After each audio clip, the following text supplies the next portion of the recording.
From an attendance standpoint, when WrestleMania 17 went down on the 1st of April 2001, it was able to boast that it had the second largest attendance ever in pro wrestling when you're talking about the United States of America. Almost 70,000 fans packed into the Astrodome, and the reason I'm starting here is because when we go back 20 years, everybody wants to go, oh, the product was so much better, I so much more enjoyed watching wrestling in the late 90s and the early 2000s, but we forget how apropos it was that they were also making hand over fist when it came to money. I mean, business was booming. So it was like the perfect relationship, and WWE would kill for those kind of numbers today, maybe even literally. Just get a knife and stab an old man right in the face. Away we go. The other point though is that when you do sit down to watch this, there's not really one bad match. I mean, there is, but in terms of an event from start to finish, this ticks every single one of your boxes. And surely it's got to be considered the greatest WrestleMania ever, but you can go outside of that too and actually make the argument that maybe it's one of the best shows, events, pay-per-views that WWE has ever produced. There'll be a counterpoint, but it needs to be in the chat. Despite all of that though, there was only one huge piece of news that everybody wanted to discuss after the fact, and that is that Stone Cold Steve Austin, the greatest babyface of the modern era, had turned his back on the light side, he joined the dark side, and he was now a dastardly heel. Somewhat ironically, on a night that did shatter financial records, it was this decision that kind of sent numbers going in the opposite direction, even though when it was said and done, you could probably go out there and say, well, I don't actually think he became a jackass at all, because the Texas fans, the hometown hero, they were so into Stone Cold Steve Austin, they cheered him no matter what he did. He could have pushed an old woman into the road and they'd be like, yeah, he's the new champion. The problem is that the thousands, maybe even millions of people who had just found professional wrestling and had decided that Steve Austin was their new hero was all of a sudden told, no, you shouldn't feel that way anymore. Now you've got to boo him. So they just went, all right, fine, I don't want to do that.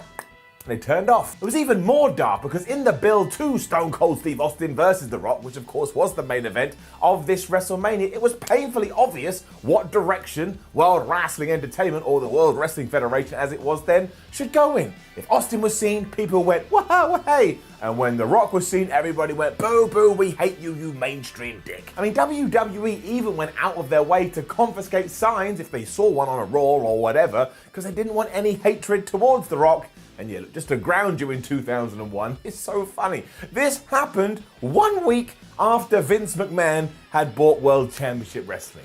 How the hell did we all cope in April 2001? We've already talked about that on the Survivor Series 2001 Retro Ups and Downs, so go and check that out when we're done here. Come on now. And just to give you another piece of news, it was also around this time when Shawn Michaels finally vanished from WWE because he just couldn't get his personal problems in check, and we wouldn't see him for around about another year and a half. Anywho, that's where we were at, so let's all get ready to up those downs for what has to be considered a true moment in pro wrestling history. It's WrestleMania 17 or WrestleMania X-7.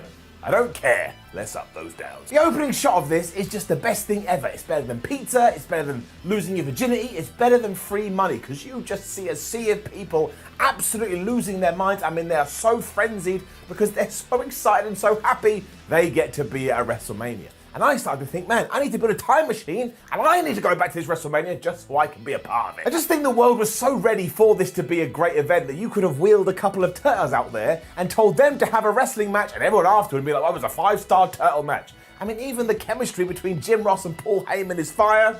A lot of this is perfect. Instead of those turtles though, we got William Regal versus Chris Jericho, and while it's not the best opening match you're ever going to see in your life, I was having such an enjoyable ride. Because even if Chris Jericho moved a foot, fans went, oh, he moved his foot, this is brilliant. And soon after, he was diving over the top rope onto William Regal anyway, which kind of makes you go, the more things change, the more they stay the same. Just suicide dives now are way too common. The whole story here was that Regal had wrecked Y2J's shoulder on SmackDown, so he was now going after that body part. And let's just take a moment to appreciate how good William Regal is. For one, he just looks so good in the ring, like he's actually whooping your ass. And two, he has the best facial expressions ever. Like if you do something to him, he doesn't like it, kind of goes, and you laugh, and you don't really understand why. Given what this night was designed to do though, it was Chris Jericho that retained his Intercontinental Championship after the Lion Salt, And the only real shame here is it only went about 7 minutes, but on the flip side, that made the whole thing feel pacey. And look, we're all gearing towards that main event anyway. I actually think this was smart. It gets it up. Shane McMahon was then shown arriving backstage, and he honestly looks like he's just been born. I tell you, time and age, they just come from nowhere, and they absolutely whoop you behind. And then we had that really good joke when the APA were in their office where they built a door, but anyone that goes into said office just goes round the door. I laugh every time. Not really sure why we had this segment with Bradshaw, Farouk and Jacqueline either, except for the fact that Bradshaw was just going, Texas is the best place on the planet, because I presume he just wanted a massive pop when he walked out there. And that's exactly what it tied into, because then we were going to get APA and Taz taking on the right to censor. Now, hands up if you thought, well, there's no way Simon Miller is going to be able to find any downs on this show. Put your stupid hand down, you're wrong, because I cannot stand, and I mean this from the bottom of my heart, the bottom of my gut, the bottom of my toes, I cannot stand right to censor's stupid entrance music, which is just an alarm going off constantly like, oh, it's too annoying. It is too much. Twice, I thought my own fire alarm was going off. I was like, oh no, I'm burning my chicken. Then wait, you're not even cooking chicken right now. It absolutely sucks. And it just made me mad. Clearly, what a mess down. Honestly thought about Mick Foleying myself at one point and just pulling off my ear. But fair play to the R2C. They get booed out of the place. So they were doing their job really, really well. And I was doubly having fun here because I saw Bull Buchanan. When was the last time you saw Bull Buchanan?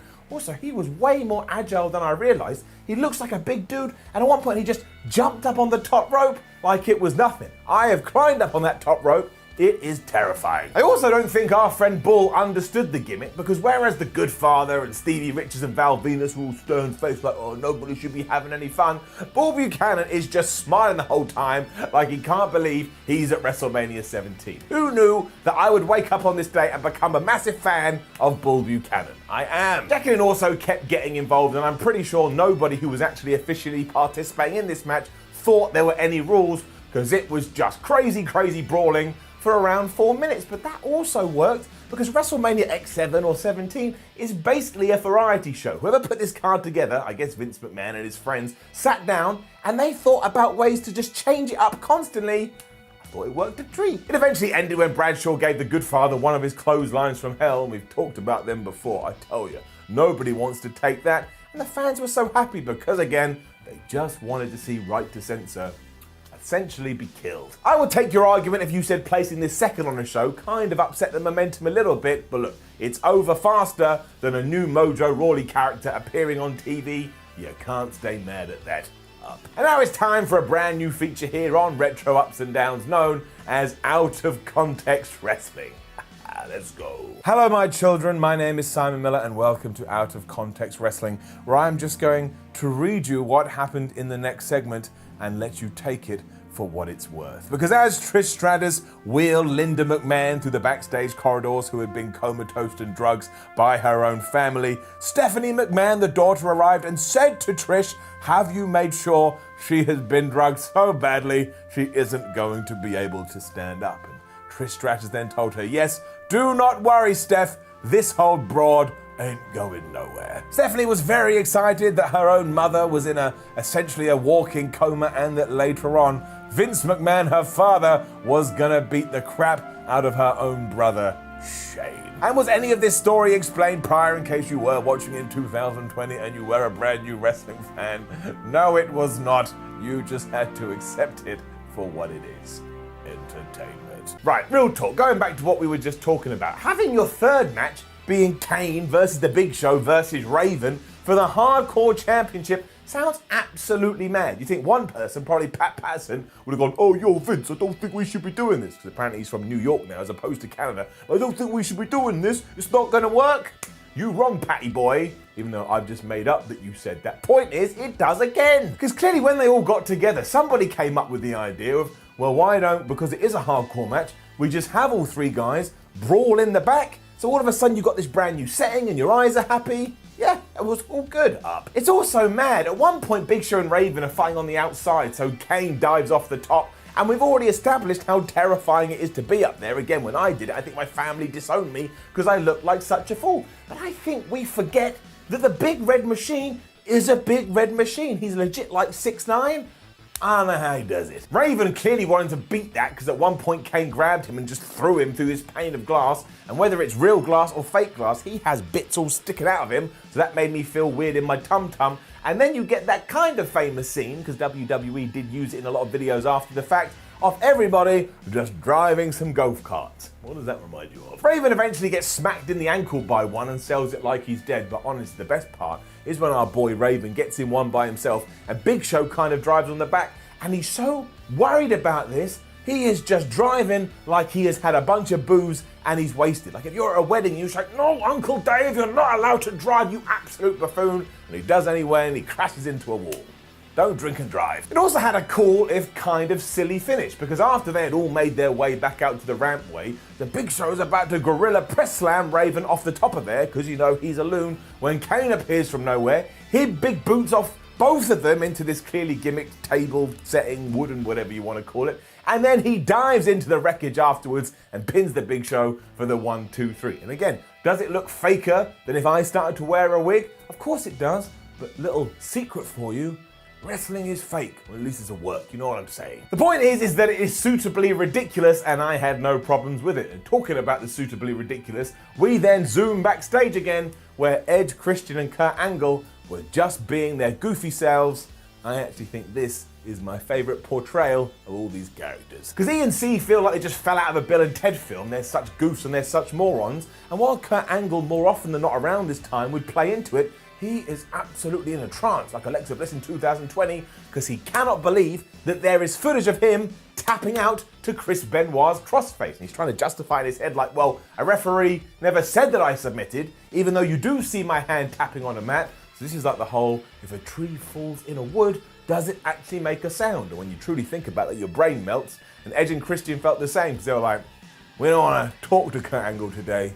And they slowly skulked away. We also then cut to The Rock, who had arrived in the building and was setting up his stuff in the locker room. And honestly, why didn't somebody call an audible and say, Rock, you're going heel, Stone Cold, you're going to remain the good guy? Because he gets cheered for around about 3 seconds, and then the Texas fans remember, and he just gets booed mercifully. Like, this is the guy that had cheated on every single person in attendance, his partner, and they were like, it's that guy. The madness then continued on as it was Eddie Guerrero versus Test. I mean, the only way that could have come together is we were just picking random names out of a hat. And also, Perry Saturn is with Eddie here, and he is wearing the most ludicrous hat I've ever seen in my life. So now, from this point on, every time I think about Perry Saturn and WWE, I'm going to go stupid hat and the fact that he loved a mop, which of course is every wrestling fan's dream as a kid. They want to grow up and do this. It was for the European title, and as I'm sure you can figure out, this is when the Radicals were still a thing, and I don't think Vince McMahon had saw the wonder and the beauty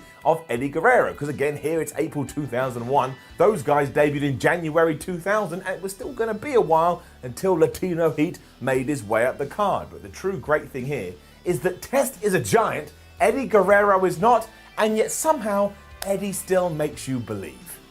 That damn guy. It definitely wasn't Test's night either, because he fell foul to that thing that wrestlers must wake up in the middle of the night in fear of, when he went to big boot someone, but his foot got caught in the ropes and he wasn't able to move. I mean, it's not his fault, but he looked so stupid, like some kind of fish that grabbed bait, was now wiggling around because he realized his fate was near. And when that does happen, there's nothing you can do but wiggle more, and then you just start to look really stupid. I mean, look at me right now, somebody call Norman Smiley. Saturn used this opportunity to then just punch Test in the head, which was actually quite funny, because he was like, Saturn, you just gotta leave this guy alone. And look, is this a 5-star classic in the Tokyo Dome? No, it's not, but does it fit the bill? You bet your ass. It also saw Eddie kick out of the pump handle slam, and that made me react like a goat giving birth, which was weird because I knew the finish here. And of course, it ended with shenanigans, because out came Dean Malenko. He just pulled Test out of the ring when he was about to win. The ref was so mad about this, he didn't DQ anyone. He just yelled at Mr. Malenko, which allowed Eddie Guerrero to cheat by using the title, become the champion, and pin Test for that 3 count. My major takeaway from this is that there are very few things I'm actually going to get mad at when Eddie Guerrero is involved. That's why he gets it up. Mick Foley cut an interview next, because of course he is going to be the special guest referee in the "oh no, my wife is comatose" match. And then we got the exact same shot we got with The Rock earlier, but now it's Steve Austin arriving. I'll just double down on my point. It was like Santa Claus had arrived. I also think this may have been the first time that Jim Ross called Austin the Bionic Redneck, because when I was doing my research and reading reports and trying to get the news from 2001, a lot of people mentioned this. I kind of doubt it, but I'm throwing it out into the wild. And then, my friends, it was Kurt Angle versus Chris Benoit. Now, Angle is just absolutely brilliant here, because he cuts a promo as he's walking to the ring saying that Texas people are stupid because they wear cowboy hats on their head like they're 7 years old.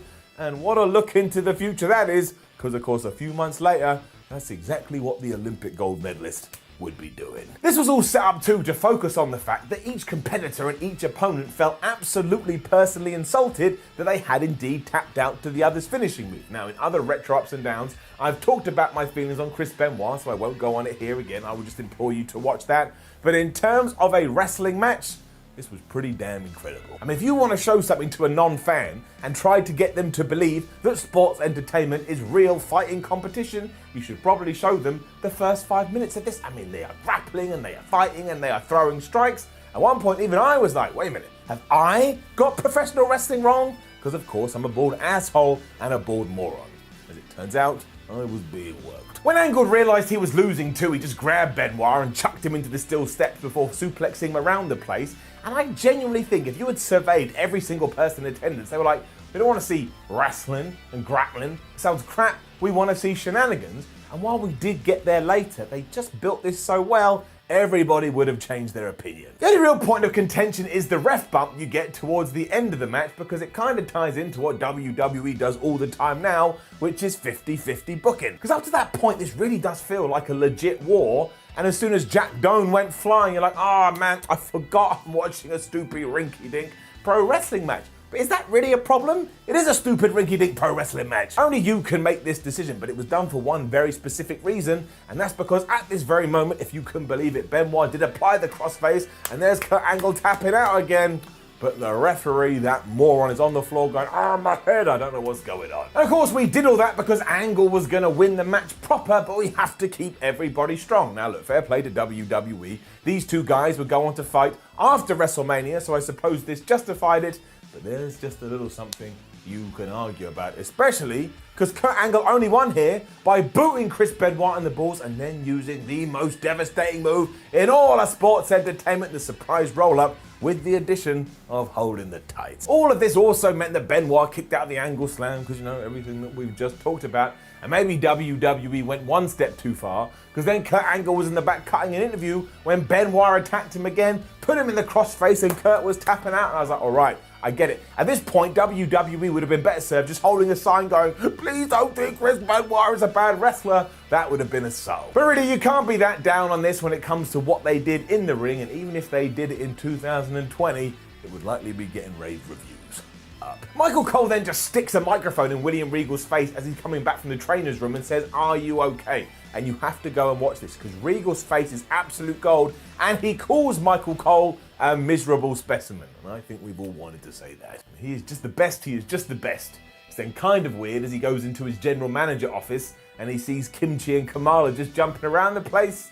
Well, let's just not talk about it. Then, well, what do you know? We have another down, because Ivory was back out for a match with China. And as we know, Ivory is part of Right to Censor, so I had to get that music again twice in one night, and I was like, oh, fire. I was like, no, not again, I can't stand it down. I mean, I rang the fire brigade this time. Do you know how much of a moron I looked? And I got fined, and I got told off. So stupid Right to Censor. Anyway, of course, she was taking on China here for the Women's Championship, and this was around a time that China was just so desperate to fight men. She didn't want to fight females, she was done with that, and WWE basically had to talk around saying, look, please, we need you in this division. And eventually, this is what they came up with. Because the story here is that Ivory had actually been quite evil and tried to break China's neck, meaning the 9th, 8th, whatever the hell she is, wonder of the world, had to go to hospital, a local medical facility. And Ivory was then even more insistent on this, because she was like, well, I'll break your neck at WrestleMania then, to the point in this contract, I want a hold harmless clause which says,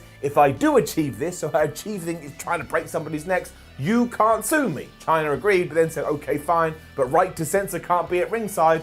And why the flip did Ivory serve that? You could see what was coming a mile off. And don't get me wrong, China was at her pomp here with a load of reports saying that all her lines at Access over the weekend had been absolutely massive, but that still doesn't justify or explain What happened here? I mean, poor Ivory. It was like a lamb being led to slaughter. With all that said, I also think it was around here when Chyna was kind of big leaguing things backstage, because this match just falls apart. For one, she no-sells her apparent broken neck, which means the whole thing felt redundant. And even though Ivory hits her with the title and gets a few licks in, she brushes it off like a cat has just licked her face. Has the match won after a powerbomb, but decides she doesn't want to end it there, so picks Ivory off the mat at 2, and then hits a gorilla press slam. And this pin, the most relaxed, non-pressure pin you've ever seen in your life. Chyna looks like she's about to have a picnic. It would have been much better if there had actually been some kind of struggle here that the former DX member could have fought back against, because then you'd be like, oh man, I'm really rooting for this babyface. But yeah, once again, Chyna thought that no woman was on her level, so she just had to crap on them. It really did take away from the match. Not going to pretend otherwise, it did. I like Chyna a lot. I thought she had some really good moments. This probably wasn't one of them. Down. And then what we saw next, well, we've already established it, so roll it part 2. Hello, Angel Dusts, and welcome back to Out of Context Wrestling with me, Simon Miller, where here we were backstage with Linda McMahon once again, as now Vince McMahon said to Trish Stratus, have you made sure my wife is so drugged up that she may be on the verge of actually keeling over? And Trish said yes, and Vince was pleased. He then promised he would murder his own son in the following matchup, and he smiled like a man who was absolutely possessed. And as it said here, we should all try and be more like the McMahon family. For all my jokes though, this whole debacle between Vince McMahon and Shane McMahon is somehow brilliant, and I say that even though in the build you get some truly deplorable moments, like Vince making out with Trish Stratus right in front of his wife. Imagine pitching that backstage, and then, here in the story, Linda, I'm gonna kiss this hot, attractive young woman as you watch. Ha ha ha. Linda has to go, yeah, Vince, that sounds great. Oh, to be a fly on the wall. At one point during all of that too, Vince just shouts at Linda, I will never forgive you for giving birth to Shane, which absolutely killed me. It absolutely killed me. And of course, the final piece of the puzzle, which came out of nowhere, was Shane McMahon buying WCW from under the nose of Vince. That just added a little bit of power to it. So it's a mess, it's an absolute mess, but it's a beautiful one. And I suppose that's just the McMahon magic in the early 2000s. The really strange thing is that there was only one moment that every single person wanted to see here, which was Linda McMahon getting her revenge. And of course, WWE gave you that. But when you now move into the future in 2020, they go out of their way not to do the most obvious stuff. It just baffles my brain. Because you just knew that Linda was going to rise from her comatose state at one point, which she does as Vince is laying waste to Shane. I'm not kidding you. I'm not kidding you. This is not a joke. Go and watch this. The pop that Linda McMahon gets is one of the biggest you will ever hear, especially when she just rams Vince right in the balls. Somehow the match is an absolutely wild ride too. I mean, it's so early in Shane's in-ring career, he's still coming out to no chance in hell, and making sure that Mick Foley was a special guest referee is really smart, because not only does it add a sense of credibility to the whole thing, but fans are just so happy they get to see him. There's even a taste of things to come as the younger McMahon shouts out the WCW guys who are in the skybox miles and miles away. And boy howdy, should we have known what was round the corner, the WWE Universe boos the shit out of them because they've been conditioned to think that World Championship Wrestling equals pieces of crap. And because we were having this scrap, as well as now a bunch of WCW guys under contract, there was an idea here to actually include them. They were going to do a run-in until flippin' Sean Stasiak, or Meat, had to go run his stupid mouth. He couldn't keep it shut and let all of this be revealed during an interview in the days before WrestleMania, and it annoyed Vince McMahon so much he went, well, that's it, I'm turning the car around, now you guys get nothing. You're such an idiot, Meat, you suck. Otherwise, yeah, it's great. I mean, it's not a classic in the traditional sense, and every single Vince McMahon punch looks about as impactful as a sandwich.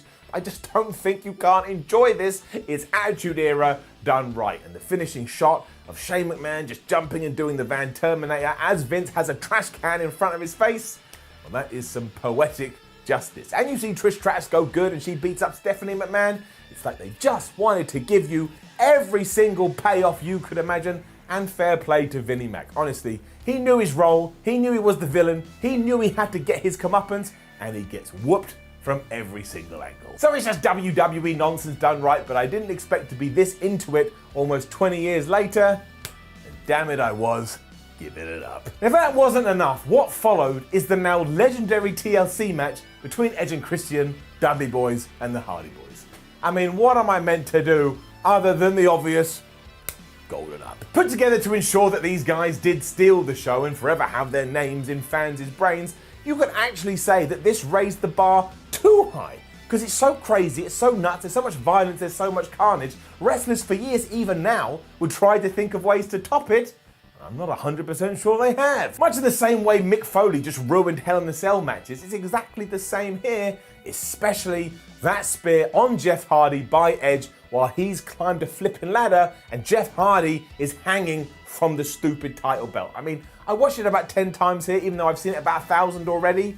I don't know how they both just didn't die, especially how Jeff Hardy hits the mat. He crumples up like a piece of paper. Lita, Rhino, Spike Dudley also adds loads to this match. I think they really are vastly underrated in terms of their roles here. Because I mean, Lita gets 3D'd through a table, it looks horrible, and Spike Dudley gets absolutely ruined, and really the only person that kind of survives is Rhino, but that ties directly into the finish. Because the man-piece puts Captain Charisma on his shoulders so he's able to climb the ladder faster and retrieve the titles. And also, do not forget, minutes prior to this, Matt Hardy and Bubba Ray Dudley have just had the most horrific fall off a ladder through around about 54,792 tables. How are they all still walking? So it's basically just a moving car wreck, but it's evolutionary and it's revolutionary. If you call yourself a wrestling fan and you haven't seen it, you've got to change this today.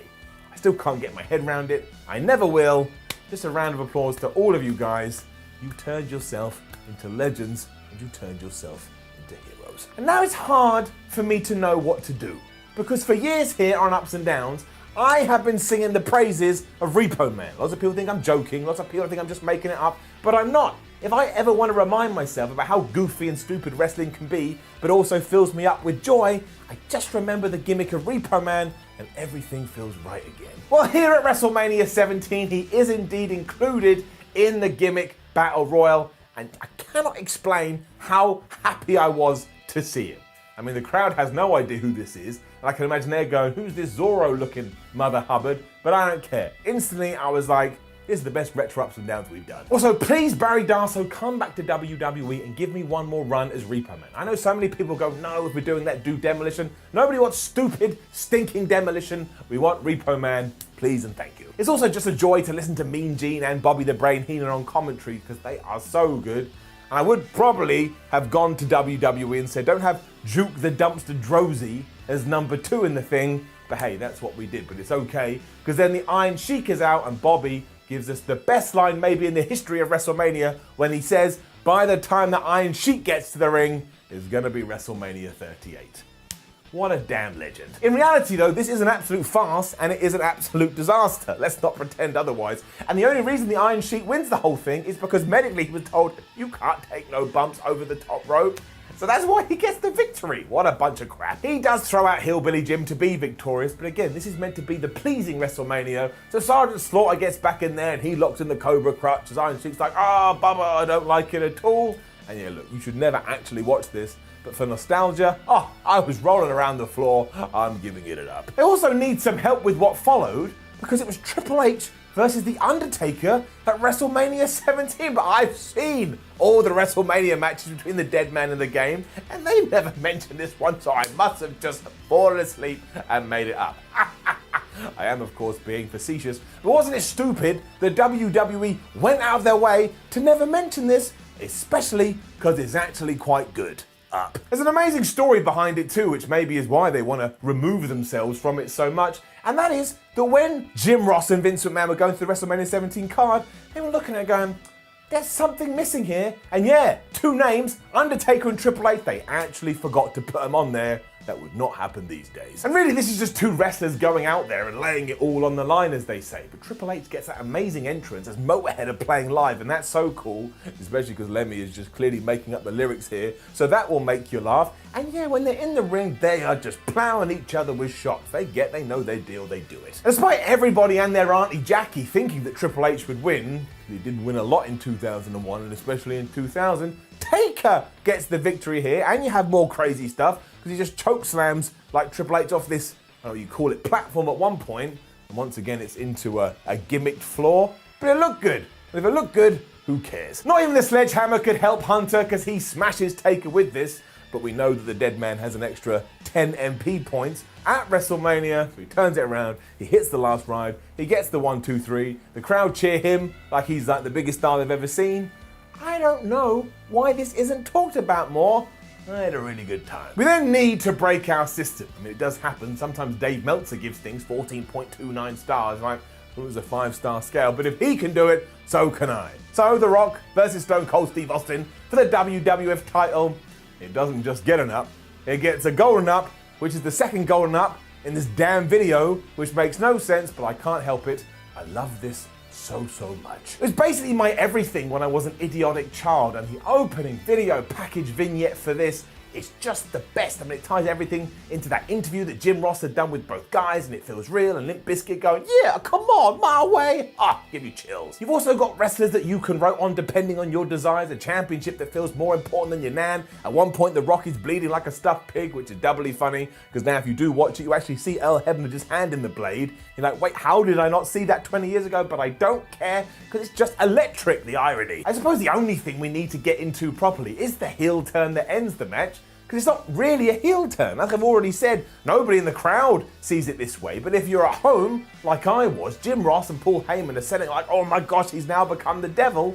So there is this really weird disconnect. But let's face it though, seeing Stone Cold and Vince McMahon, who does come to the ring and give the rattlesnake a chair to wallop on The Rock for a while, that relationship as buddies just doesn't work because they've been through too much. I remember that episode of Raw when Austin said he was going to kill Vince McMahon, but apparently they were able to get past it. It's also so bizarre because even when Rock was back to his feet, people in the venue were like, he was still getting booed for a long ass time. But ultimately, let's move past all that. Let's focus on the actual nitty gritty of the match itself. And it all depends on what you preferred more. Do you like this one? Do you like WrestleMania 15? Do you like WrestleMania 19? It's all going to depend on your mood. But yeah, I can't get enough of this. I don't know why. It feels like everything in the Attitude Era had just been shrunk down in a box and handed to you on your birthday. So I think this is really special. Again, arguably the peak of the Attitude Era. And given that we are now 19 years on and I still feel this way, it ain't ever gonna change. Before we do end, I shall give you those Dave Meltzer star ratings, and in case he ever sees this, I'm only joking. I enjoy your work immensely. Jericho versus Regal got 2 stars. The AP and Taz versus Right to Censor got ½ a star. Kane versus Raven versus Show got 1 3/4. A little bit harsh. Eddie versus Test got 2 1/4 stars. Angle versus Benoit got 4.5 stars. China versus Ivory got -1 star. Flubbed it right up. Shane versus Vince got 3 stars. The TLC match got 4 3/4 stars. The gimmick battle royal got a dud. Yeah, right, whatever you're talking about. Taker versus Triple H got 3.5 stars. And that main event between Austin and The Rock got 4.5 stars. And there we go. Poof, we've definitely broken a record there. But WrestleMania 17, there was always going to be a hell of a lot to talk about. One of the greatest events in all of professional wrestling ever. Let's get it up. WrestleMania 26 was the last match featuring somebody known as Shawn Michaels. And I'm sure you're thinking, oh, I remember another one. But you don't. Any memory you have in your brain is a facade. It's not real, it's fake. WrestleMania 26 was the last match of the Heartbreak Kid. And I won't hear it any other way. So you see how easy it is to make mistakes, and don't worry about it, we all do it. And even though Shawn Michaels versus The Undertaker was going to headline this show, look at the poster. Who's front and center? Of course it's John Cena. And when we have a look at Shawn Michaels, he just looks really happy, like he's just been offered free pizza. Whereas The Undertaker, that dude is mad. Maybe Shawn Michaels took his pizza. It is a monster of a pay-per-view though, live from the University of Phoenix Stadium in front of around about 70,000 people, and it did a buy rate of 885,000 buys. But that doesn't mean that it's good, and it also doesn't mean that it's bad. Only this knows that, the finger of power. Hello, welcome to WhatCulture Wrestling. My name is Si Miller, and it's time to retro up those downs for WrestleMania 26. Fantasia the singer opens up WrestleMania 26 with a lovely rendition of America the Beautiful, and I thought given that WrestleMania does do this every single year, maybe you and I should do it as well. So clear your throat and join in with me. Are you ready? 3, 2, 1, go. What are you doing? What are you doing? Sit your ass down. We ain't doing that, honestly. You also get your Mania over-the-top video package with every single person looking at the camera like this. And do not forget, if you take away the music and all the pageantry here, it's actually the funniest thing you've ever seen in your life. There's also the line, championships around their waist. You cannot You cannot use the word waste in any kind of video like this. The word waste is not cool. We're also well into the stadium era here of WrestleMania, so the first thing you do is look at it and go, well, hey, that looks great. But then Michael Cole goes, this is the magnificence of entertainment's greatest live event. I stared at my television for ages going, what just came out of his mouth? People don't talk like that. Thankfully, we then get into our first match, and hands up if you do not remember this, because it's R-Truth and John Morrison, or Johnny Nitro, whatever the hell his name was, taking on the Big Show in the Miz. The Big Show in the Miz? When the flub did that happen? And of course, this is Show Miz, and that's what I did remember, and I was like, oh man, this is a really bad time. And you get the entirety of R-Truth's entrance. And never forget, when you do get the entirety of R-Truth's entrance, it's basically him going, well, now I'm over here, now I'm over there, where I'm going next, oh no, it is a bear. And seriously, what the hell is he smoking? Because I want some of it. This event happened over 10 years ago, and R-Truth quite literally has not aged at all. It's the same for John Morrison, who kind of looks identical, so that doesn't make any sense. And just to be completely honest with you, because why would I lie? This is not the best opener in WrestleMania history. And like, it is okay, but because we've fallen into a pattern these days when the opening match at Mania can be as good as the main event, when you get one like this, you kind of just go, well, it's all right, I suppose. I don't really know what's going on.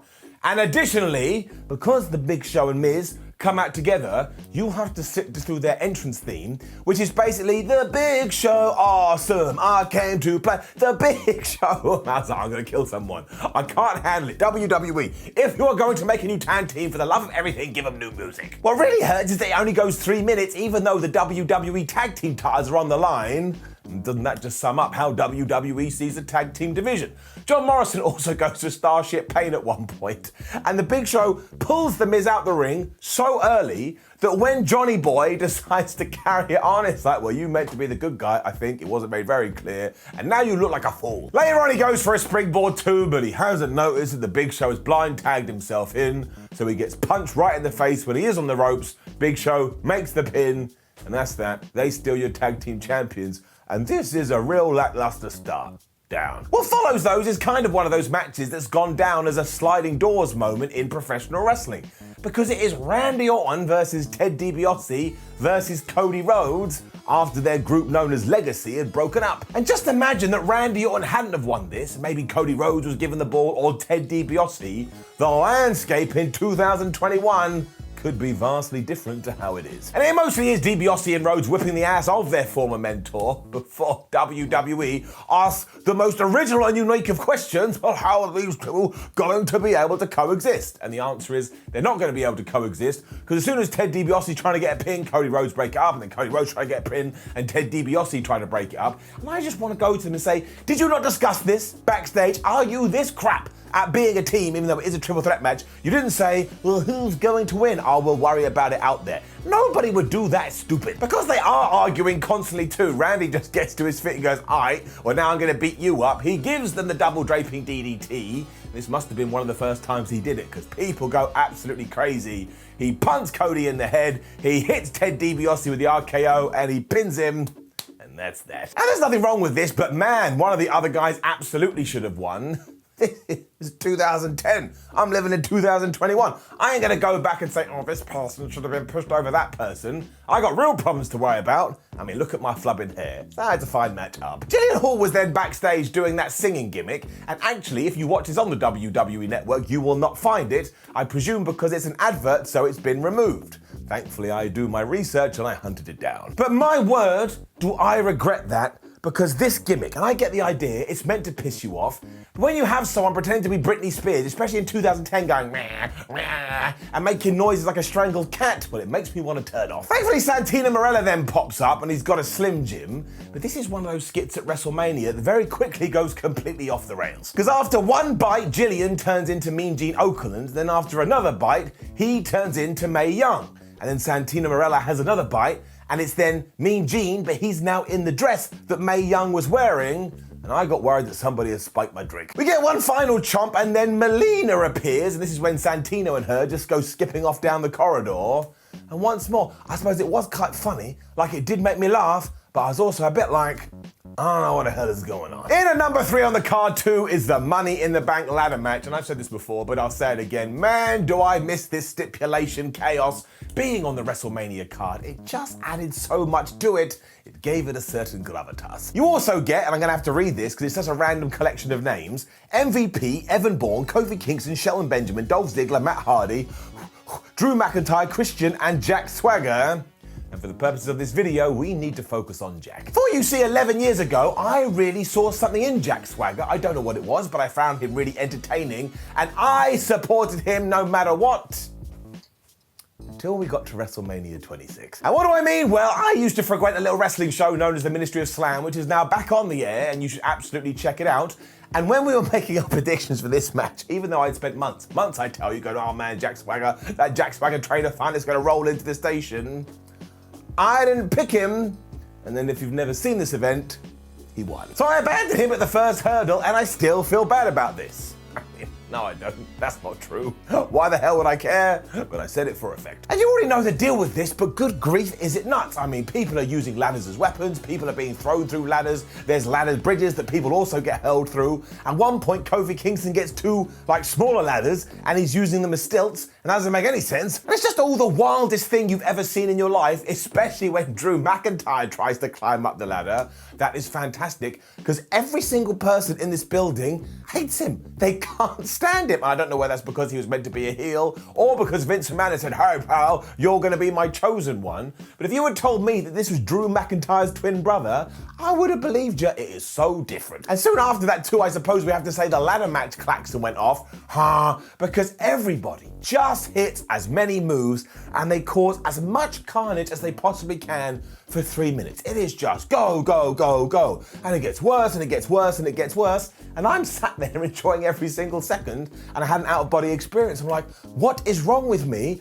I am entertained by these guys trying to kill themselves. Hardy and Christian almost have the briefcase when Christian hits a reverse DDT from the top, and I was just dying with laughter because Michael Cole goes twist of fate, even though it's Christian that starts climbing the ladder again. But when he does get to the top, Jack Swagger reappears from nowhere, he knocks him off, and then he tries to get the briefcase. And he tries to unhook it a little bit more, and he tries a little bit more. You start looking at everybody else going, why aren't they getting up? Something has gone wrong here, and then flub me. Jack Swagger finally gets it, and we could all calm down. So yes, that's right, Swagger does become Mr. Money in the Bank, and while we know what's going to happen here, once more, we don't have to care about that now. I just regret not backing him. But hey ho, this is how we learn, and this is really good. I mean, when wasn't it good at WrestleMania? Up. We get the Hall of Fame ceremony recap afterwards, which is always very fun to watch because you get the music, da da da da da, and you know the rest. I'm not going to sing it. Before we move in to Triple H versus Sheamus. And man, do I remember the controversy around this at the time, because of course, Sheamus should have won this match. That just makes all the sense in the world. It's like if you beat a John Cena or you beat an Undertaker, or back in the day you beat a Hulk Hogan at the biggest show of all, fans start going, well, I should watch this person because what a terrific victory. But much like earlier, we don't have to care about that now because Triple H has gone on to become a legend of all legends, and Sheamus has had an absolutely brilliant career, and I swear, we are not going to appreciate him until he is gone. We're going to look back and go, man, that Irishman, he was damn good. Because the point is, when you do just watch this match for it being a match, I actually really enjoyed it because it's just 2 massive jacked up dudes kicking the other person's ass. I mean, they brawl to the outside almost instantly, they're using the stairs, you get finish, kick out, finish, kick out, finish, kick out, and maybe more importantly than all of that, the fans love it. They totally buy Triple H as the mega super duper star, they totally buy Sheamus as the brand new, oh my gosh, we gotta watch him heel, and that just means pro wrestling works. It does soon to resort to the whole Hunter keeps going for the pedigree, but Sheamus is like, nah fella, I don't want to take the pedigree, and of course Triple H kicks out of the bro kick, which wasn't even known as the bro kick at the time. However, had anybody been able to kick out of this before WrestleMania 26? No, they had not. So we did save it for the game, and yeah, I get it, I know. The ending is a bit odd too, because after Sheamus has hit another bro kick, Triple H is basically knocked out, but Sheamus takes around about 52 years to try and pin him, which yes means he's still trying right now. When Trips just gets back to his feet, I presume he was playing possum, he hits the pedigree, and he gets the 1, 2, 3. And I audibly went, And I suppose it was done to underline the fact that Triple H was beaten, but the inexperience of Sheamus meant he didn't capitalize on it. I mean, I'm really trying to stretch the length of my imagination here, but it's fine. It doesn't really feel like a WrestleMania match. I give you that one, but as you can already tell, I'm giving it an up. Sometimes I just like seeing big wrestlers do big things. Also, if you need one final justification, Sheamus comes out to his whole "it's a shameful thing" lobster head theme, which has to come back yesterday. I miss it. I then got a little bit sad, not because I realized that we're all mortal and one day we're going to die. No, it was nothing to do with that. It was that we were getting CM Punk versus Rey Mysterio on a WrestleMania, and I got all excited deep down in my tum-tum. And then it clocked out in 6 minutes. Now, one of the reasons for this is because beforehand, Punk gets to cut a promo and he is doing his whole straight edge society stuff here. And my word, was he good at that, and boy, do the fans hate him. I'm surprised they didn't hate Rey Mysterio when he turned up because he was dressed like Avatar, but whatever. The best part of that entrance, though, is Rey Mysterio's trampoline shooter thing, whatever it is, didn't work. So instead of coming hurtling out the stage, he has to crawl out of the tunnel. And it's not funny. That must have been terrible for him at the time. But because I'm a bad person, man, it made me juggle. Luke Gallows and Serena Deeb are also out with their masters, so of course they keep interfering, including at one point when Deeb is just choking Rey Mysterio as he's upside down. But honestly, these two guys are just such good wrestlers, and while their styles are completely different, they just mesh together so well. There's also this really cool bit where Serena stopped Punk getting hit with a 619 because she just drapes herself over him, and that really does make it feel like some sort of a cult. And yeah, I mean, fair enough. Rey then just does hit the 619 and the splash, and he gets the 3. But again, they had to do this in 6 minutes. What do you want? And really, when you look at that time limit, I don't know how they got so much into such a short space of time. But I will forever stand by the fact they deserve more, but I am giving them an up. And in many ways, the opposite is true for what came next. Because it's Bret Hart versus Vince McMahon. Now, I want to make it very clear that I truly believe that Bret Hart is the best there is, the best there was, and the best there ever will be. You can go back and watch nearly any single match from the past and go, wow, this would hold up today because he just knew what he was doing. But really, in hindsight, we should not have done this. I mean, by this point, Bret was still suffering with his concussion issues and, of course, had a stroke, so how he was even able to get to the ring, I don't know. But the real kicker is that I remember this going on for about half an hour, but it doesn't. It actually finishes in 11 minutes, which kind of sums it up. And the real shame with this, too, is that WWE felt the need to add to a story that already had enough drama. I mean, all you had to do was play off the Montreal screw job. But Bret Hart was getting involved in car crashes, and the Hart family turned on him or something. It was just overthinking the point, and once again, it just makes me sad. You also do get all this nonsense beforehand when a man is all like, oh my gosh, Brute Hart is here, and Natalya is here, and TJ Kidd is here, and blah, blah, blah, blah, blah. And you're meant to think that they're on Vince McMahon's side, but of course they're not, because it's a screw job, and they join Bret, and then after it, honestly, it's just 10 minutes of everybody kicking Vince McMahon's ass. And after around about 3, you start going, I feel a little bit sorry for this old man, because this is just 10 minutes of him kicking his ass. And once again, legally, Hart can't do much because of the insurance claim that he made, which is why at one point he's just sitting on a chair, and basically it just ends when he puts Vince McMahon in the sharpshooter, and you want to like it, and you want to be there for him, but you just can't. And also, talking about entrance themes, Bret Hart comes out to the new version of the Hart Foundation music. Why did we do that? I mean, all we wanted was that classic theme from the early 90s. So none of this gets together, and it's getting it down. I think WWE may have had an inkling that it could have gone this way, though, which is why beforehand they had Punk versus Rey Mysterio, and after they had Chris Jericho versus Edge for the World Heavyweight Championship, because this is a damn good match. They do have to overcome quite a quiet crowd who are probably sat there going, what on earth did we just see? Which is why within 2 minutes, Jericho just pushes Edge off the apron and he goes crashing through the announce table. And then they're like, oh my gosh, it's violence, and they start to cheer. They're then just reversing each other's finishes because the rated R superstar goes for a spear, but he ends up in the walls of Jericho, and then somehow Edge is able to reverse that into the most devastating move in all of sports entertainment, the surprise roll-up, and you're just watching this like wrestling tennis, and you're like, yes, do it. The low point is after this, Edge starts going spear, spear, spear, and the 70,000 fans do not want to get involved, so it's incredibly awkward, but once again, he goes for it, Chris Jericho reverses it into the code breaker. you really should go watch this right now. That also ends in a great near fall, and it pisses Jericho off so much, he's like, right, I'm going to get that title, and I'm going to smash it into his head. But because there's some shenanigans here, he accidentally knocks out the referee, so then he's able to hit Edge in the head, and by the time the referee gets up, he goes 1, he goes 2, and Edge kicks out at the last minute. You're like, oh my gosh, that was so well done. So Chris then instantly hits the code breaker and beats Edge anyway. So I was like, wait a minute. Wrestling match meant to peak and make me go, and make you excited, and then this just ended. And I felt like I'd hit skip. I felt like I missed something and I wound it, but no, this is how it ends. It really takes the wind out of the sails, and I think once again everybody must have realized this, because the last thing we see is Edge taking Chris Jericho, putting him on the final announce table, and he runs across 1, he runs across 2, and he spears Jericho off it right through Barry Barricade. The fans go absolutely nuts, and of course the feud has to continue, but I was like, why didn't that happen in the match? Why we're doing it now? It's WrestleMania. And also, if you are going to do that title shot, just have that be the ending. I mean, it gives Edge an easy out. Some metal went right into his head. But this is a minor gripe, and it's getting it up. I'm going to have to read what came next to you again, because it's just so many people. I think there's 10 in total. But Michelle McCool, Layla, Vicky Guerrero, Mies, Alicia Fox, Mickie James, Beth Phoenix, Kelly, Gail, Kim, and Eve Torres just get dealt the worst hand ever. And I appreciate the fact that WWE wants to get as many of their talent onto the show, but this goes 3 minutes, and I don't want to be that guy, but you can just tell that the powers that be didn't really care. Down. It means I have to rush and go 100 miles an hour, and the tag clacks and goes off almost instantly, so you get big move.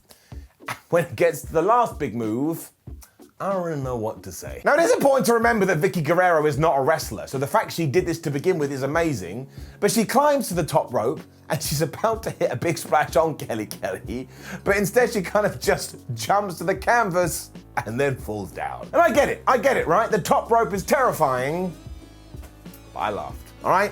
I'm admitting it, I laughed. It then gets even worse because one of Kelly's shoulders comes off the mat because WWE officials are told to call things like a shoot. He has to stop, so then we have to recalibrate and make sure both her shoulders are on the mat in order to get the 3.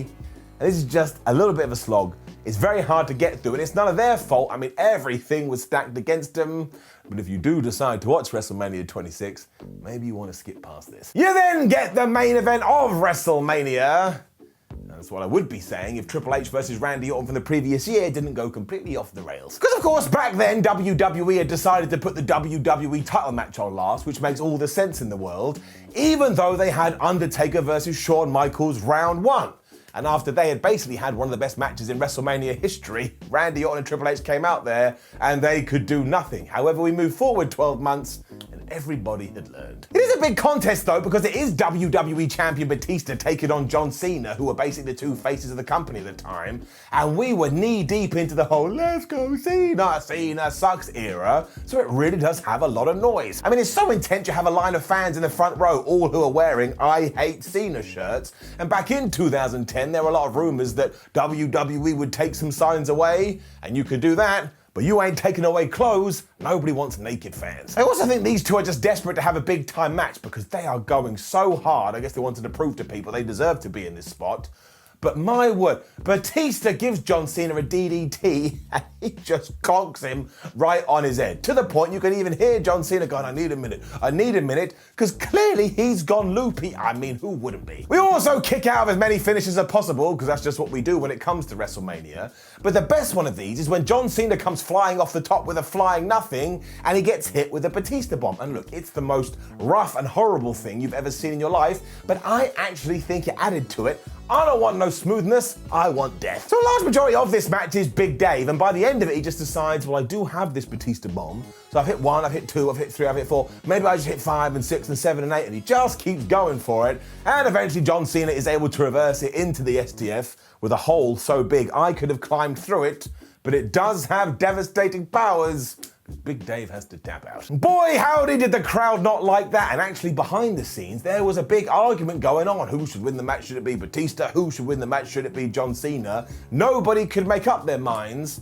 But I tell you what made up my mind. As soon as he has one, John Cena takes his brand new belt and he goes to those fans wearing the t-shirt saying, we hate you. And he just dances around. It's stuff like that that really made me like him. And while I wouldn't say this was a great match, I did think it was more than solid. And again, the sheer heat and the sheer noise from the fans means you are going to buy in. And it's getting it up. Which, of course, brings us to the Undertaker versus Shawn Michaels round 2, streak versus career. And the forever argument is always going to be, well, was this better than the WrestleMania 25 match? And I'll give you the answer, who the flub cares? Because they are just two brilliant back-to-back classics, and if you are a wrestling fan, you absolutely need to watch them both. But sure, if I had to pick, I'd pick the one from 12 months prior to this. But that's like me going, oh man, I had some cookie dough ice cream, now I've got to have some fudge brownie ice cream. I'm still pretty pleased. I'm not even sure how we approach this, because I'm sure you already know. The chemistry between these two guys is absolutely redonkulous, and once again, as we've already said, it's one of the best matches in WrestleMania history. I mean, they go through all the spots that made them heroes to begin with, but also throw in some crazy things, like Shawn Michaels springboarding to the outside, but The Undertaker catches him and gives him a tombstone on the floor. I mean, if you did a tombstone on the floor in real life, somebody gonna be dead. You also have the story that HBK is working over Taker's legs, so when he goes for moves such as the last ride, he's like, oh, I can't do it because of my leg. And then again, because it is WrestleMania, magically his leg starts working and he does hit the move. I know I said that with some attitude in my voice, but let's not pretend it doesn't work, because Shawn Michaels eventually kicks out of that powerbomb, and then The Undertaker is kicking out of this awesome looking sweet chin music, and it annoys the Heartbreak Kid so much he puts The Undertaker on a table and he does a moonsault from the top, smashing through this thing. I mean, it really is great. They soon get back in the ring and it's just so superb with the transitions and the reversals and the magnetism and everybody going crazy. And then Shawn Michaels gets hit with another tombstone, but he gets kicked out. And that's when you start going, I think this guy is going to lose because we're going to make him look super duper strong in doing so.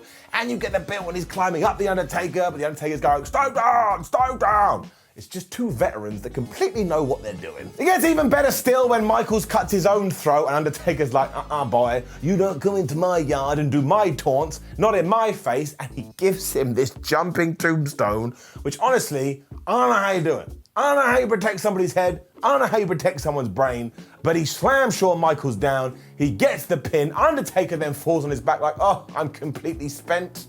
5-star classic. It's also the perfect way to finish off because nobody should ever kick out of that move. And after The Undertaker has left the ring, you get all the nice times with Shawn Michaels and he's crying, going, thank you so much, and the fireworks are going off. I mean, you really couldn't ask for a better send-off. And it is, of course, Shawn Michaels' last match, and he never returned to anything. And given that he is one of the best wrestlers ever, you gotta say fair play. And when you do couple it up with last year too, forget about it. It's just an all-timer all around, and that's why it doesn't just get an up, it gets the golden up. And as always, I leave you with Dave Meltzer's Wrestling Observer ratings, so if you're mad at me for some of my opinions, hopefully you can side with Uncle Dave. The opening tag team match got 0.5 stars. Randy Orton versus Rose versus DiBiase got 2.75 stars. The Money in the Bank got 3.75 stars. Triple H versus Sheamus got 3.25 stars. Punk versus Mysterio got 3 stars, which is pretty good given it only got 6 minutes. Bret Hart versus Vince McMahon got a not rated, which I completely understand. Chris Jericho versus Edge got 4 stars. The women's match got a dud. Cena versus Batista got 3.5 stars. And of course, one of his most controversial opinions ever, Shawn Michaels versus The Undertaker, 4.75 stars. Ooh, delally. WrestleMania 23, when all was said and done in 2007, was the biggest money show in the wrestling business ever. That's changed now, of course, but still not every event is able to boast that. And when all the figures had come in, it basically made around about $46 million. In fact, it was so successful, WWE didn't even feel the need to exaggerate their attendance figure that much. They said, hey, there's around about 80,100 people in the Detroit arena, and basically there was. And we forget about it now, but 80,000 people went and watched men and women fight in their pants. It is filled with both great matches and ones that surpassed your expectations, and man, is that true when it comes to The Undertaker versus Batista for the World Heavyweight Championship. In fact, at one point, that was going to go on last. It was going to be the main event, and then WWE changed their minds, and that really pissed off Big Dave. Even in the lead up to WrestleMania, when he was doing all of his press, he told the Detroit News, I'm going to paraphrase here, I don't agree with this decision, I think it's absolutely terrible, and we are going to go out there and knock it out of the park so much, whoever has to follow us is going to have a very bad day indeed. None of that matters though, does it? In fact, you're probably wondering, why is this bald idiot going on about that when we have to address the elephant in the room, and that's because the big centerpiece of this version of WrestleMania is Donald Trump. Now, of course, there may be something going on right now as I'm saying these words, which of course is why WrestleMania 23 got voted into the retro spot this week anyway, but I don't believe you tune into these to get political opinion, so that's all I'm going to say about it. We take it, we throw it over there, and we're just going to focus on the wrestling. The big question, though, of course, is how the hell did this happen? Now, of course, back in 2007, he wasn't the leader of the free world, but he was a mainstream television star and actually had a long-dated relationship with World Wrestling Entertainment going back to WrestleMania 4 and WrestleMania 5. Both of those were held in Trump Plaza because Donald thought the glitz and glam of professional wrestling could help his Atlantic City that he was trying to turn into a brand new version of Las Vegas. Also, he bought these events wholesale, so Vince McMahon was like, yeah, you can do that, because that basically meant no matter how many tickets they sold, the company was still going to make a bucket full of cash. It also meant they struck up some kind of a friendship, which is why almost 2 decades later, the idea was pushed to, hey, maybe we should bring Donald Trump back in. Now, this actually came from the mind of the USA Network's Bonnie Hammer, who has always worked with WWE, and it kind of started because of The Apprentice, which of course Donald Trump hosted, was having a bad time in the ratings. Maybe don't mention that again. The same was happening with Rosie O'Donnell's The View show, so somebody at WWE came up with this great idea to have a fake Donald Trump and a fake Rosie O'Donnell have a match on Raw, and I'm not kidding you, it is one of the worst things you will ever see in your life. Like, even if you were my mortal enemy, I would still say, do not ever view this. It absolutely sucks. Trump was so upset by this, he sent a letter to Vincent Kennedy McMahon, within the storyline, of course, and it all led to the Battle of the Billionaires that we are going to talk about. I swear, you're not going to believe any of it, unless you've already seen it, but even then it's still quite a trip. Stone Cold Steve Austin, who would serve as the special guest referee in that match too, told an amazing story about how it all came together on his podcast. Now, I'm sure there's a little bit of ha he he, because it is pro wrestling and that's what we do here, we exaggerate, but apparently they were backstage at the arena. Vince McMahon called over Steve Austin and said, Steve, I think you should give a stunner to Donald Trump. Donald Trump's advisors were like, there's no way that's happening. You can't stun him, he's flipping Donald Trump. And then yes, apparently, Donald Trump said to Vince McMahon, well, do you think it's going to help the show? Vince went, yeah, pal. So the Trumpster agreed to do it. Think of that. In other news, Rey Mysterio was so badly injured, his doctors were telling him, you shouldn't ever wrestle again, Rey, which means we have to put him up a couple of notches on the Legends ladder, because how the hell did he manage to overcome that and still be good in 2020? And Kurt Angle was making moves to go into mixed martial arts. In many ways, it's a shame he didn't.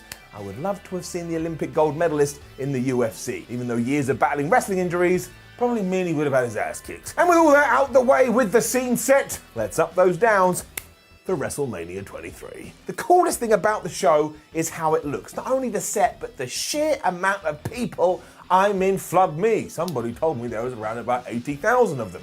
I know it's quite commonplace now, but because of the pandemic, I forgot about all of this, so when I saw them, a little bit of water came out of my eye. It's so badass, and that is doubly true when you go into the opening video package, which focuses on WrestleMania 3, where Aretha Franklin sang America the Beautiful, and then what do we cut to here? Aretha Franklin singing America the Beautiful. I thought it was flippin' faboo. So she must have had some affiliation with wrestling to come back and do it again, and I would have loved to have asked her, who is your favorite wrestler? I'm going to say Tyson Tomko. Kicking off the show was the Money in the Bank ladder match, and I'm just going to make this clear right now. I get why it became its own pay-per-view, but it was a mistake. I love the tradition of this kicking off WrestleMania. It just somehow made it feel so much more special, and because it is WrestleMania, deep down, somewhere in my loins, I actually think the wrestlers worked a little bit harder, because every wrestler works harder at WrestleMania. And it was Jeff Hardy versus Matt Hardy versus CM Punk versus Fit Finlay versus Mr. Kennedy versus Randy Orton versus Edge versus King Booker. I just want to touch on King Booker at the moment, because if you listen to Booker T's podcast, he's always saying Big E needs to be more serious, he needs to be less of a joke. And here, Booker T is playing the most ridiculous gimmick ever, and you know what? It is absolutely great. I don't understand that at all. I also bet that you rolled your eyes when you heard that Finlay was involved. You're probably like, oh, it's the man with the shillelagh. But do you know who does the earliest, craziest thing? It is fit, it is Finley. He just jumps off the top rope into the awaiting crowd. And again, I know we see that all the time now, but it's fit Finley. He was supposed to be, I'm gonna roll around, and here he's flipping, flying around. I mean, that was instantly forgotten when Edge picked up a smaller ladder and just chucked it right into CM Punk's face. And I don't want to act like their father, but what the hell are we doing? This was just metal on bone. Your skull doesn't know what's going on. The skull doesn't know, oh, I'm fake wrestling. How did he not die? From here, you remember the deal. Money in the Bank matches are just nuts, and this could be one of the most nuts of all of them, and I'm sure that's not true, but when I was watching it, I was thinking to myself, my word, it's nuts, because Jeff Hardy is jumping off the top and doing a swanton bomb with Kennedy, who's on a ladder, and then flipping out. Edge is on like the tallest ladder ever, and Randy Orton pushes him off. It takes him around about 76 years to fall off the thing, which means technically he's still falling, and the crazy spot is that Jeff Hardy climbs up an even taller ladder, and there's another ladder, how many times I've got to say ladder, between the apron and the guardrail. He lays Edge onto it and then does a leg drop from the top. If you have never seen this, you owe it to yourself to go and watch it. I honestly don't know how that wasn't the Edge of the rated R superstar's career. I said Edge, the end of Edge's career. See, look how much it affected my brain. How is wrestling fake? It was picked as such a devastating thing that Edge had to be stretchered out, and just as you were coping with that, Randy Orton hit CM Punk with an RKO from another ladder. And he lands like he's been in a flipping car wreck. And then actually, if you can believe it, King Booker had the match won, but because Charmel, his wife, had got involved, Matt Hardy had grabbed her, leaving the question to Booker, do I grab this briefcase or do I save the love of my life? Thankfully, he did pick his wife. Otherwise, can you imagine that conversation when they got home? Just in case you wanted more interference, Hornswoggle, Finley's son, was out here, and he gets murdered too, because he's like scrambling up the ladder like he's some kind of animal, and Mr. Kennedy doesn't appreciate that at all, so he gives him a rolling fireman's carry off the ladder onto the mat below, and he must have crushed his ribs. He doesn't protect him at all. It's like having sex without a condom. This all led to the impression that Punk was going to win. He'd have to wait another 12 months before getting that little doozy, when Kennedy pushed him off and stole the Money in the Bank briefcase. One day we're just going to have to do a whole episode about Ken, because it is just a fascinating story. This was meant to lead for him having a WWE title run, and instead he got kicked out of the company after failing a drugs test and pissing off important people. It is Wrestling 101. Kennedy cut a promo after this saying that every single world champion now needs to watch their back. Again, you can see the rub he was getting, but it was not to be. I was then in tears, because this WrestleMania opens really hot. You've got the crowd, you've got an incredible first match, and then it is the Great Khali versus Kane. The Great Khali versus Kane. Talk about dragging someone back down to earth, is getting it down. And I love Kane, I really do. He is one of my favorite characters in the history of the business, but there was no way that this was gonna be that good. I mean, even Mr. Khali, who I'm going to presume is the Great Khali's dad, probably looked at this and went, well, they can't do much, and they really weren't able to. It was billed as an inter-promotional match to try and give it a little bit more heat, but that did not work. And with around about 2 minutes, the Great Khali has got himself tied up in the ropes. I was laughing my ass off, and I'm sure this was a planned spot, but it still looks so funny, just like he's a wailing goof. When this was all going on too, Kane used it as an opportunity to go and get that hook, you know, the one from the movie he'd been in called See No Evil. But wait a minute. One, if you do go back and watch this retroactive, you're like, what the flip is that? Because you weren't going to remember that film came out. And two, in the film, that was used for like ripping people's assholes open. I'm not kidding, that's what he did with it. So I was like, is he gonna stick it up Great Khali's bum? Thankfully he didn't, but I was worried. WWE, of course, told the Big Red Machine to slam Great Khali as some kind of homage to WrestleMania III, but you'll be shocked to hear it didn't have the same impact, and then Great Khali gave him a tree slam and picked him to the 1, 2, 3. I mean, it is one of the most anticlimactic finishes ever. It's like if you're having sex and you go to, finish and a toy popped out. You'd just be like, well, what the flip was that? That's kind of how I felt here. Khali then choked Kane with that hook, and it was disgusting when you remember what it was used for. I think we could forget about this for the rest of our lives. Crying time with them backstage, and this kind of hit me right in the feels, because of course Shad Gaspard tragically passed away recently, and when you remember what he did trying to save his son, and you see him here, and you remember this tag team probably should have got at least one more run within the WWE, well, it was just really sad. And it was one of those stereotypical WrestleMania backstage things they always do. They started to dance with Eugene and the ECW chicks, and their WWE words are not mine. And also, one of them is Kelly Kelly, another is Layla, and then a bunch of legends turn up, like Slick is there, Ron Simmons, Dusty Rhodes, and they just all dance away because they're so happy that it's WrestleMania, as long as they're having a good time. We then jump straight into Chris Benoit versus MVP for the United States title in the "This is the real WrestleMania" match, because they were going to be all technical and try and have a Cactus Can classic. This is kind of fascinating watching back now, because this was Chris Benoit trying to put MVP on the map, whereas now in 2020, MVP is just an established guy. It's kind of easy to watch now for obvious reasons, and although MVP didn't win the US title here, and he probably should, it's still a pretty hard-hitting match. MVP's entrance was also excellent because he came out with a bunch of cheerleaders, and WWE just made him look like a massive star, which made it equally hilarious where Chris Benoit came out with no one, like Billy No Mates. And you knew what the deal was going to be here instantly because they just started to pound the shit out of each other. Literally within around about 15 seconds, that's not me exaggerating like I usually do, Benoit had blood somewhere on his face just because he'd been clocked right in the skull. It is kind of silent, but the crowd do pick up when MVP does his ballin' bit, and Chris Benoit eventually wins with the diving headbutt, a move now which I never want to see again as long as I live. And yeah, like I say, I think it would have been better if MVP had won, but look, let's keep it nice and simple. It was a million times better than Kane versus the Great Khali. We then head backstage and we get our first glimpse of Donald Trump, who is sat there with a former Miss America known as Tara Connor. That made me a little bit uncomfortable, but not as comfortable as I was going to be, because he's on the phone being like, WWE sucks and Vince McMahon hasn't given me any food, I just want a sandwich, when all the lights start to go crazy and from behind the sofa, out pops the Boogeyman. Donald sold this like he'd rather be anywhere else in the world, and he told the Boogeyman to go and get him a sandwich, and as he did fly off camera, he basically laughs. Wrestling is just the oddest thing in the world. This is pretty much terrible, and yet for some reason, I watched it 5 times. I just couldn't believe it was a real thing. We then had our whole Hall of Fame awards bit, which is always nice to see, and Howard Finkel was doing the introductions. That kind of got me right here, because he hadn't been gone that long.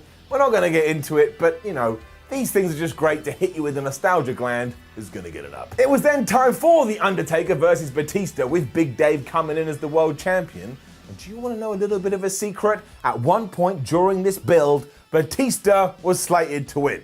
Now really, that's not that surprising, because I'm sure as soon as WWE did realize, oh my gosh, he's on a streak, everybody had the conversation, is this the guy that's meant to win? And clearly he didn't. But can you imagine? Still, Big Dave and Takes were telling the truth. This is absolutely getting it up. Because despite all the naysayers assuming that this was going to be a pile of crap, I think it's The Undertaker's second best match ever at WrestleMania, if you take the ones he had with Shawn Michaels and you combine them into a pair. I mean, it is just great from the word go, and for some reason, Teddy Long is doing the introductions, just because you have to get everybody on WrestleMania. I was surprised he didn't go, I've changed the rules, player, and it's a tag team match.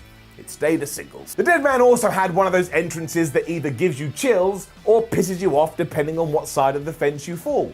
But it genuinely does last around about 10 minutes, but I thought it was absolutely great. Ever since I was a kid, I couldn't get enough of it, and that will probably be the way until I get so fed up with wrestling, I never watch again, apart from Undertaker entrances. As soon as the bell sounds, Batista just spears The Undertaker straight away, and that sets the scene, especially when he then climbs to the top rope and hits the Phenom with a flying shoulder tackle. And you can actually see people in the crowd going, wait a minute, this isn't what I expected at all, and they just start to get louder and louder. I mean, you can really start to smell it, you can really start to feel it, and you can really start to touch it.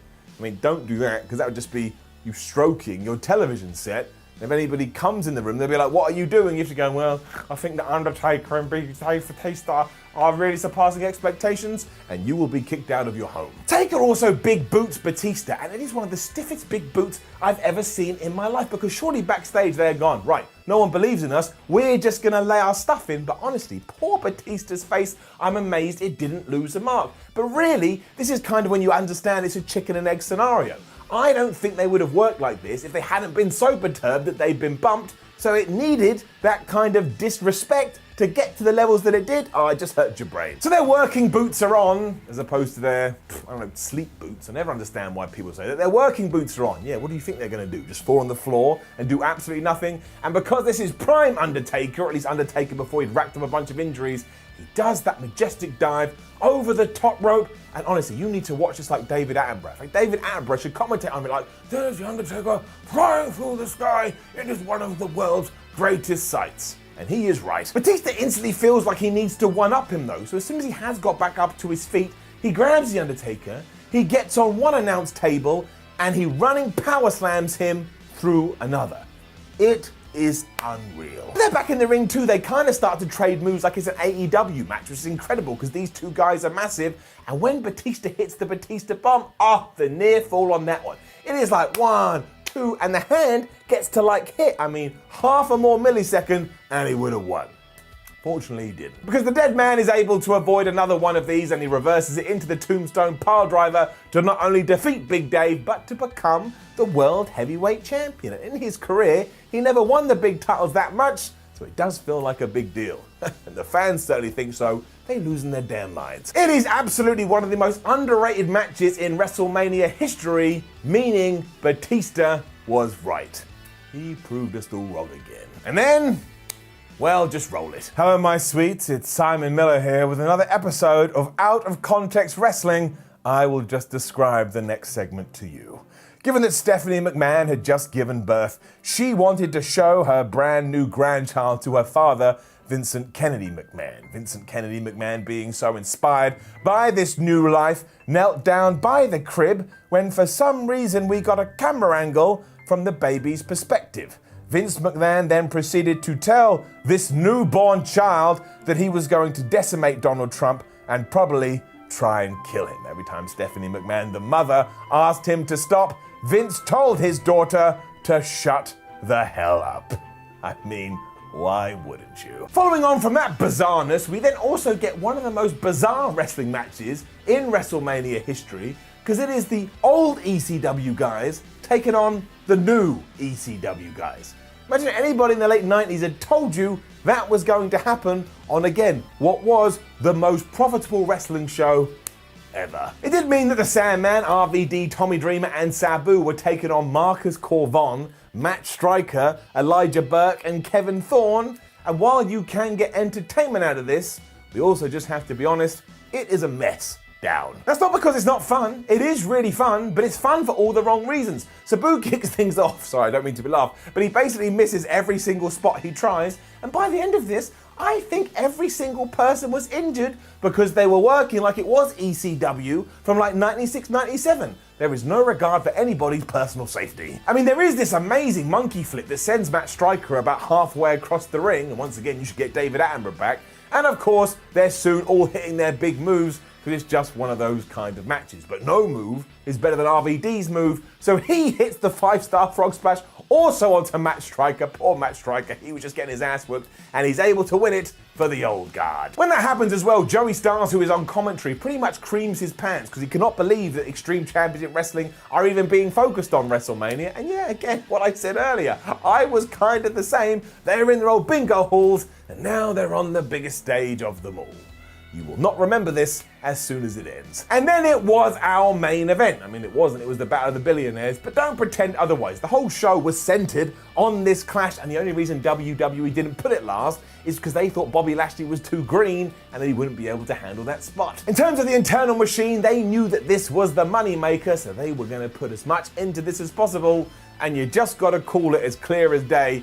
It is so much fun. It is so WWE. When they get this stuff right, it just takes you on a roller coaster. It is getting it up. It is, of course, Lashley versus Umaga with Donald Trump and Vince McMahon in their respective corners, and whichever one of these two guys loses, their representative is gonna have to have their head shaved clean. Now, that kind of does ruin the match for many reasons, the two most important ones being, one, nobody cares about Umaga and Bobby Lashley here. They only care about Stone Cold Steve Austin, Vince McMahon, and Donald Trump, and also, you knew the outcome. Nobody actually thought Trump was going to get his head shaved when Vince McMahon was right there. So people basically sit on their hands until it's quite clear we're building to a finish. Amado Estrada is also in the corner of Umaga, and when you kind of remember that and the presentation, this is one to far while under questionable at best. But really, when you see Umaga work and you kind of see how he got this character down, he really could have been the world champion, which apparently was on the cards at one point. Unfortunately, he had a bunch of personal issues, and 2 years after this, he had passed away. It is a tragic, tragic tale. The man gets bumped off the apron at one point and he sells it like he's dead. And the antithesis to this is Donald Trump, who isn't taking the whole thing seriously at all. In fact, he just shouts the whole time, "Go get him, Bobby! Go get him, Bobby!" And he does it so awkwardly, you just know these two probably only had one conversation beforehand. That was probably just, "Oh, hi, I'm Bobby, hi, I'm Donald," and that was it. Stone Cold Steve Austin, as I've already mentioned, is a special guest referee, but he kind of just feels like a prop here, again, just to get as much mainstream attention on this as possible. But that does work. And at one point, he takes the Samoan spike and he too sells it like he got shot with a gun. I went into dad mode again because I was like, wait a minute, doesn't he have a bad neck? He does not care here. He's all about the match. It also kind of underlined that we must have had mad plans for Umaga to allow him to do this. And really the only reason this was put in is that we could have the arrival of Shane McMahon. Now I'm just gonna introduce a brand new segment here because it happens every week, and therefore, hello, it's me, the younger version of Simon Miller, and yeah, to represent that, I've just put a wig on my head. Look, I'm running out of props, all right. But welcome to the first ever It Looks Like They Were Just Born, this week featuring Shane McMahon. Like, you can't believe it. When you see him run down to tend to his father, who has just had his ass whipped, it honestly looks like he's just popped out of the womb. I know I say this every time we do retro ups and downs, that's just age, that's just time, it's gonna happen to all of us, but it will just scare the absolute crap out of you. So yes, this week's They Look Like We're Just Born goes to Shane O'Mac. Anyway, after a lot more nonsense, Trump does look into the camera and he goes, "What is going on here?" And he says this with about the enthusiasm as a fish that's told they're about to be eaten, and then he goes and spears or attacks Vince McMahon. Is this one of the worst spears you'll ever see in your life? Yes. He follows it up with a bunch of horrible punches, but again, it absolutely works. The crowd is going nuts. And just when Umaga is about to Samoan spike Steve Austin again, he turns it around, he hits the stunner, Lashley hits the spear, they get the 1, 2, 3, and Vince McMahon about to go bald. You then get the money as McMahon desperately tries to run away, and even Shane McMahon tries to protect his old dad, but it's not good enough. He gets tied into the barber's chair, which also had its old entrance before this, and that absolutely cracked me up, as Donald Trump, Stone Cold Steve Austin, and Bobby Lashley shave the CEO's head. But they do it so aggressively, and they do it so viciously, this looked like the stiffest thing in the entire match. And also, you've got to be careful with that. If you do it too much, it don't grow back. It's all great though, and it's a clip that WWE would show over and over again. And while I know this isn't breaking news, for all his goods and all his bads, and all his ups and all his downs, Vince McMahon is always game for making himself look like an absolute jabroni. And here he just sells it wonderfully. His facial reactions as if he's just been told, "Sorry Vince, we gotta put you in the ground." As the three good guys start to celebrate, it's also here where Stone Cold Steve Austin gives Donald Trump that stunner, and it is laughably bad, to the point even Steve Austin is cracking up. And the only real dent in the armor here is that everything Steve Austin does should have been given to Bobby Lashley because we were trying to get him over. But look, the Rattlesnake was one of the biggest stars ever. You know how WWE treats this. And overall, it's just an absolute laugh a minute, this is. It's WWE at its best. WWE then did that thing where they stick a filler match in between that and the real main event because they want all the fans to calm down. But all the audience knows what they're doing, so what do? They just give up and go, "Well, we'll take 5 minutes," so there's no reaction whatsoever. And yeah, it's Melina versus Ashley in a lumberjill match, but listen to what I just say.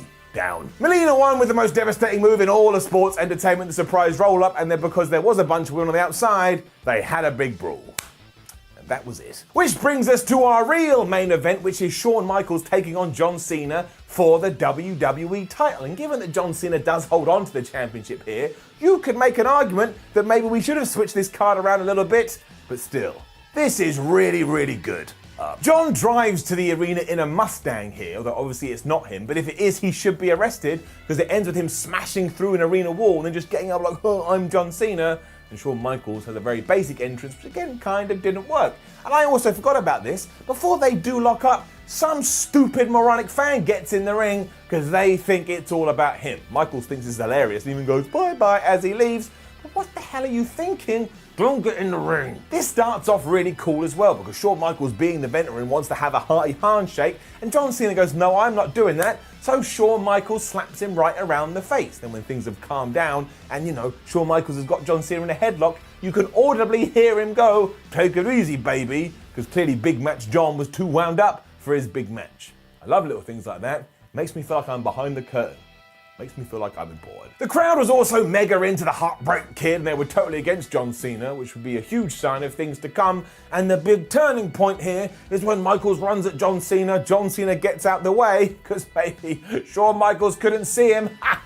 Doesn't work. And then he hits the post, and he busts himself open. This really is great too, and maybe a forgotten top main event at WrestleMania, because you never hear anybody talk about it. And at one point they even go to the outside and Shawn Michaels gives Cena a pile driver on the steel stairs.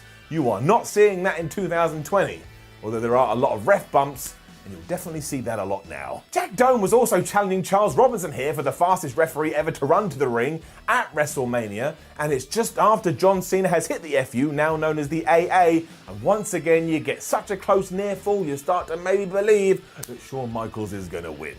Again, he's not. That happens again too after Cena got into it with an official because Shawn Michaels was able to get out of the STFU, and as soon as he turns around, he gets super kicked right in the face. And I tell you this, I 100% mean it, you could have had that be the finish and I would have bought it and I would have been fine with it. But again, this is the ascension of John Cena to the super duper top, and he kicks out as well. It's always the proper ending that gets me. It got me back then and it still gets me today. Because John Cena doesn't pin Shawn Michaels, we go one step further than that, and he relocks in the STFU, and of all people, the Heartbreak Kid taps out. I mean, this was putting Cena over big time and turning him into the force that he is today. And for that very reason, Shawn Michaels does deserve a pat on the back. Cena cried afterwards because he was just so happy, and he was about to get even happier as he entered the stratosphere. And this, my friends, is WrestleMania 23. And I tell you, if you're looking for a show that is easy from minute one to minute end and barely has a bad match, this is the one for you. I'm giving it up. And as always, we finish with Dave Meltzer's Wrestling Observer star ratings, because people still argue about them, and that cracks me up. The ladder match got 4.25 stars. Great Khali versus Kane got -1 star. That's quite nice. Benoit versus MVP got 3.25 star. Batista versus The Undertaker, 4 stars, you bet your ass. That crazy ECW match got 2.25 stars. Bobby Lashley versus Umaga, Battle of the Billionaires, got 3 stars. Melina versus Ashley got a dud. It's not their fault. John Cena versus Shawn Michaels also got 4 stars. You see, we are all in sync. Hello, my friends. Simon Miller here, and welcome to another episode of Retro Ups and Downs. And from now on, I thought we could start the intros as I do regale you about the tales of yesteryear and just set up the scene in front of my lovely fireplace and my very cozy dressing gown. But seriously, there is so much to WrestleMania 27, and yet when you start researching it, the biggest of all of these is Snooki. That's right. So it is sort of funny because, of course, back in 2011, everyone was like, oh my gosh, I love the Jersey Shore. Whereas in 2023, what most human beings will say to you, if you say, hey, do you remember Snooki? They will go, is there something wrong with you? Do you need to see a doctor? It's not like it's a Mike Tyson or a Cyndi Lauper. It is just someone whose name rhymes with Nookie, which used to be a Limp Bizkit song from around about the same time, which is also slang for, don't worry about it, it's a family show. But look at all of this as well, because The Rock also came back at WrestleMania 27, and the whole reason we did this was to set up the WrestleMania 28 main event, because we were going to get John Cena versus the Great One, and Vince McMahon had the great idea, well, why don't we use the main event of Mania 27 to get that in motion? And look, it was kind of revolutionary, I suppose, at the time, but it's also crazy. And it also kind of ties into the fact that around this time, Vince McMahon had gone and eradicated what WWE actually meant because he wanted to get wrestling out of there. This may have changed since then, I didn't look, but for a good while, it was just WWE. And if somebody said, what does WWE stand for? You had to go, it's just WWE. Amazingly too, at the Raw after this WrestleMania, plans were changing so much. The word was, officials were losing their mind. So the next time you see a modern day report that says, oh my gosh, I can't believe there's no structure in WWE, it's always been this way, they're bonkers. And the real concern is that the powers that be just weren't happy with how everything between The Rock and John Cena was going. Because no matter what they tried to do, Poor old Big Match John kept getting booed. I'm not entirely sure what they were expecting, but in case you weren't around in 2011, this was the constant conversation, with people being like, why won't they just cheer Cena? We went, ha ha, because we don't want to. There was also some disappointment that it was going to be a 12-month program, because what we were so used to, including right now, in 2023, is that if all of a sudden, on a Monday Night Raw, I see The Rock and John Cena going at it, at the very least, I assume it's going to be at SummerSlam, but now we were being told, well, you better not die in the next year, otherwise you ain't gonna see it. What many people forget too is that WWE actually doubled up on these, because the best match at WrestleMania 27 is Triple H versus The Undertaker, and what do we do on this episode of Raw? We start teasing, maybe we'll do the game versus the Dead Man again at WrestleMania 28. Why don't you have any new ideas? Otherwise, in terms of the pay-per-view itself, it is just a little bit lackluster, to the point when you do watch it, you're like, man, is this actually WrestleMania? And even when we put the poll up, when people saw this event, they were like, oh, well, apart from Triple H versus The Undertaker, what's the point? I don't think they turned into robots. Let's put all that to one side, though, because live from the Georgia Dome, which is very WCW, in front of over 70,000 fans, let's take the finger of power and stand up. Give the good bits up and the bad bits are down for WrestleMania 27. Now, we don't usually talk about the pre-show, but we are here because it was really funny. By funny, I mean terrible. Because after weeks of building up Sheamus versus Daniel Bryan, which is Vince McMahon's favorite WrestleMania match, they got 3 minutes, it ended in a no contest, and then magically just turned into a battle royal. I mean, what the flub is going on? This thing was also a lumberjack match, which is why it got out of control. When Teddy Long came out, I was all like, oh man, player, let's just throw everybody in the ring. And do you know who won it? The Great Khali. I'm sorry. That is proper 2 + 2 = potato stuff. How did we get here? He also did this by throwing out Sheamus last, who was also the United States champion. This is why we need to appreciate where those belts are in the modern day. They actually mean something in 2023. In 2011, they didn't mean dilly squash. Which does mean our pay-per-view proper kicks off with... it's The Rock. Because of course it's The Rock. I swear his whole plan was just to stand there until the show reached a lot of time. Because after about 5 minutes, I was like, Dwayne, say something. Please say something, Dwayne. I understand you're enjoying the adulation and the, oh my gosh, it's Mr. Dwayne Johnson. But for the love of everything, let something come out of your mouth. But at one point, I actually thought he was dead. And look, I totally understand this. Of course he was going to do it. And you know, not like he set his name on fire and took 499 years to get to the ring, which he would do in a few years' time. Now, I don't want to take anything away from the Great One, because we know what a good talker he is. But when he was getting half the crowd to say wrestle and the other half of the crowd to say Mania, I was a little bit like, well, now you've just reminded me what a stupid name WrestleMania is. We should have called it the Colossal Tussle. Still, nothing else was ever going to go in this spot, and you can't deny the love between The Rock and the fans, so it does get you all warmed up. There's the word. This is when the wrestling does begin, and it's Alberto Del Rio versus Edge for the World Heavyweight Championship. Well, it's just a little bit odd. But while the Rated R superstar does arrive with Christian, which makes all the sense in the world, when Alberto decides it's his time, he's got Ricardo Rodriguez, which I understand, but he's also here with Brodus Clay. I was like, did I just lose that part of my brain? I don't remember this at all. I mean, clearly, I just called my brain a Blaine. Something is going bad. Fans were also super mad because Del Rio had won the Raw Rumble, but look at this, he's opening the show and not main eventing. But can we just call the truth here? WWE has always done this, because when they say main event, they just mean championship. That's it, we've just got to accept it. I mean, sometimes they do pay-per-views, premium live events, and go, ha ha, there's 3 main events. That's baffling. Alberto also comes out in his fancy car, and if you watch it from a certain perspective, you're like, I don't know whether this is good guy Del Rio or bad guy Del Rio. And if he wasn't fighting Edge, who obviously at this stage was the pervert babyface, I would have been massively confused. And speaking of Adam Copeland, that is why this is so damn hard to watch, because we know a couple of weeks after this, doctors were going to tell him you shouldn't be bumping anymore because you may die, and he was forced into retirement. So I couldn't really enjoy this at all. It's so bad, especially when Alberto throws him into Barry Barricade and he lands right on his neck. Although thankfully after that, he switches to the arm. I was like, yeah, I don't care about that thing. Rip the damn limb off for all I care, but stay away from his skull area. And I knew I shouldn't have said anything either, because then Del Rio Frankensteins him off the top. I was having kittens again. Edge does get his foot on the ropes, so Ricardo is playing around, which is when Christian gets involved. And I was a bit like, man, no wonder Christian left all those years ago. This is the only spot you could find for him on WrestleMania? That man never gets his due. It's also why Brodus Clay gets involved and he drops Christian on the outside. It's like, oh my gosh, what's going to happen? And really the massive problem with this match is that nobody, including myself, I mean obviously I'd seen it before, thought that Alberto Del Rio was actually going to win the title. So even when he applies the armbar, you can actually see some people in the audience like, yeah, he's definitely going to get out of it. And he does. Around this time, Christian also gets revenge on Brodus, and you know the deal. No professional wrestler can handle something going on outside the squared circle. So Del Rio forgets that he's wrestling. He turns around into the spear. Uno, dos, tres. Now look, I will say it's a fun match, although the aftermath is so damn stupid. Because Christian and Edge go to Alberto Del Rio's car and they smash the whole thing up. And this is when the camera cuts to Alberto's face and he looks so sad, like some kind of puppy that doesn't have an owner.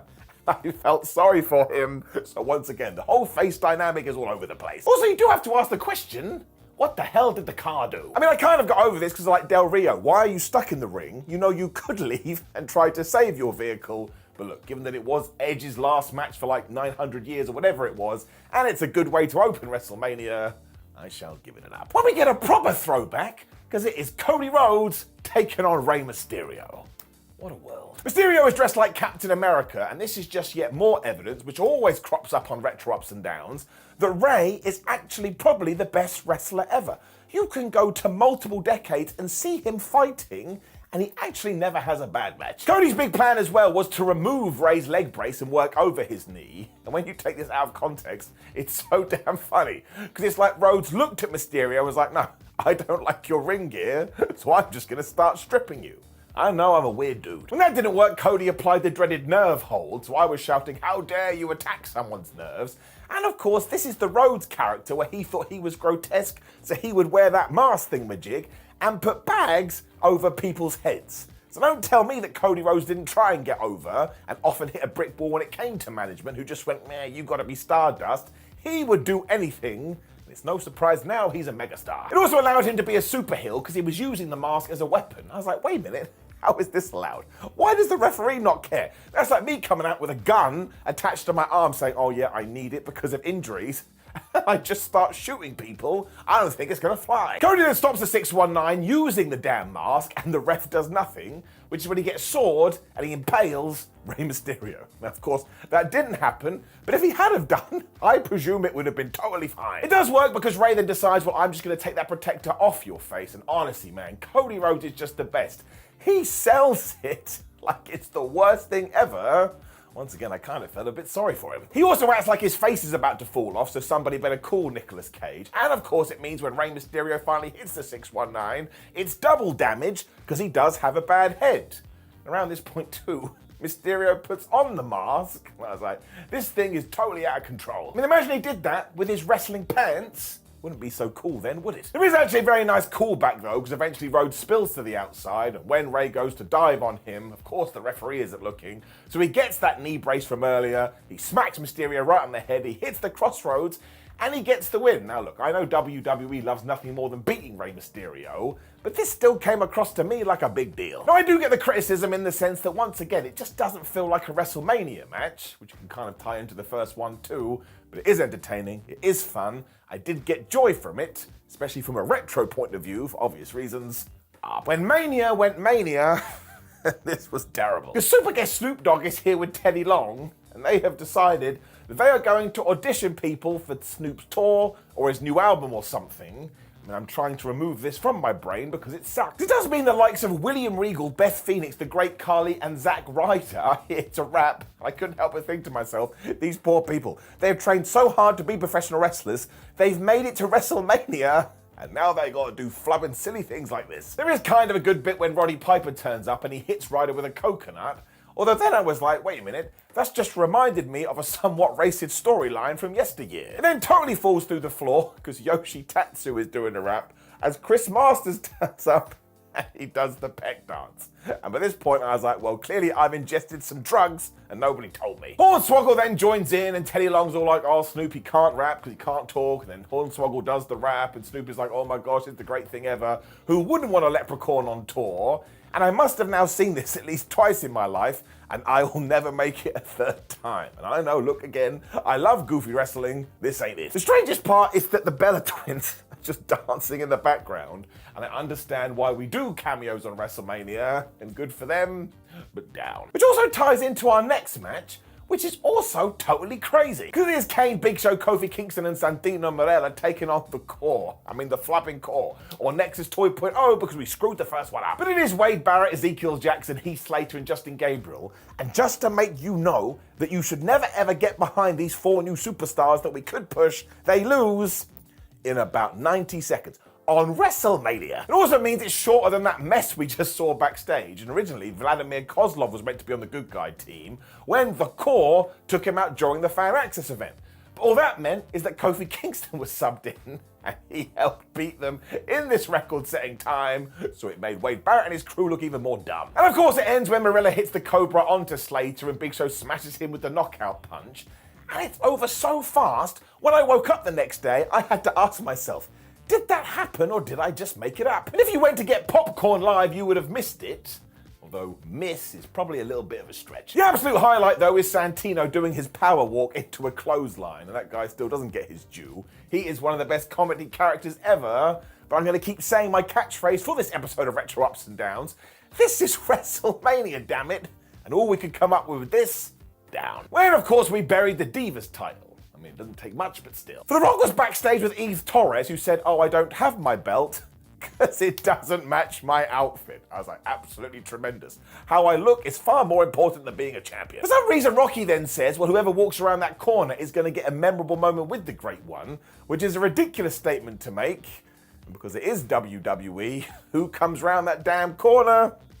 It is, of course, Mae Young. Of course, it's all done for ha-ha, and Rocky calls her a Divasaurus, and I was like, look, you've cut some of the best promos ever, Dwayne, but that ain't it. Of course, Young instantly replies with the fact she wants to give The Rock a blowjob. I mean, she says people strudel, but I am not standing on ceremony here, Mr. Wayne. That is the intention here, that is the reference, so I'm just gonna say it. Mae Young, the old person, wants to get down. You know what, let's just move on. We then make some Adam and Eve jokes, because if you haven't realized, Mae Young is really old, where thankfully she is pushed on screen, and do you know who then turns up? Stone Cold Steve Austin. Now this works because it will forever be money, and if you're an old man like me, you just get mad nostalgia pangs, and they just look at each other, because wrestling is super serious. That's the only reason I'm gonna give it an up. The rest is absolute pants, but it's just 2 of the best ever. They create magic. When Randy Orton took on CM Punk, once again, I don't remember this at all. It's also when Punk had taken over the old Nexus, which are now the new Nexus, although they were banned for ringside and weren't long for this world. And because Punk had beaten up Randy Orton's leg, that was the whole focus on the match, he was going to try and remove that from his body. Till he realized that wasn't possible and he failed. The most interesting part is not once on commentary do we mention the Nexus, so wink wink nudge nudge, but you'll be unsurprised to hear that it's Randy Orton versus CM Punk.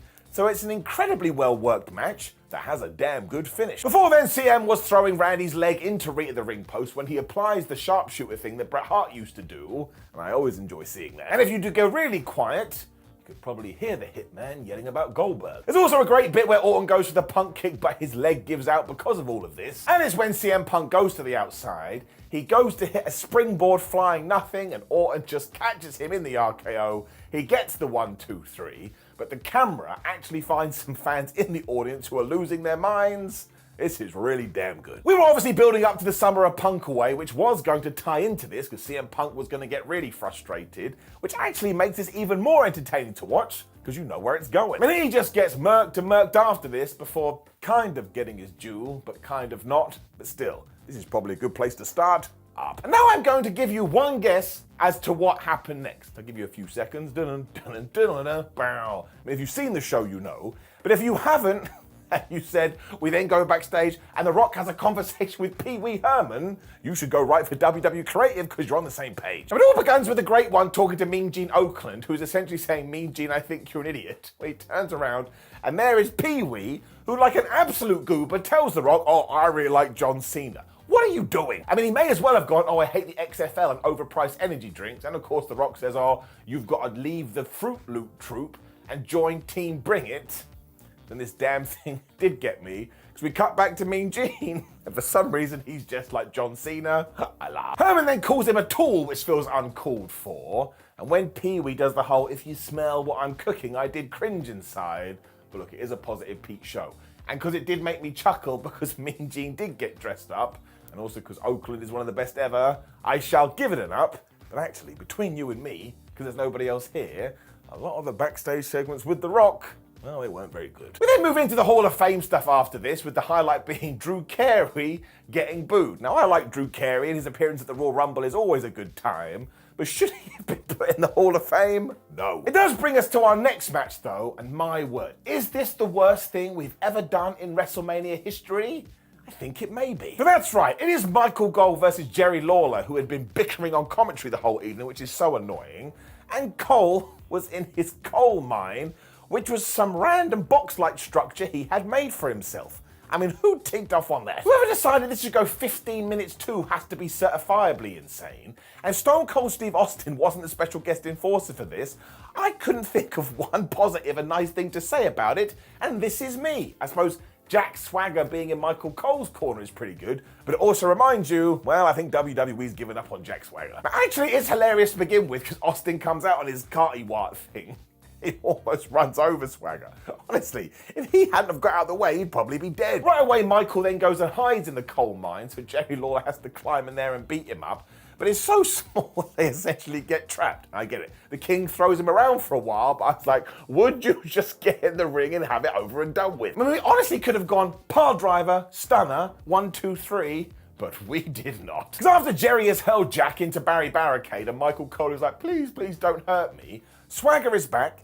He beats up Lawler, which means you do get a good few minutes of Michael Cole performing offense onto Jerry Lawler. Now look, it's not Michael Cole's fault. He is not a trained wrestler. But you are watching this once again on WrestleMania and thinking, I don't know how we got here, but I want to go home. I mean, it honestly is like watching a frog learning to walk. And I think at this juncture is when 2 + 2 = potato was born, because it doesn't make any sense. For the King is selling this as if he has been shot. And I'm like, why? It's Michael Cole. He's not doing anything that impressive. I couldn't handle any of it. Finally, he does fight back, so Swagger throws in the towel, but Stone Cold Steve Austin ignores that, because of course he wants to see Cole get beaten up. I was like, Stone Cold, that is your proper heel turn. You could have finished this and you didn't. Of course we did that as well, so Swagger would get hit with the Stone Cold Stunner, and then finally Jerry hits the big fist. He has Michael Cole pinned, and he pulls his shoulder up at 2. I had tears coming out of my face. Why are we doing it? Was why? Thankfully, Lawler then applies the ankle lock, and Michael Cole does tap out, but Austin, because he wants to cause pain on this guy, waits forever until he calls it. And if you thought that was the end of this farce, well, it's not. Because Booker T arrives for no reason, does a spinneroonie, has a beer bash, and then gets stunned. And when Jerry and Steve are celebrating, the flipping anonymous GM laptop goes off, and Josh Matthews says, well, I think that Stone Cold Steve Austin got interfered too much in that match, so I'm reversing the decision. Michael Cole has won. This is my body. Look, it's just the life draining out of me. I don't understand any of it. I honestly thought about jumping out the window, because then I would have to have focused on my broken legs instead. And if we had done this on Raw, it would have sucked bad.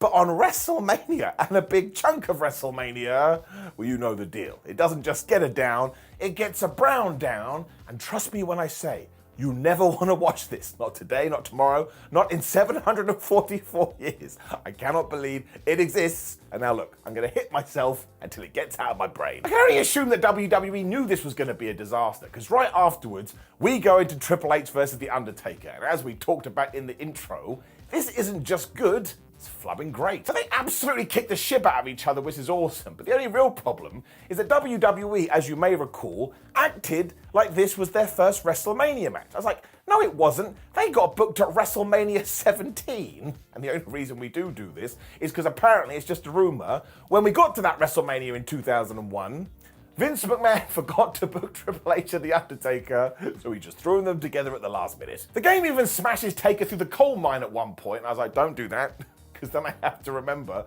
what I just saw. But seriously, every move that they hit each other with, I honestly believe maybe at some points they forgot that wrestling wasn't real. We also see Hunter absolutely kill Taker by throwing him into the announce table with a spine buster, and all of this happens in about 8 seconds. Apparently they'd stored up all their finishes before making their way to the ring, because they just keep trying them.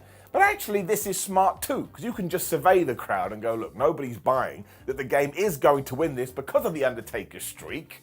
So we're going to have to come up with something clever. It all starts with these horrible chair shots from Triple H, who then hits the pedigree when he gets the 2. When the Undertaker comes back with the last ride, but the game kicks out on that, so it becomes a Professor Layton puzzle, and it's all on. It gets even better though, because Taker then hits the tombstone, and Triple H kicks out of that, and all of a sudden it's like the light bulb goes off, and everyone's like, wait a minute, if he kicked out of the Stone of Tomb, maybe he's actually going to win. Also, it is Triple H, and we know how he likes to play the political game. It totally ramps up because then Tripp starts busting out the pedigrees, and by this point everybody is tapped in.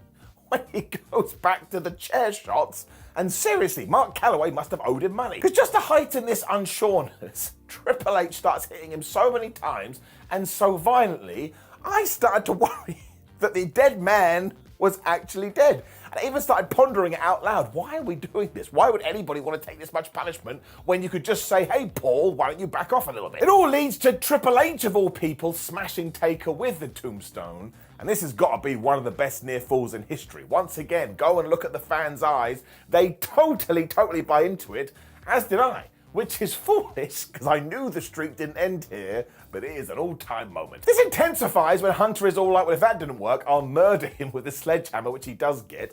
But just as he swings it, all of a sudden, Taker applies the go-go platter, and now Triple H is running out of air. It also saw MMA fans all over the world get upset, because that's not the way you apply that move. And this is such a cool finish, because Triple H, not wanting to die, tries to get the sledgehammer, but at the very last second, he does pass out. The Undertaker had done it, Mr. Burns had won it. This is proper 5-star stuff. As already talked about, they'd already decided they were going to do the rematch next year, because if Shawn Michaels can do it, I'm sure Triple H can do it better. Wink, wink, nudge, nudge.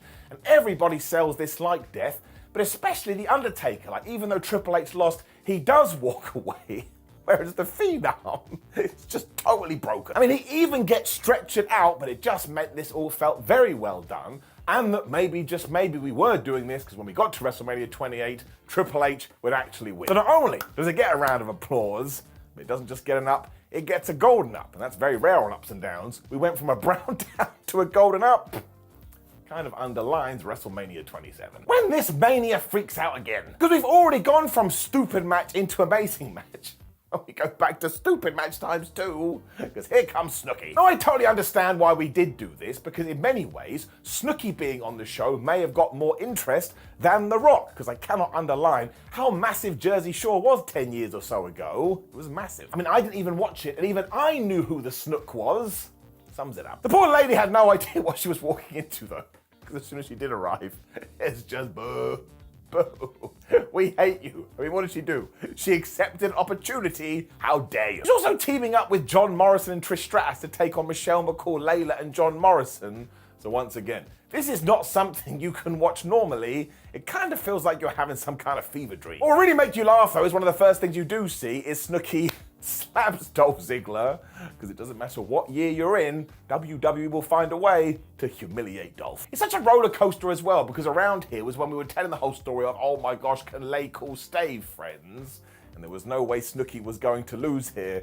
So she eventually hits like a handspring elbow thingamajig, and, no offense, the worst splash you will ever see, and she gets the 3. There's also this part where Morrison hits the Starship Pain onto the outside, onto Ziggler, and I was like, there was no reason to do that. 1, this match doesn't need it, and 2, it looks like it sucks. It is almost incredible watching this today because you couldn't get away with it as celebrity in 2023 because Bad Bunny and Logan Paul have raised the bar so high that our expectations have changed. So I guess that's a reason to watch it. I don't really know what to give it. Give it an up if it doesn't deserve it at all, but look how much it made me laugh. But when you go to watch WrestleMania 27, I would skip it. So if I am being honest with you, it doesn't work at all, which actually is kind of the same for our main event. I appreciate the fact we tried an experiment, but yeah. And we all know that it was John Cena versus The Miz, who was the WWE champion at the time. But the truth is, it's not. This is all about John Cena versus The Rock, and The Miz plays second fiddle, or third wheel, whatever you want to call him. Now, he does have that amazing video package that people are still talking about today, but that wasn't enough, and it kind of feels like WWE is going, we made Miz the champion, so that just translates to everything else. Now, I do want to point out that I think The Miz is a first ballot Hall of Famer, so, you know, take that for what it's worth. And, of course, John Cena gets a video too, which basically tells us he was once a child. It's good to know. He also gets a special entrance because a choir sings him to the ring. Not that you could really hear it. This is like Snooki round 2. Boo. The whole problem, though, is that this is meant to be our big fight for the night, but the fans and the crowd and the audience, they just don't care. I think because, one, the stuff we've already talked about with The Miz, but two, everybody knows, well, until The Rock gets involved, he wasn't out here at this point, nothing's gonna happen, so they just sit on their hands. For all the things as well, we teased that the most devastating move in all of sports entertainment, the surprise roll-up, was gonna be the trump card for Cena, because he does this to The Miz at one point, but the referee is trying to fix Tina the turnbuckle, so he doesn't win. Now, once again, this stands to reason. It's to make people go, oh my gosh, maybe Cena is going to lose. But yeah, The Rock still isn't here, so nobody cares. Alex Riley also gets interfered, but nobody buys that either. When they do brawl out into the crowd, they fall over Barry Barricade, and because they kind of smack their heads on the floor, well, The Miz actually does, and he gets concussed, the referee counts them out. And for a few seconds, you're like, wait a minute, we're doing a count-out finish in the WrestleMania event? Honey, get the car, we're going home. Now the whole point is, this is when the Great One does come to the ring, but it's too late. You've already pissed off the fans, because nobody wanted to see this. It's such an error. It then just gets totally crappy because the anonymous Raw general manager is back. And do you know what The Rock does? He breaks the laptop. So I'm like, wait a minute, somebody could have just done that? Why didn't we do it months ago? The People's Champion then definitely does go heel because Cena is about to hit the AA when he just gets in the ring. He hits a rock bottom. The ref's like, well, there's nothing I can do about that, allowing The Miz to crawl on top of Johnny Boy and get the 1, 2, 3. This ties back to what I just said. Does that sound like a WWE champion? No, it does not. The Rock then takes out The Miz as well with the people's elbow to remind you, I'm not his mate or anything, meaning that WrestleMania 27 ends with the camera on The Rock. This whole event is such a whirlwind, and actually, probably something that WWE wouldn't do today. And look, I do get it here. I know what we were trying to achieve. But like I've already said, I just don't think it works. And sometimes presenting something a little bit more traditional would have been the way. This is the real reason I gave up for a Snooki match. I just want to cause carnage, because I'm going to give this a down. That's right. Simon Miller, idiot extraordinaire, gave a Snooki match and a main event a down. I am living my best life. And we shall finish with Dave Meltzer's Wrestling Observer rating so you can get an idea what Uncle Dave thought about this. Steve gave Edge versus Del Rio 3.5 stars. Cody versus Ray 2.5 stars. Seems unfair. The Core versus some random people 0.5 star. Orton versus CM Punk 3 stars. Lawler versus Cole somehow got 1 star. Taker versus Triple H gets 4.5 stars. Nookie Time got 1 star. And the main event got 1.25 stars. So it's only just a little bit better than Snooki. Amazingly too, when we do talk about this show overall, I do think it's got to get a down. Like, it's actually not worth your time in terms of watching it from start to finish. The Triple H Undertaker match saves it. But if you take that out, it barely feels like WrestleMania at all. The catchphrase. WrestleMania is one of the best, or at least I think so, mostly because it's structured around these two events. One of which is all lovely and peaches and cream and makes you feel all warm and happy in your tum-tum. And the other one is so controversial, people even today go, I can't believe WWE did this. And they go on the internet and say, oh, I'm so mad. And they come down, they wait about 3 or 4 days, and then they do it again. I am, of course, referring to Daniel Bryan versus Randy Orton versus Batista, as well as The Undertaker versus Brock Lesnar. And while, of course, we do have to talk about both of these, we're actually going to start with the Ultimate Warrior. A divisive figure, to say the least, who had views that nobody should ever have. They shouldn't even be living up there in your brain.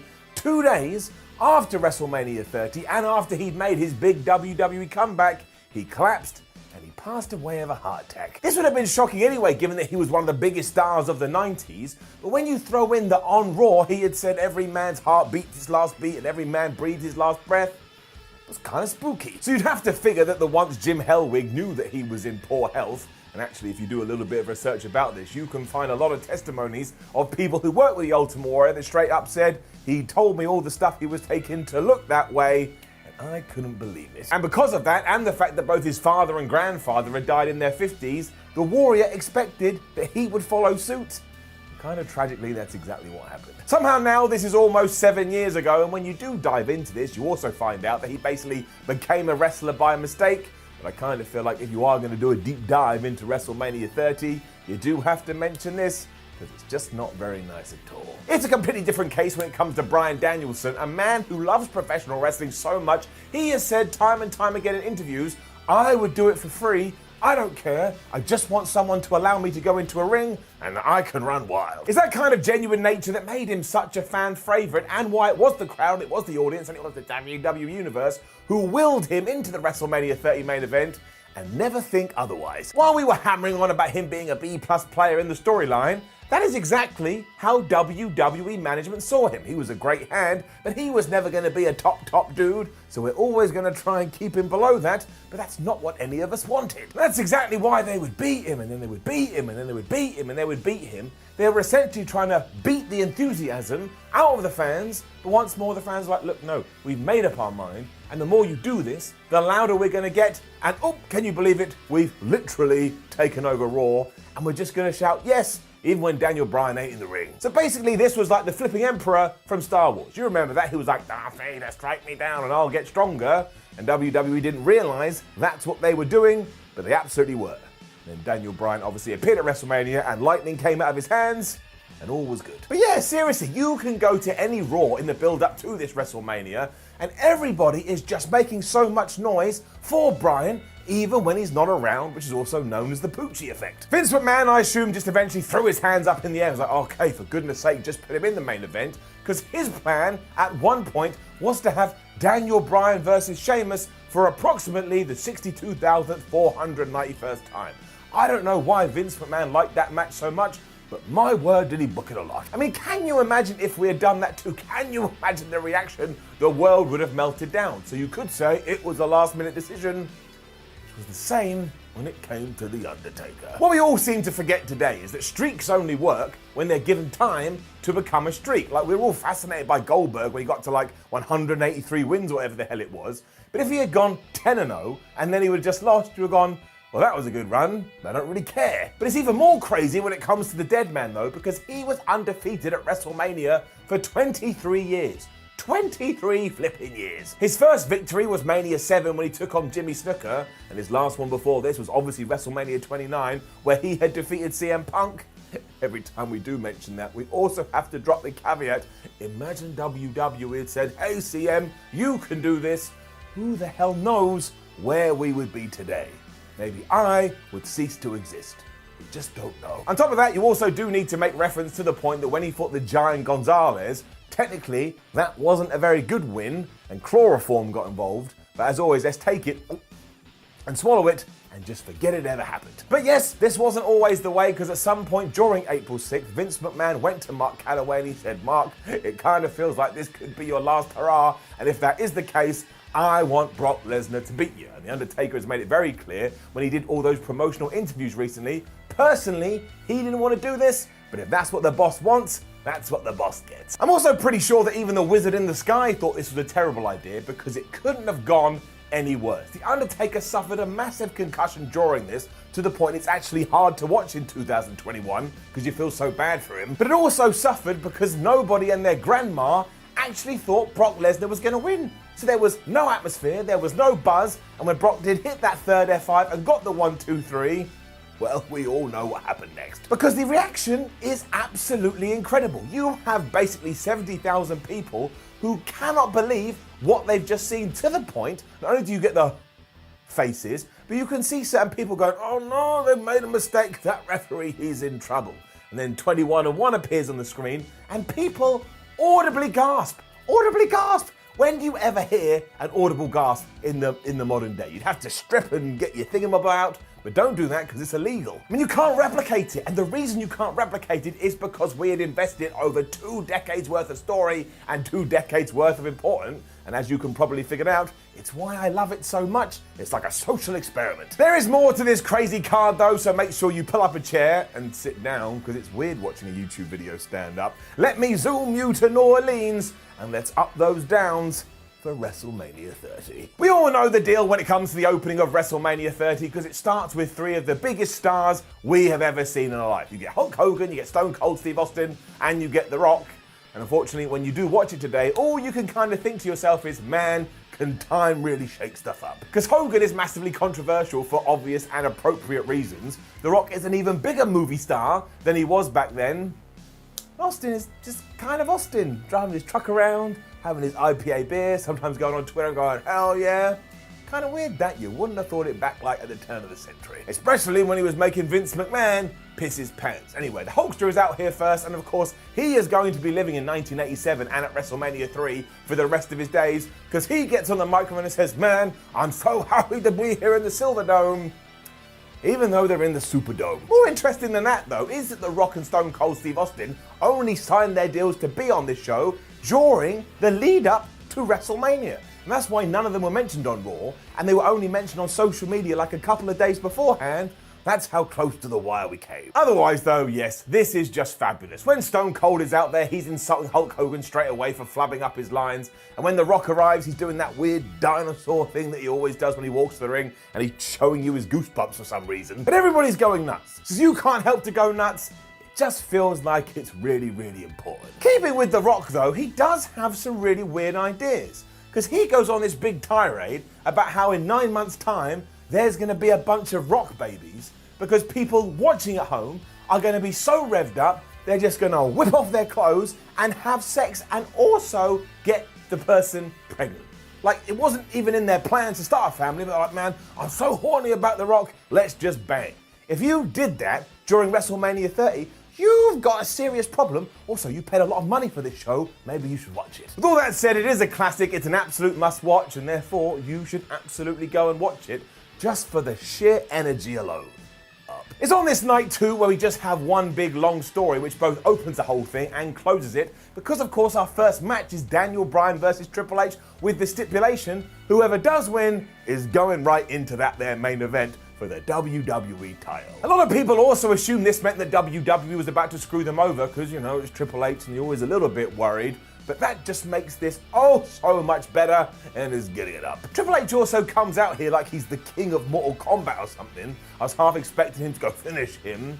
I can't lie, I love it. It's so over the top, and it's so silly, and it's so ridiculous. I kind of think to myself, yeah, if I turned up at WrestleMania, this is kind of what I want to do. And of course, for wrestling nerds everywhere, during this entrance, it was also the first time on this kind of a stage that you had seen Alexa Bliss, Charlotte Flair, and Sasha Banks, because they are indeed the three women that are sitting around his throne. So there's a little bit of trivia for you. Hunter is also massive for his age, which is something I always looked out for at WrestleMania, because I'm a very strange and weird person. And the fact that you do have this narrative in there, like, oh my gosh, is Daniel Bryan going to be able to do it? Like I say, it makes it so damn watchable. The very first move we see is also the most devastating move in all of sports entertainment, the surprise roll-up by Daniel Bryan on Triple H. And I had this moment where I thought, imagine he had won with that. I could have just laid down and seen out the rest of my days until I just died, because what else was I going to be able to get from life? Otherwise, yeah, absolutely brilliant. Triple H works over Daniel Bryan's shoulder the whole time because that had been injured in the lead up to WrestleMania. But Daniel Bryan is just the reverse transition king. I mean, suplex, reverse, crossface, reverse, tackle, reverse, pedigree, reverse. Daniel Bryan is top 5 in-ring all-time, don't at me. It also ends with a simple knee to the face after Daniel Bryan has gotten out of the pedigree, and it just meant we were one step closer to seeing our dream come true. Of course, Triple H and Stephanie just beat him up afterwards, but once more, this is just building the tension. It's like having your shoulders being rubbed, but the opposite way. I don't think there's such a thing as an opposite massage, but you choose to watch these crazy shows, you never know what I'm going to say. And afterwards, you also get a kind of look into the future, because in April 2014, The Shield had absolutely made it clear that they intended to take over the industry. And now we're here in 2021, and if you can believe it, The Shield actually did it. Because Roman Reigns is the head of the table, Seth Rollins has practically done it all, and Dean Ambrose, now Jon Moxley, must be one of the most important assets you could have in any wrestling promotion anywhere. Hilariously too, they are facing Billy Gunn, Road Dogg, and Kane. Like we got one of those like barrel things and we just randomly pick names out like, oh, you three have got to be together. But I tell you, it's quick, it's easy, it's up. Because yeah, The Shield absolutely whoop them. I timed this because I'm a massive loser, and it doesn't even go 3 minutes, and I don't think the New Age Outlaws or the Big Red Machine even get a punch in. They just get whooped. Everyone gets speared or flipped on at some point, and it really went bad for Billy Gunn when he took his power bomb, because apparently he was coughing up blood afterwards, so that doesn't sound fun at all. But yeah, they do that power bomb on him and Road Dogg at the same time, and they just pin him, and they're looking to the camera like, whoa, we're the Shield? Easy. Sadly, at this point, we had no idea what was just around the corner with Roman Reigns, but that was back there now. We can forget about it, and as always, we bow down to our tribal chief, because he could be listening. And if he hears that we didn't do it, he'll shoot us in the eye. Quick segment with Hacksaw Jim Duggan, Ricky Steamboat and Sergeant Slaughter follows, because they just found a cheap way to advertise Slam City when the $1 Million Man Ted DiBiase also enters and he buys the toys. It's a little bit like, Ted, you got loads of money, just go to a shop. It obviously ends with Ron Simmons also turning up and going, damn. And if I was there, I'd be like, what exactly are you damning, Ron Simmons? Nothing really damnable has happened.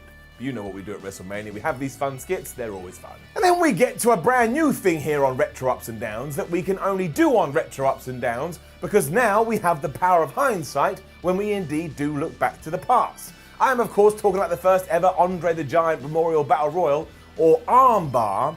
And as that has come up, I just need to get something off my chest. So many people try and make out that the acronym actually stands for, no, it's Andre Royal Memorial Battle Royal, which is some of the stupidest stuff I've ever heard in my life. It's his real name, for goodness sake, Andre Rousimov Memorial Battle Royal. And we just did that dumb thing when we needed to make it sound cool, so we took 2 letters from battle. There's some more trivia for you. Anywho, back on track. This sucks. That's why I said it. It had to be said. And it doesn't suck because it's a particularly bad battle royal. I mean, it is incredibly messy and it's incredibly quick. But it comes down to the fact that in 2014, we had Cesaro win this by chucking the Big Show over the top rope. It gets an incredible reaction from the crowd, and you can feel it in your loins. Like, oh my gosh, maybe we're about to turn the Swiss Superman into a star. And now in 2021, we're only just pulling the trigger again. I mean, are you kidding me? I mean, why did we make this a thing? Why did we make this a thing? Who decided to make it so convoluted? And who am I talking to right now? Also, as we have made this kind of a quiz trivia thing, I'm going to give you a few seconds to figure out who is the guy that got eliminated before the Big Show and Cesaro. You've got 5, 4, 3, 2, 1. Here's a trick question. There's 2 people. Sheamus and Alberto Del Rio, they both take each other out. Still, this gets down because we just didn't take advantage of the situation, even though it is good. So yes, that's a paradox. The worst part too is when Cesaro does win, he has his old theme, which sounds like some 4-year-old playing a high-pitched flute. I bet the name of the stupid song is like EuropeanMusic.mp3. And all of that is true of what comes next too. Down. Now I like John Cena versus Bray Wyatt, and I think it's some of Bray's best ever character work when he's being all creepy and weird and saying, John Cena, I know you're a bad man, and I'm gonna get you to be a bad man on me. That didn't sound anything like I meant it to, but that is kind of the story. So he was trying to corrupt John Cena, meaning it's a lot like the whole Emperor Star Wars thing again, but we've done that once, let's not do it twice. But everything around this just dictates we should have gone in that direction, because John Cena needed a change here, he needed a switch, and that would have been fabulous, but we just didn't do it and we just stuck to task. And I always need to mention when we do bring these things up, I totally get it from WWE's perspective. He was selling tickets and he was selling merchandise, and ultimately, if you're making money, why would you try and kill that off? But from my point of view, my selfish point of view, I felt like it was needed. But on that note, it does mean that John Cena was untouchable at this stage already. And if John Cena is untouchable, why didn't we have Bray Wyatt win? It would have done the world of good for the Eat the Worlds. Like I say, it wouldn't have affected Big Match John at all. And actually, because Wyatt did lose here and then lost every other match for about 72 years, it killed him off and he had to come back as a clown psychopath. We clearly saw Wyatt as some kind of star as well, because he gets the whole, oh, it's WrestleMania, so the band that plays your music will play you to the ring. And all the crowd are going, you got the whole world in our hands. And they're booing John Cena. I don't get why we didn't do more with this. What really cool is how this match is structured, because Bray Wyatt is doing everything to try and get John Cena to do a weapon or do something out of character to prove that he knows the real John Cena. As it turns out, this was the real John Cena, who lives like in Marshmallow Land and smells daisy and eats dandelions and then goes and sees the Care Bears and has dinner. It's also quite sad because you see Eric Rowan and Luke Harper at ringside, and of course Luke Harper passed away recently, and it's still crazy emotional when you think about it. And by the time Bray Wyatt is kicked out of an AA, you just know he's going to lose, because why else would we give him that? Cena also kicks out the Sister Abigail because we have to bring balance to the Force, but the ending is hilarious. Because John Cena has a chair and he's going, "Rrr, rrr," as Bray Wyatt's like, hit me, John, hit me. So instead, John Cena hits Eric Rowan. How does that make him a good person? How does that not just prove what Bray Wyatt has said? Oh, just because Eric Rowan's not in the match, you can do whatever you want to him. Poor Eric Rowan, he had this, then he had the flipping rock at WrestleMania 32. It does lead to a surprise roll-up courtesy of Wyatt, which absolutely should be the finish. But John Cena gets out of that, he hits the AA, 1, 2, 3, and it was just business as usual. We also get the weirdest pin ever here from Cena after he has hit it. It's like he desperately needs the loo, so he puts his feet in a position to hold his bladder in. Now, you didn't need to know that, but when I see these things, I have to write them down. Also, if I am right, it's good he didn't do this, otherwise he would have pissed on Bray Wyatt, both literally and figuratively. I hate myself. So I just don't feel like this was the right pathway for what we were going to do post-WrestleMania, even though it is actually a really good match.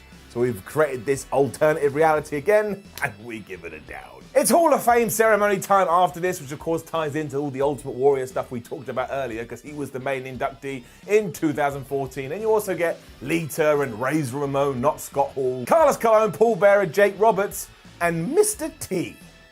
I pity the fool who doesn't like E. And then, yes, here we are, Undertaker versus Brock Lesnar. Now, be honest with yourself and put your hand up. If you were one of these people when you were watching it back in the time, back in 2014, you were like, man, maybe I'll go to the loo, maybe I'll get a snack. I know the Undertaker's gonna win, so I don't need to care.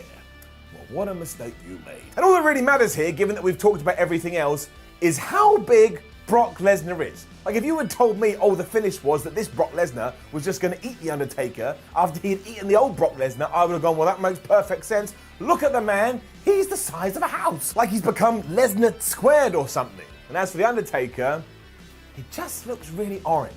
I know, but that was my main takeaway. This isn't all that good either because of the massive concussion that Undertaker did suffer during this. And honestly, watching it now, I don't know how he got through the whole thing. I'm also not sure where this did happen, but as soon as he is all groggy and wonky, he can barely stand on his feet, he clearly can't see properly, and yet somehow he goes like another 10 minutes. It means it's actually kind of hard to watch, and he does kick out of a ton of F5s, which now you're like, well, surely we were built into something. But if you had suggested it back then, say you were watching with a bunch of your friends, you were like, oh, that's one F5 too many, I think The Undertaker's gonna lose, they would have taken you and loaded you into a cannon and then shot you out of the room. Even in this awful state, somehow The Undertaker is still able to hit Brock with a last ride and a tombstone. But once he kicks out of that and you get a huge reaction, the end is near. Because the dead man goes for another tombstone. Brock Lesnar, being the monster that he is, just hoists The Undertaker up on his shoulders in the most crazy reversal you've ever seen in your life. He hits a third F5 and the referee goes 1, and the referee goes 2, and the referee goes 3, and then the world stood still. That was over the top, but I enjoyed it. I think WWE was hoping that this was going to cause the most noise we've ever heard at any WWE event ever, but it does the exact opposite. It just sucks everything out of the room because nobody there can believe what they've seen. It's like 20 years has just been flushed down the toilet, and that's why I love it. So while I do get the reasoning for not doing it, I could watch this every single day and twice on Sunday because I'm weird. You've never seen anything like it in your life. It's like somebody has just come to the ring and said, I'm really sorry, if you are here tonight in the crowd, you're not going to be able to leave, and in fact, we're going to shoot you all in the head. And everyone's like, what? Well, I don't want that at all. Honestly, it's kind of comparable. So it just feels like a moment in time, and back in 2014, it's kind of clear that WWE was convinced that The Undertaker is done, because Michael Cole sells it like a retirement. All the commentators are standing up and applauding him. He's given a hell of a long time to leave the ring, even though a huge part of that is because of the concussion. And of course, as we know, this did happen, and then happened again at WrestleMania 33, and then happened again at Survivor Series 2020. Well, we think that anyway, who actually knows, but that's why I'm now gonna surprise you, and I'm gonna give it an up. Again, you will never be able to see anything like this, probably, as long as we're all wrestling fans. And for that very one reason is why I'm pleased that I got to see it. Well, not live, I wasn't there, but as live from my TV screen in the United Kingdom. And I felt so sorry for the women that had to follow this as well. They're booked to be in a 14-person battle royal where there's no over-the-top rules and it's pin and submissions, but they could have come out with any kind of stipulation and nobody would have cared because everyone is just looking at each other going, did The Undertaker just lose at WrestleMania? And their friends are going, yeah, I think he did. Shall we just stare at the floor? I think we shall. It is for the Divas title too, and I can't remember everybody in this because I'm an asshole. But it's AJ Lee versus Natalya versus the Bellas versus Naomi versus Cameron versus Eva Marie versus Emma versus Tamina versus Alicia Fox versus Layna versus Oksana versus Summer Rae versus Rosa Mendes. And if you are wondering why so many people in it, well, it's actually WWE being quite nice. Their whole edict has always been get as many people as possible on the WrestleMania card because then they'll get a payday. And I think we can all support that. If you work hard for 365 days a year, you want to be involved when you're going to make the most money. Even then, though, the end to this is so odd. Like, it comes down to AJ Lee and Naomi. And after AJ Lee has locked on that weird Black Widow submission thing, that just looks so uncomfortable, given how you have to apply it and given where the referee is. AJ Lee takes Naomi's hand and she makes it look like she's tapped out so that, on Raw, Naomi can go, well, I didn't actually tap out, thank you very much. That wasn't very nice. But then with that other hand, Naomi taps out. I'm so confused. Still, AJ was still your Divas champion after this, and she is such a good wrestler. It is someone we truly miss within the business. But either way, this just doesn't work, mostly because of the timing, and it gets it down. We then get our WrestleMania 1 callback, which is always going to happen, as Roddy Piper and Paul Orndorff and Hulk Hogan and Mean Gene are all yelling at each other, and Mr. T is there too, although this time he's not terrified that someone's going to beat him up for real, which actually happened back in 1984. It's also sort of sad because Pat Patterson is there too, and it just reminds you that time is a massive asshole and that it's coming for us all. This is a very succinct WrestleMania 2 because then all of a sudden it was our main event, meaning it was Batista versus Randy Orton versus Daniel Bryan. And Randy Orton is also treated like a superstar here because he's the second guy to get, hey Randy, we're gonna get the band to play your song, and when you walk out, you can just wiggle your tush. And really, this is what wrestling is all about. I don't mean Randy Orton walking to the ring at WrestleMania, wiggling his tush. I'm talking about the finish, I'm talking about the ending, I'm talking about feeling utterly satisfied as your favorite wrestler wins the big one. I mean, that's how WrestleMania has always been pitched. This could be the best one of all, which is why it doesn't just get an up, it gets a golden up. The sheer pace of this is also pretty badass, and let's not pretend that Orton and Batista don't play their part, because they absolutely do. And when those two guys are in opposite corners, and Daniel Bryan is just running back and forth doing drop kicks like it's a pinball machine, I was having a good time. I totally forgot that in the early going, Daniel Bryan actually has this one too after he applies the yes lock to Randy Orton, but then out comes Tweedledee and Tweedledum, also Triple H and Tiffany McMahon, to just try and ruin things again. I mean, they get the referee and they pull him out, so Daniel has to let go of the submission. The crowd really comes alive at this point, and it's so well done because once again you start to think, oh my gosh, they're not gonna do it, they're not gonna let Daniel Bryan win, so you're just buying in with every single organ that you have. Bryan then hurls himself over the top rope into every single one of them in an awesome spot, and that causes Triple H to decide, well, he shouldn't have done that, so I'm gonna kill him. And that's what he does, because he gets his trusted sledgehammer from underneath the ring, and I'm sorry, nobody ever got a sledgehammer and swung it at someone's head thinking, oh, it will just give him a little bit of a bruise. It does suck for him though, because Daniel is actually able to get this sledgehammer off him and smash him in the head,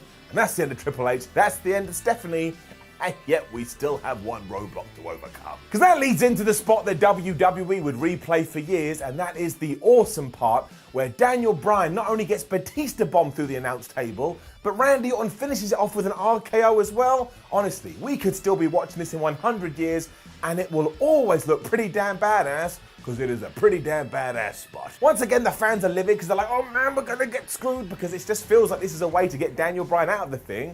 And at this point, he is out of it for a long while. You essentially get that Randy Orton versus Batista match. When he does get back in there, you get another great bit when Batista goes to spear Randy Orton, but Randy Orton does a leapfrog, so Batista takes out Daniel Bryan, and then Randy Orton is ready for Batista and gives him an RKO. Honestly, that's like the most well-connected wrestling thing I've ever seen in my entire life. Not true, but it's how I felt at the time. Of course, none of this actually matters because after Batista has hit the Batista bomb onto Randy Orton to give you that one last of, oh no, Daniel Bryan is there. He locks in the yes lock, Big Dave taps out, and your brand new heavyweight champion is somehow Daniel Bryan. 70,000 people lose their mind and go absolutely nuts, and this has to be used as a template for what we should always do at WrestleMania. It just makes you feel so happy, and like, even though the WWE Network was around at the time, I'm pleased I spent my 50, 60, 70 bucks. So we absolutely did the right thing, even though it was a little bit of effort to get there, but sometimes it is about the destination and not the journey, and now actually watching the journey too is pretty damn good.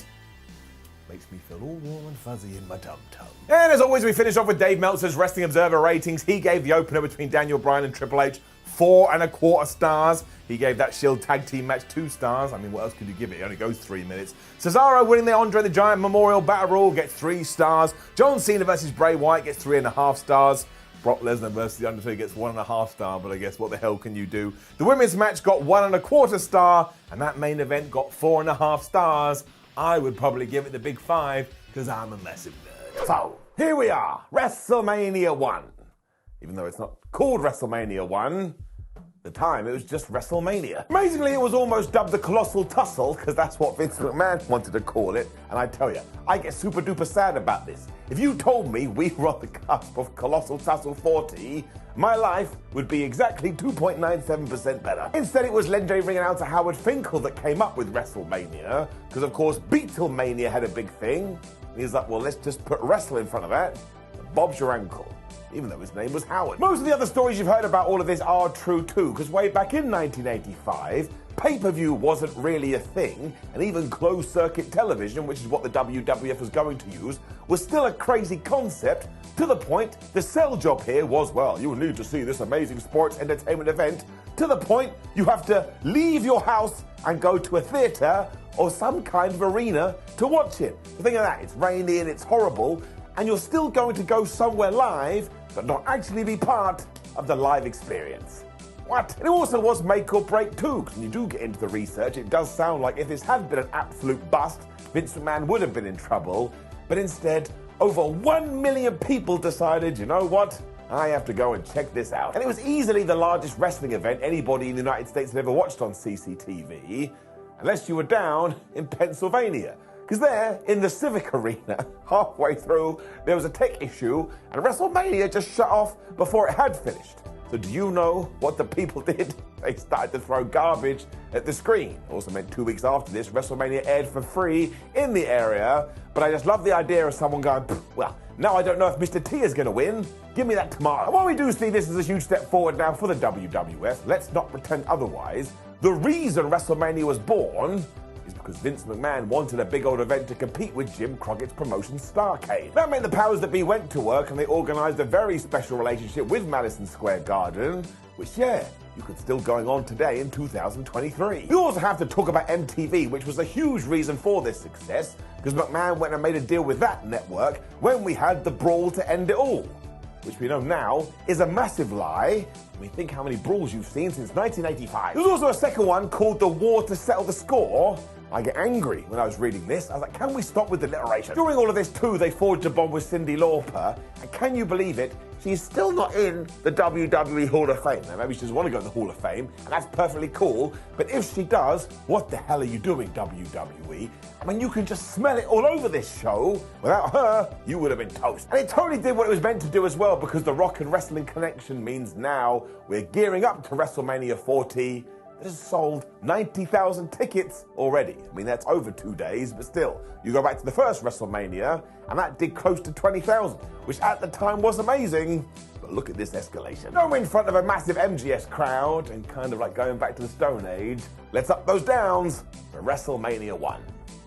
Not one. You do have to imagine that you're sat in a theatre or whatever to get the most out of this. The very first thing you see at WrestleMania, or here I should say, is the most 1980s guitar riff ever, as images of tonight's matches flash up on the screen, but there's no context, and when we've been through every single contest, you just get the WrestleMania logo.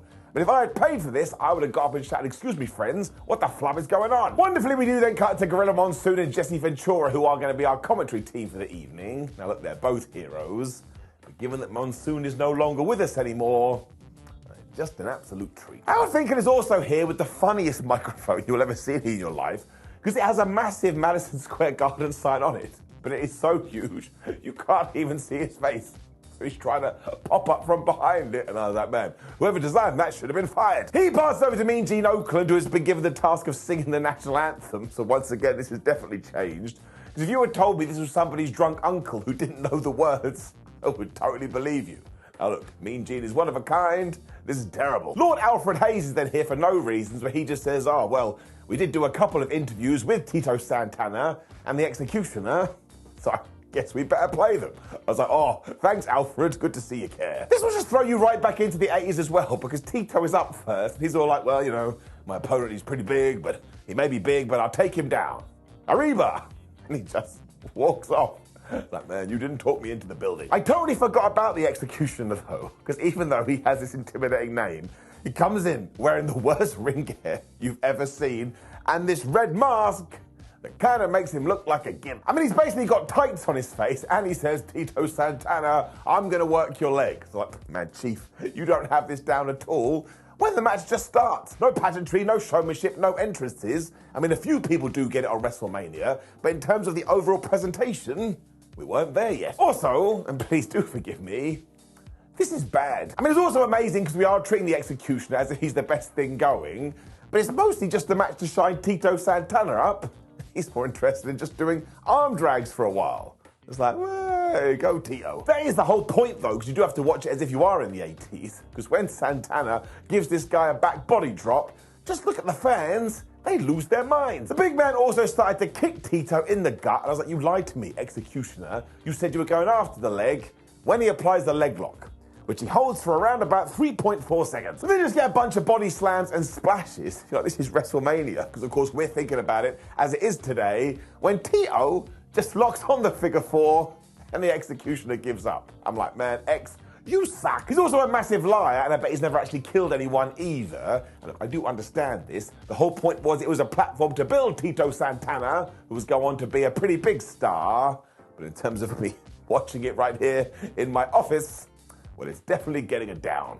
I never want to see it again. You also get a slow motion figure four off the replay, so once again I was on the floor.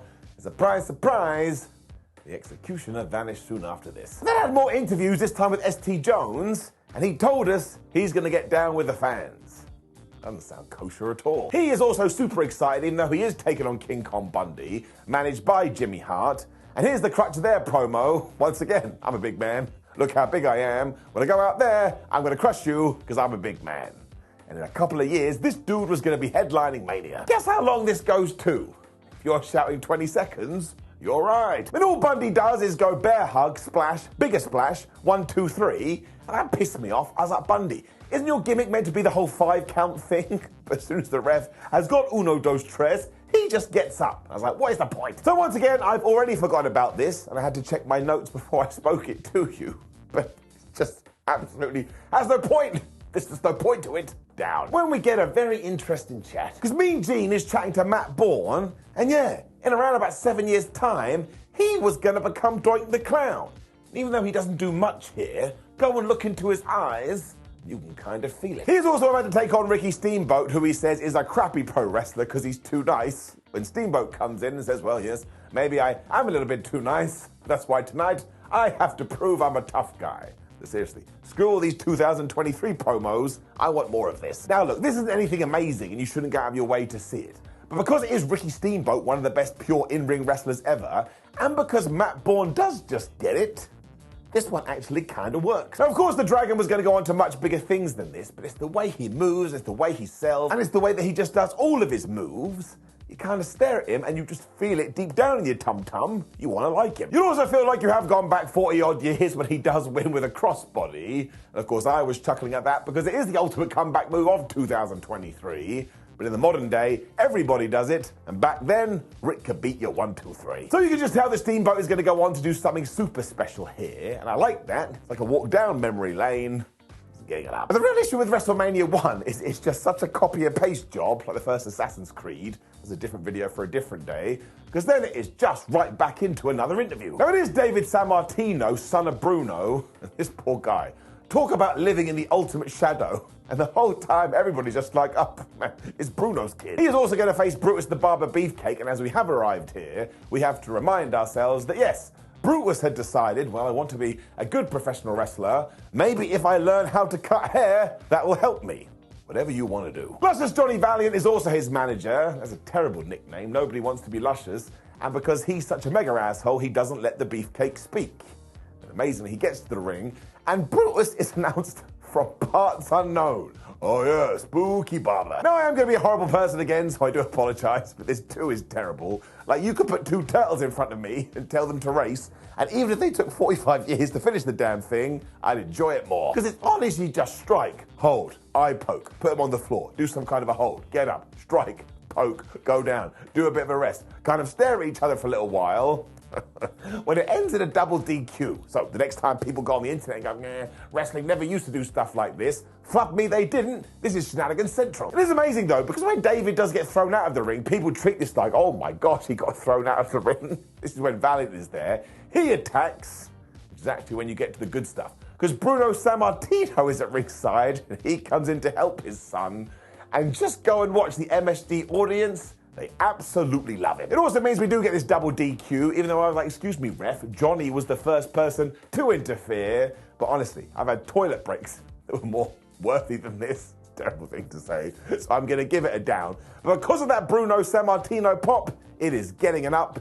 I mean, in around about 30 seconds, you totally understand why he was so big and the magic. Greg Valentine and Jimmy Hart round 2 are then here. At least the Hammer had something of importance to say. He's the greatest Intercontinental Champion of all time. The Junkyard Dog is his opponent, and because he is a dog, he makes a lot of bone references. I mean, you would do, wouldn't you? He was also so over with this damn crowd that he's the first person to get a proper entrance, and by the time he gets in the ring, seriously, if he had become the Intercontinental Champion, we'd probably still be talking about it today. He's also so over that at one point he starts doing these headbutts as if he is a dog. And I guess you would do that. I mean, he has called himself the Junkyard Dog, but it did kind of make me stare off into the abyss. Valentine is then going for the figure 4, and honestly at this point we'd seen the figure 4 about 922 times, and I was shouting, why don't you do something else? Well, I think Greggy Boy here was just trying to copy Ric Flair, because he then gets smacked in the face, and he does the big Flair flop. I was then laughing my ass off again because Jimmy Hart cast distraction, so once again wrestling hasn't changed in 40 years, and of course when Greg goes to hit Junkyard Dog, he gets out the way, and he punches Jimmy Hart instead, but once again, the fans react to this like they've just seen Hulk Hogan. Actually, what did happen here is that it distracted everybody to the point the Hammer raked the Junkyard Dog's eyes, then he trips him up and he pins him. But because he puts his feet on the ropes, he gets the 1, 2, 3. And I tell you this, I saw it on Raw yesterday. You think he would have used a gun though, because people are so damn outraged, including Tito Santana. He comes down, he's all like, hey referee, let me tell you what happened. The ref just totally believes him. That one needs to come into question when the official restarts the match. And Greg is like, well look, I'm already on the outside of the ring. I'm just gonna leave.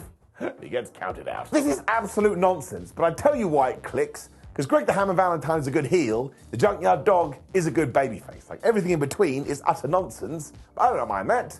I actually really enjoyed this. Mean Gene is then back with Nikolai Volkov and the Iron Sheik, and I totally forgot they were managed by Freddie Blassie. The amount of legends on this show. Oakland is so good too, because when he's talking to Nikolai, he goes, comrade.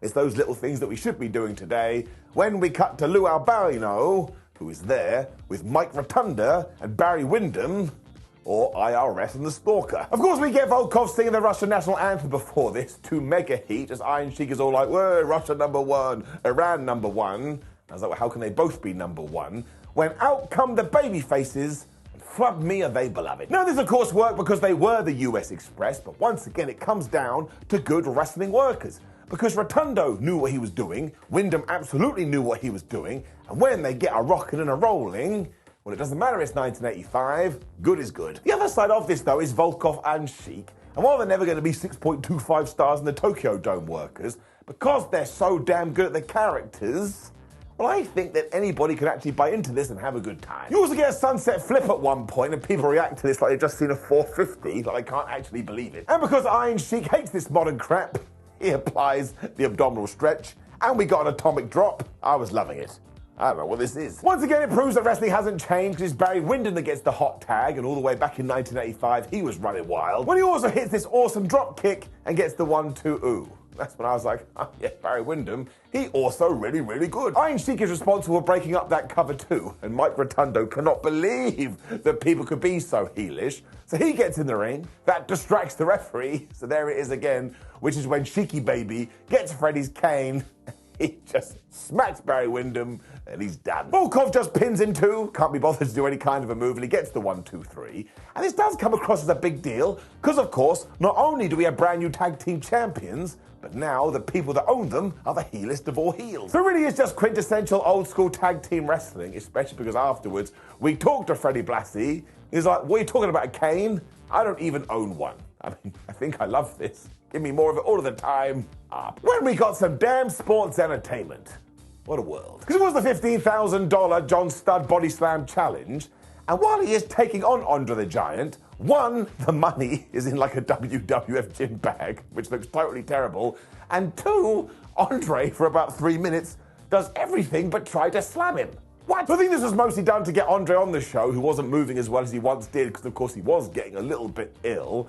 But yeah, at one point he puts him in a bear hug. And I wanted to call up the past and say, can someone tell the Giant that's not what he's meant to be doing? The fans also go really quiet because they too are going, well, he's going to slam him eventually. Just hold on, Cliff, it's going to happen eventually. When he does slam him, everybody goes crazy. He takes the money when Bobby the Brain Heenan arrives and he just steals it. I absolutely love it. So look, while it was awesome to see Andre, this is not the Giant we were used to, and this thing kind of just exists, so I am going to give it a down. But given how much Bobby Heenan made me laugh, it is getting it up. The women's title is on the line next, which is a crazy thing to say when you do go through the history, because soon after this, it was going to vanish for ages. It was also Leilani Kai with the Fabulous Moolah taking on Wendy Richter with Cyndi Lauper in her corner. And while Cyndi does cut a very strange promo here, let's not pretend she wasn't a super duper megastar. She totally was. Kai also walks in the bad guy champion, which is why Lauper is on the other side. But let's just call a spade here and be honest, this is also just a little bit bad. Because Leilani and Richter kind of just fall all over the place, although I guess they could have been told to do that given how WWF viewed women's wrestling back then. And when they go for a drop kick, well, it kind of lands, it kind of doesn't. From nowhere, Moolah is then choking Wendy, and everybody is fine with this, other than Cyndi Lauper. But again, this is just a sport, so Lauper can get in her face. When we get what may be the worst backbreaker ever. I don't want to be horrible. I don't want to be that guy. If you were going to grade it on a scale of 1 to 10, you'd give it fish. We also get the ultimate comeback move of 2023 when Kai hits a crossbody. And I think Wendy Richter is meant to roll through, and she certainly does a variation of that. And thankfully, she ends up in a predicting position. She gets the 1, 2, 3, and she becomes the champion. Now I think we should all go home. I mean, it is nice to see this title switch, especially on a show like WrestleMania, and of course Cyndi Lauper just whips all the ass afterwards. But look, I can't get away with what I did see with my eyes. Cyndi deserves all the praise. I've already said it once and I'll say it 1,000 times. But yeah, I do apologize. It has to get it down. However, just to walk back on those comments a little bit, if a wrestling show is designed to make fans lose their minds and go crazy and shout things, well, when it comes to Cyndi, she has to get an up. They treat her like the second coming. It's pretty cool. We then just throw as many recognizable faces as we can at the camera, because you have the manager of the New York Yankees, you have Liberace, and of course, Muhammad Ali is there. And now I look back and I'm like, how the flub did they get him? You also have Pat Patterson as the actual referee, I guess because he actually understood wrestling and knew what was going on. When we went big with Roddy Piper's entrance and he had all the bagpipes, and I tell you this, I know you know and I know, my dead nan knows, but when it comes to the rowdy one, what a flubbing great heel. He's also out with Paul Orndorff, who quite sadly he has to play second fiddle. But if you want to know what WrestleMania 1 is all about, just fast forward to Hulk Hogan's entrance and watch the damn reaction to this. I mean, it really was a different level. He's also with Mr. T, which people also loved, and Jimmy Snooker is out there because the bad guys came out with Bob Orton, so you have to balance those books. And at this point, I am just going to give it an up due to the noise. I mean, we've just talked about this. And when I was watching it, even though I was aware of it, I was still a little bit taken aback. And as for the rest of it, well, it's a little bit of a mess. Now, we do have to point out that once again, Roddy Piper is just the best. Because even though he's all like, oh, Mr. T, I can have you, and he does for a little bit, as soon as he knows he has to turn the tide, he lets B.A. Baracus whip his ass.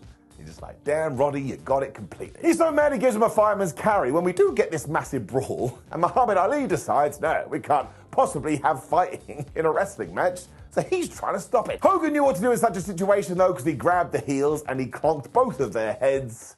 1980s wrestling. Orndorff didn't like any of this, so he made sure Hogan fell to the outside, which is when Roddy has a chair and he whacks Hulk with it as hard as he can. When I say whacks as hard as he can, I mean taps lightly. I mean, why hurt him when you don't need to? And they go totally out of control because, of course, we kind of need to protect Mr. T here because he didn't really know what he was doing, which is when we get into the brass taxes, it's essentially Piper, Orndorff, and Hogan. Even with this, though, the Hulkster is aware enough to know that Mr. T has to get the hot tag, so he gets in there, and for about 8 seconds he's throwing bones, then he gets cut off. Whoops. Muhammad Ali then just gets on the apron again, because I think he's like, I haven't been on camera for at least 3 minutes. When we do the proper hot tag, it goes to Hulk once again. Every single person in this place just loses it. He tonks everybody, and then Bob Orton is in there, and Jimmy Snooker is in there, and in there Bob is trying to help his team. He accidentally hit Paul Orndorff. I was like, damn it, that's meant to be your friend. And of course, the cowboy is wearing that dreaded cast, So Paul isn't moving, and after Hulk Hogan has got rid of everybody, he just sees this carcass. He's like, man, I may as well pin him. 1, 2, 3. So once again, I couldn't get up because I was like, man, the end of WrestleMania is just a house show finish. And look, I am going to give it another up because there are some enjoyable moments to it, but also has to get it down. It kind of felt like it was written by children. Piper still makes sure to floor Pat Patterson before he does leave because he has to get his heat back. This is when Orndorff comes to and he's like, oh my gosh, everybody has left me, and he actually looks really sad. Hogan also does his promo after the match, which is a little bit strange, but he just puts Mr. T over. But essentially what it does do is what WWE would do for a lot of times at WrestleMania. They send everybody home happy. He also talks about the fact that Hulkamania will be forever. And here we are in 2023, and yep, it's still kind of going strong. Which leaves me in a very precarious position because in many ways I would like to give WrestleMania 1 a down. It has so many bad bits, but because of what it is and its significance in the industry, you do have to give it up. I mean, without it, maybe goofy wrestling would have died out forever. And I can't handle that. It's my favorite thing. Never forget that almost instantly after WrestleMania 18, two massive events happened in the world of the then WWF.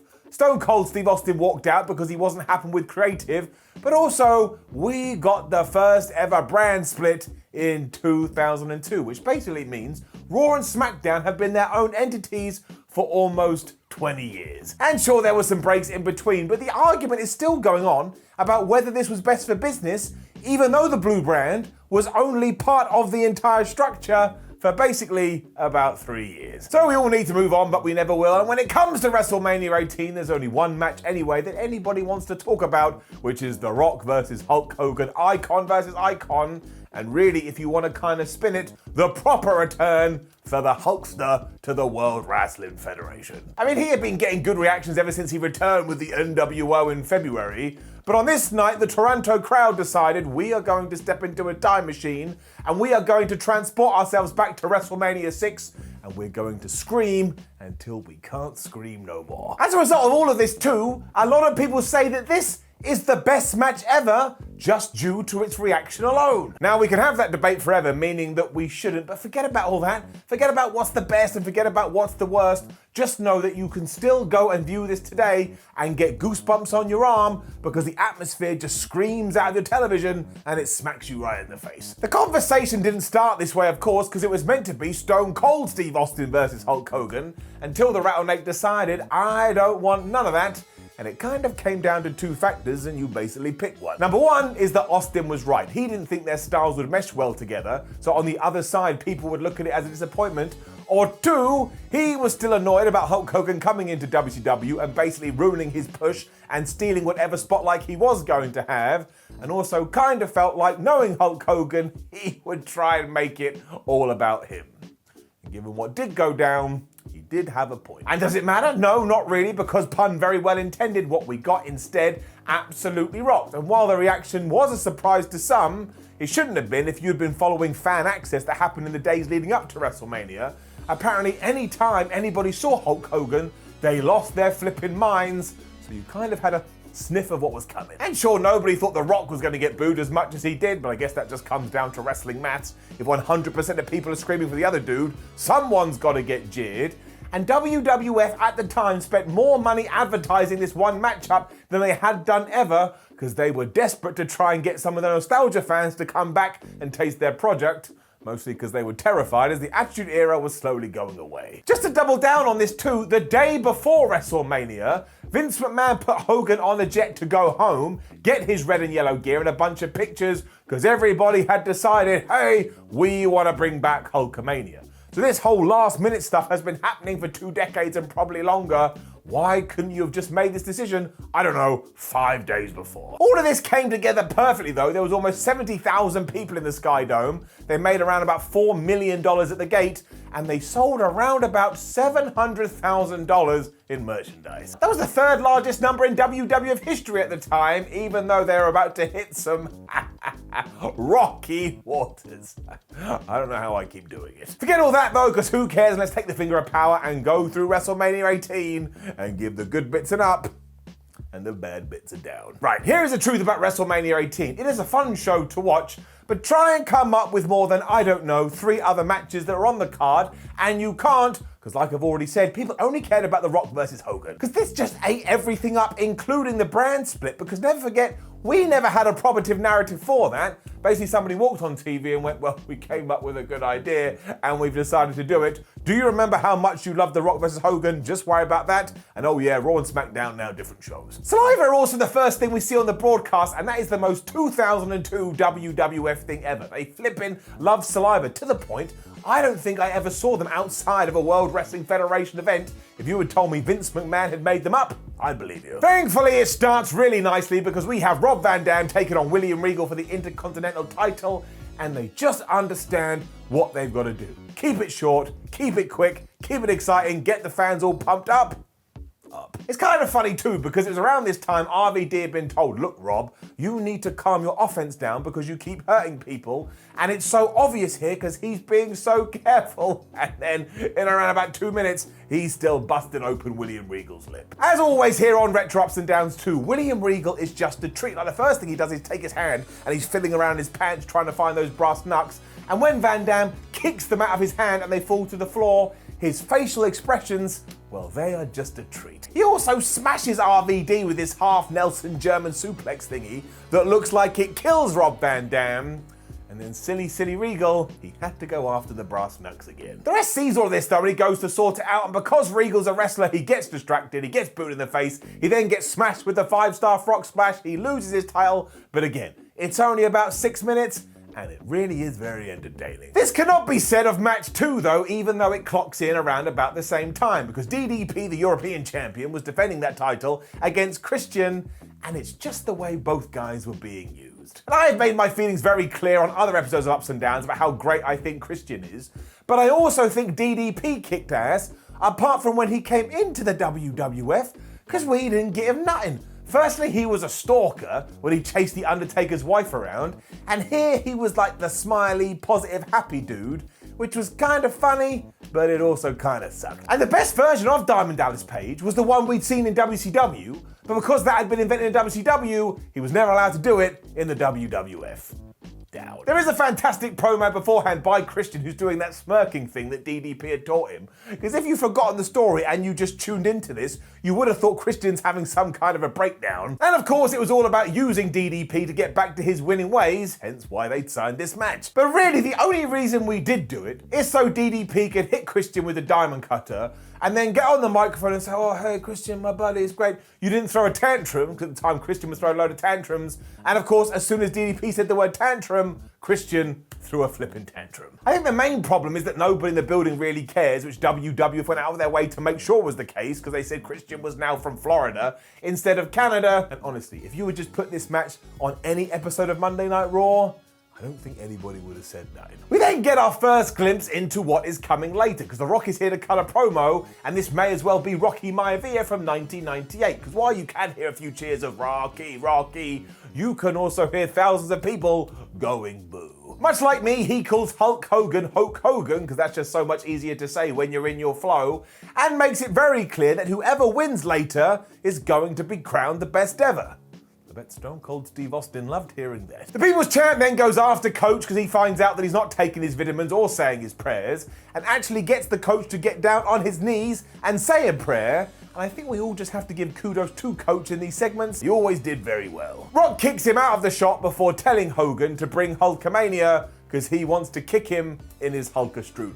So never forget, as many times as The Rock hit, he also missed. Talking about hitting and missing, it was then time for everything with the Hardcore Championship. Now, as we do know even today, the 24/7 rule is great, but back in 2002, it had been around for almost 2 years, ever since Crash Holly had introduced the thing, and WWE or WWF, whatever, had basically run out of ideas. I mean, there just wasn't much more you could do with it. So the initial match is Maven versus Goldust, and it always blows my brain that Maven won Tough Enough, got to appear on stages like this, then was out the door by 2005.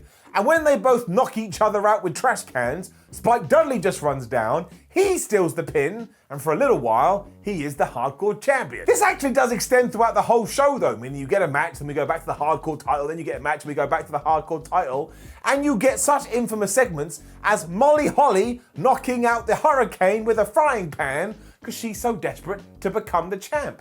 And she just does it so nicely too, like, well, I really didn't want to do it, but I also want the gold. She then gets knocked out courtesy of a door thanks to Christian, and he's such a flippin' heel, he doesn't care. And even though he's this close to driving away as the champ, Maven then uses the most devastating move in all of sports entertainment, the surprise roll-up. He then is the hardcore champion again, and he just leaves in a taxi. So in many ways it sucks, but hey, it was fun.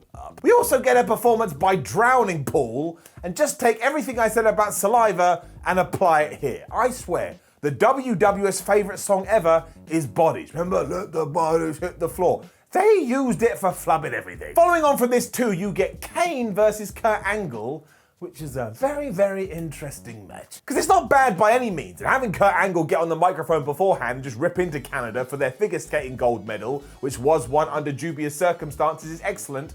But by the time the big red machine gets in there, these two decide to have a wrestling match. I'm like, I don't want to see Kurt Angle try and wrestle 7-foot Kane. I want to see them have a war. And that's just why it doesn't work. At 10 minutes is just a little bit too long too, but also the finish is just so WWE. Because clearly they don't want Kurt Angle to lose, and clearly they don't want Kane to lose.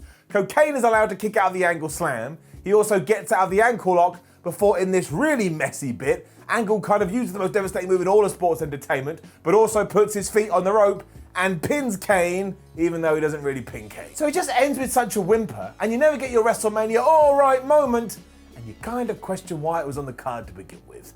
Down. Next, however, is The Undertaker versus Ric Flair, and I don't know why, but I still love it.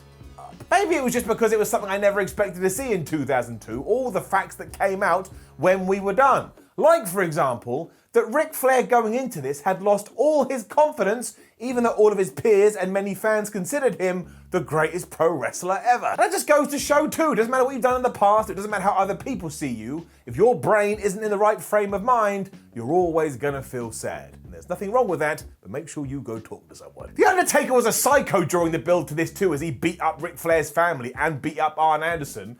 And you also get such gibberish when it comes to the narrative. Because Ric Flair was the co-owner of the WWF at the time, but because he was insistent on having this Undertaker match at WrestleMania, all the power then went back to Vince McMahon, even though throughout the entire Attitude Era, Vince McMahon was having fights with everybody and nobody kicked him out of power. So go figure. Still, this is no DQ and it's just great. I mean, Ric Flair is basically bleeding even before the bell has rung, and within the first 30 seconds, the Undertaker Ric Flair are just fighting over the announce table. Taker is soon bleeding too, and then a pipe from his motorbike is being used too. And there is a lot of daft stuff in this, don't get me wrong. Like, Ric Flair was always going to lose because WrestleMania and it's the Undertaker, and yet still, there is multiple occasions where the dead man has it won, but picks Ric Flair's shoulders off the mat at 2 as if to go, oh, I could have won. And I thought that's what we did when that guy was losing, but as it soon transpires, this is essentially just a big old beating on poor nature boy Ric Flair. The best part is still when Arn Anderson finally gets his revenge and he pops up from nowhere in the ring and gives Undertaker a brilliant spine buster. And honestly, that could have been the finish, especially because it's not really another 3 years when Randy Orton was taking on The Undertaker, when all of a sudden WWF was like, oh my gosh, he has a streak. So you actually could have done it here and nobody would have been that bothered. But of course we didn't. But yes, after a while you do realize that it's just Booger Red, the worst nickname in all of wrestling ever history period, just beating up Ric Flair. But that's also kind of why it works. Who sells better than Nate? It ends with Taker just ignoring 4 chair shots and giving Ric Flair the tombstone and getting the 1, 2, 3. And I will always get a kick out of this, and I don't really know why. Do you know what comes next as well? Edge versus Booker T, as I'm sure you recall, are fighting over the fact that one of them wants to be in a Japanese shampoo commercial. I still have so many questions all these years later. The main one is that what the hell was wrong with this company? So they wrote into the contract, we will take Edge or Booker T, but they have to have a match, and whoever comes out victorious can then sign the deal. I mean, that is not somebody you want to work for. Booker T does cut this brilliant promo beforehand where he's wearing glasses to let everyone know that he is an intelligent guy. And once again, this just falls foul from a crowd that doesn't give 2 shibs. I think everyone was just sitting waiting going, is it time for Rock Hogan? No, it's not. Well, we're not going to do nothing. Even though hometown boy Edge is there, they couldn't care less. They also screw up a Frankensteiner early on, which scared the crap out of me because I thought Booker T was going to kill himself. And there is a nice moment when Edge goes to do a spinneroonie. Obviously, it's a part of crap, but the crowd loves that. And then he hits the execution, And yeah, it's just 1, 2, 3. It goes about 6 minutes. Edge now needs to be in the shampoo commercial, and yet somehow it's on a WrestleMania. Truly baffling, down. And then this continues too, because it is Stone Cold Steve Austin versus Scott Hall. And never forget that Stone Cold was the most important cog in the wheel, the most important cog in the machine, and here he's just rolling out in a nothing match. Even more nuts than this though, is that at one point, Scott Hall was actually booked to win. Kevin Nash was going to get involved and X-Pac was going to get involved and reveal that he is the brand new member of the NWO. But when Scott Hall's personal problems reared their head again, Austin was like, man, we need to finish this program now. So thankfully he won. There is just nothing to write home about though, there's nothing special to it, even though again it is Stone Cold Steve Austin, but also it's the first time we'd seen the NWO at WrestleMania. There should have been something here. There is not. It's mostly just Kevin Nash interfering too. He can't go 5 seconds without doing something. And even though Austin is busting out stunners on everyone, 78% of them are just mistimed. And there is a good tease when Hall hits his own stunner on Stone Cold Steve Austin, but Austin just pops up, hits 2 stunners onto Scott Hall, the first one of which is mistimed. And that's the end of it. And do you remember how well Scott Hall sold that final stunner too? Again, the only reason he did do that is I think he realized, man, I've flubbed up like 42 other ones. I better get this one right. I will never get over that this is the penultimate WrestleMania for the Rattlesnake. It is just there, and it's just doing nothing, and it's getting it down. You then get one of those WWE Access highlight package videos after this, and all you need to know is that at one point, Triple H comes out on a stage, he does his entrance, where he spits water everywhere, and he just covers the entire crowd, and they don't care. They are happy to be in the game spit. I tell you what's far better than being drowned in somebody else's mouth juice though, the Fatal 4-Way Tag Team title match that comes afterwards. Once again, the fans couldn't give 2 hoots, but I cared, and I'm giving it up. But you get Billy and Chuck defending their titles against the APA, the Dudley Boys, and the Hardy Boys, and once again, Saliva are here to play the Dudley Boys to the ring, and it's actually Bradshaw who gets taken out first when he gets hit by the 3D, but beforehand, he smashes Billy Gunn with a clothesline from hell that is so hard, I don't care what you say, there was nothing fake about that. From there though, WWE just can't help themselves, because Stacy Keibler was the manager of the Dudley Boys at the time, and she gets on the ring apron, and she distracts Jeff Hardy by wiggling her ass. And do you know how Jeff Hardy responds to this? He slaps her bum, and then kisses her before pushing her to the mat below. And before this, he was so excited he whipped his top off and started jiggling around. This was just utterly surreal, and to be frank, very bad. Him and Matt Hardy then finally remember they're in a wrestling match, and they hit Bubba Ray Dudley with both the Swanton Bomb and the Twist of Fate to get the 1, 2, 3. But then Jeff Hardy just gets smashed in the face with the tag team titles. Billy and Chuck pin him. They remain your champs. There's a pretty crappy ending, but honestly, everybody in this works so damn hard, but they barking up the wrong tree, they ain't gonna get a peep out of anyone. So they're basically there to do a job, which is to set up The Rock versus Hulk Hogan, which comes next. And the whole thing is just crazy. Now, I will admit that I enjoy it less these days, given the comments that Hulk Hogan made a few years ago. That's just my position on it. But you'd be hard-pressed to say that this isn't great. They don't even need to do anything before this gets magic. And in fact, early on, they're just standing there, but they are getting such a good reaction from the crowd. You, the idiot watching from home, get all excited and all ready. And that's why it's got to get it up. What I think we all forget, or maybe even ignore, is that Hulk Hogan doesn't jump for any of The Rock's moves. He basically just kind of falls on his ass the entire time. But again, none of this matters because that's not what you watch it for. I mean, seriously, at some stages, one of them will just punch the other, the crowd will roar like they just won the lottery, then you're roaring as well because the electricity is coming to you and making you feel that way. And I honestly would take this in every single wrestling match until the day that I die. Just getting that power running through my veins, it reminds me why I love this stupid stuff so much. The amount of boos that Rock gets for his sharpshooter is genuinely hilarious because nobody wanted to see that. And even though it's Hulk Hogan who introduces the weight belt and starts whipping The Rock, it's The Rock who receives all the heat when he retaliates. Nobody wants to see him do anything. Hulk Hogan hulking up too has got to be considered one of the greatest moments in WrestleMania history too. It's met by so much noise. And I'm always flabbergasted that he didn't win. With all the stories and who knows what else, you're just convinced The Rock is going to lose, but no. Not only does he kick out of the leg drop, but then he hits the rock bottom, he hits the people's elbow, and he pins Hulk for the 1, 2, 3, meaning an elbow drop.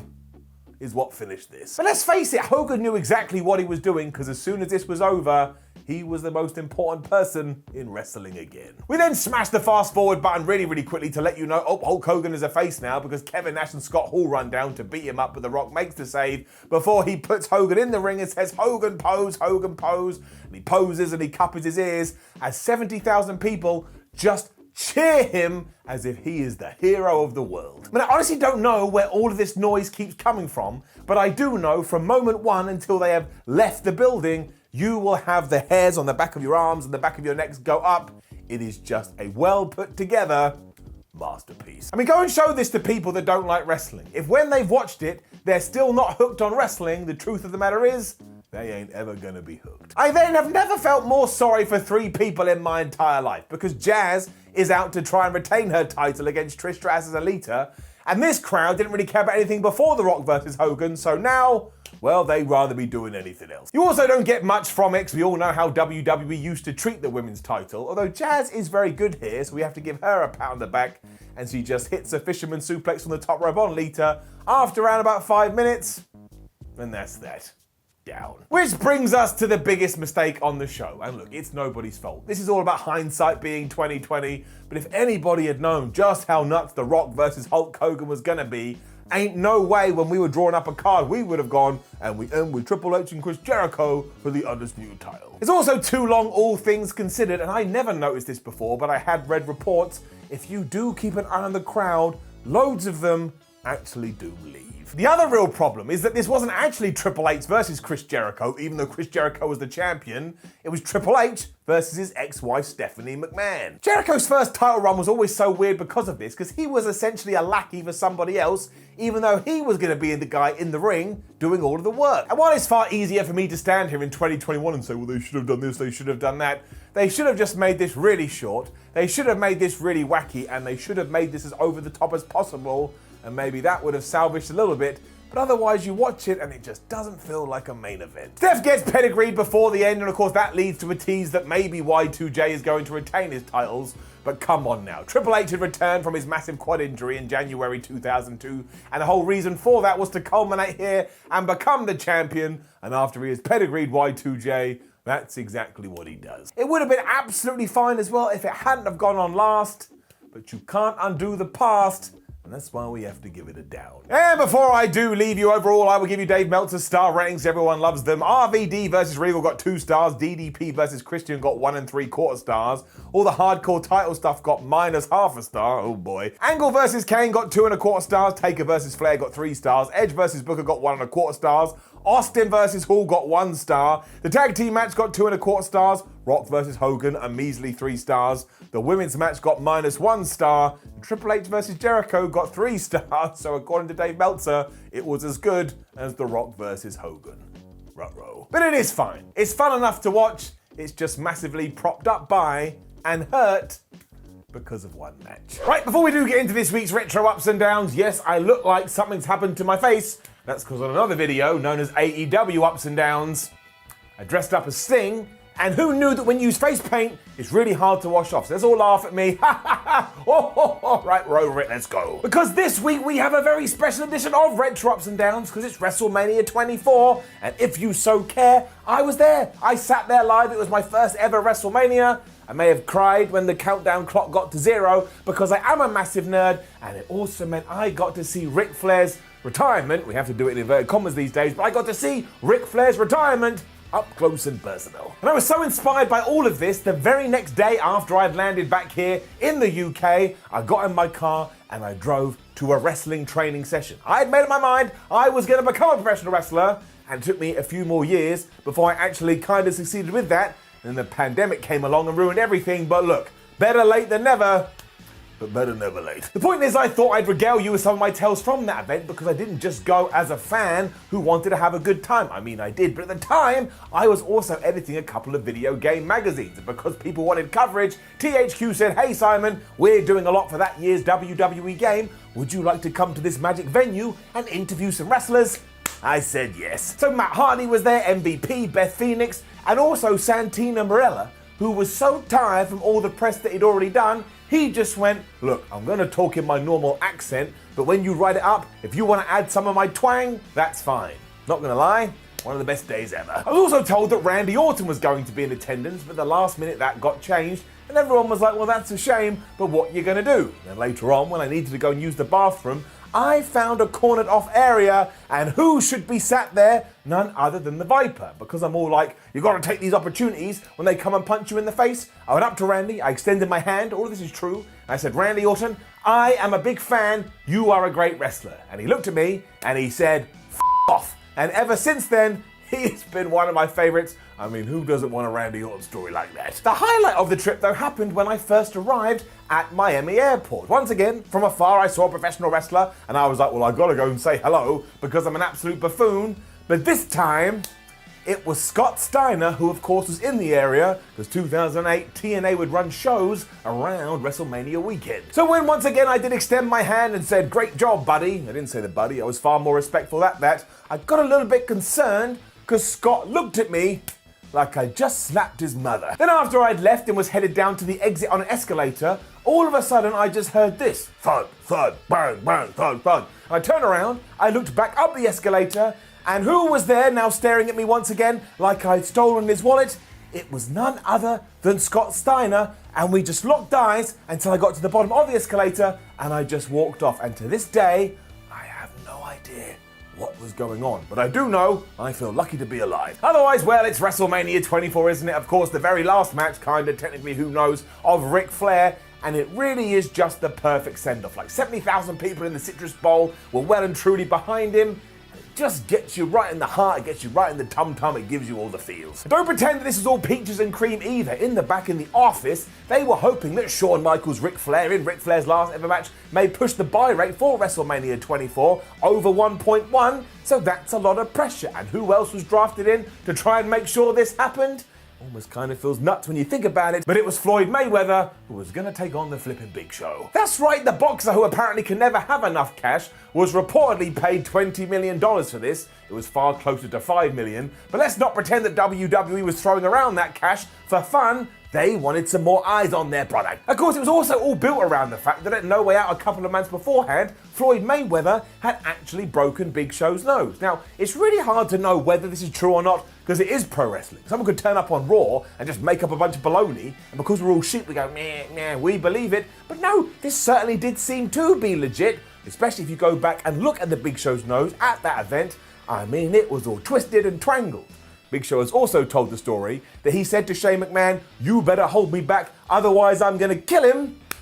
Can you imagine if that had happened? Paul White, the Big Show, the former giant, murders boxing champion Floyd Mayweather.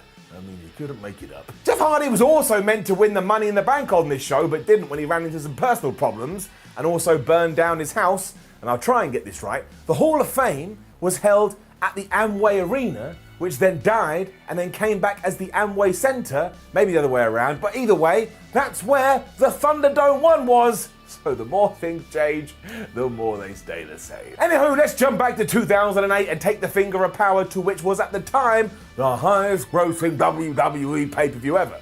That's not true anymore, but again, we just transported ourselves back to 2008. Why can't you keep up? Let's up those downs. And then after all that, our first match is JBL taking on Fit Finlay with his new son, Hornswoggle. Go and say those words to anybody that doesn't watch wrestling, and they'll just look at you like you got some kind of disease. I don't mean to be the bearer of bad news, but they're in the right. Either way, flubbing hell up. Because this is clearly in the back. Bradshaw and Fit had clearly said to one another, shall we try and kill each other? I don't want to live anymore. So that's what they do. They are hitting each other so hard. And because it's a Belfast brawl, there's kendo sticks and chairs and trash cans, and we're not trying to protect the other guy. At one point, Bradshaw just launches this at Fit Finlay's head like he wants his brain to explode. And I ain't a doctor, but I don't think that's very good for your health. Bradshaw at one point also goes after Hornswoggle, and he gets hit so hard it like he enters a different dimension, and then he gets the kendo stick, he smacks it right on Fit Finlay's head, and then hits him with such a stiff clothesline from hell, I think my neck hurt, and then he beat him. And I was like, this is meant to be WrestleMania, where the good guys win, and here the bully that essentially beat up a child has been victorious. And all my hopes and dreams died. The worst part was we then cut to Hornswoggle, who's on the outside, and he's crying away because basically his father just got destroyed. And do you know what I did? I laughed. I thought it was quite funny. I don't know why. I suppose because if you saw a real child crying, you would go, put a camera on him, put a camera on him. But that's what we were doing here. I'm a very bad person. And then here in the back was Mr. Kennedy. And I can't handle seeing Mr. Kennedy on WWE TV, as we have talked about before, because he went from being a future world champion to fired in around about 4 seconds. Also here the interviewer is Kim Kardashian, who, do not forget, is still famous, massively famous in 2020, just because one day she went, hey, why don't you come into my life?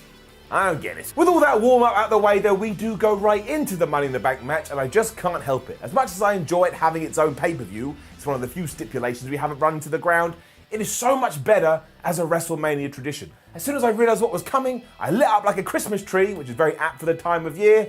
It is so easily getting it up. And it's so entertaining, it's like dancing naked in your kitchen on a Sunday morning. And of course, Jeff Hardy isn't here, because he was burning down his house. Just look it up if you don't know what I'm talking about. But instead, we get CM Punk, we get Carlito, we get MVP, we get Shelton Benjamin, we get John Morrison, we get Chris Jericho, and we get Mr. Kennedy.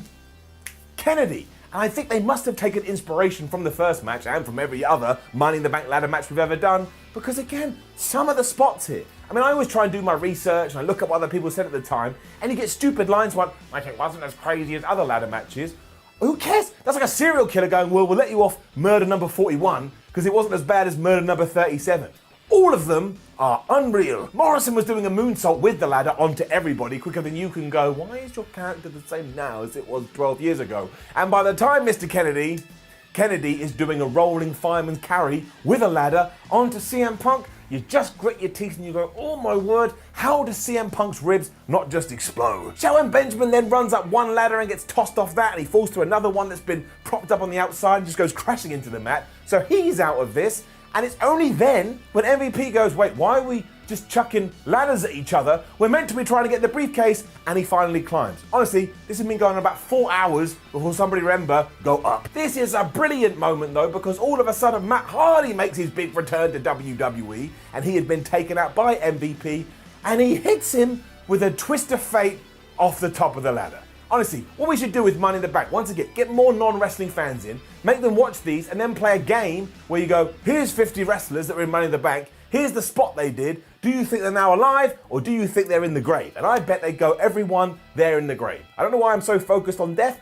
I just can't handle the violence. And it's also a terrible idea for a game show, please never do it. Anyway, it ends with Chris Jericho and CM Punk atop the ladder, and because Jericho's the bigger star, the crowd starts to swell, because they're like, oh my gosh, Chris, he's gonna do it, go get him, baby. But he doesn't. So he falls, he gets his leg caught in the ladder, and CM Punk becomes Mr. Money in the Bank. And I remember being really surprised by this at the time, especially in the live crowd. We were all looking around going, what, CM Punk, CM Punk? But as we know, this was when his star was about to burn brightest. Well, no, it would take another 3-4 years before that happened, and then it kind of imploded in on itself. But it was a nice shock. I remember thinking, man, I believe in this guy. It was the Hall of Fame inductee segment after this, and these get harder and harder to watch every year because you realize the people in the class are passing away and it hits you right in the heart. And then somehow, 2008 WWE kind of tied in to modern wrestling. Because the man who recently released some branded merchandise with The Undertaker and who is about to appear on AEW Dynamite is backstage at WrestleMania 24. And of course, I'm talking about Snoop Dogg. I am 99% sure if I could find out Snoop Dogg's price and offer him it, he would come on ups and downs. I don't know what we do. Maybe we just play tiddlywinks, but he would accept. He was doing a bit with Festus, who you will recall was always in a state, and Snoop was trying to claim that's not because he has personal problems, it's because he smokes a lot of weed. And I looked at my fist and I thought, maybe instead of watching this, I'm gonna just punch myself in the face. Thankfully, Santino walked in and did some of his Santino stuff, and I always enjoyed it. But then, of course, Snoop Dogg rang the bell. That turned Festus into an alive monster, and he chased him off. Then Mick Foley popped up with Socko and went like, fizzle my shizzle. All of this was absolutely shocking. It was then Batista versus Umaga, or Umanga, as William Regal always used to say, and WWE was billing this as Raw versus SmackDown. Now, I have no recollection of this, watching it live, which surprised me, because when it happened, I was like, oh, this looks like something I'm going to enjoy. But the crowd doesn't care, they're absolutely dead, it barely gets any time, and I think that Batista was so desperate to have a good match, well, he just tries a little bit too hard.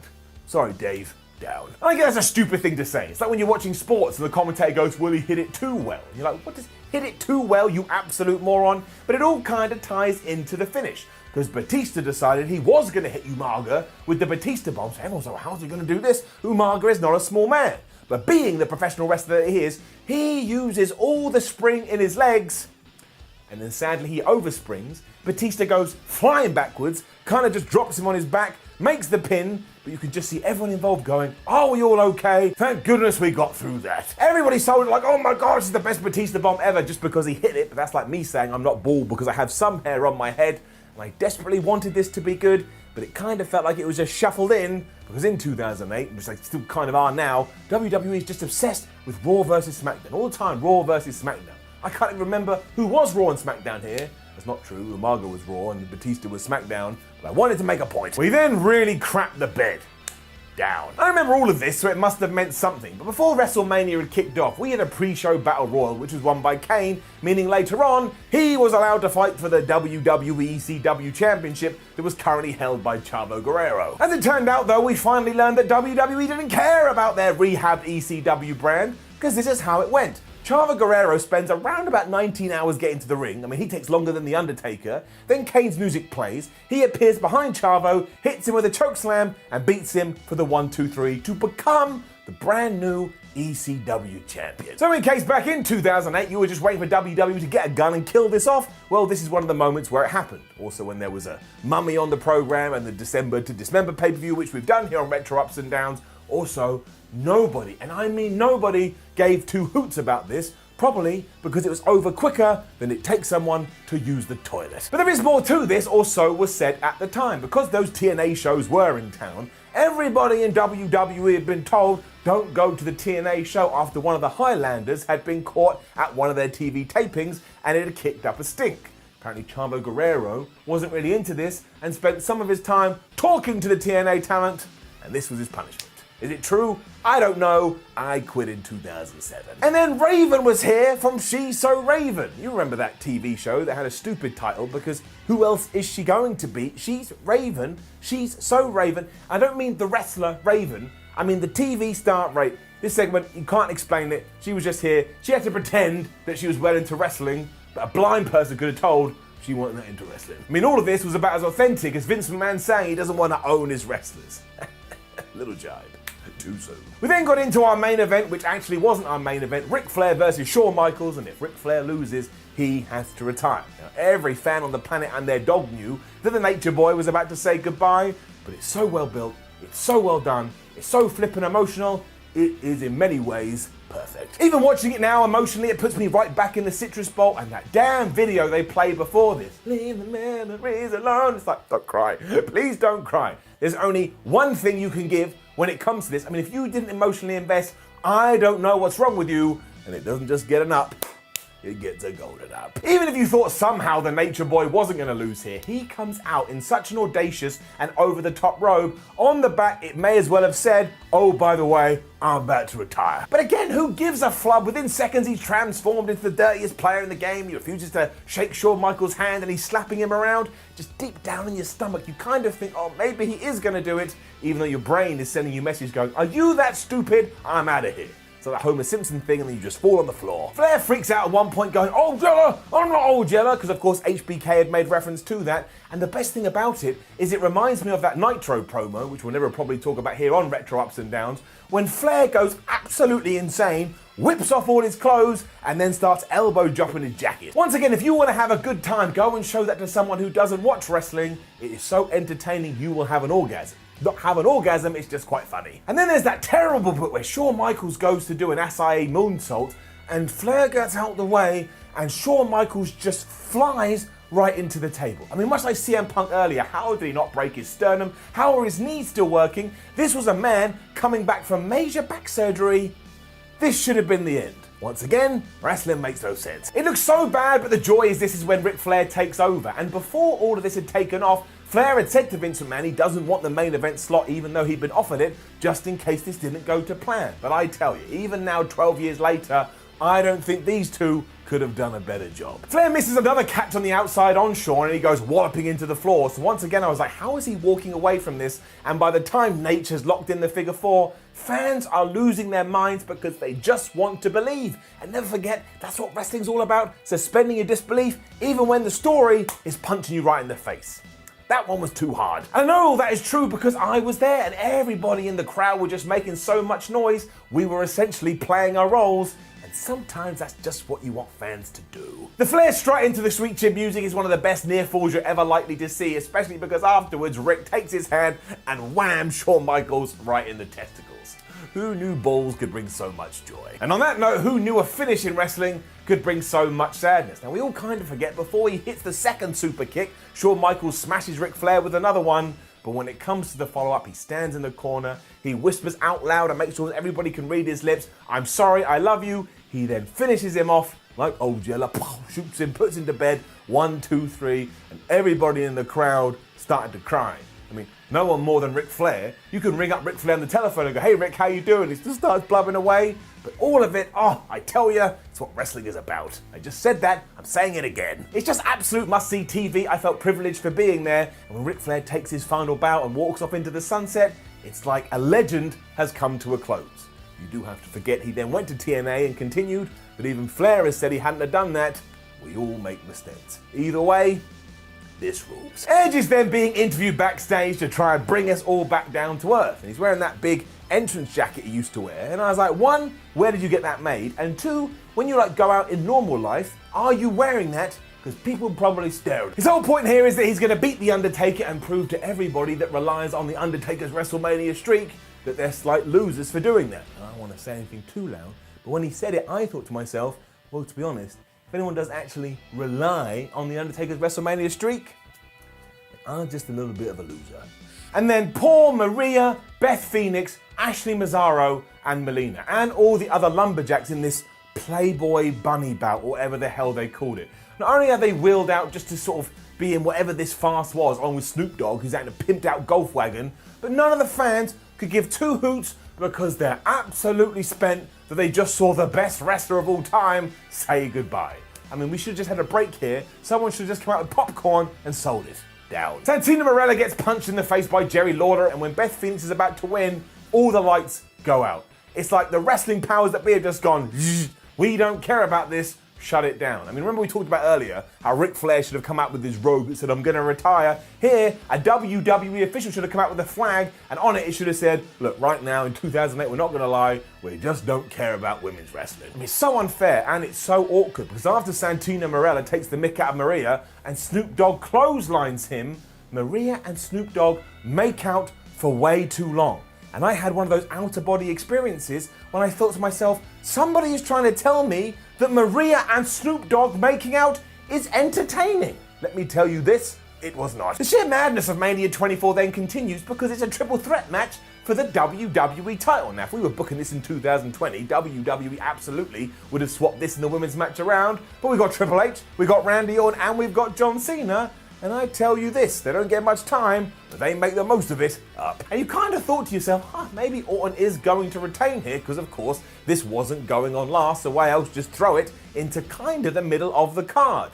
The story behind this is also so good. This match was meant to be Triple H versus Randy Orton for the big belt, but after John Cena proved he wasn't human, and he came back at the Royal Rumble 2008 after his injury, the decision was made, well, we can't just not have him in the title picture, and then Triple H went, well, wait a minute, I mean, I was meant to win the Royal Rumble, and you've already taken that away from me. I decide I want to be in that thing, so it was just made a three-way. The thing is, though, all three of these guys are good, if not great, and if you don't think that, you're absolutely crazy and probably having some kind of argument on Reddit.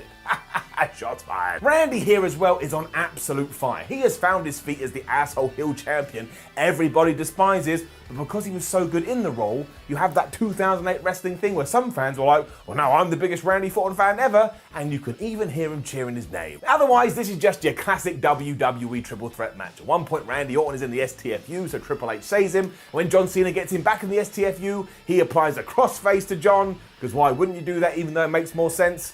On a side note, one of my friends the other day said, why doesn't UFC and MMA do triple threat matches? And all you need to know is that guy's no longer my friend. You can also tell that Cena hasn't officially coronated himself at the top of the card yet because of how it ends. Because Triple H not only hits a pedigree onto the man that you can't see, but then from nowhere, Randy Orton punts the game in the head, that knocks him off, he steals the pin, so technically, John Cena lost twice. I mean, that's amazing. That would never happen anymore, but like I say, it doesn't outstay its welcome, and it's just really entertaining. We should do more stuff like this at WrestleMania. Not everything needs to be a 46-minute classic. Which is also the perfect way to describe Floyd Mayweather versus The Big Show. Once again, I remember being there live, and 1, I was surprised how fun it was, but 2, I was damn shocked how much Floyd Mayweather actually did. And there were rumors at the time, he's just gonna jump around and be like, I'm a boxer. But no, he got his ass whipped. So it was a really good template about how to use a celebrity at WrestleMania, and while it may not have garnered the same kind of madness as Donald Trump did 12 months earlier, I think I prefer this up. Mayweather had already decided this was a boxing match, so he comes out in his gloves, and that looks ridiculous, but not as ridiculous as the sheer size difference between these two guys. Big Show is like 7 foot tall. Obviously, Floyd Mayweather was basically a welterweight or a middleweight. It is just the darndest of all sides. There was also no nonsense. At no point did Mayweather pretend that he was going to be the good guy, and he even goes to his corner halfway through the match and he starts drinking out of a gold goblet like he thinks he's in The Witcher or Game of Thrones. Big Show then started to take out members of his team, which gave you the impression of, oh, Floyd's not going to do that much, but you were totally wrong. Even then it was about selling what this was, which is why when Big Show finally got his hands on Floyd and stomped on his hand, you audibly hear the crowd, I was one of them, go, because obviously that's his boxing hand, and that is how you sell something. He also gets flipped over and sidewalk slammed, and about that point the insurance company was sweating buckets, and of course the big turning point comes when one of his team throws in a chair, and he starts to thwomp Big Show with it so hard, well, they must have gotten over their nose encounter at No Way Out. There is nothing fake about this. Somehow though, nothing is as bad when he also gets his hands on some brass knucks. He punches Big Show right in the face, and I want you to go and do this. Go and watch this 32 times, an odd number, but still I'm saying it. I don't get it. To the point words almost didn't come out of my mouth. You give Floyd Mayweather, one of the best defensive boxers ever, his hand and his brass knucks, and you went, just punch Big Show in the face. Because that's what this was. It meant the Big Show wasn't able to get back to his feet in the count of 10, which was a stupid stipulation that had been added to this so that nobody had got pinned. But again, what a piece of business this was. Listen to me talking like I'm actually a real wrestler. Even over a decade later though, this is still far better than you think it is. Just a great example of what we can do even now. I had a really good time. But not as much as the time I had when we got to the main event. Like, you can never really explain it, but The Undertaker and Edge just had this superb chemistry where they were in the ring together, and this is of such a high standard that at the time, anyone who was going, well, I don't think Edge can be a real main eventer, well, he just proved you damn wrong. The crowd are quite quiet at the start, but the pair just grab them by the balls and take them on quite a ride. And I'm not gonna lie, a lot of my love for this is that I got to see The Undertaker, one of my favorite characters ever, actually lift the World Heavyweight Championship, but even still, it is getting it up. The best part is when you hear Edge talk about it today, because while I don't think anybody actually thought about breaking the streak, this was pitched to Edge, and he went, no man, I don't want anything to do with that. I don't want to be that guy. I don't want to be hated by every single wrestling fan on the planet. He knew. For all those Undertaker need to retire types as well, this is one of the matches you need to go back and see, because even at 45 years old, he does that dive over the top rope, and it is just a thing of beauty. I have dated people that are worse looking than that. The whole story as well was that Edge had the dead man's number here, and he was always a step ahead of the game.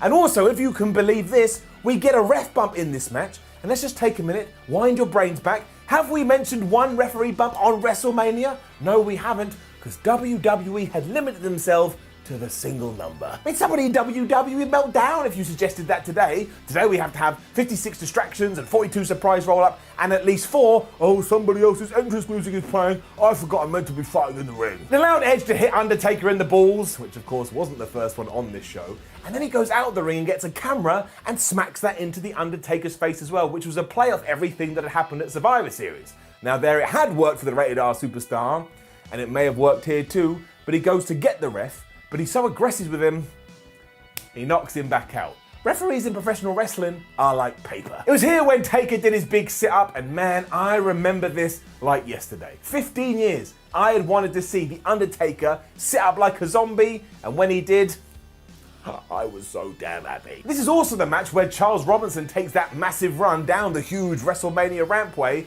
but what no one ever talks about is the reason that he's doing this. The Undertaker has hit the tombstone in the ring, right? And it takes Charles Robinson around about 2 weeks before he gets there, and he goes 1, and he goes 2, and then Edge kicks out at like 2.3/4, but even then the crowd still goes, oh my gosh, that is how you get a finishing move over. Somebody could have had a child in the space in between, but you still thought it was going to win the match. 2008, though, as we know, is the year that Undertaker decided he was now an MMA fighter because, he does have the purest strikes in the game, and that's why this ends with the go-go platter. Now, you can complain about that till the cows come home, but just go and listen to the reaction. As soon as Edge hits the spear and Undertaker reverses it into the submission move and Edge taps out, everybody flippin' adores it, and when you've got the crowd, you did the right thing. It also meant for only the 3rd time at WrestleMania and the last time he'd ever win it at the big one, the Undertaker becomes the World Heavyweight Champion. And if you want to start talking about underrated main events, I would start right here. It's so damn good. As is WrestleMania 24 overall. Once again, I'm massively biased because I was there and it will always hold a special place in my heart. But look, here we are in 2020, all these years later, and did I feel that special something down in my socks once again? You're damn right I did. So let's give it an up. Everything leading up to WrestleMania 20 outside the obvious was focused on one Brock Lesnar. Because our new golden goose had decided I don't really like wrestling, or I like the stuff in the ring, but I don't like traveling, so I'm just gonna take my hat, tip it, and say goodbye, and then instantly everybody in WWE started to panic. This makes all the sense in the world because all of a sudden we have to change all of our plans. So Vince McMahon decided, well, we're gonna have a lottery on Raw and we're gonna have a lottery on SmackDown, and it doesn't matter if you're a wrestler or you're a referee or whatever you are, we're gonna just shuffle the deck. Because what better way to engage your fans than just by hitting the reset button and go, well, you're gonna have to figure it out. It was a mad time too because a bunch of wrestlers were struggling, like Kurt Angle, he was seriously injured, Ric Flair, he was on the hurt shelf as well, and the Big Show needed surgery, but none of these people felt like they could go away and rehab all their pain because again, Brock's Lesnar had left, so we had to have all hands on deck. It was a crazy, crazy time. Do you want to know what stands out the most though? How much it apes what's going on today. Because around about WrestleMania 20, a lot of fans were like, well, I am very interested in the current crop of stars, but what's really making me happy is the likes of Brock Lesnar and the fact that Brock and Stone Cold Steve Austin are returning. Oh, this makes me feel all warm and fuzzy in my tum-tum because somebody just turned on my nostalgia gland. The problem, of course, was after WrestleMania 20, Goldberg, done. Stone Cold, done. The Rock, done. Mick Foley, who was also on this show around about 4 weeks after this, was done, which left a bunch of people going, well, where did all the nice ones go? Now I'm stuck with these schmoes. I mean, it wasn't that bad, but some people had it in their brain. So by plan or by not plan, the spotlight was on the stars of yesteryear, and while we were doing stuff with Eddie Guerrero and Chris Benoit, which led us all to go, well, it's gonna be fine, we're balancing stuff out. As we know today in 2021, that wasn't really the case. Speaking of that main event too, between Chris Benoit, Triple H and Shawn Michaels, did you know at one point it was down to be a ladder match? Well, now you do, but then they said, okay, what we'll do is we'll do the ladder match a month later and we'll do Triple H versus Benoit in that stipulation contest, and then we got to there and we changed our minds again. So WWE has always been wild, y'all, with plans changing all the times, and also do not forget, WrestleMania 20 is one of those last WrestleManias that was held in an arena. So there's only 20,000 fans here. Now we get like 80,000. But look, it is Madison Square Garden, which for my money is the best arena in the world. So let's take the finger of power and up those downs for WrestleMania 20. The opening video to WrestleMania 20 will hype you up so much you will want to run through walls. It makes you think that without WrestleMania and without WWE and without Vince McMahon, we would all be dead. He saved us in 1985, so now we should give all our earthly possessions to him, but it does have a dumb tagline where it all begins again. And you see Shane McMahon with his children, so Vince McMahon's grandchildren. And given this was WrestleMania 20, which was a long ass time ago, surely if they wanted to be wrestlers right now, they could be. So once again, the whole thing was a barrel of lies. You get that cool shot of Madison Square Garden. This is when WWE had kind of shot it differently, so you didn't have the short entranceway, which did make me very sad. And then when we get to our first match, which is for the United States title between the Big Show and John Cena, well, I'll level with you. It's kind of good, but it's kind of not good. It is quite topical though, because obviously right now Big Match John is back on our TV screens, and he has ascended to that level that people just cheer him and cheer him and cheer him. But all the way back here at WrestleMania 20, people were still in love with him, because this is before he had become Superman and would win every single damn match. He's also the doctor of thugonomics in 2004, so he had to do a rap, and never forget that most of his raps were just about penises and testicles. That was his shtick. WWE by this point had realized that Cena was going to be the guy though, hence why they put him in the ring with the Big Show, because it meant he could give him an FU, now known as the Attitude Adjustment, and of course it meant he could win the US Gold.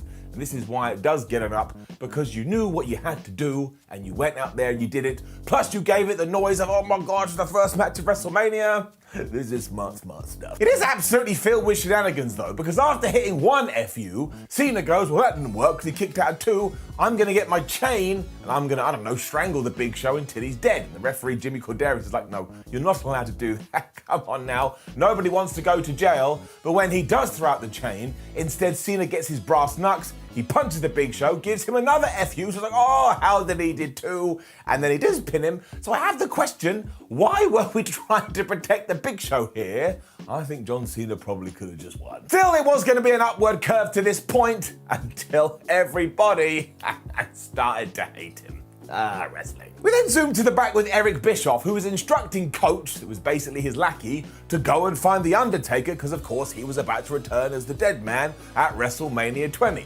Now, I don't know this for sure, but surely it has to be a parody of everything Leslie Nielsen did back in 1994. And if that is correct, this makes me very happy, because Leslie Nielsen, if you don't know, is a damn comedy legend. We also get a promo from Evolution 2, and my word, does Randy Orton look like he just popped out of his mother's wimwam. And not just that, but his promos too. He's a bit like a deer in the headlights here. And if you had told anybody, in a few months we're going to make him the world champion, they would have gone, don't do that, it's far too soon. But we all know the deal with that, and I'm sure one day we will speak on it. What a blast from the past we have too, because it's Rob Van Dam and Booker T defending their Raw Tag Team titles, when the hell were they ever a team, against the Dudley Boys, against Mark Jindrak and Lance Cade, and also against Rene Dupree and Rob Conway. This feels like we just got a hat and we pulled a bunch of names out and went, oh, look, bada bing, bada boom, we got a Tag Team WrestleMania match. And we all know what Booker T and Rob Van Dam went on to do, but did you know that Mark Jindrak at one point was earmarked for Evolution? He'd even shot some vignettes with the group until he was replaced by Batista, and Lance Cade passed away way too soon. That was some proper tragic stuff. And the Dudleys are just the Dudleys, and I swear Rene Dupree is only like 18 years old here, so that will blow your mind. And as for Rob Conway, well, just look at him. If you know, you know. And it's all fine, I suppose, but you'll be shocked to hear the fans just don't care, because there'd been no build to this whatsoever. Also, WWE had forgotten to tell anybody the rules. They just went, oh, sorry, it's not an elimination match, it's actually the first pull wins, which means none of it makes any sense, because some teams tag in other people on other teams, so you're like, why would you do that? If it's not elimination, you have to have the first fall. Sometimes wrestling is dumb. Anyway, it just ends after poor Rob Conway not only gets hit by a kick courtesy of Booker T, but then RVD comes off the top ropes and gives him the 5-star frog splash, and it's fine. But did it feel like a match that could have just been on Raw? Yes, it did. Down. We then go back to the Coach, who is still searching for the dead man, when he finds Mean Gene Okerlund and Bobby the Brain Heenan in some kind of a cupboard kissing, or they have like, lipstick prints all over their face. And at first you're meant to think they've been kissing each other before it's been revealed that instead they have been kissing Mae Young and the Fabulous Moolah. And I've thought about this now for days, and I have no idea who this is for. Things then got going properly because it was Christian versus Chris Jericho. And this is actually quite infamous nowadays, because it did end with a turn courtesy of Trish Stratus. Tell you what, it's still good right now. Up. And really it's just two good wrestlers doing two good wrestling things, but it's kind of surreal, because if I had transported myself back 16 years ago and gone, oh, in future, these two are going to be in a company called AEW, somebody would have punched you right in the face, because they're like, what the hell is AEW? Don't come into my house with your voodoo. And yes, at one point, Chris Jericho slipped on the ropes, but I'm sick and tired of having to mention these every time I watch wrestling. Do you understand they're human beings? And do you understand that sometimes human beings make mistakes? They're not aliens. They were born just like the rest of us. I don't want to talk about it anymore, but if I don't, everyone goes, oh, I can't believe you didn't mention this. I also have no idea who I'm mad at or who I'm yelling at. I just needed to get it off my chest. Anyway, after Christian hit this awesome DDT for a near 2 count, out does come Trish Stratus. And of course, up to this point, the story has been, oh my gosh, Chris Jericho and Trish Stratus, they're gonna go on a date and they're gonna be lovers. Whereas Christian was like, I don't appreciate this. I think it's disgusting. Because he does get involved though, Trish accidentally hits Chris Jericho with a right elbow, and that allows Christian to hit the most devastating move in all of sports entertainment, the surprise roll-up, and he gets the 1, 2, 3, and honestly, this little rat bastard, he couldn't have been happier with himself, but there's more. Because as Trish Stratus is trying to calm Jericho down, all of a sudden she adopts this, oh, I'm only kidding, I'm a heel now expression, and she slaps the absolute shit out of him because yes, she is screwing over Chris Jericho. She instead wants to go out with Christian. They make out at the top of the rampway, and while this sounds like trash soap opera stuff, I tell you, they really do pull it off. Christian also hits the unprettier onto Y2J just to add insult to injury, and you could do an angle like this today and it would get over like Rover. And look, the fact I still speak about it and I still remember it in its glory, this could be one of the better things on the show. Mick Foley and The Rock promo follows, but if you had told me this was just a guy that looked like The Rock doing a good impersonation of The Rock, I would have believed you, because he still has the same energy, but there's just something missing, and it certainly doesn't help that he turns to Lillian Garcia and from nowhere goes, oh man, don't touch my penis. And you're like, Rock, nobody was insinuating that. I think we better move on. You then get what I'm sure WWE had pegged as a WrestleMania moment, and it is pretty damn good, because it is the Rock and Sock connection taking on Evolution, which consists of Ric Flair, Batista, and Randy Orton. This is just so damn easy to watch, and it's getting up. This was also going to be one of the last appearances we would have by the Great One for ages, because he was going to go off to Hollywood and make a massive success of himself. But because WWE was a little bit irked by this, when his contract did come due, which by the way, never forget The Rock did want to come to some kind of new agreement, so he would come back here and there, they just went, he'll fail on the big screen, and then he'll have to come back to sports entertainment. And it's like, good work guys, didn't that work out well? The People's Champion is also just having the time of his life here, because he is in the ring with Ric Flair, and he just mimics the Nature Boy as much as he can, and even Mick Foley goes old school, because he does his diving elbow off the apron. I don't understand how his hips could take it in 2004, but the man is brilliant, but also insane. A very inexperienced Batista is also fascinating to watch, because you can see the gears turning in his head, and this just comes together because of course it is underpinned thanks to the feud between Mick Foley and Randy Orton. Otherwise, it's blatantly obvious that we just put this together so The Rock could be on the show, but that's what makes the finish even more appealing, because just as Foley is going to go for Mr. Socko, Randy Orton hits the arc out of nowhere, and he pins him. 1, 2, 3. It's like, screw you people in the crowd that wanted to cheer. I'm a bad guy, and I just won. It kind of didn't matter, because all the crowd wanted to do was see the likes of The Rock, and they got that. But this helped people like Randy Orton no end, because he did get a visual pinfall over someone that everybody considered a star. This really is very well done. I enjoyed it muchly. Hall of Fame time next, and by WrestleMania 20, we had reached that point when we wheeled them all out the night afterwards to that music that goes da da da da da da da da da da, and for some reason it just makes you feel good about life. And from that, we went right into some leftovers from the Attitude Era. Oh boy. But yes, it was Tori Wilson and Sable taking on Stacy Keibler and Miss Jackie in a Playboy evening gown dress match. Now originally, the rules were meant to be, oh, you gotta go rip each other's clothes off, but they all decide before the match, hey, why don't we strip down to our underwear right now and just do a normal match? And as ever, I looked around and I thought to myself, I hope nobody comes in and sees what I'm watching right now, because my word, I would be embarrassed. And I know, Simon, you're forgetting about the horny teenage boys. I haven't forgotten about the horny teenage boys. I just don't think about horny teenage boys, because that would make me an absolute psychopath. And don't come into my house with this crap. That's just what we were doing with women's wrestling in 2004. Do you not think we could have trained women to be good wrestlers in 2004? Do you not think there were good women's wrestlers out there in 2004? Of course they were. This is transparent as my bald head. That doesn't even make any sense, but it's getting it down. Wilson also gets the win after using the most devastating move in all of sports entertainment on Jackie. I'm not gonna lie, that did make me laugh.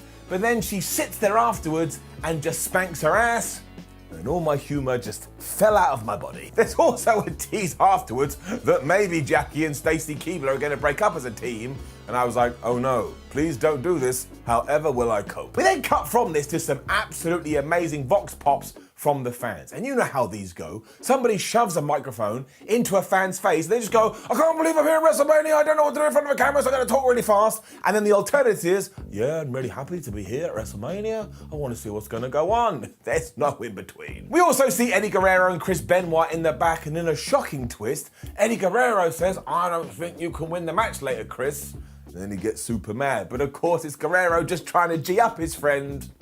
This stuff isn't as fun to watch as it once was. I had totally forgotten about what came next though, because we did have this crazy cruiserweight gauntlet match, and nobody ever talks about it. Now, originally it was meant to be a battle royal, and for some reason it was changed at the last moment, but I'm really happy we did do this. This is like entertainment in a can. I mean, it is just a bunch of 60-second matches, but it's so quick it kind of comes across like a great change of pace. And the first match is Shannon Moore versus Ultimo Dragon, and that's great because if you're into your wrestling history, you know that Dragon always wanted a match at WrestleMania, which is why it's quite sad he gets in the ring and then kind of falls over a lot. But hey, as we've already mentioned, sometimes stuff just happens. He does get the win here though, and he's super duper excited before Jamie Noble is the next entrant in.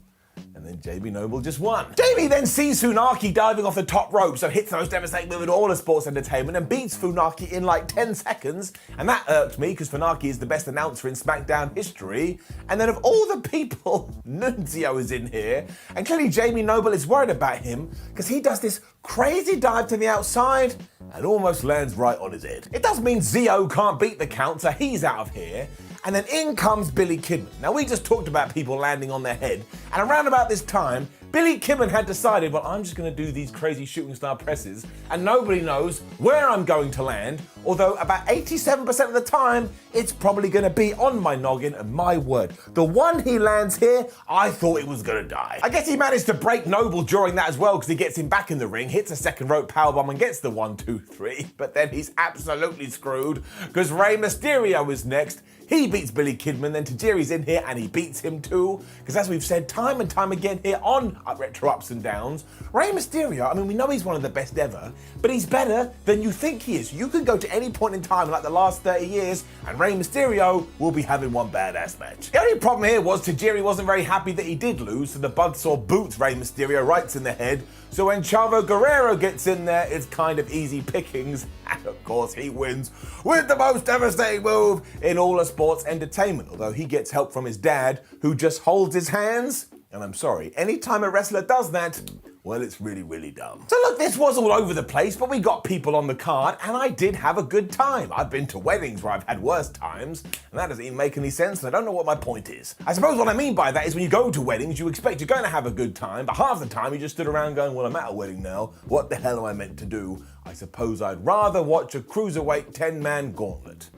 I don't know how we got here. I can't even remember if I gave it an up or down, so I'm gonna give it an up. And good thing this was alright too, because what followed next was the disasters of all disasters. And I'm going to assume that most people know the story, but just in case you don't, even though on paper Bill Goldberg versus Brock Lesnar was a match that got you all excited down in your toes, unfortunately, as already discussed, Brock Lesnar was leaving the company, but so was Goldberg, and everybody in New York City on this night knew about it, so decided, we're not going to care about the fact you're going to have a predetermined fight, and instead, we are going to boo the shit out of you. I do have to say it's one of the reasons why I have respected Brock so much over the years. Even though people were chanting you sold out at him, he'd actually turned down millions upon millions of dollars because he wasn't happy within himself. And as someone that likes to see themselves as a mental health advocate, we should all do that if we can, if you have the situation to do so anyway, because yeah, why the hell wouldn't you want to be happy? Now, thankfully, Stone Cold Steve Austin is the special guest referee here, because if he wasn't,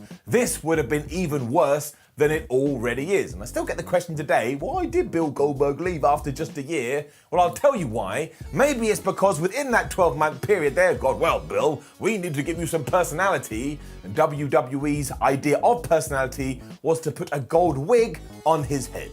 Now, put your hands up if that's what you want to see from Goldberg. Oh, but the hand goes down.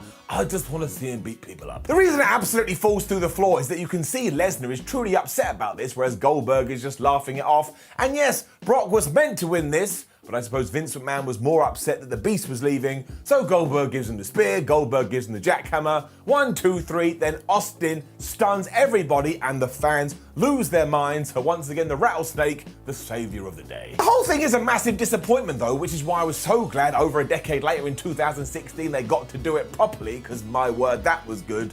But look, this doesn't just get a down, it gets a brown down. It's actually uncomfortable to watch, because again, this is not how sports entertainment is meant to work. Vince McMahon then just arrives in front of the live fans straight away after this. I don't know if it was planned or if everyone in the back had gone, oh no, we have pissed this crowd off something fierce, we gotta do something, send out Vince. And he's all like, oh man, it all begins again, I'm Vince McMahon, I created WrestleMania, everybody loves me. But it's like Pavlovian conditioning. Even though so many people on the internet moan, as soon as they hear no chance, everybody goes crazy. And that's exactly what happened here. And nobody ever remembers what comes afterwards because we were so focused on this train wreck. But it is SmackDown Tag Team Champions, Rikishi and Scotty 2 Hotty, taking on the APA, taking on Benjamin and Haas, and taking on the Bashams.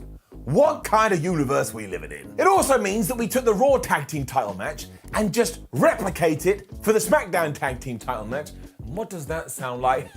That's right, Raw in 2021, so don't you try and pretend it's anything new. They don't really have any time to do anything as well because it clocks out at 6 minutes, which means there's more people in the match than the amount of time they actually have. And never forget, of course, at some point through this, Rikishi gives somebody a stink face. And in kayfabe, when he was coming up through the ranks, he had gone, what would be a good way to beat my opponent? Well, you know what, I do have a really big ass. Maybe I could put them in the corner and then just stick my rectum into their skull, and that may work. These are things that went through the character of Rikishi's head. I don't know about you, but it kind of makes him a psychopath. It was a classic WWE finish too, because we wanted to protect Bradshaw, who's like halfway between the APA and becoming JBL. So after he has hit the clothesline from hell onto Danny Basham, Rikishi takes him out, but instead of pin him, he just walks over to Dan, sits on his face again, and he gets the 1, 2, 3. And look, it really is fine, and it's nice that Rikishi and Scotty 2 Hotty retained their titles and then did the dance, but there's just nothing to take away from it. Down. A Jesse Ventura skit was next, as he had gone into the Hall of Fame 24 hours beforehand, so why not try to pad out WrestleMania 20, which is already over 4 hours long. But given what has happened over the last few years, watching this now will totally blow your mind. Because do you know who he chats to here? None other than the future president of the United States of America, Donald Trump. Now, as always, when Donald Trump does turn up on a WWE show, he has no idea what's going on, but Jesse says, I think we should put a wrestler in the White House. Hey, Don, would you support me if I ran for it? And he says yes. I'm like, I can't handle this. This is so weird and makes me think not only is wrestling predetermined, but so is life. So let's just move on really quickly, especially because WrestleMania 20 is when Molly Holly stood up and said, oh man, I want to be counted, and agreed to have her head shaved bald. And do I know a thing about that? But she did agree to have a hair versus hair stipulation match against the champion of Victoria, and the only thing that winds me up here is that it only goes 5 minutes. You were about to take the hair off of somebody's head. Surely you could have come up with a bit more time in order to increase this significance, but we don't do that, and of course it ends with the most devastating move in all of sports entertainment. This is meant to be WrestleMania. Molly legs it afterwards, which is always funny, because what's she gonna do, run for her entire life? And the way we get her in the barber's chair is by knocking her out. Also, I was chuckling my ass off here, because every time you do have your hair removed in wrestling, there has to be a barber with a barber's chair. Why? Somebody tell me there's no answer. Also, even though the WWE had hired a hairdresser for an evening, it's still Victoria that does the cutting, so none of this makes any sense. And I hope this doesn't sound too weird, but I went and looked at it afterwards and I reminded myself, Molly Holly really can pull off a bald head. I mean, that's hard for men to do, it's even harder for women to do, but she really does. She absolutely smashed it. And next up, we just have greatness. Kurt Angle versus Eddie Guerrero for the WWE title. If you have never seen this match, you are insulting yourself. go change it now, up. They get loads of time too, which makes it better still, and I'll never be able to get my head around that two people can be this good at wrestling, because the pace of the thing, the slow start, the transitions, the reversals, it is just like watching chemistry being created in front of your eyes, and it's like the Shawshank Redemption. As soon as you finished it, you think, well, maybe I'm gonna go back to the start and watch it again, and you'd see things you never saw first time round. There's also this great bit when Eddie is going for the Three Amigos, and on the last one, Kurt Angle turns it into an ankle lock, but never forget, this is also home of one of the best wrestling finishes ever. And ridiculously too, it all comes down to Eddie's boot, because of course it does, but given that Angle had worked away on Eddie's foot for such a long period of time, he loosens his shoe, because like, oh no, the pressure. So when Angle locks it in again, you're like, well, he's screwed. There's no way Eddie Guerrero is going to be able to retain his title now, but because his boot is loose, he uses that to slip out of the damn thing, and this, oh my gosh, this is where we should have waited before we use the most devastating move in all of sports entertainment, because Eddie does hit the surprise roll-up and he gets the 1, 2, 3, but it is so well executed, I swear, it's just on another level. So it's so damn good, and it's so well put together, and the speed that Guerrero is able to apply it, I think actually when I'm done here, I am going to go watch it again. That's how much fun I had. And then we jump from this to full-on sports entertainment, and you know what? That's fine. Because after years of being the American badass, the Undertaker was going back to being the Phenom, and I'm massively biased towards this because this was always my Undertaker, whatever that means. And back in 2004, I was fine with all the stupidness between the Undertaker and Kane. In fact, I was like, you know what? The more dumb, the better. And the match is fine too, but none of this is about the match. All people wanted to see was a chokeslam, they got it. They wanted to see a tombstone, they got it. And the big red machine is kind of just there. But aura, atmosphere, energy, sometimes that's enough when it comes to the wrestling, and I'm giving it up. Two people who definitely wouldn't have given it up though were these druids I just mentioned, because if you don't know, they had these big sticks of fire, and by accident, they set themselves aflame. Now, thankfully they were fine, which is the only reason I say this, but it does mean in kayfabe, anyone that was in the arena, you would have seen these people just go, and obviously being terrified, which makes no sense because they were meant to be druids. Life is just a crazy ride. Which did bring us to our main event, as I've talked about many a time here on Retro Ups and Downs, when we are talking about Chris Benoit matches in 2021, well, I just find it very difficult. And I know everybody has their opinions on this, but again, I've gone into it in way too much detail already. But even though this was one of the most legendary moments in WWE history when Benoit finally won the big gold belt, well, it was just kind of lost on me for everything I just said. Moving that to one side though, for the purposes of this review, of course, Triple H versus Benoit versus HBK is a terrific main event WrestleMania match, even more so because it was a triple threat. Usually when you add an extra person into the mix, you're like, oh man, well, now this is gonna be a disaster. So we have 3 egos to handle, but they craft this so well, it really is pretty damn good, and it's getting it up. Maybe more importantly too, WWE understood what every single person in Madison Square Garden and what every single person watching on pay-per-view wanted, which was for our babyface to get his first WWE World title win. But deep down in your tum-tum, you were still like, well, I don't think they're gonna do it. They don't really like Chris Benoit, so when he did get the victory, it did exactly what WrestleMania should do, and it sent you home happy. All the bells and whistles have been saved for this as well, so you get weapons and tables and blood, and even watching it now 20 years later, when Benoit does have the crossface on Triple H, he takes so long to tap out, you go, well, he's not gonna do it. He's not gonna do it. Triple H never taps out to anybody. He's gonna win. He's gonna retain his title, and then I'm gonna be mad. But then he does, and it is pretty damn satisfying. It also means that not only do we have a brand new champion, but we have a champion who was never meant to be champion. And of course, there was this rhetoric in 2004, all that Triple H and his reign of terror. Well, that whole thing had just died. Seeing Eddie Guerrero come out afterwards with his world title to celebrate with his friend will wreck you now in a very different way. But look, in terms of the presentation here, WWE absolutely did everything right. And given sometimes we don't give them their due, where the credit is deserved, you gotta send it their way.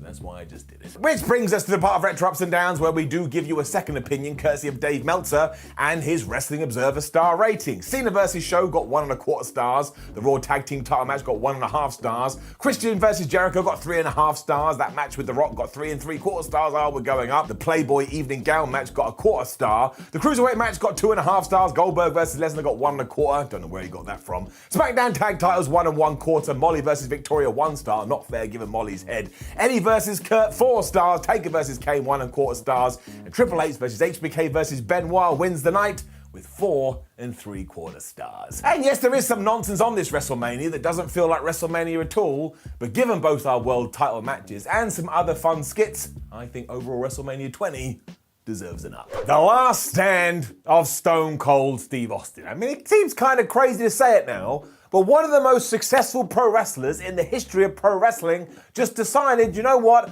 I'm not going to do this anymore, but please don't tell anybody. I don't want anybody to know. It's a very bold decision given that WWE probably could have made millions more off of that one idea, but that's just how successful he was. He got to pull all his own strings. From a health standpoint, it was absolutely the right move too, because not only was his neck in an absolute state, but the night before WrestleMania 19, he had actually been hospitalized because he had drunk way too much caffeine, he had drunk way too much coffee, he had way too many energy drinks, and his heart basically went, "What are you doing to me, Steve? I can't handle this," and it went all crazy. Thankfully, he was okay, but there was enough worry around this that the powers that be said, "Hey, look, we're just going to move your main event match to the sub-main event because we want to take some of the pressure off." I just realized I said he was hospitalized. Sorry, I didn't mean that. He was, of course, local medical facility. Health or lack thereof was also the theme of WrestleMania 19 because Kurt Angle walked into his match with a neck that was barely walking, and Brock Lesnar almost didn't walk out. So I tell you, for as good as this is as a WrestleMania, everything going on behind the scenes will scare the absolute life out of you. WWE was still smashing it as well, even though they were long past the Attitude Era. I mean, they packed 54,000 fans into the Safeco Arena, and they made like $3 million on the gate. But even despite all that, WrestleMania 19 only drew around about 560,000 buys. And I get that that sounds massive, but WrestleMania 18 did 880,000 buys, and WrestleMania 17 did over 1 million buys.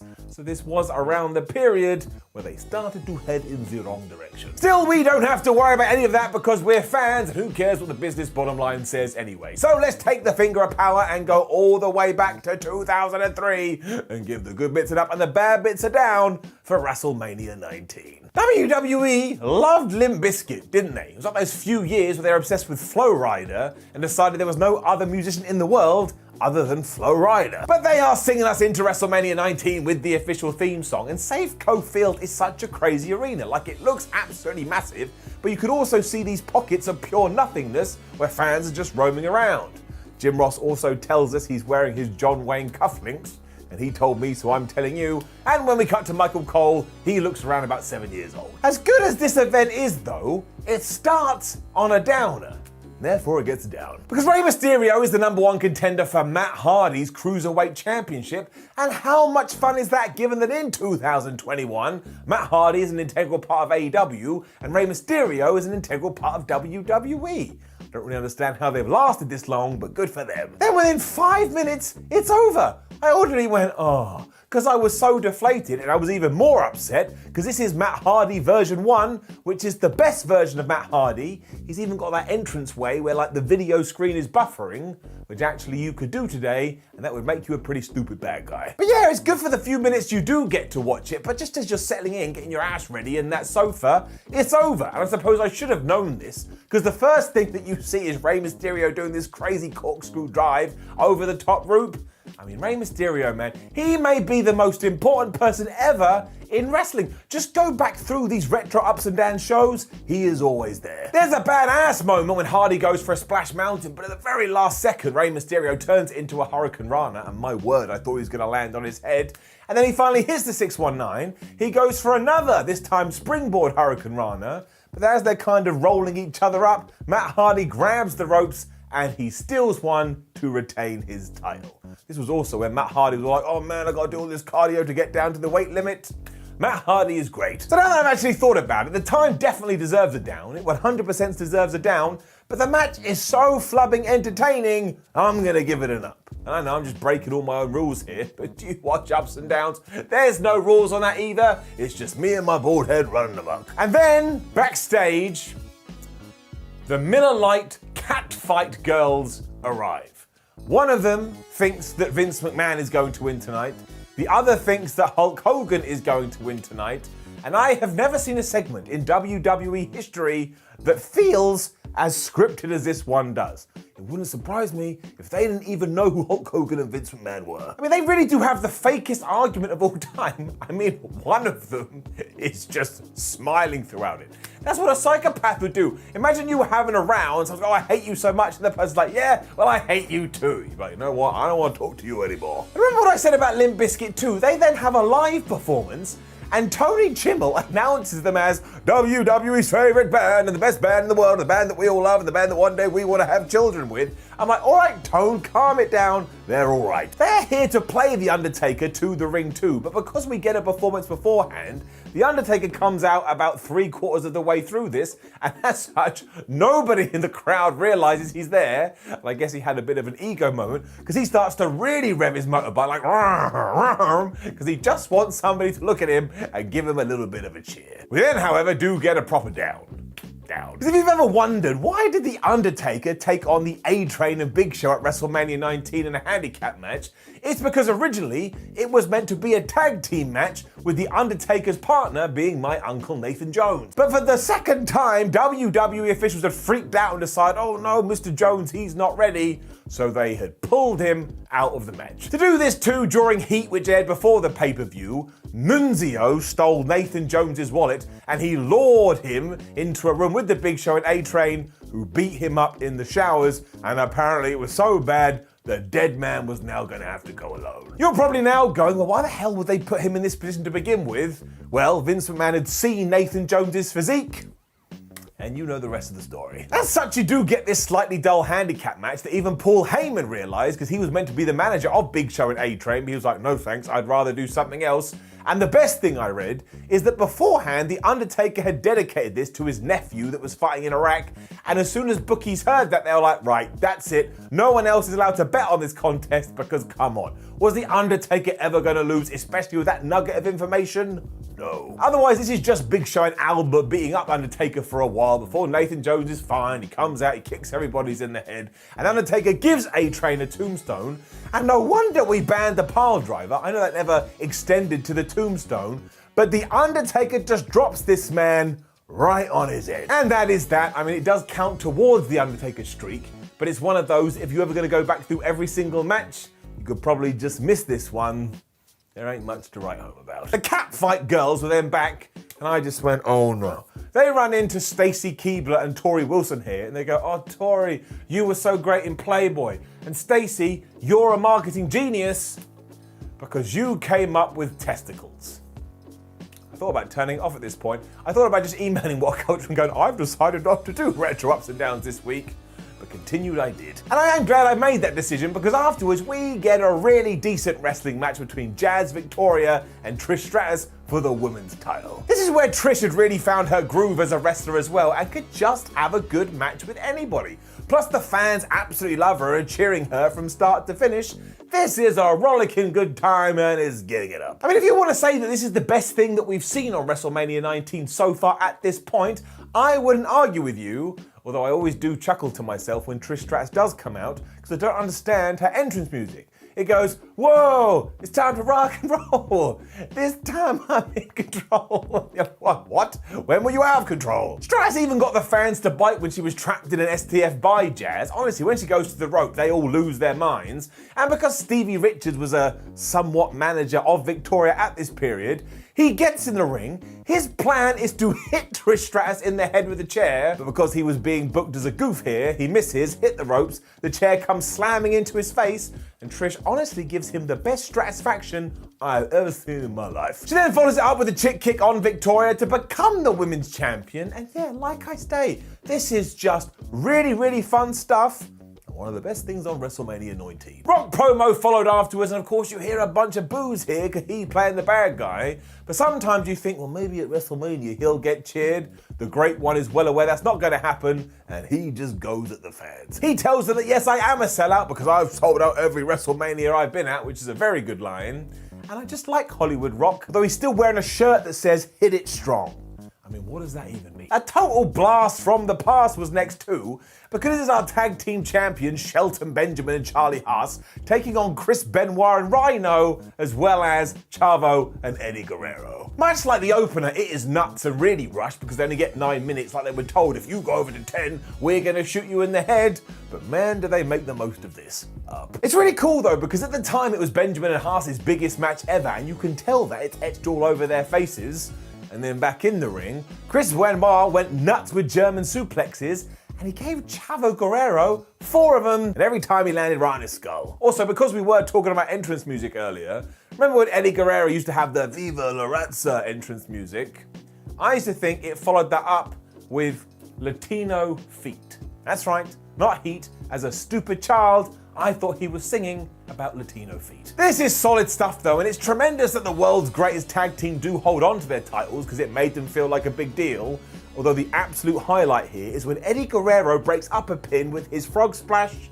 I truly do think he's had the best one ever. The finish comes when Rhino goes nuts with gauze and he hits everybody, including Chavo Guerrero, but then Eddie pulls him out the ring. So Shelton Benjamin's like, well, there's a dead man lying in the ring. I'm gonna go and pin him. He does. And he does indeed hold on to his belt. I like this though. In fact, I liked it a lot. The Catfight girls were then back, and they actually made this noise. It's just some kind of squeal. They are with Stacey and Tori still though, and Stacey is saying, oh, Vince McMahon's responsible for WrestleMania, and Tori's like, no, it was Hulk Hogan. Then they get all mad and they just storm off. I'm like, man, this is Twitter. Before Twitter existed, you are arguing about something that really doesn't matter. Get a real problem. The Catfight girls then start going at it again. They decide, well, we should settle this in the ring. And the other one says, no, we should settle this in bed.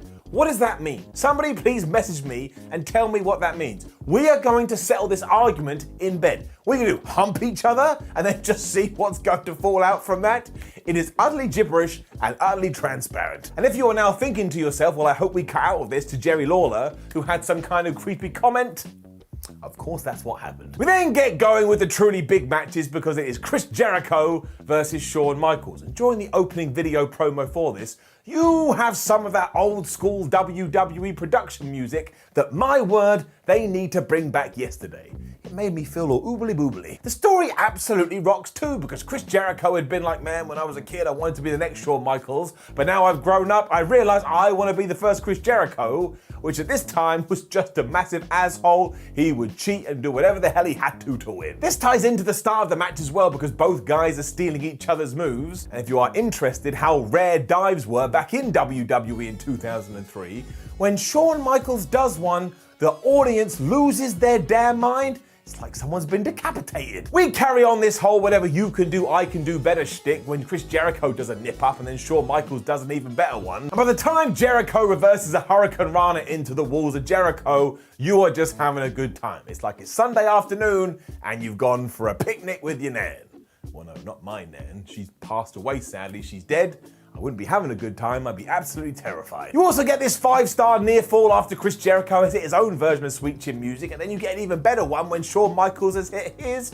And really, this doesn't have a proper finish. HBK just uses the most devastating move in all of sports entertainment, the surprise roll-up, or here the surprise cradle, and he basically gets the better of Chris Jericho for only 3 seconds, and that is that. So that is exactly how it should be done.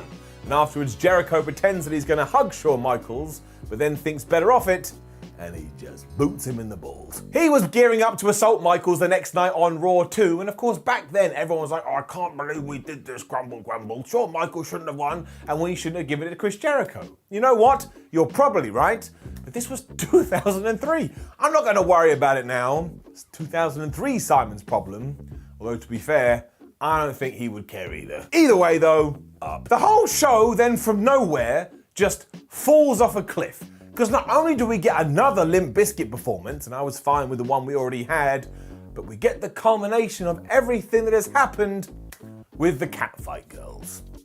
Down. But a bed had been set up on the rampway. We get all 4 women who had very contradicting views about the birth of WrestleMania having a pillow fight. And honestly, I have seen wrestlers hit each other with popcorn that look more severe and more dangerous than this. At one point, the coach has his pants ripped off and they all end up in their bras. We know exactly who this was for, but it's garbage. So to be honest, it is utterly shit, Apologies to the horny teenagers out there, and in fact, if anyone from Peacock is watching, go get it. I don't care. Rip it off the network, wind up the internet even more, but this one can be shot down. I was gonna give that the brown down as well until I got to the next match, which is of course Booker T versus Triple H for the World Heavyweight title, and I was like, you know what, no way, that's gotta be reserved for this. Brown down. Now the match itself is actually quite good. I totally understand why we forget about this now, but Triple H is basically aping any awesome Ric Flair match, and there's nothing wrong with that, and given that the Nature Boy is on the outside and kept getting involved, well, there's a lot of entertainment to be had. It was also surely setting up Booker T for an even bigger win, because not only did he have to overcome the build, but he had to overcome all these shenanigans. You already know what happens. And you can feel the magic in the room as Booker T does start to make his comeback. They are desperate for him to become the champion. And when he hits the Harlem Hangover and only doesn't get the 3 because Ric Flair grabs Triple H's foot and puts it on the rope, well, everyone gets to a fever pitch. It's like, oh, what's gonna happen now? From there though, Triple H just hits the pedigree. There's no build whatsoever. He then takes over 20 seconds, 26 seconds to be precise because I timed it, to crawl over to Booker T's body. He then just falls on top of him and the referee goes 1 and the referee goes 2. And in that last second, you're like, well, of course Booker T is gonna kick out, but he doesn't, and the referee goes 3. So one pedigree had just killed him, and when you do go into the story leading into this, it just doesn't make any sense. Now, WWE should not have done this anyway, they really should not have done, but as they did decide to give it racial undertones, surely the only result, the only endpoint of this was to have Booker T win, so you can tell everyone, hey, if you are gonna go out there and be a massive douchebag, you will get your comeuppance, and you will lose what's important to you, and the other person that you've just crapped all over will get theirs. Or in short, don't be an asshole because assholes lose. But we didn't. Triple H just wins his championship or retains his championship, and poor Booker T got nothing. This is an absolute disgrace, and that's coming from someone who is and was a very big Triple H fan. It didn't make any sense then, it doesn't make any sense now, and it should just be purged and thrown into the lake. Because there's no excuse for it. There is no excuse for it at all. Terrible. In terms of a card too, you then get 3 of the most nuts back-to-back matches ever, starting with a street fight between Vincent Kennedy McMahon and Hulk Hogan. I always forget that's on this show because I'm thinking about Austin, Rock, Kurt Angle and Brock Lesnar, but it's here and it is damn enjoyable. I mean, I don't know how this does always slip my mind, because when you do watch any Raw or SmackDown leading up to this, it's all Vince McMahon, Hulk Hogan, Vince McMahon, Hulk Hogan, but I'm a moron. It starts off horrendously as Vince McMahon actually decides he's going to try and wrestle, and that does not work, and also he is somehow able to outpower Hulk Hogan during a test of strength. They soon forget all about that though, and Hulk Hogan gets a chair and smacks Vince McMahon right in the face, and in around about 2 minutes, he is just bleeding like a pig. The best part though is that later on, Hogan goes for another one of these, he misses Vince McMahon, and he hits Hugo Sananovich, who is on the Spanish announce table, and he starts to bleed too. Why did we write that one in? A small part of me was like, was that an accident? Of course it's not, but it is really, really strange. Vince uses that to punch Hogan in the balls and then hit him with a chair, so he starts bleeding. And then he puts Hulk Hogan on an announce table, gets a ladder, and hits a leg drop off the top of it through the wood. Now look, it's not the greatest leg drop through an announce table you've ever seen, but in context, it will blow your damn mind. It then just goes off the rails when Roddy Rowdy Piper gets in the ring because he'd been all disguised, and while he pretends he's going to hit Vince McMahon with a pipe, instead he waits till Hulk Hogan has got up and he just smacks him on the head instead. The fans do absolutely love this though, because they are going crazy, and when Vince McMahon tries to pin Hulk Hogan and he kicks out, Roddy Piper goes, oh well, I gave it one try, now I'm going to leave. So I don't think he was all that invested. Sylvain Grenier then comes out because he was apparently Pat Patterson's protege at the time, and that went right over my head. And of course he runs right into Hulk Hogan's fist, who absolutely destroys him. And basically Hulk then hulks up. He hits 3 leg drops on Vince McMahon, each one getting lower than the last one, but that's more than fine. In 2003, Hulk Hogan's back was essentially made of cheese. Shane comes out to help his dad as Vince McMahon flips Hulk Hogan off, and this is just a barrel of laughs. Vince McMahon knows exactly what he's doing, he knows exactly how to sell it, he has the best facials you've ever seen in your life. And actually, if you are looking for some kind of examples how you can sell your face more, I would say, go and watch Vince McMahon. That's a really weird thing to say. And so it is after that we go from the insane to the sublime, because it is indeed Stone Cold Steve Austin versus The Rock, Round 3. Despite this being Austin's goodbye, he still gets the loudest reaction of the evening, so it's not like that's waned at all. And when you do know what's going on with him mentally and physically, this is a truly incredible performance, and it has quite the emotional hook. Jim Ross is also legendary on commentary here as he sells the idea of this hero walking off into the sunset like nothing else. And the only real problem with it is that sharpshooter that The Rock does. I mean, it doesn't look like it hurts at all. Still, he is a supreme entertainer, which he proves when he goes and puts on Stone Cold Steve Austin's jacket and then just starts walking around like the rattlesnake, like, hey, I'm Stone Cold, I'm Stone Cold. He has to get his comeuppance though, which is why he walks directly into a rock bottom. And these two love trading their moves at WrestleMania, and so because Austin had given Rock the rock bottom, about 90 seconds later, The Rock gives Austin a Stone Cold Stunner. I suppose given everything, we should have known that this was Austin's last hurrah, though I don't think anybody would have believed it back in the day. But given that it doesn't take one rock bottom, it doesn't take two rock bottoms, but it takes 3 rock bottoms to keep Stone Cold down, well, you know, it's like a big full stop at the end of a sentence. Even then, though, fans still can't believe it. Stone Cold was basically impenetrable. This is absolutely ace though, especially when you know all the bells and whistles that are going on around it. And I know people always go, well, it was the worst of their 3 WrestleMania matches. Why you gotta do that, man? Why you gotta do that, brah? Why can't you just enjoy them all in their own special way? As mentioned, this ridiculous trifecta of matches then ends with Kurt Angle versus Brock Lesnar for the WWE title. And once again, I watched this with all the information in my head. How did nobody see what kind of bad shape Angle was in? He does not look healthy at all, and yet when he gets in the ring, he's like, hey, if I'm gonna die, I'm gonna die. And he just turns into that flipping wrestling machine. It's very different to everything that we'd seen prior because they do go full on amateur wrestling. And within around about 30 seconds, you will say to yourself, if I ever had to fight one of these guys for real, they would kill me. And then when we start building to the hard clotheslines and suplexes where Kurt Angle lands on his head every single time, well, I just turned into his dad. I was screaming at my television set, what are you doing, old Kurt Angle? Or young Kurt Angle, you know what I'm saying. Would you please try and protect yourself? Taz rocks here as well because he goes out of his way on commentary to give you context about some of the mat wrestling we're seeing. And then Kurt Angle German suplexes Brock Lesnar into the turnbuckle. So I'm like, oh, there goes his back. Then he gives him another German suplex, and Brock Lesnar lands on his front.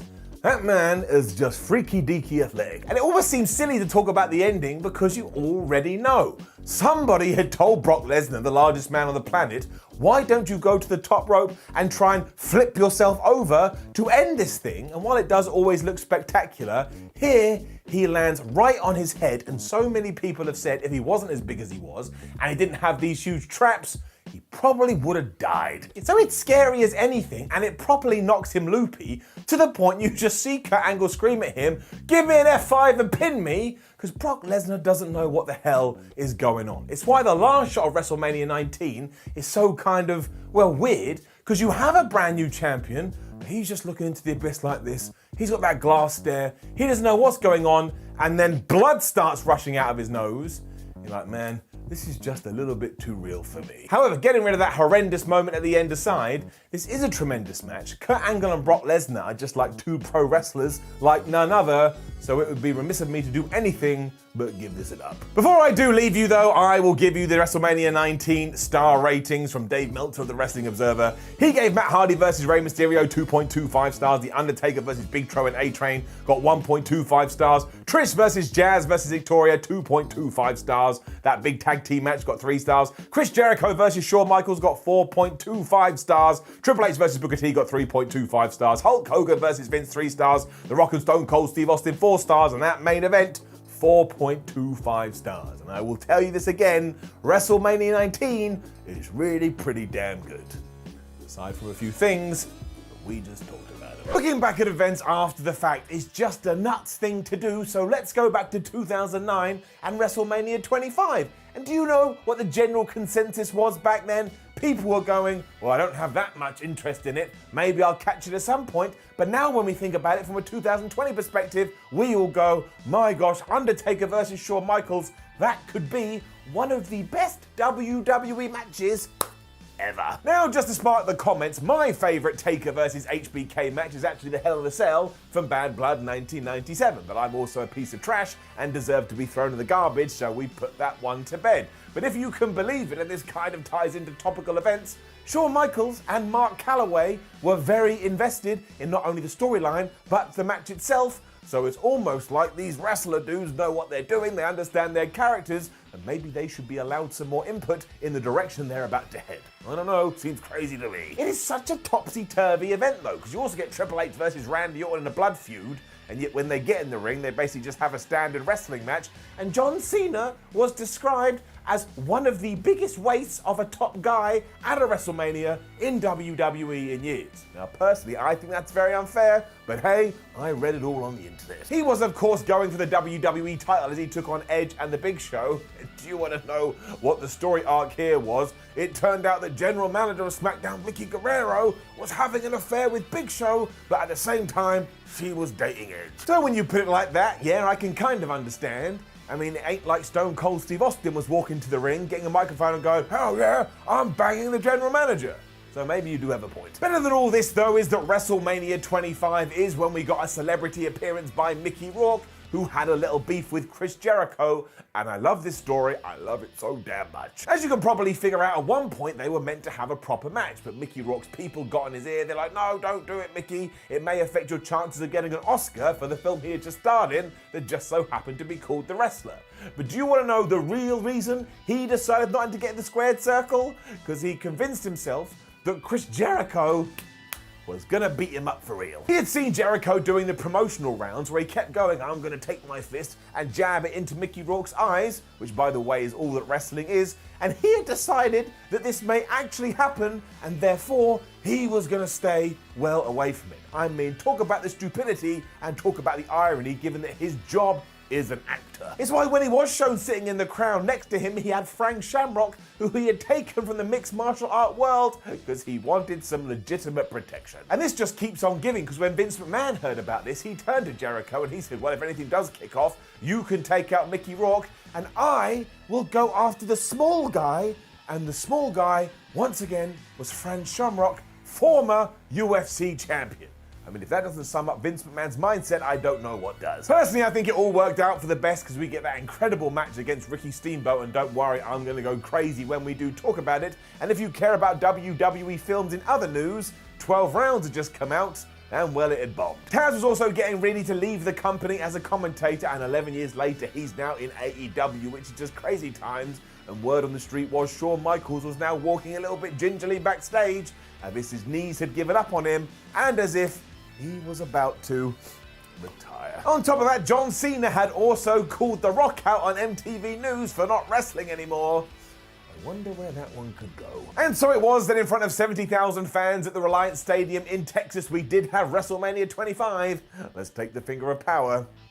Let's up those downs. Right, so WrestleMania 25. The big push from WWE was that it's the 25th anniversary of WrestleMania, and look, I don't want to get into it. I know technically that's not true, but one day I'm gonna be dead, I'm gonna die, and I don't want to waste any of my life trying to explain the way that WWE just so happens to see this. The point is the intro began with all these big wrestlers looking back over at WrestleMania and saying what their favorite WrestleMania moments was, and the best of these is Chris Jericho, because he says, you want to know what my favorite WrestleMania moment was?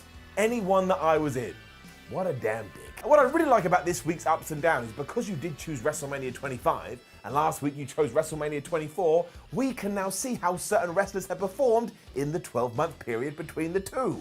And kind of oddly, at first it was like I was watching the same show. Because not only is it the Money in the Bank ladder match, not only does CM Punk win, but when MVP comes out, he is wearing the United States Championship, and I swear, in this era, MVP just had that belt. Didn't matter if he won it, didn't matter if he lost it, it didn't even matter if he was the actual champion. Someone just said, oh, it's WrestleMania, make sure you said oomph out there with that damn belt. Here too, you do get Punk, Mark Henry, Fit Finlay, MVP, Shelton Benjamin, Kofi Kingston, Kane, and of all people, Christian. I got my script wrong, you meant to flip those last two names around, and I tell you, I know I said it last week, I'm gonna say it again, I just really like the Money in the Bank being the traditional opener of WrestleMania.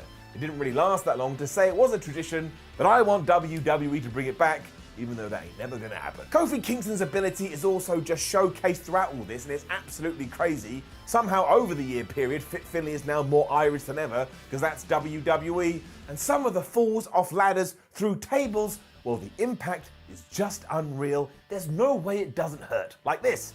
Of course it hurts, but I did it anyway for entertainment. Benjamin also completely botches a sunset flip over the top of a ladder onto MVP, and thankfully he didn't die. I was worried he was going to. And then I thought about sitting down and writing WWE a letter, because Christian and Kane are on top of the ladder, and they told me that Kane gave him a chokeslam, and I was like, bullshit to that World Wrestling Entertainment. That was a push. Don't you start confangling my moves. I mean, honestly, if that was a chokeslam, I'm calling this a buzz cut. It's not a buzz cut, I'm flipping bald. It was your typical ladder match tease though, because just as it seemed like Kane was gonna grab the briefcase, CM Punk like transports himself in from the holodeck or something, he boots the big red machine in the face, down he goes, and yeah, for the second year running, and the first time anyone ever done this, CM Punk is your money in the bank. And this did remind me of a story of my own, and I was like, is this actually a good thing when it comes to Punk? Basically, back in 2008, so around about this time, I won an award called Rising Star, and I was really proud, but then I got worried.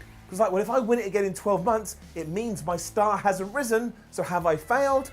And I kind of felt the same about this. It's also kind of true when it does come to the voice of the voiceless, because it would be 2 more years before he got to where he deserved.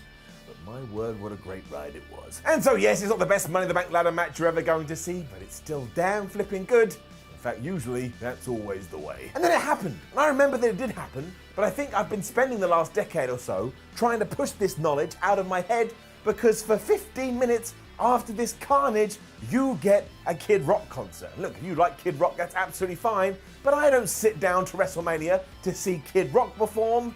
Really, the crowd was divided on this too. Because some of them were going crazy and others were a bit like, man, is this actually gonna go on for 15 minutes? And it gets even more strange, because when he's performing his last song, all the women for the Women's Battle Royal come out and kind of just do sexy movements as they walk past. I felt like I was in some kind of fever dream, and it's getting it down. I mean, it is awkward. It is really awkward. It's like you're the stepdad and you just joined a new family and you've gone to watch your stepkid's Christmas pageant, but then, oh no, when you get there, there's the real dad.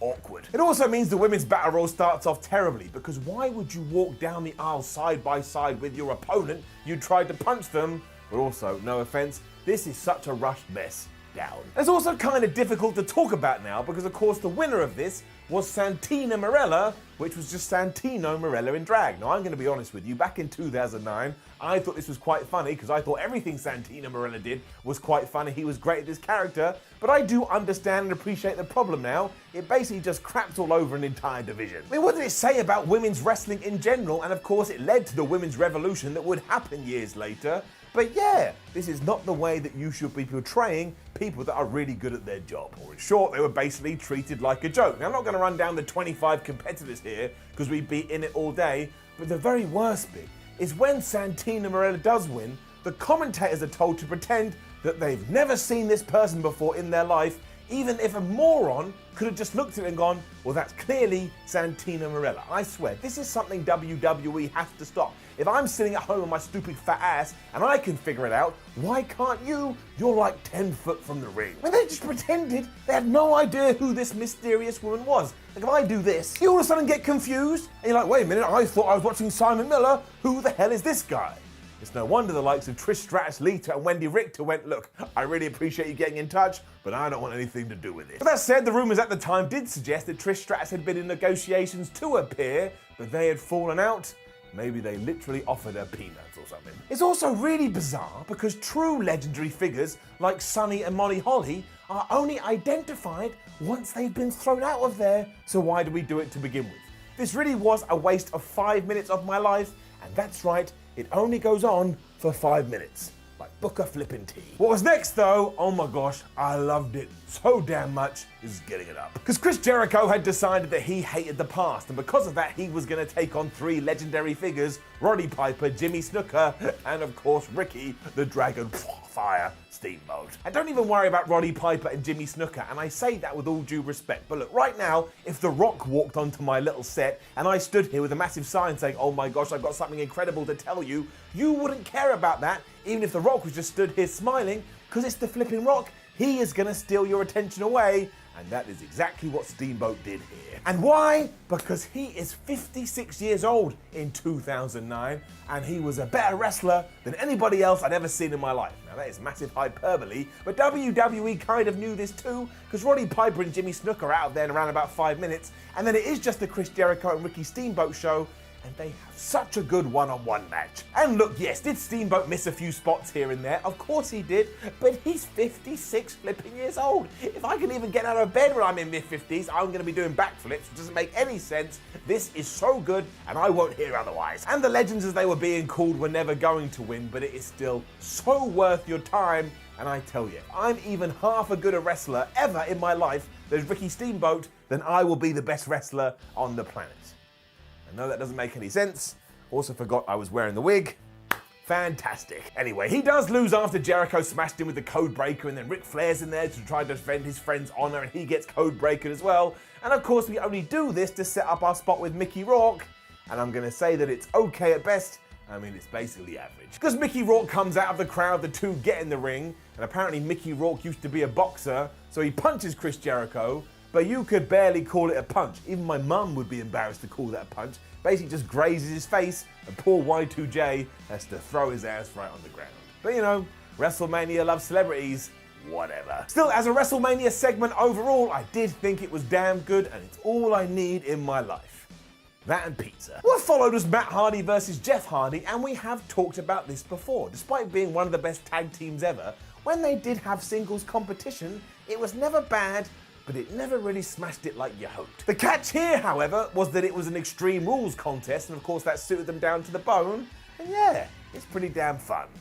As for the build, however, well, not so much, because WWE decided to use Jeff Hardy's very real personal problems when his house burned down and his dog died, and brought it into the story and said, oh, by the way, that was all caused by none other than Matt Hardy, which just meant every single wrestling fan went, well, if that is the case, why are you allowing him to wrestle? Shouldn't he be locked in jail? And the answer is yes, he should have gone weeks ago. And there was a ton of good ideas here, to be fair, but clearly they had been told, you are not allowed to go past 13 minutes, otherwise we'll fire you.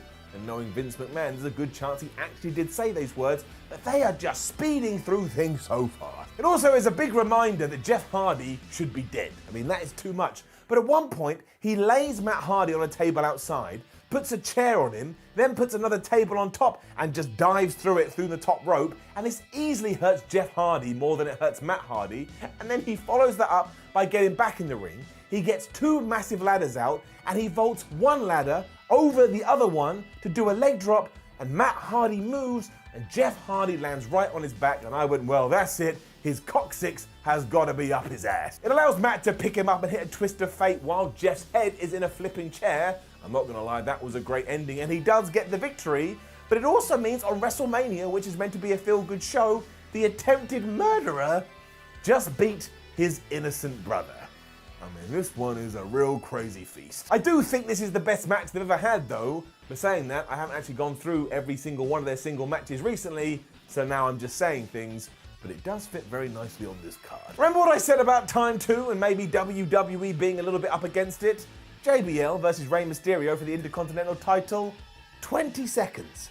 20 seconds. Now there was a reason for this, and that reason is that JBL was retiring on this evening, and he was in such bad shape with injuries, this is basically all he could do. There's a tease beforehand where Bradshaw does beat the hell out of Rey before the bell rings. When it does ring, Mysterio hits the 619, he hits the splash, and then he pins Bradshaw, 1, 2, 3, new IC champ. JBL said that he quit afterwards because he actually was quitting, and fair play to that guy. I know he's a controversial figure, and I agree with a lot of the things that people say, but he deliberately played this so he wouldn't get any emotion, and he left the company in the right way by putting another guy over pretty damn hard. Still though, it doesn't get an up and it doesn't get a down, mostly because most of my bathroom trips are longer than this, and I wouldn't give that an up or down either. That would make me a psychopath. It worked in one sense though, because it acted as a great buffer for what was about to come next, which of course was The Undertaker taking on Shawn Michaels. And some people say that this one is the best, and some people say that WrestleMania 26 is the best. I've already talked about Bad Blood 97. The point is, they're all amazing, and if you want to give them all golden ups, I'm not going to argue with you, which of course means golden up. The story was just top 2 because HBK had pretty much outdone The Undertaker during the entire build to this, so the dead man walked in really pissed off, and because the fans in the arena are just divided down the middle, the atmosphere is just to die for. And it really is perfect. I mean that from the bottom of my toes. It really is perfect. It is everything you want from a professional wrestling match. Michaels especially was happy to blur the lines here, because at one point he's like, oh, my knee hurts so much, but he's playing possum, and then he just whams Undertaker right in the face. And the sheer amount of reversals and transitions of this are just truly, truly brilliant. Like, if you want to suspend your disbelief watching a match, this should be one of your go-tos. At one point, Undertaker goes for a chokeslam, and Michaels reversed that into a crossface. It is one of the most attractive things I've ever seen. Damn well sure more attractive than me. You then get both guys trying to break themselves, because Michaels goes for a moonsault off the top rope to the outside and absolutely misses, and then Undertaker goes from that dive over the top rope, and you must have seen that footage 100 times. WWE played it over and over and over again, mostly because it looked like that flipping man was killed. And the final fact for that as well is that the cameraman was meant to catch him, because the cameraman was WWE superstar Sim Snooker, and as you can imagine, when they got to the back, he was in a lot of bother. And it's probably one of the reasons we never ever saw him again. I'm not saying he was dead. That sounded like WWE killed him. He was just shown the door and went, well, you couldn't do that for one of our biggest stars, so you can go.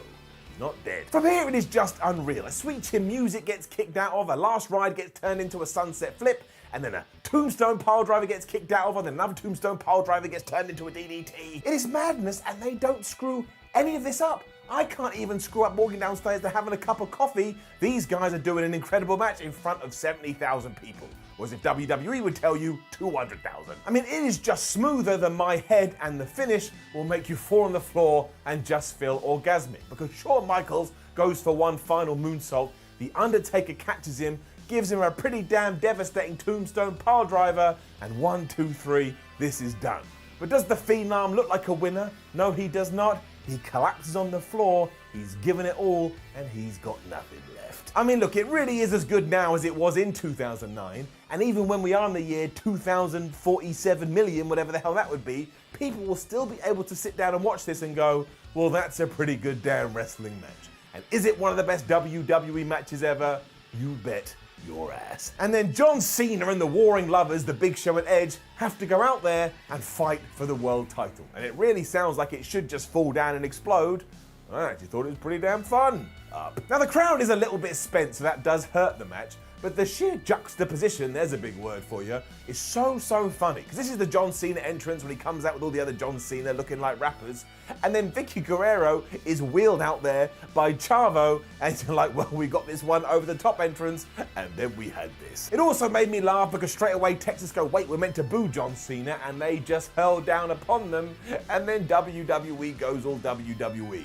On commentary, Jim Ross tells us that the Big Show weighs 485 pounds, and then seconds later, Lillian Garcia goes, weighing in at 441 pounds. The Big Show, all right, that's a pretty good damn diet program. He just dropped all that weight in seconds. Otherwise, much like Mania 24, it's just every single WWE triple threat match you've ever seen, but the formula works. Chavo is being a dick on the outside, trying to help out Vicky Guerrero, but then they get their comeuppance when Edge goes to spear John Cena. He moves and goes careering into Vicky Guerrero, so she's out of it, and the whole time Big Show is just walking around going, oh, I'm really big, I'm a giant. Because that's what he did. And the true highlight is when John Cena picks up the Big Show and Edge at the same time in the AA position, and what really makes me mad is there's always one guy that goes, well, it wasn't that impressive because he only did it for a few seconds. Are you kidding me? For starters, even if he did it for half a second, it's pretty damn incredible, but also he doesn't drop them. Edge falls off like the numpty that it is. Not true, I really like Edge. We are truly in John Cena town in 2009 though, so even though that does happen, he gives Big Show the AA, he then grabs Edge and gives him the AA onto the Big Show, and then he pins the Giant, because I suppose that looked more impressive, but really, he just beat both guys. He also does become the world champion for the 92nd time, whatever the hell it was, and I tell you, I mean it from my bones, I honestly thought this was more than fine after everyone had told me that it absolutely sucked. You may find it odd too that we haven't talked about our Hall of Fame induction ceremony spot yet, and that's because it becomes here before the main event, simply because the lead guy going in 2009 was none other than Stone Cold Steve Austin. So right before we do have our final match, the Rattlesnake comes out on an ATV, And not only do the fans go absolutely crazy because of course they're in Texas, but Stone Cold enjoys this so much, especially when he starts reversing it down the aisle like a madman. I defy anyone to try and watch this and not laugh and smile like a child. I mean, it is kind of a problem with modern day WWE that I still react this way to seeing an old guard dude such as this, and he finishes off by drinking a bunch of beer and celebrating with Jim Ross, and it truly is one of the best things with the show. So I get it, I'm the problem, but we'll run that into the ground, and it's getting it up. It's also indicative of how bizarrely laid out WrestleMania 25 is. Because then we do move into the main event, which as you can figure out is Randy Orton versus Triple H for the WWE title. And I can totally understand that. The WWE title is the biggest prize in the game. But anybody could have figured out that Undertaker and Shawn Michaels probably should have taken this spot, especially given the layout. I mean, what the hell is going on? Because during the build, as mentioned, not only had Triple H done a home invasion on Randy Orton's house, but Orton had beaten up Stephanie McMahon and kissed her, and that was way, way creepy as he'd handcuffed Triple H to the ropes. We also saw the return of Shane and Vince McMahon because they couldn't believe it. Cody Rhodes and Ted DiBiase were involved. It felt like they were going to ruin and destroy, maybe even murder each other. I mean, there was also rules that if Triple H used a sledgehammer, he'd be disqualified and the belt would go to the Viper. So why the hell didn't they just try and kick the crap out of each other? You listen to the crowd, you can hear an audible groan.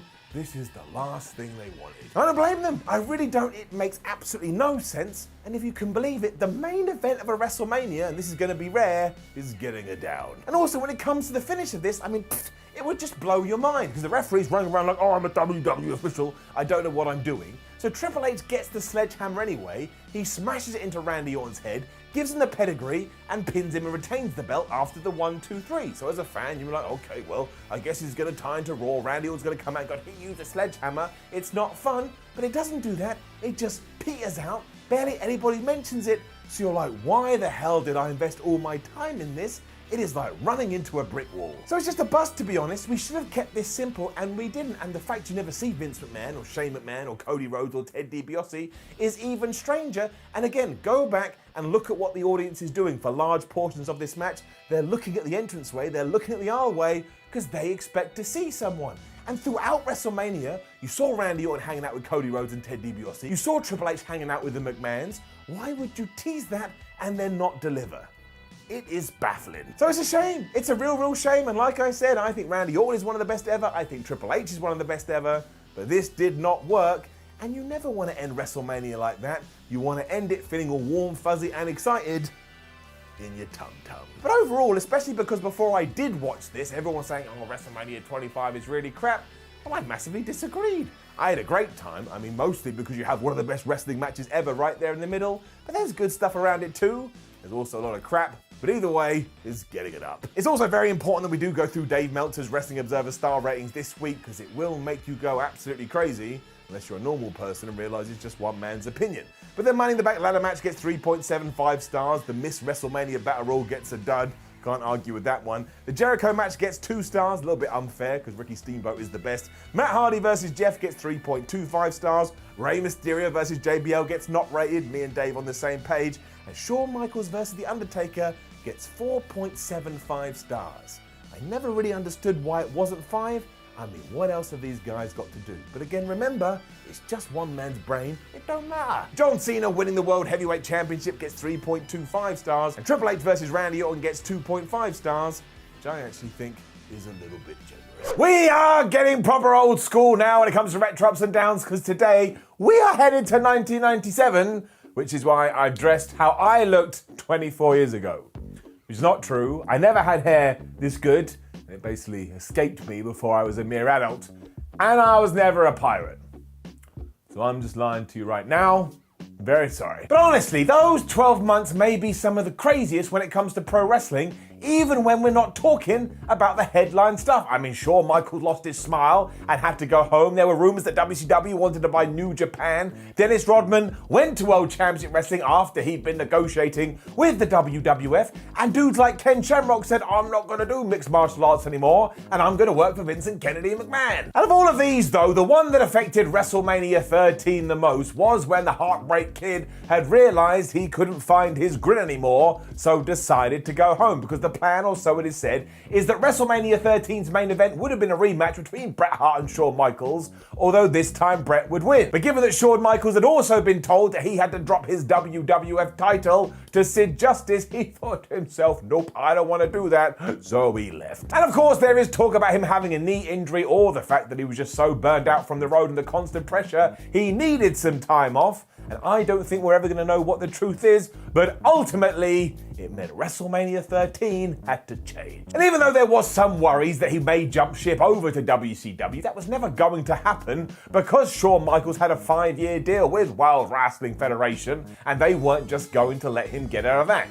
Although Shawn Michaels did play this up crazily, as did Kevin Nash and Scott Hall, and as we all know, poor Bret Hart didn't enjoy any of this. And when it does come to the actual event itself, well, it's not actually that good. We all remember it because of that one big match that we did have, but outside of it, there wasn't really that much interest in the pay-per-view, and looking back now, I can understand why. I mean, everything else is middling at best, but the reason that it gets us all excited in our groins and all excited in our loins is, of course, because of that submission match between Stone Cold Steve Austin and Bret the Hitman Hart. And as I'm sure you've already figured out, or that you already know, this wasn't meant to happen, obviously, because of what we talked about earlier, so it was just hobbled together, and it gave us, for what is my money, the best WrestleMania match in history. I mean, for starters, it was a submission contest, and Stone Cold Steve Austin didn't have any submissions, but also these two were going to try and pull off the historic double turn, and that is no easy feat. It's also crazy violent, and while it's hard to actually take that in now, if you are able to transport yourself back to 1997, it becomes very apparent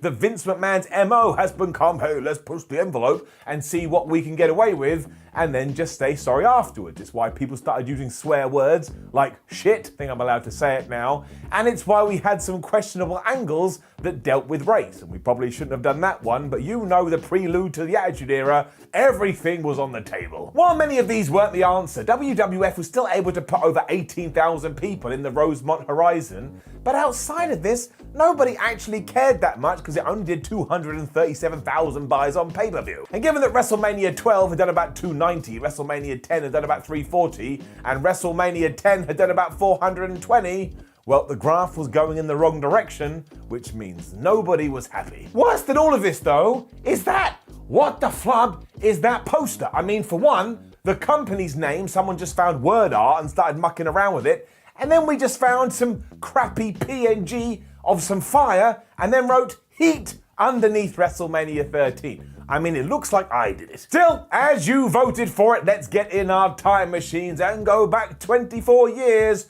and up those downs for WrestleMania 13. The best thing about this whole show, aside from Bret Hart versus Steve Austin, is the opening video package that uses one of these production themes that just makes me cry inside of my heart. Now, the one they do use here is actually used better at SummerSlam 97, but I don't care, and if anybody from WWE's production crew in 2021 is watching, please will you bring them back? They are so good, and straight away, I was excited for WrestleMania 13 like I'd never seen it. And believe you me, I've watched it a lot. And I want more of this nonsense, especially the voiceover guy. He describes Bret and Steve as two angry young men.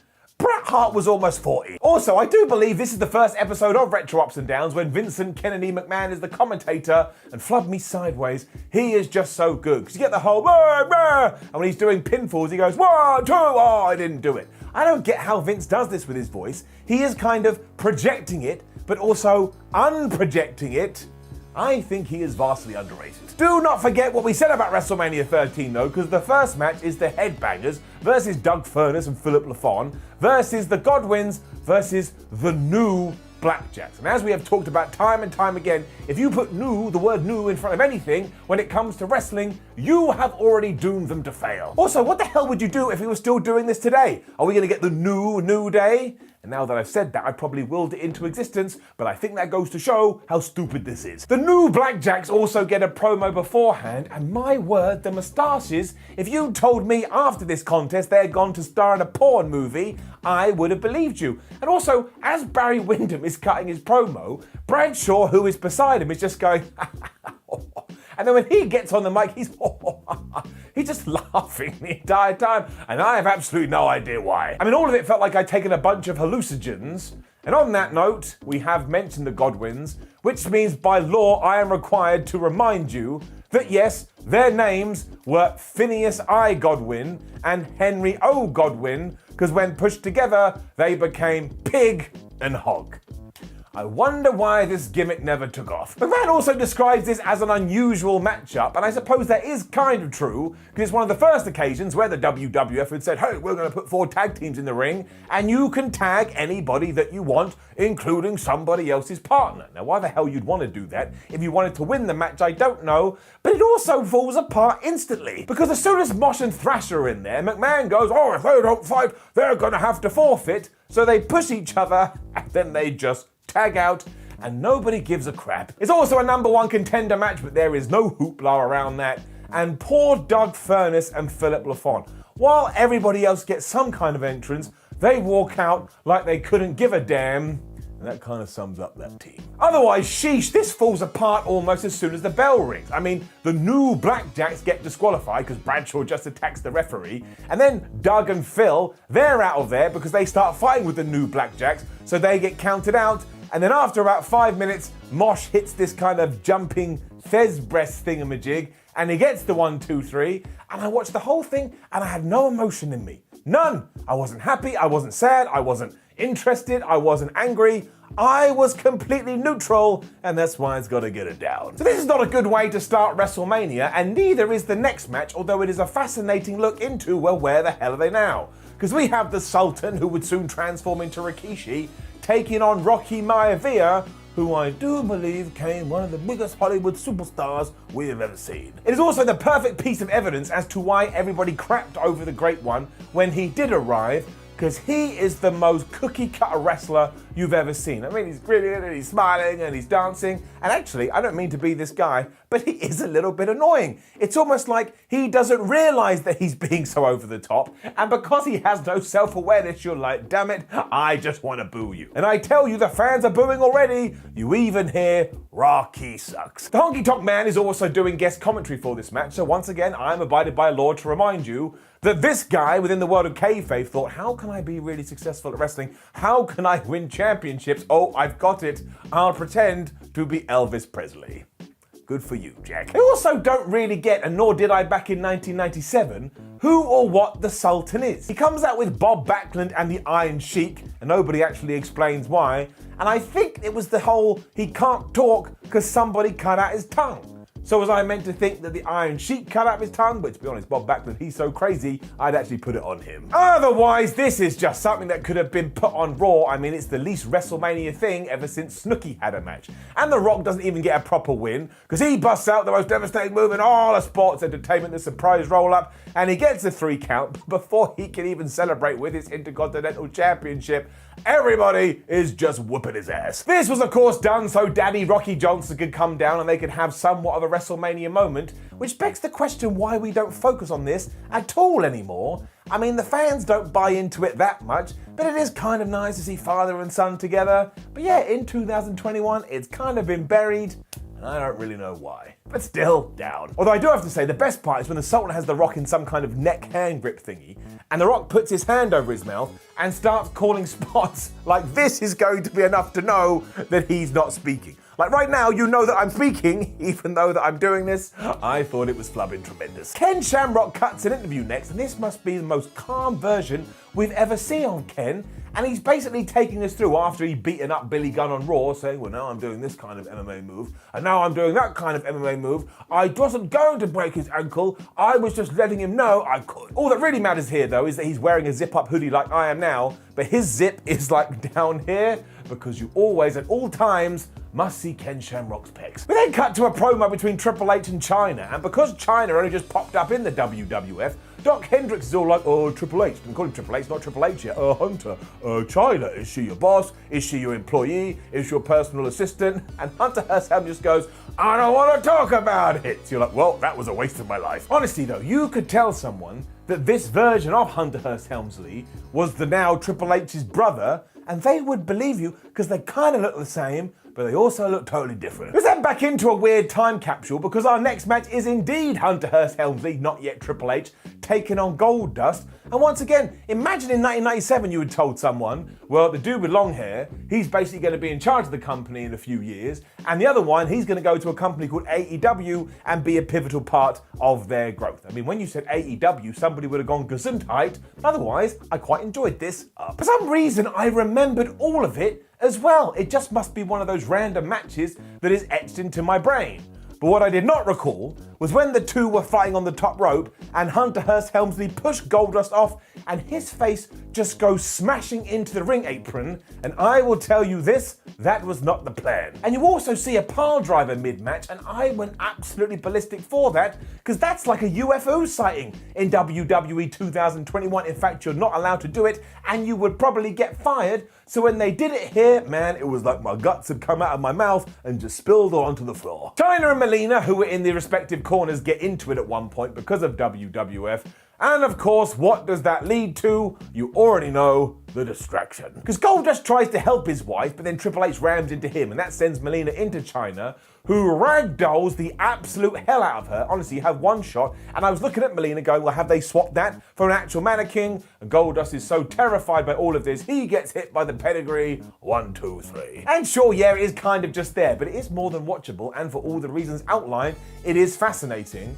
And it is followed by that now kind of famous clip of Shawn Michaels not being sure how to use a laptop, which now when you look back you think, well, what a moron, who can't use a laptop? Mr. Owen Hart then made his debut on Retro Ups and Downs, unless I've forgotten something, but I don't believe I have. We all know the tragic tale and how he passed away, but let's just move that over here for 1 second and remind ourselves that Owen Hart was such a good professional wrestler, he had such a good character, he had such good facials, he was just a tremendous performer all the way round, and it's what made his tragic death even more tragic. It is kind of a bizarre match as the teams are Owen teaming with Davey Boy Smith as the tag team champions, taking on Vader and Mankind, and who remembered when that was a thing. But people are so into Owen Hart and the British Bulldog, they get cheered even though they're meant to be the bad guys. Also, as we are talking about the Bulldog, it's the same with him as well. He was taken way too soon. And not only were they just great singles competitors, but as a tag team, my word, they're wonderful. And this really is great too, especially because nostalgia just comes flying out of the screen and smacks you right in the face.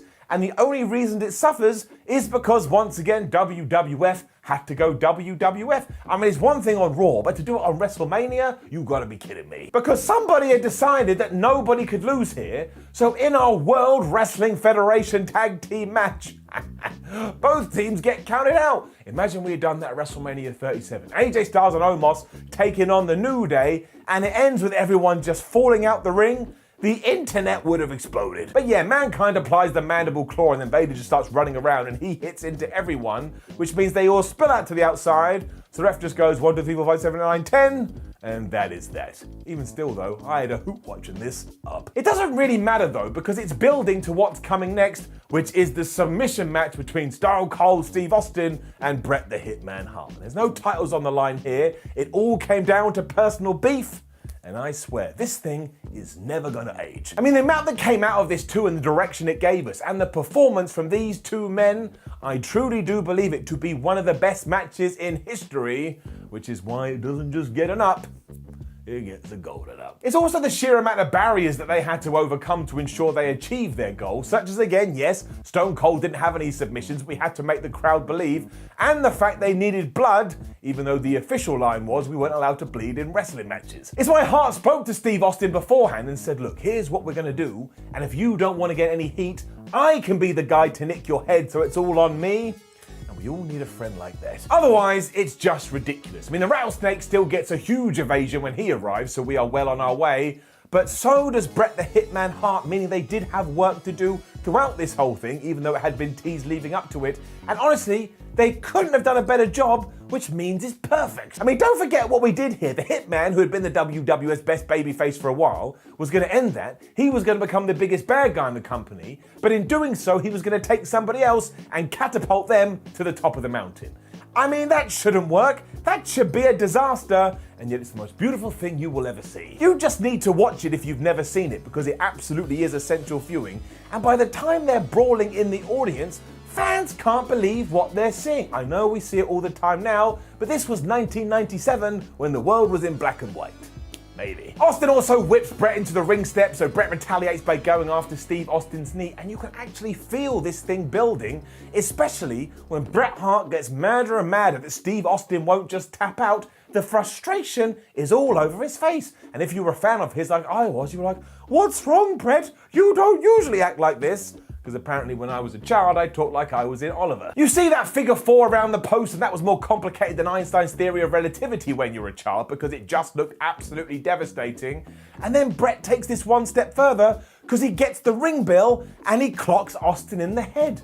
And that's not what Bret Hart does. I don't think he's having a good day. That's absolutely necessary though, because when Steve Austin starts to use chairs, you can't get mad at him because it was Bret Hart that insinuated all of this, and that's where the ring psychology comes from. He was just making it even. He even goes for a Boston Crab, which they tease is going to end the match, and then when he goes for a sharpshooter, do you know how Bret Hart gets out of it? He pokes Stone Cold right in the eye like an absolute dick. Austin is also bleeding like crazy after he gets thrown into the guardrail, and that's going to assist massively in terms of getting to the top and using iconic imagery. And then when Bret Hart goes to the sharpshooter, do you know what Stone Cold Steve Austin does?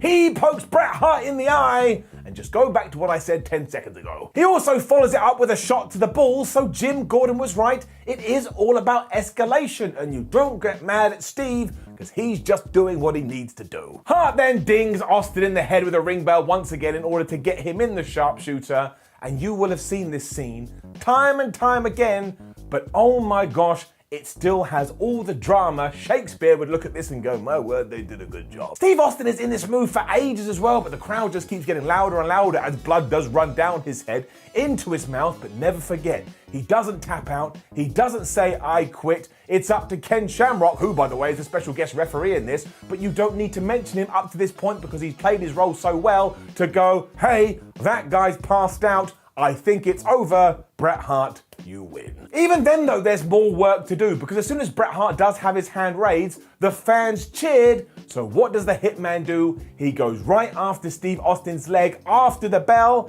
and that's when the audience realizes that their hero is dead. This only stops because Ken Shamrock suplexes him away from the man, and even then Bret Hart goes out of his way to put over Ken Shamrock because he looks at him like he's the most terrifying man in the world. So straight away, that's another dude who took a step upwards. Just to make sure that it is Stone Cold Steve Austin who is in our minds before we do go home for the evening, he makes sure to give a Stone Cold Stunner to another ref, and let's face it, we never look back from this moment, even when Austin would get injured.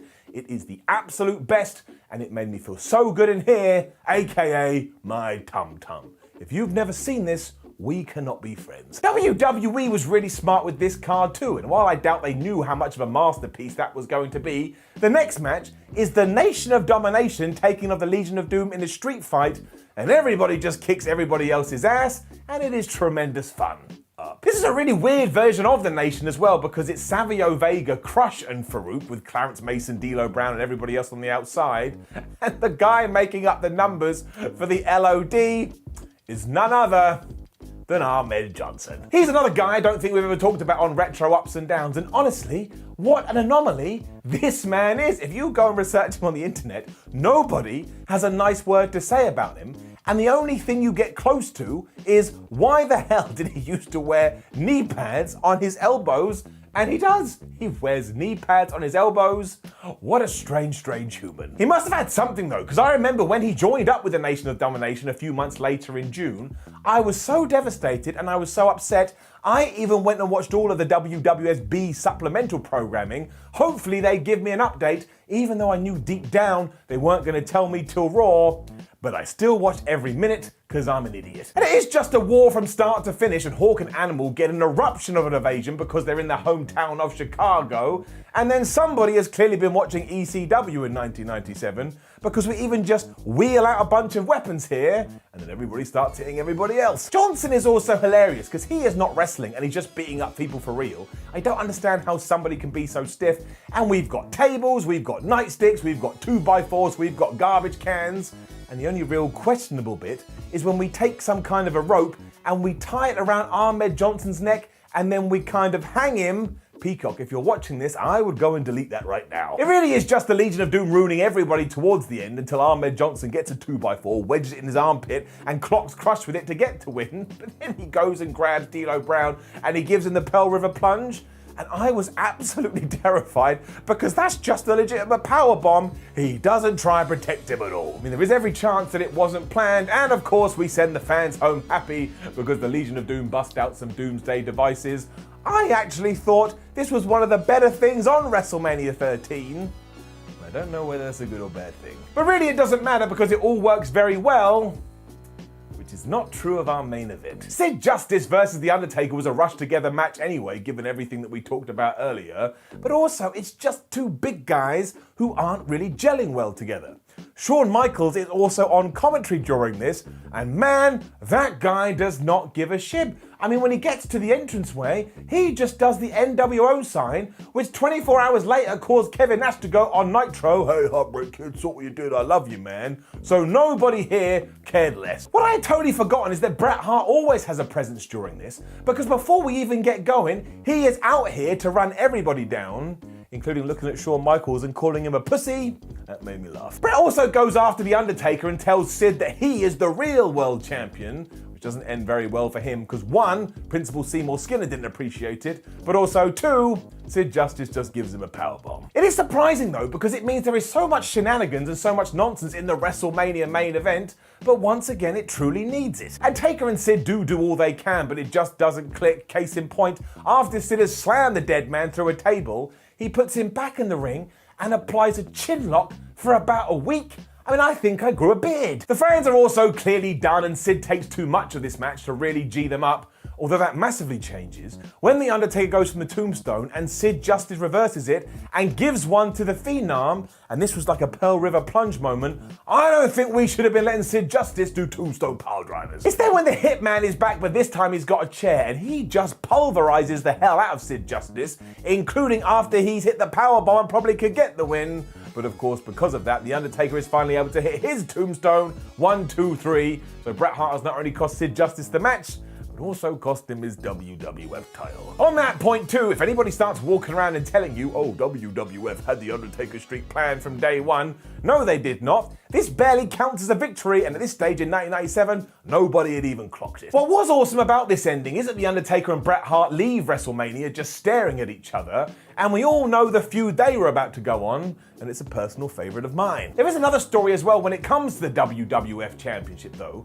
because this had been a title that had rarely ever changed hands, and here at the end of March 1997, it had already done so 5 times, so the writing, well, it was kind of on the wall. Because really, people were starting to notice, as they did with this main event, it just doesn't cut the mustard, and it has to get it down. And look, like I say, it had so many different owners, even I had a run apparently. That's why it sits in my house. I know, I'm a massive geek. And as always, I will give you Dave Meltzer's Wrestling Observer ratings, so you have another opinion about WrestleMania 13. The opening tag match got -0.5 star. Rock versus Stulton got 1.25 stars. Triple H versus Goldust got 2.25 stars. The Owen Bulldog tag match got 2.5 stars. Austin versus Hart, 5 stars, you damn right. LOD versus The Nation got 3.5 stars. And that main event got a kind of bad 1.25 stars. I mean, it is the main event at WrestleMania, and to be fair, Dave Meltzer kind of got it right. I'm very worried about today's episode of Retro Ups and Downs, because if we take WrestleMania 31 as the way that life can just be, at any time, somebody may run in, twonk me right on the head, and they will start presenting the show instead. I know, I bet you're all like, man, I hope that does happen. I hate that, Simon Miller, but it's not good for me. I don't want a bump on my skull. The thing is though, the story of Seth Rollins cashing in his Money in the Bank briefcase and winning the WWE title at WrestleMania 31 is so crazy, you wouldn't believe it, even though I'm about to tell you how it went down. Because he didn't even find out this was happening until the show was going on. I mean, reports at the time suggested it was around about the time The Rock and Ronda Rousey were in the ring, and up to that very second, Roman Reigns, I can only presume, thought, oh, what a great day, I'm about to become the champion. To the point, he had told people in his family, so when it didn't happen, you had members of the Anoa'i team being like, Well, what the flub has gone down? There is something cool about that though, because you actually get to see real reactions in a predetermined world. And just for a little bit more evidence, as soon as WrestleMania was done, Seth Rollins was plonked on a plane, he flew to the Today Show before coming back to San Jose, because of course he had to be on Raw. The real joy is that there was not even a hint that this may be going down on this evening, which was doubly helpful because leading up to WrestleMania 31, most fans thought it was going to be absolute crap. And look, there were reasons for that, we're going to get into it, but my word did WWE pull it out the bag, which was also true for NXT the previous night. Well no, look, NXT didn't pull it out the bag, NXT is always good. But again, that's another conversation for another day. So it was just a good weekend for the company, especially if you were one of the business guys, because this made over $12 million at the gate, which at the time was the biggest wrestling gate in history, and they made $3.3 million in merchandise. Where the hell is Scrooge McDuck? Oh yeah, he's swimming through his cash. We also start to learn why these days we are getting 2-day WrestleManias, because even back in 2015, WWE could just not time out a show. It's why it had to start 30 minutes before the advertised time. It's why the Andre the Giant Battle Royal happened on the pre-show, and it's why the main event between Roman Reigns and Brock Lesnar was cut by 10 minutes, because they had to find some more time. And at one point they were like, maybe we should cut it from the Undertaker and Bray Wyatt, and thank Flubble Sticks we didn't do that. It really wouldn't have been fair for the eater of worlds. I can't get too mad at it though, because they still managed to fit this into around about 4 hours, which is much preferred than what we did do a few years ago, which was here's 791 matches and the show itself will go on for 57 years. And you're trying to enjoy it because you like professional wrestling, but your brain is screaming at you, why won't you just go to bed? I want to get back into it. Anywho, live from Levi Stadium in California in front of over 70,000 people, let's up those downs for WrestleMania 30. Ah, shit. You have got to be kidding me. Oh, welcome to Ups and Downs with me, the puppet version of Simon Miller. Ah, nuts. Yeah, that's right. You just inanimate thing with my hand up your ass. You get out of here. So anyway, yes, let's get into it. WrestleMania 31, enough with these shenanigans. And it is rare that here on Retro Ups and Downs we talk about the pre-show match, because usually there's so much else we got to chat about. But given what I just said, and what WWE did, we gotta get into it. Because back in 2015, somebody had accidentally slipped into a position that WWE didn't expect them to be in, where fans were cheering them and fans loved their gimmick and fans loved every single thing they were doing. So we started to believe, hey, maybe we'll do something big with them at WrestleMania. And of course, I'm talking about Damien Sandow, or Mizdow, whatever you want to use. One of the most absurd gimmicks you've ever seen in your life, Mizdow would act as the Miz's stunt double and just recreate everything he was doing. So somebody grabbed the Miz in the ring, gave him a slam, you'd have Damien Mizdow on the outside go, oh, my back, and he'd even throw himself to the floor. But he threw himself into this with such aplomb, you couldn't help but smile, because again, I've said it before, I'll say it again, stupidness and goofiness in wrestling is great. What also rocked was that it was completely organic, so when we started to get to the Andre the Giant Memorial Battle Royal, it was like, well, this is a tremendous occasion that we can all enjoy with a cup of tea and a banana. We can have Damien Mizdow grab the Miz, throw him out, because the Miz had been being horrible to him. He can win the thing, and then maybe, just maybe, we can turn him into somewhat of a star. But we didn't do that because we're not allowed nice things. It gets worse too, because you do get half of what I just laid out. Damien Mizdow did turn on his boss, and he did chuck him out of the thing, and everyone was like, but then just as you think he's going to do something else, the Big Show appears behind him like flipping Jaws or King Kong. He grabs the man, and he chucks him over the top rope. And do you know what every single person in that venue did? You can hear it. If you go quiet and listen, they go, ah, because it's not what they wanted to see. That sounded like somebody dying. The point is they're disappointed. It's just so bad and it's so annoying, and it adds to that whole bag of things that you hold over your shoulder that sometimes you look and you go, why did WWE do that? Why did WWE do this? Who the hell was the gobbledygooker? Just keep things simple and give us fans what we want. I know we're a bunch of nerds, but come on now. That's why it's getting it down. WrestleMania then starts properly, and it is fantastic. Because having the thing kick off with a ladder match had become somewhat of a habit with the Money in the Bank ladder matches, but then of course we took them and made it its own pay-per-view because WWE can't help themselves, but it's a tradition I enjoyed, and my word was I happy to see it back here. Look who is in this too, fighting for the Intercontinental Championship. Cody Rhodes, Wade Barrett, Daniel Bryan, R-Truth, Dolph Ziggler, Luke Harper, and flubbing John Moxley, although then he was known as Dean Ambrose. It's also really cool to watch now because nobody had a clue where some some of these people were going to be within the industry in 6 years. And sure, now looking back, we understand why they did get pissed off. But man, what a match. Everybody was doing dives to start with, including Luke Harper, and that's just going to make you sad, because of course it's really difficult to watch anything with him in it now. And then John Moxley, Dean Ambrose, whatever, climbs up a ladder, and he just does an elbow drop to the back of his neck.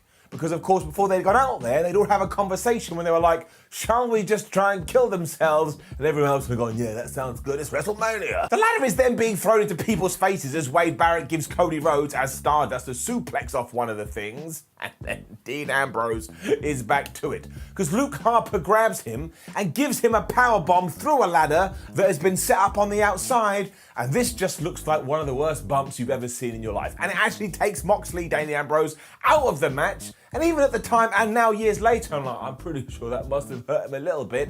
It just looks like it sucks. The sheer carnage that follows is part terrifying and part joyous, which I presume is why we like these things to begin with. And by the time Daniel Bryan and Dolph Ziggler are fighting on top of another ladder, the crowd is losing their damn minds. And their energy came out of my TV, it hit me in the face, so I was losing my damn mind, even though I've seen this show before. The two then decide to use their heads as weapons and they start clonking each other right in the skull. But Daniel Bryan has a bigger clonk than Dolph Ziggler. Ziggles falls to the floor, and because everybody else has been murdered at this time, Daniel Bryan becomes the IC champion. And this makes you feel all warm and fuzzy in your tum-tum, because of course the previous year he'd become the world champion. Then he had to give it up because of injury, and now he was kind of back on top of the quote-unquote ladder. I mean, at this point, we didn't know what was around the corner. But again, it's all good now because he's in AEW, so it is just an emotional roller coaster ride. Let's get it up. The smart booking then continued, especially for those watching in real time, because it was Seth Rollins versus Randy Orton. And once more, as we've already touched upon, nobody was going, oh, I believe Seth Rollins will cash in this evening. And there's already one guy in the comments that's pretending that they did, but they did not. But flub me, they have a good match. It's also when Seth was the ultimate asshole, so he was flanked by J&J security, and of course Randy Orton gets them and gives them a couple of DDTs. But then being inspired by what he'd just seen, Seth Rollins is doing all these crazy topes and all these crazy dives. It's just good old solid Randy Orton against, oh my gosh, high-flying Seth Rollins, and it's everything you could want from a WrestleMania match. He also is thrown through a table and is able to kick out of an RKO, and now watching it is kind of fascinating because you're like, oh my gosh, they did have big plans for Seth. You don't just do this. Nobody cares about any of that though, because when it comes to this fight, you only care about one thing, and that comes in the form of the finish. And if you can believe it, Randy Orton had heard Seth Rollins' idea and said, no, I don't want to do that, it sounds too risky, until he changed his mind just before they were going to go out there. Thank goodness he did. Because as Rollins went to curb stomp Randy, Orton uses the power of his neck and his trapezius muscles to fling Seth Rollins up in the air, and as he floats back down to earth like a feather in Mario, he grabbed his head and he gave him an RKO. And in case you're interested, it's my favorite one ever. It could not have gone better. You also get a proper reaction from Randy Orton, whose frame rate kind of breaks here. He's so excited, like doing motions like this. You're like, what the hell is going on with that guy? Before he remembers he has to pin Rollins. And also, with hindsight, why was this better? Because it made you go, well, I guess Seth Rollins not going to cash in anytime soon, because his ass just lost. This is pretty damn terrific. You know the deal with WWE though. As soon as they give you one thing, they have to take it away, which is why next up it is Sting taking on Triple H. And much like the Andre the Giant Memorial Battle Royal, I kind of feel like Vince McMahon just found a Reddit thread from somebody who had never actually watched wrestling, went, ha ha ha, pal, that sounds good. Why don't we do it for this match? And this is ridiculous from the off too, because Triple H comes out for his big WrestleMania entrance dressed like the Terminator, but the costume looks like I designed it when I was half asleep. And who the hell would ever commission me to do anything? And then when you get into the meat and bones, I mean, even now, years later, it is just so weird. Now, that doesn't mean that it's not fun. These are two very different things, and I bet if you were there live, you were having the time of your life. But for some reason, even though we were almost 20 years removed, somebody backstage had gone, da-da-da-da, I know how we should book this. It should be WCW versus WWE. To get that across, they went with the New World Order, which was equally as nuts, because it was like, no, wait, don't do that. Sting essentially spent his entire WCW career trying to fight the New World Order until he got bored of having his ass whipped, but you know what, I'm going to be in the Wolfpack for a while, but still. But yeah, after some back and forth with the commentators just going out of their way to bury Sting, that'll make you want to rip your eyes out, he applies the Scorpion Deathlock to Triple H, And then all of a sudden, D-Generation X's music hits. Now, of course, this is going to get a reaction because D-Generation X are one of the biggest wrestling groups ever. And when you see the Road Dogg, Jesse James, a badass Billy Gunn, and X-Pac, you are going to cheer. Sting makes the cardinal error here of just letting go of his move because he heard some noise. And then as soon as Triple H just got a sledgehammer, it happens again. But now it's the NWO. And once again, I totally understand why fans are going, oh my gosh, it's Hulk Hogan, Kevin Nash, and Scott Hall. I would have been doing the same thing. That crazy Razor Ramon,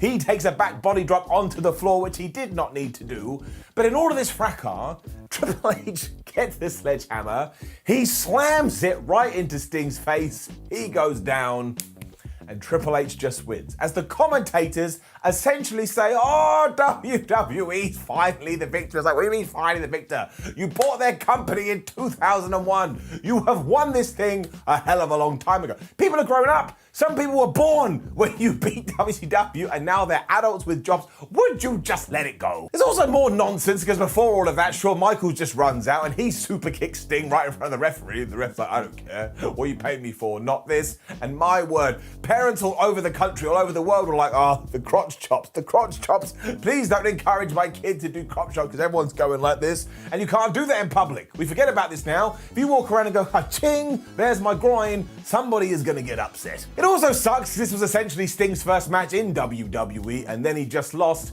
And just to confuse you even more, afterwards Triple H goes, hey, sorry I tried to kill you, but will you shake my hand? And Sting goes, yeah, don't worry about it. I don't really care about being murdered. And they all make up and they celebrate. And you kind of sit there like, I have no idea what just happened, but I don't necessarily think it's the way I would have done it. So it's an odd one because with its own bubble, you can enjoy it. Like, did I have a good time here? Of course I did. But when you take the rest of the context, like this, just like slamming your fists into your head. Triple H didn't need to win this. We probably should have given Sting something. So after pondering it, I'm giving it down. To make it feel like you had tripped over and accidentally eaten a bunch of drugs too, we then cut to the backstage area and we see Daniel Bryan with the IC Championship, where just who's of former title holders turn up. Because Pat Patterson, Bret Hart, Ric Flair, Ricky Steamboat, Roddy Piper are all telling Daniel Bryan how great he is and how wonderful this championship run will be, when obviously Ron Simmons walks in and just goes, damn. And why did he say damn? I don't know. That's just what he says. I don't think I want to be Ron Simmons' friend. Before that too, Flair loses his mind and Ricky Steamboat's dressed up like he's about to have a match and they do all the yes chant and I was like, have I accidentally eaten some mushrooms? And if you don't believe me, watch this segment, write down a bunch of notes and then go and try and explain it to someone that doesn't watch wrestling. They'll look at you like, you strange person, get out of my house. Classic WWE next too. I think they felt like we just need to calm everybody down here. So we went into AJ Lee teaming up with Paige to take on the Bellas. But I tell you this, I thought it was a very nice, very easy to watch match. Our Women's Revolution would be just around the corner, which explains why this one doesn't get much time. But look, they come out with the goods. Paige does a flip dive at one point, almost lands on her neck, and that freaked me out. And she's able to kick out of Nikki Bella's rack attack, so that was something. But ultimately, AJ Lee does that weird octopus-type finisher that she used to do on Nikki, and Nikki taps out. So I have no issues with this. I have no issues with this whatsoever, apart from the fact it reminded me about Brie Bella's entrance music. They don't come out to that here, but it was around this time period. You know what I'm talking about? Brie mode. Like someone's about to vomit in your face. I have nightmares about that and I never want to think about it again. Hall of Fame ceremony next, and you know how this goes. The person that got the big entrance this year was Kevin Nash, which makes it doubly confusing about why he was in a fight earlier. And the reason I look forward to these when we do retro ups and downs or any WrestleMania is because you get the whole da da da da da, and it just makes you feel quite regal. Okay, controversial time, because next up is John Cena versus Rusev, and we all know the big deal here. Rusev came out in a flippin' tank, Rusev was undefeated, Rusev probably should have won. And then he took on Big Match John and he lost. Here's the thing. Because he likely should have lost, and I say that as one of the world's biggest Rusev and Miro's fans, but I think the issue here actually comes in the form of John Cena as opposed to the Bulgarian Brute. Because do a little bit of imagination for me quickly. Imagine this was Stone Cold Steve Austin, other than John Cena. Everybody would have wanted the Rattlesnake to win. We just didn't like Cena in 2015, which is perfectly fine, but it certainly did skew public opinion. And really it's what happened after this that was the problem. Now, no world can you say that Rusev didn't have a good run in WWE, because he did, but he should have been the dominant bad guy that eventually became the world champion who everybody tried and struggled to beat.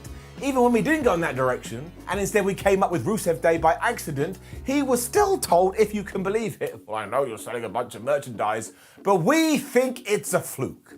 A fluke? Why do you think he wanted to leave? But that's nothing to do with this, and I think it's a really fun and entertaining match. Rusev plays his role brilliantly. At one point, Lana throws her shoe at John Cena, and that makes me laugh every single time. And while this is every single John Cena match you've ever seen, well, there's a reason he became one of the biggest stars ever. And we did kind of protect Rusev a little bit, because after he's thrown himself at John, who moves out the way and he collides with Lana, that essentially causes a distraction finish, kind of maybe, and he walks into the AA and he loses for the 1, 2, 3. But I did have fun, which is the key word as always, and afterwards Rusev was yelling at Lana going, "You ruined this for me," and we knew what was going to happen with this. There was going to be some wet fish involved, but that ties in to the point I made earlier. It was the aftermath where this all fell into the sea. In terms of sitting down watching WrestleMania and having a good time, I'm going to get so much crap for this, I'm giving it up. And I would guess that what follows this is the second highlight of WrestleMania 31, obviously the main highlight being the main event,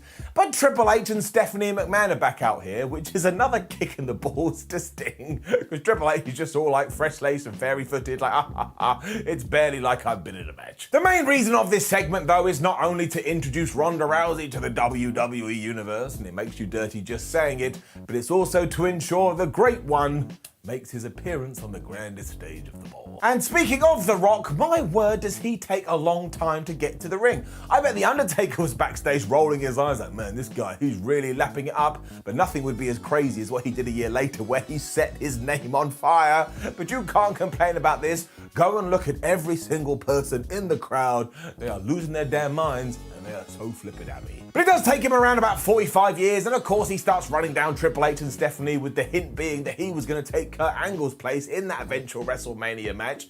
And by the time Stephanie McMahon slaps him, The Rock is going to need some help, and then look, who just so happens to be sat in the front row? It is Ronda Rousey. And then we just get going. Ronda gets in the ring and she just beats up everybody, including Triple H. And honestly, this hasn't aged at all. This is a really flipping good segment that probably should have ended in The Rock and Ronda Rousey taking on Triple H and Stephanie McMahon. Not that I minded Kurt Angle, but obviously that would have been much bigger. But yeah, it just ticks all the boxes. It does go on for almost half an hour, which we probably didn't need to do. But come on now, it did the business. The Rock did have to talk about fallopian tubes though. That comes out of his mouth.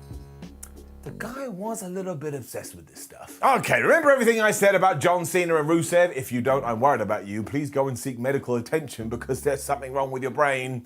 Well, it is far harder to justify when we get to The Undertaker taking on Bray Wyatt. Now, firstly, it suffered because this was the second time we'd seen it on the show, but straight up, not playing around, Bray Wyatt had to win. In 2015, he had been involved in so many big feuds against so many big names, but every single time he had lost. I was like, why is he losing? To the point, he would say all this cool stuff, and you'd be like, well, I don't believe you, Bray, because you're always talking crap. It's like when your girlfriend would go, I'll ring you later, and you sit by the phone and nobody ever calls. I don't want to talk about it. But it just means that if we weren't going to give him one on this night, there's no way he should have been matched up against The Undertaker, who of course also needed the victory. I'm not going to come on here and pretend otherwise. He had lost to Brock Lesnar, and we all know about that, and nobody was ever going to have him lose again the year afterwards. But we're in control here. It's the damn predetermined world. Just pick anybody but Bray Wyatt. It also suffers because it's not all that great, given that Bray Wyatt accidentally rolled his ankle when they were warming up before the show even started, so he's a little bit injured. Although it does have that one really cool moment when The Undertaker does his sit-up and Bray Wyatt is doing the spider walk.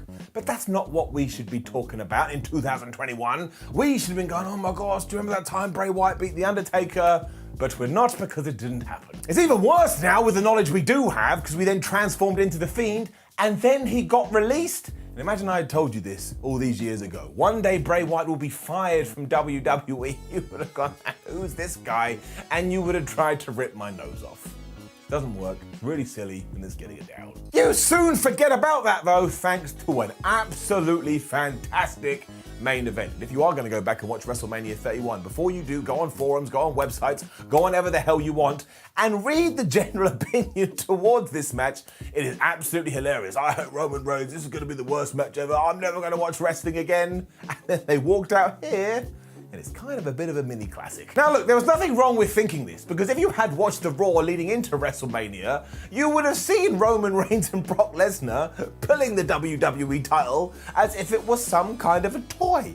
It is so strange, and I deliberately watched it again, and even now I'm like, what are you what's the end goal here? Is one of you just gonna go, hup, it's mine now? That's not how wrestling works. So they feel like children, but I think Brock Lesnar must have heard about this, because when they get in the ring, he just kicks the absolute shib out of Roman Reigns. One of these elbows that he catches Roman with when Roman's on the apron, he goes flying into the barricade. There ain't no pro wrestling stuff there. It's just one big man spanking another big man, to the point I was worried about Roman Reigns. I know I'm a strange person, but this is the way it makes me feel. It is awesome though, because if you are a geek like me, it is so easy to suspend your disbelief. And don't forget you had the intrigue hanging in the air. Are WWE actually going to pull the trigger on Roman Reigns? Because listen to the crowd, they are booing him like he's an evil villain. So what direction was the WWE going to go in? Were they actually going to crown their poster boy? And if you want the cherry on the cake, this was the same night where Brock Lesnar started German suplexing his ass and then looked into the crowd and said, "Suplex City, bitch." This is tremendous. It's also a major effort to try and turn Reigns into a babyface, because he's just kind of laughing and smiling like, doesn't matter how much pain you do to me, I'm not gonna care. And look, that does not work at all. And at one point, Brock Lesnar is just pouring with blood. And to this day, I have no idea if that was planned or if it happened hard way, but either way, it looks disgusting. Of course, it adds to the whole thing, because deep down, we're weird people, but nothing adds more than when Seth Rollins' music hits and he runs down with his Money in the Bank briefcase. I forgot about the pop and reaction that had happened way back in 2015, and it hasn't been sullied in the last 6 years. It also comes after the fact that Roman Reigns has hit 45 Superman punches onto Brock Lesnar, and he just sold these like he was being whacked by a pillow, and then Brock grabs Roman, and he gives him a fourth F5, which makes everybody think that Lesnar is going to be the champion. But no, because here comes the architect. So it really was perfect timing, especially because we'd never seen a triple threat Money in the Bank cash in before, so we started to ask questions, especially which one's he gonna pin? Surely they won't beat Brock, but would they beat Roman? And flub me sideways they did. Because he curb stomps him right into the mat after some back and forth, and honestly, this is one of the best WrestleMania endings ever, and I ain't hearing anything else about it. It also got you excited for Raw, which always has to be the goal, but better than this, it took what was meant to be a mediocre show and turned it into a brilliant one. Because I remember it ending and just being so pumped for what was round the corner, and to see Seth Rollins as the champion, which means it doesn't just get an up, it gets a golden up. But just one, we're calming things down again. And as always, I give you a second opinion in the form of Dave Meltzer's Wrestling Observer ratings. He gave the Andre the Giant Battle Royal 3.25 stars. It is entertaining, just got a stupid finish. The Intercontinental match got 4.25 stars. Randy Orton versus Seth Rollins got 4 stars. Triple H versus Sting got 2.5 stars. The women's match got 2.5 stars. John Cena versus Rusev got 3.5 stars. The Undertaker versus Bray Wyatt got 2.75 stars. And the highlight of the night was the main event with 4.5 of his Wrestling Observer stars. So of course, overall it gets an up. It really is one of the best WrestleManias in recent memory, even with that Sting Triple H man. I discovered something truly incredible when I was researching WrestleMania 9. Now, as you already know, it was held at Caesars Palace in Las Vegas, and because it's a gambling town, what usually happens is you talk to a promoter and you go, hey, we'll sell you all of our tickets, and then you can go sell it to all the crazy people that are coming to your town. But because the WWF did do this back in 1993, most of the people that went to see WrestleMania 9 didn't have a clue what any of the stories were, and they just wanted to see Hulk Hogan. That's why when you watch the thing, nobody seems to care, because they were sitting on their hands just so they could go dun, dun, dun, dun, real American, and get all excited about that. So look, that is a good chunk and piece of evidence as to why Vince McMahon wanted to bring the Hulkster back in the early 90s, even though soon after this, it absolutely died. And we're gonna get to all of that as we go, but yes, never forget this was Vince McMahon taking months of plans that he had planned with his team and setting them on fire, because we were all in to make Bret the Hitman Hart the brand new face of the WWF and the champion for a long time. But then Vinny, well, he looked at the numbers and he looked at his business metrics and thought, I'm really scared right now. Things are not going well. Somebody call Hulk. And I'm sure there was a way that this would have assisted long term, but we took the route of taking a gun and just shooting it right in the head, because I know this is hard to understand now, but way back in the day, the World Championship was actually considered somewhat important. If somebody had a title, you'd be like, oh, they're the best person ever, and we certainly didn't pass it around like it was a potato. People believe in the sanctity of the gold, hence why when everything happened at the Montreal Screwjob, people were like, oh, I can't believe they would do this, and why when Bret Hart became a 5-time champion, it's like, 5? He's been champion 5 times? I think right now, John Cena has had 9,422 reigns. A poor Royal Rumble buy rate truly sparked this though, and apparently everybody was so wound up about secrets getting out, even the wrestlers weren't told what the finishes of their matches were going to be until like a few hours before.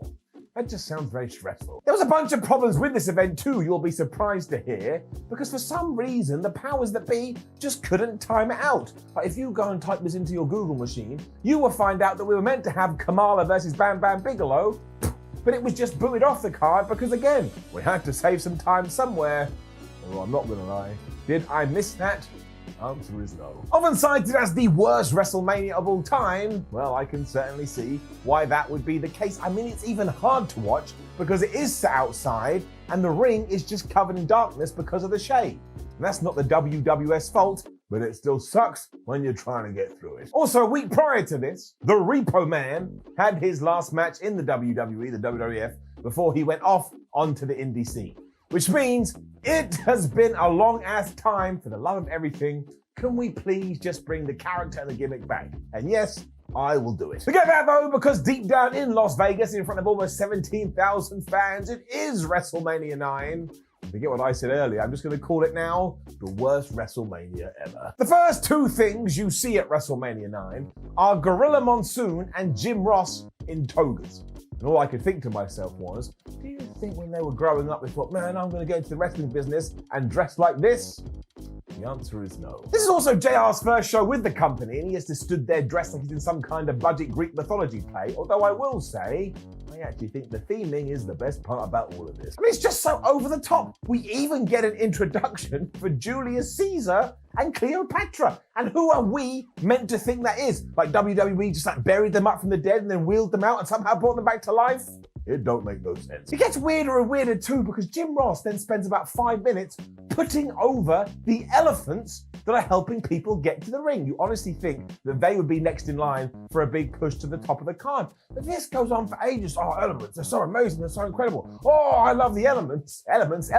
I'm like, what am I watching? I half expected David Attenborough to turn up. Bobby Heenan and Macho Man Randy Savage eventually arrive because they are finishing off our commentary team for the evening, and honestly, Bobby Heenan, what a damn hero. And while I always like the Macho Man, he does come across here like he's super duper pissed off. And as we know now, he was super duper pissed off. He didn't want to be an announcer. He wanted to be a wrestler. So he decided on this night, I'm going to take it out on you, Jim Ross, which JR has talked about in his autobiography. And once it is in your brain, you cannot ignore it. He just makes things so difficult, it would be like trying to sell shampoo to a bald man. Actually, that's not true. People ask me that all the time. Simon, do you have to shampoo your head? Of course I do. I still have to be clean. Eventually we do get our opening match, and it is returning Shawn Michaels defending his Intercontinental Championship against Tatanka. And so talk about taking your feet and just grounding them in 1993. This was kind of the rise of the Heartbreak Kid too. I mean, he turned his back on Sensational Sherry, and here he was debuting with Luna. And even though Tatanka was like a gimmick and just thrown up on him, he really could go. We know Shawn Michaels when he's in the ring. Alright. You get a quick window into why in about 5 years Michaels is going to have a destroyed back as he just flings himself into the turnbuckle and then goes over the top. And because he was coming back from a shoulder surgery, injury thingamajig, we tied that into the match and Tatanka just works it over. So we of course threw that into the match because why try and keep our bodies healthy when we can tell a good story instead? And even though this was years and years and years ago, it ends with shenanigans. I don't have a leg to stand on while I'm doing up-to-date ups and downs. WWF WWE has been doing this for a millennia. And it's so bad too, because Shawn Michaels misses a crossbody on the floor, Tatanka gets back in the ring, and just as the referee is about to count to 10, Michaels just grabs him, chucks him to the floor, and sneaks back in as if that's legal. He also gets hit with a Samoan drop, meaning Tatanka could get the victory if the referee just counted it, but he goes, oh no, I'm not gonna do that. You did get counted out, Shawn Michaels. and the thing just ends. The real issue too is that the fans hate it because they must have been massively confused, and afterwards, Luna Vachon beats the crap out of Sensational Sherry, so you're like, where's my happiness? This is WrestleMania and you're just smacking me with sad. But look, we just focus on the in-ring work and not the crappy finish. This was almost like looking into the future about what wrestling would become. I'm giving it up. Interview with the Steiners next, who are about to face the Headshrinkers, and don't buy into this lunacy that Scott Steiner only went nuts like in the late 90s. He was already bonkers here. I mean, he gets on the microphone and just shouts. He just goes, blah, blah, blah, blah, blah. And then Rick says he's going to do it for Julius Caesar. These two really weird. We are still teetering on the edge of the cliff though, because we do then get this tag team match. And while it's not the greatest thing you're ever going to see in your life, everybody involved just knew how to have a really decent wrestling match. So we got a really decent wrestling match. I mean, it still has its problems because Scott is the man to be beaten up and he gets waylaid for about 32 years. Although I was having a great time, because also we have Samu and Fatu here, and I'm like, oh man, they're probably dreaming about giving birth to a head of the table. The crowd eventually gives up because they get bored of waiting for Scott to fight back, especially because when he gets the hot dag to Rick Steiner and the dog-faced gremlin runs in there, he has about 8 seconds of offense, and then he's on his ass too. It's just a big slog. I will say, however, that the ending sequence kind of saves it, because one, Rick turns a crossbody attempt from the top rope into a power slam. That made me go, well, that looked pretty good. And then Scott Steiner hits the Frankensteiner, and he does indeed get the 1, 2, 3. Now look, this wasn't the most perfect Frankensteiner you've ever seen in your life, but nobody was doing this kind of shit in the WWF in 1993. It was a bit like he was an alien. Admittedly, it doesn't feel much like a WrestleMania match, but I think you could apply that for every single thing we do see here. And again, we mark on a curve, and because everything else is so shit, it's getting it up. And what am I talking about? Well, let's start with Crush versus Doink. Now, this thankfully is the good version of Doink, played by Mac Bourne, when he was meant to be more like an It character as opposed to Bozo the Clown. But he genuinely wanted to cause sadness and horribleness towards kids. So straight away you're like, look, dude, you need to get a new hobby. This match, however, is just nothing. Obviously, the crowd has no idea what's going on because it is meant to be a grudge match, but keep that in your head as well. It's a grudge match. Crush hates Doink and Doink hates Crush, and they just wrestle and they just roll around the place. And honestly, there's more intensity when I go to the toilet. The ending too is just so out there, and once again, this is WrestleMania. Because Doink at one point just smacks the referee, even though Shawn Michaels had done that in the first match and he had got called out for it, but the clown gets nothing, and he goes under the ring. And at this stage, you're thinking, well, why has he gone under the ring? And you don't know. Crush eventually decides to go and get him when another Doink appears with a prosthetic arm. He clonks Crush over the head, and then the referee sees that one of the Doinks is making the pinfall and decides, well, I don't see anything wrong with this, even though you could write a book of all the incorrections, and he counts the 1, 2, 3. We also never found out who the second Doink was because screw you, you're not allowed nice things, but at least behind the scenes it was being played by Steve Kern, who at the time was playing the gimmick of Skinner. But because he was Skinner, and because the WWF wanted to send 2 Doinks here, there, and everywhere, he had to shave off his beard, but that meant when he was Skinner, he had to wear a fake beard. This is why new people don't watch wrestling. The last bit of trivia is that once Bourne was fired, it was Kern who took up the role of Doink full time, but in terms of what happened on this night, they finished this by just staring at each other, and it honestly felt like I'd taken a bunch of drugs and injected them into my face. Also, yes, poor old Steve had to hide underneath the ring for every single thing that had come before this. Once again, I'm sure that was his dream when he was an up-and-coming wrestler. Down. Then, man, I want to talk about it. But Todd Pettengill is in the crowd asking them, do you think what we just saw with the 2 Doinks is real or was it an illusion? I'm like, Todd, I know it wasn't an illusion because I'm sat here watching it miles and miles away and I saw 2 Doinks. So unless we've all been screwed up, it was absolutely 2 different people. The question is stupid. I mean, I hadn't been huffing meth, but man, I tell you, I preferred it if I was, because Todd then spots 2 Japanese people in the crowd and goes, Yokozuna. I actually thought about taking my head and just flushing it down the toilet to get this memory out of my brain. And then, I don't even know. Because I had totally forgotten about this because other events overshadow it. But on WrestleMania 9, you do indeed get Razor Ramon versus Bob Backlund. And I think it went 7 seconds. It also ends with the most devastating move in all of sports entertainment, the surprise roll-up when Razor does get the win. And honestly, you could have done this on Raw and everybody would have been fine with it. And then when you go do more research as well, it turns out that Bob Backlund had ever barely been pinned in the WWF since 1977. And here he is being surprise rolled up. This just happens too. It just happened. No one sells it like it's a big thing. Like, oh, that Razor Ramon, he looks like an up and coming wrestler, and screw the old man in the corner. Even though Bob Backlund was probably about 8 years old. Just terrible, like genuinely terrible, and should not be on WrestleMania. Down. It also kind of serves as the catalyst for utter insanity, because up next is Hulk Hogan and Brutus Beefcake going for the tag team championships against Ted DiBiase, the $1 Million Man, and IRS. Good grief. Now, before you even begin, there was a bunch of controversy because Hulk Hogan arrives with a massive black eye. And this isn't a, ho ho, we're in wrestling, let's do a fake black eye. This is a 100% legit black eye. There was a bunch of stories going around. Within the narrative, they said that $1 Million Man Ted DiBiase had sent some people to beat him up. In the real world, apparently Hulk Hogan had a jet ski accident. And in the conspiracy world, apparently Macho Man Randy Savage punched him right in the face. Let's not worry about that and talk about the match, because once again, it just goes on forever. Of course, Hulk Hogan gets the big pop. We've already talked about that. But within around about 3 minutes, you realize, oh yeah, this is why we felt Hulkamania had hit a wall. Nobody really cares. And this was a bit like when John Cena had that surprise return at the 2008 Royal Rumble. He came out of Madison Square Garden and New York was like, well, how is this happening? Oh, John Cena. Oh, wait, no, I don't like you. I think you're an ass. Boo, boo, boo. It was a similar reaction. This was also post the WWF steroid scandal, and boy, howdy could you tell. Now, let's not pretend that Hogan was a small man here, but if you compared this version to the one pre-steroid scandal, well, you could absolutely convince somebody that they're brothers. So do not do drugs, kids. Unless, of course, you want to be massive, but even then, don't do it. Almost instantly, Money Inc. just decide, well, if we leave the ring and don't come back, we'll still be tag team champions. But they're told if they do this, they will lose their titles, which makes the whole rule about the champions staying the champions on account of DQ. Well, I can't even explain it. And our big spot here is when Ted DiBiase locks on the $1 Million Dream to Hulk Hogan. I think, let me check my notes, for around about 791 years. He, of course, doesn't submit because he's Hulk Hogan and he won't tap out to anybody.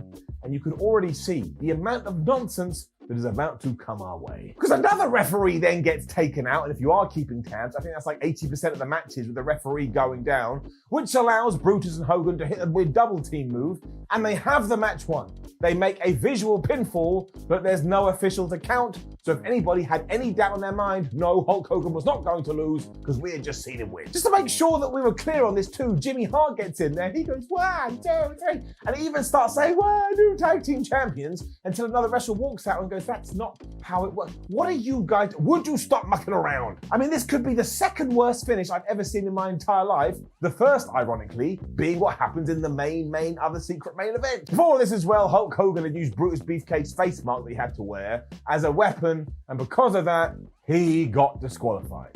And as some kind of crappy revenge, he then stole IRS's briefcase, he found the money inside, and he started handing it out to the fans. Honestly, what did IRS actually do to anyone? His job was to make you pay your taxes, which you have to do by law. This is terrible though. It completely buries the tag team titles just so we can try and get Hulk Hogan over, who does not need to get any more over. And once more, if it wasn't for what's about to happen in about 5 minutes, I would be a lot madder about this. It's bad though. So bad. Down. It's not really that much better when it comes to Lex Luger and Mr. Perfect. Now, to be fair, the match is actually okay because Curt Hennig is in it, and Curt Hennig could have a match with me and pull me to a 3-star classic. And of course, this is when Lex Luger had just come in and he was a narcissist. Things were about to change soon after the Hogan experiment failed, but as for now, he would flex into a mirror, and that was meant to get you to hate him. It's the ending that just gets you though, because it's almost like WWE has completely forgotten about this spectacle that WrestleMania is meant to be. So after they do a few moves, Lex Luger, wait for it, just hits the most devastating move in all of sports entertainment, and he pins Mr. Perfect, and you're meant to like it. So that absolutely does get it down, although what happened afterwards, Rock clearly wanted to carry this on. Mr. Perfect is then knocked out by Lex Luger and his flying forearm. But when Perfect gets to, he's like, well, I'm not going to let that lay down. That doesn't sound very nice. So he chases Lex Luger to the back, he catches him, and he kicks the absolute tomato out of him. Remember too that this is when Lex Luger was doing the whole, oh, I've got a metal plate in my forearm gimmick, because he had one put in after a motorcycle accident. this is where I have to share a story of my own. Because when I was a stupid kid and saw WrestleMania 9 years after it aired, I was like, oh man, that sounds really badass. So I started telling people at school, I've got a metal plate here. I used to say it was here. So do you know what people did for me for years? They walked up and they punched me in the arm, and I had to no-sell it because I desperately wanted people to think I had a metal plate in my arm. Somebody should come and arrest me because I don't deserve to be alive. Those two things don't even compute, but you take my point. Things then got even worse. Oh boy. And we all know what it is, and no, we're not talking about the secret main event to WrestleMania just yet, but we are talking about the Giant Gonzalez versus the Undertaker in a match that you never ever want to see. There's also so many questions, the biggest of which is, why is Giant Gonzalez wearing this one-piece suit? And why has somebody stuck hair on it? But whose idea was this? It makes Gonzalez look absolutely insane, and not in a scary way. Like there's genuinely something we need to sit down and talk about, but nobody's having the conversation. And the match is absolutely nothing as well, because this was during a time when WWE was obsessed with looking at the dead man and going, I know what you need. You need even bigger opponents than you, so people think that you may actually lose, but really, you're never gonna lose. I don't even think that anybody in charge had a clue about the streak here either. They absolutely did not, because if they did, there is no chance in hell they would have ended it as they did. Because for reasons that will never be explained, the company decided we don't want Gonzalez to lose. So towards the end, Harvey Whippleman, his manager, passes him a towel with chloroform on it. He then drugs the Undertaker, who of course collapses to the floor, and the match, I suppose, is ruled a no contest. And don't forget about the fans either. The fans don't know what's going on. The fans don't know it's chloroform, so they just see the Giant Gonzalez get a towel, wrap it around the Undertaker's mouth, and he falls down. They must have thought he was dead. It was kind of sold like that as well, but of course he does sit up and then he beats Giant Gonzalez's ass. This is horrific. It is so horrific. Even the Undertaker, that documentary said, yeah, that match was absolutely horrific, which is why it doesn't just get a down, it gets the well. Amazingly too, this does lead into our first main event of WrestleMania 9, which wouldn't have made any sense back in 1993, because you would have assumed you were only getting one main event. However, it does mean this WrestleMania is super duper short, and thank Flub for that. But Bret Hart versus Yokozuna for the WWE title is actually pretty good. Like, it's not the best match that Bret Hart ever had, and it's probably not even the best match that Yokozuna ever had, but the Hitman was a master of working people who were bigger than him. I had a damn good time that was ruined because I knew what was around the corner. The fans are also chanting USA, even though Yoko is from Japan, although in reality he was a Samoan, and Bret Hart was from Canada, but I suppose in the early 90s, the foreign heel, or at least for Vince McMahon, was still very much in vogue. And yeah, given the size difference, this is just a masterclass from Bret. He makes you think that he's gonna win, he makes you think that he's never gonna be overcome Zuna because Zuna is massive.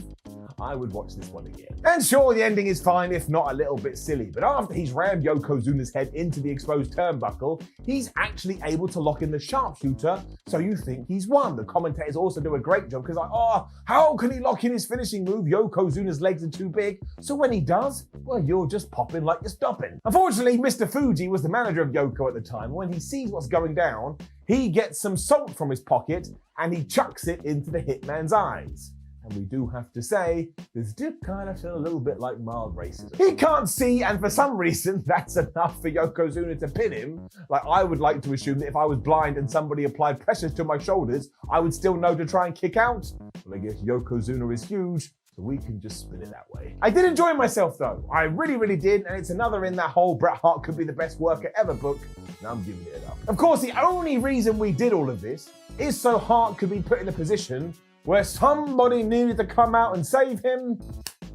Let's just finally do it. Because the Hulkster storms to the ring and he's all like, oh brother, this can't go down, I saw it happen, it's all illegal. But rather than trying to get a rematch for Bret Hart, which would have been the righteous thing to do, he accepts a challenge from Mr. Fuji. And you're like, Fujster, what are you doing? If you were a good manager, you wouldn't put your client up for a world title match 30 seconds after he's won it.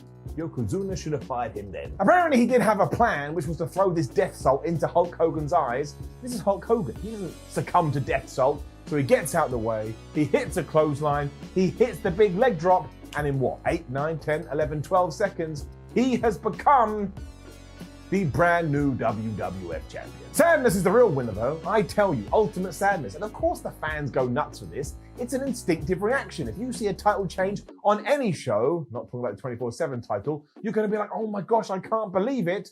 But just go look what happened at Business after this. It's not what anybody wanted. And by King of the Ring, Hulk Hogan was gone again. So not only was it a failure, but it screwed over Yokozuna, it screwed over Bret Hart, and it really did screw over WrestleMania 9. I still can't believe it happened. When you first hear about it and you're a kid, you're like, wow, that sounds awesome. But then you watch it in motion as an adult, it's just egos running wild, man. And for the only, we haven't done this very much, but it doesn't just get a down, it gets a brown down, which is 2 brown downs on 1 ups and down show.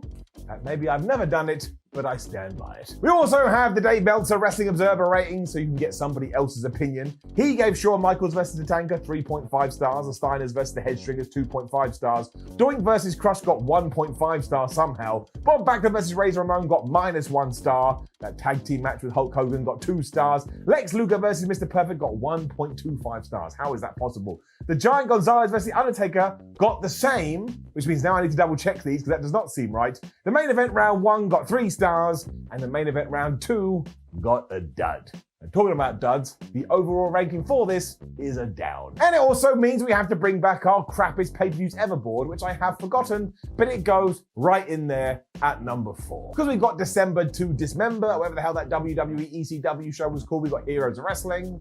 I've forgotten what's at number 3 because I've had a very long day. But at number 4 is WrestleMania 9. Brock Lesnar returned to WWE the night after WrestleMania 28. Now, admittedly, that's a weird way to start this video, but it was considered such a big deal, some people went, my word, that overshadowed the event itself. And I could understand where they were coming from, because when Brock left the WWE a few years prior to this, they were so mad at each other that WWE and Lesnar, they sued. That's right, they were throwing lawsuits all over the place, so it's no wonder he only signed a 1-year contract here. Everyone was like, well, how is this relationship gonna go? And as for WrestleMania itself, I tell you, when I sat down to watch it, I was like, oh man, this one's a banger. But that's absolute nonsense. The whole thing is basically built around 3 matches, and you get so much non-wrestling nonsense. At one point, I thought about pulling up my eye and sticking it up my tush, but I regret saying that and never do it. Nothing is as bad as the tagline, though, of once in a lifetime. Because 12 months after this, WWE would do The Rock and John Cena again. I mean, we shouldn't be surprised, but when they keep shouting at me for the entire show, I have to shout back, you liars. It does feel super special though, as you do get The Rock and John Cena going at it, and if you do your research, there were rumors around in 2012 that the plan was going to be Rock would win, and out came Brock Lesnar to challenge him. Now, I'm sorry, I think that's absolute baloney, but what a moment it would have been. It is an absolute monster though, packing around about 80,000 people into Miami Gardens and doing 1.2 million buys on pay-per-view. So let us take the retro finger of power and give the good bits an up and the bad bits a down for WrestleMania 28. The opening video to WrestleMania 28 is weird because you get pictures of John Cena and The Rock when they're like 6-7 years old, and the voiceover guy is all like, oh my gosh, this is where life starts. That's not where life starts. I mean, what? The previous 6 years don't matter? Also, WWE, I don't want to be that guy, but at some point, you pop out of the womb, and that's when it starts. Speaking of life, that's what this video starts to talk about, as the VO guy once again says, WrestleMania is life. And I was like, wait a minute, I didn't sign up for that. I don't want wrestling to be my life. I just want to sit down and be entertained by a bunch of guys running around their pants. Anyway, after all this pomp and circumstance, we do get our first match for the World Heavyweight Championship. And it is Daniel Bryan versus Sheamus. Oh boy. Now, the most hilarious thing about this is that the opening video package goes longer. I just have one question for WWE. How did you think this was gonna go? And some stuff has been lost over the years because people nowadays go, oh man, everybody hated Sheamus back in 2012. No, they didn't. He gets a rapturous ovation when he does come out, especially because he comes out to It's a Shameful Thing, Lobster Head. It just so happened everybody was also in love with Daniel Bryan, and because he was the world champion, they sat down, they're like, oh boy, we're about to get a really good world championship match. So they wanted to see them go nuts, but instead, after Daniel Bryan has kissed AJ Lee, he turns around, gets bro kicked right in the head, and within 18 seconds, my friends, 18 seconds, he gets pinned. Now, of course, this gets somewhat of a reaction because a title change always will, but when it actually dawns on them what's happened, you go look at their faces and you can see the disdain. I mean, this is like being told, hey, do you want to come to an all-you-can-eat buffet? And by the time you get there, you have some water, and they go, we're sorry, we're closed. When you do start to think about it, though, especially from a 2022 perspective, this was the best thing that ever happened to Daniel Bryan, because 2 years later, he would be in the main event and he would be winning the championship. But that's not how we review things on Retro Ups and Downs. We pretend we are in 2012, and this is gubbins, and this is stupid, and this is not well thought out at all, so it doesn't just get it down, it gets the brown down. Soon backstage to Team Raw, who are going to be taking on Team SmackDown later, and when you do watch this, all you have to do is find Drew McIntyre, and your brain will say to you, that's not Drew, it must be his brother. That man has come so far. Johnny Laurinaitis, who was in charge of Raw, soon turns up, and man, does he go overboard here. Because he's all like, this match later is going to be like Andre versus Hulk or Austin versus Bret. And I was like, John, that's not how this works. You can't tell us it's going to live up to those expectations. It just has to happen. Don't worry about any of that though, because we then get to match 2. And if you want to know how disappointed some fans were given what happened in match 1, they basically ignore this. And for a good 5 minutes, just chant Daniel Bryan. I tell you, if I ever invent a time machine and a fly machine, I'm going to use both of them. I'm going to become a fly. I'm going to go back to 2012 and I'm going to be on the wall just watching Vince McMahon. I bet he was losing it. This is also what WWE chose to do to turn Sheamus into a mega babyface, and that was ridiculous. But look, we do get Randy Orton versus Kane, and if I heard correctly, the reason this match is happening is because at the previous SummerSlam, Kane had shook whatever, Randy Orton's hand, and then he'd gone away for a while, and when he was away, it's like, man, I shouldn't have shook that man's hand. I better go back and beat him up. I mean, it makes absolutely no sense, because quite clearly somebody went, well, we don't have anything for these two guys. Somebody come up with something, and we came up with this Bluggins. And I suppose it's fine, but it just doesn't feel like a WrestleMania-worthy match. Like, if you had just changed the environment in the background and told me this was Monday Night Raw, I would have totally believed it, especially because the overall story here is Randy Orton goes for RKO, Kane is too big. Randy Orton goes for punt and then remembers, oh, I'm not allowed to punt any people anymore. And then he goes up the second rope and Kane grabs him, gives him a choke slam, and that's that. And look, these guys do their job and they're super professionals and very talented. The whole time I just went meh. You don't go meh on WrestleMania. Down. We then just have the most bizarre skit with Santino Marella, Mick Foley, and some guy from Deadliest Catch, because clearly that TV program had paid WWE some money to promote their show. But they're all eating crab legs and talking like pirates when Ron Simmons walks in and just goes, damn. And I was like, Ron, don't go damn, go and get some kind of medical professional, because these dudes have problems. And I know that WWE loves doing these segments at WrestleMania, but when it was done, I felt like I'd just gone and bathed in LSD. And then there is more disappointment. What the flub is going on? But the Intercontinental title is on the line, so if you're an idiot like me, you go, oh man, I bet this is gonna be a banger.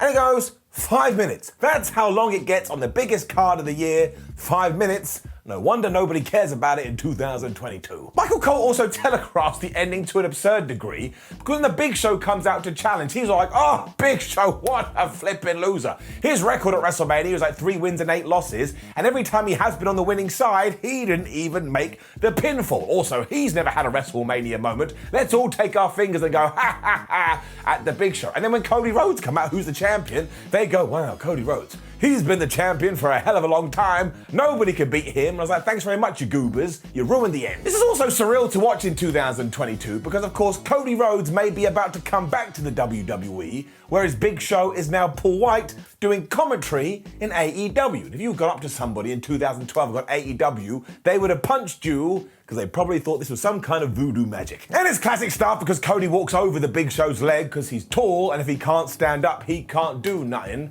And when he goes for a second disaster kick, Big Show counters it with the spear, but he gets Mr. Rhodes right in the testicles.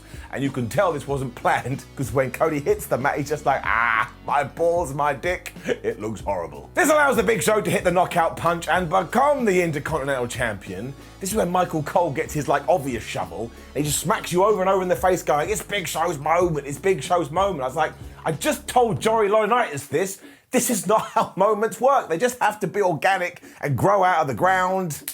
I'm gonna give it a down. This utter madness then continues for Daniel Bryan, because even though it is Maria Menounos and Kelly Kelly taking on Beth Phoenix and Eve Torres, once again the fans go, no, I don't want to watch this. What I want to do is chant for Daniel Bryan. These aren't minor shouts either, because they're taking over everything, and while this is another short match, what I do want to do is give a shout out to Maria, because obviously she was the celebrity guest appearance here, but she was dealing with a bunch of injuries that she suffered on Dancing with the Stars, and actually, she's pretty good. I do need to talk to you about when her and Kelly Kelly give Eve Torres a stink face, because this move should never be happening in wrestling. If we put our story caps on, one of their plans backstage was, I know how we can beat her. We can take our asses, we can stick it right in her face. And that has as much logic as the honky tonk man who went, man, I know how I'll win a championship. I'll pretend to be Elvis. As ever, the more famous person has to get the pinfall, and the end is kind of a mess. Like Beth Phoenix is about to do something, but then Kelly Kelly's in there and Eve Torres is in there as well. And it causes such a distraction. Menounos hits the most devastating move in all the sports entertainment. Surprise roll up, and she gets the win. And once again, this is more than fine. It's not going to offend you, but when it is done, I don't think you're ever going to think about it again. Down. Matt Striker is then interviewing Shawn Michaels backstage, who of course is the special guest referee for Triple H versus The Undertaker, and Shawn basically sends this. End of an era, end of an era, end of an era. Oh, hello, Mr. Striker. End of an era, end of an era. Oh, end of an era. And I get it too, it was the end of an era, but flub me. Just because it's a marketing tool doesn't mean you just say it 7,822 times. But we were planting more seeds here, because you're meant to go, well, wait a minute. Shawn Michaels got retired by The Undertaker 2 years ago. What if he screws him and we lose the streak? Very good stuff. And of course we put that here because it is time for Triple H versus The Undertaker, who had gone at it at the last year's Mania, and because we needed to give it something different, this was happening in the Hell in a Cell. But I'm just going to be direct with you. I think this is flubbing fantastic. I know a lot of people disagree with this nowadays, but I remember watching it 10 years ago, and there were some moments where I was absolutely convinced that Triple H was going to beat the streak, and when it came to this period, and The Undertaker's matches, that's all you had to do. Shawn Michaels as the special guest referee also works. You're like, oh man, maybe he's going to help his friend. But there was also like this meta information. If anybody on the roster at that time was going to beat Taker for his streak, it was going to be Triple H and his reign of terror. So every single time you get a near fall, people were losing their damn minds. This really clever. It is also pitched as an end of an era match because all these three guys were in the Attitude Era. But the problem now is that Triple H would have loads more matches, The Undertaker would have loads more matches, and even Shawn Michaels would sneak out to Saudi Arabia and have one more match. Now, it hasn't really lessened anything here, but it will make you laugh. It's also a little bit too long at 30 minutes, and we probably could have taken that time and sprinkled it elsewhere, but you have Jim Ross on commentary, which makes it feel even bigger, and the audience is so into this that by the time The Undertaker has got to the ring after about 79 years, and he removes his hood, and it's also weird because his jacket looks a bit like he's Skeletor, because he shaved his head, the fans go, oh, his hair is gone. And that's when you know your character is over. I did laugh because we were told that Taker had done this because he was upset about losing to Triple H last year. So I was like, Undertaker, you such a child. And the first thing that these two guys do is just smack each other right in the head. I'm like, man, they're gonna make each other bleed. And they did. The amount of chair shots towards Taker's back is horrible. If you want to see the welts, make sure you go Google it. And also, like I say, the red stuff is pouring from Triple H's face. And then at one point, Undertaker gets spine busted right onto the steel steps. It is truly, truly sick. The dead man also locks in the go-go platter as a wink and a nod for what had happened at WrestleMania 27. And once again, people are like, oh man, I don't like all the chair shots and the fact they sell all of this. But I disagree because it all comes together as a secret sauce to once again make you go, maybe, just maybe, Triple H is gonna win. The true highlight of the whole thing has been spoken about time and time again, but for obvious reasons, and it does tie into Shawn Michaels as the special guest referee, because at one moment, he nails The Undertaker with the sweet chin music, the dead man falls into Triple H, he gives him the pedigree, and I don't want to be all hyperbole here, but this may be one of the best near falls in history. I mean, the first time you see it, you will buy it hook, line, and sinker because of the setup and because The Undertaker doesn't get his shoulder off the mat until about 2.99999. It's terrific. You then get a ton more violence because of course you do, but at this point, nobody actually thought The Undertaker was gonna lose because if you were gonna do it, that was the time. And so, of course, as soon as Triple H goes, suck it, which is basically inviting The Undertaker to do things to his groin, Taker loses it, hits him with a sledgehammer, follows it up with a tombstone. 1, 2, 3. The undefeated streak, at least for 2 more years, is fine. You also get that moment afterwards where all 3 guys stand at the top of the aisleway, and honestly, this is sold so hard that we're never gonna see them again. And you know the deal with that. Flub it, throw it over there. This is awesome. Up. You get all the Hall of Fame stuff after this, including Edge, and I just wanted to go, hey Edge, you're not gonna believe what's gonna happen to you soon. And then you go to the back, and Flo Rida knocks out Heath Slater. You tell me. It is then time for Team Raw versus Team SmackDown, and what a look into the future that is, because soon WWE was going to go, oh my gosh, we can do this every year at Survivor Series. The problem is, it is placed here as a buffer. The fans know that it's a buffer, so they all go really quiet. To the point, if I had been there, I could have spoken like this, and the people around me would have been able to hear, even though you at home are going, man, Simon, would you speak up? And it is nice that WWE always tries to work as many people as they can onto the WrestleMania card, and given that, we do get Mark Henry, Jack Swagger, The Miz, David Otunga, Dolph Ziggler, and Drew McIntyre taking on Zack Ryder, The Great Khali, Santino Marella, Kofi Kingston, R-Truth, and Booker T. There's also the stipulation that whichever team does win, their respective GM will get all the power. So essentially, you also have Joe Laurinaitis taking on Teddy Long. For some reason, though, we use this entire thing to humiliate Zack Ryder. Because even though Eve Torres has already been in a match, she is back here. She gets in the ring, starts celebrating even though the thing isn't over. That causes a distraction. The Miz gets in there. He hits the skull crashing rally onto Ryder, gets the 1, 2, 3, and then Eve takes her hand and she whams Zack Ryder right in the balls. And then she just leaves. And even though you have all the people in this contest and a bunch more people at ringside, everyone's just like, how dare she? Imagine your friend got attacked. You wouldn't just wave your arms in the air, you'd go do something. And to be fair, this bit does get the crowd going, although all it says to me is, don't you dare get popular on YouTube if you're in WWE. This is really, really silly. Down. It also means that Johnny Ace is now in charge, so the very first thing he does is he goes backstage, he finds WWE Champion CM Punk, and he goes, you listen to me, Punk. He does not talk like that. You listen to me, Punk. If you get yourself DQ'd in your match against Chris Jericho, you will also lose the title. Straight away I was like, WWE, don't sell stipulations to me when I've already bought the show. Not gonna make a blind bit of difference. It does mean that it is time for CM Punk versus Chris Jericho for the WWE title, yet another match that will make you question your own existence. Because this could happen in 2022, but in All Elite Wrestling, I mean, who the hell knows where we're going to be in 2032? Unsurprisingly, this is great though, and both guys probably should have main evented WrestleMania properly at some point.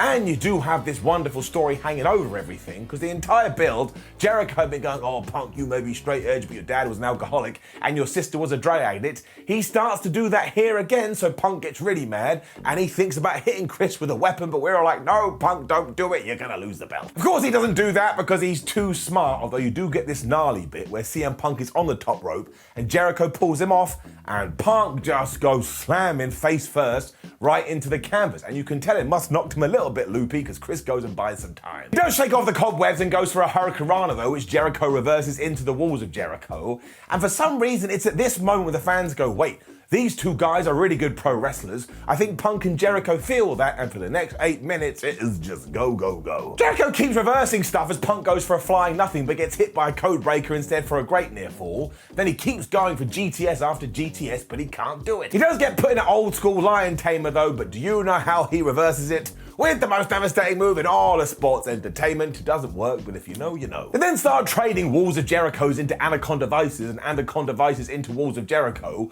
while also kneeing each other in the head. And of course, while now I know what's gonna happen, I bet you 10 years ago I couldn't call it. As it turned out, the plan was to have Punk shatter loads of records when it came to being WWE champion, so he gets his sub on, Jericho has to tap out. This is a really good match. Up. And then, what the flub? So I'm just gonna tell you how it went down, how I watched it unfold in front of my eyes. The Funkadactyls, Naomi and Cameron come out, as well as Brodus Clay, and they dance for around about 2 minutes. Brody Clay then tells us, oh man, you know how in my lyrics it says, somebody call your mama? Well, I'm gonna call my mama. He gets his phone out of his pocket, and he rings his mum. He's like, oh man, I can't believe it, my mum's at WrestleMania. When a woman comes out who is clearly dressed up like an old lady with padding on her ass. I mean, that's the only way I can put it. She comes out, she starts dancing well. A bunch of other women come out and Brodus Clay goes, oh my gosh, it's the Bridge Club. And then everybody dances for an elongated period of time. I mean, this goes on for longer than the Undertaker's entrance and it made me want to die. Who is this for and why the hell hasn't it been edited off the WWE network? And also, the only reason apparently we did it is so Michael Cole can keep making bum jokes. I almost turned it off. This gets even worse because a graphic for the main event then flashes up on the screen, but you don't get to the main event, and instead you get a 5 minutes live music performance from Machine Gun Kelly. Eventually John Cena comes out and he takes the brunt of all of this because fans like, just get on with it. But then we do the same thing before The Rock's entrance because we get a 5 minutes performance from Flo Rida. And I understand that WrestleMania especially is a variety show, but the variety at least has to be good. So what we're gonna do is we're gonna give 2 downs. We're giving 1 down for that stupid Brodus Clay thing, and we're gonna give it another for just stretching this out far too much. So get your numbers going, it's 2. Anywho, it is then once in a lifetime, which is the biggest lie ever, but John Cena and The Rock just have a terrific WrestleMania main event. I mean, in terms of wrestling, it's your standard stuff, but the atmosphere and the noise and the reactions, it just feels like such a big deal.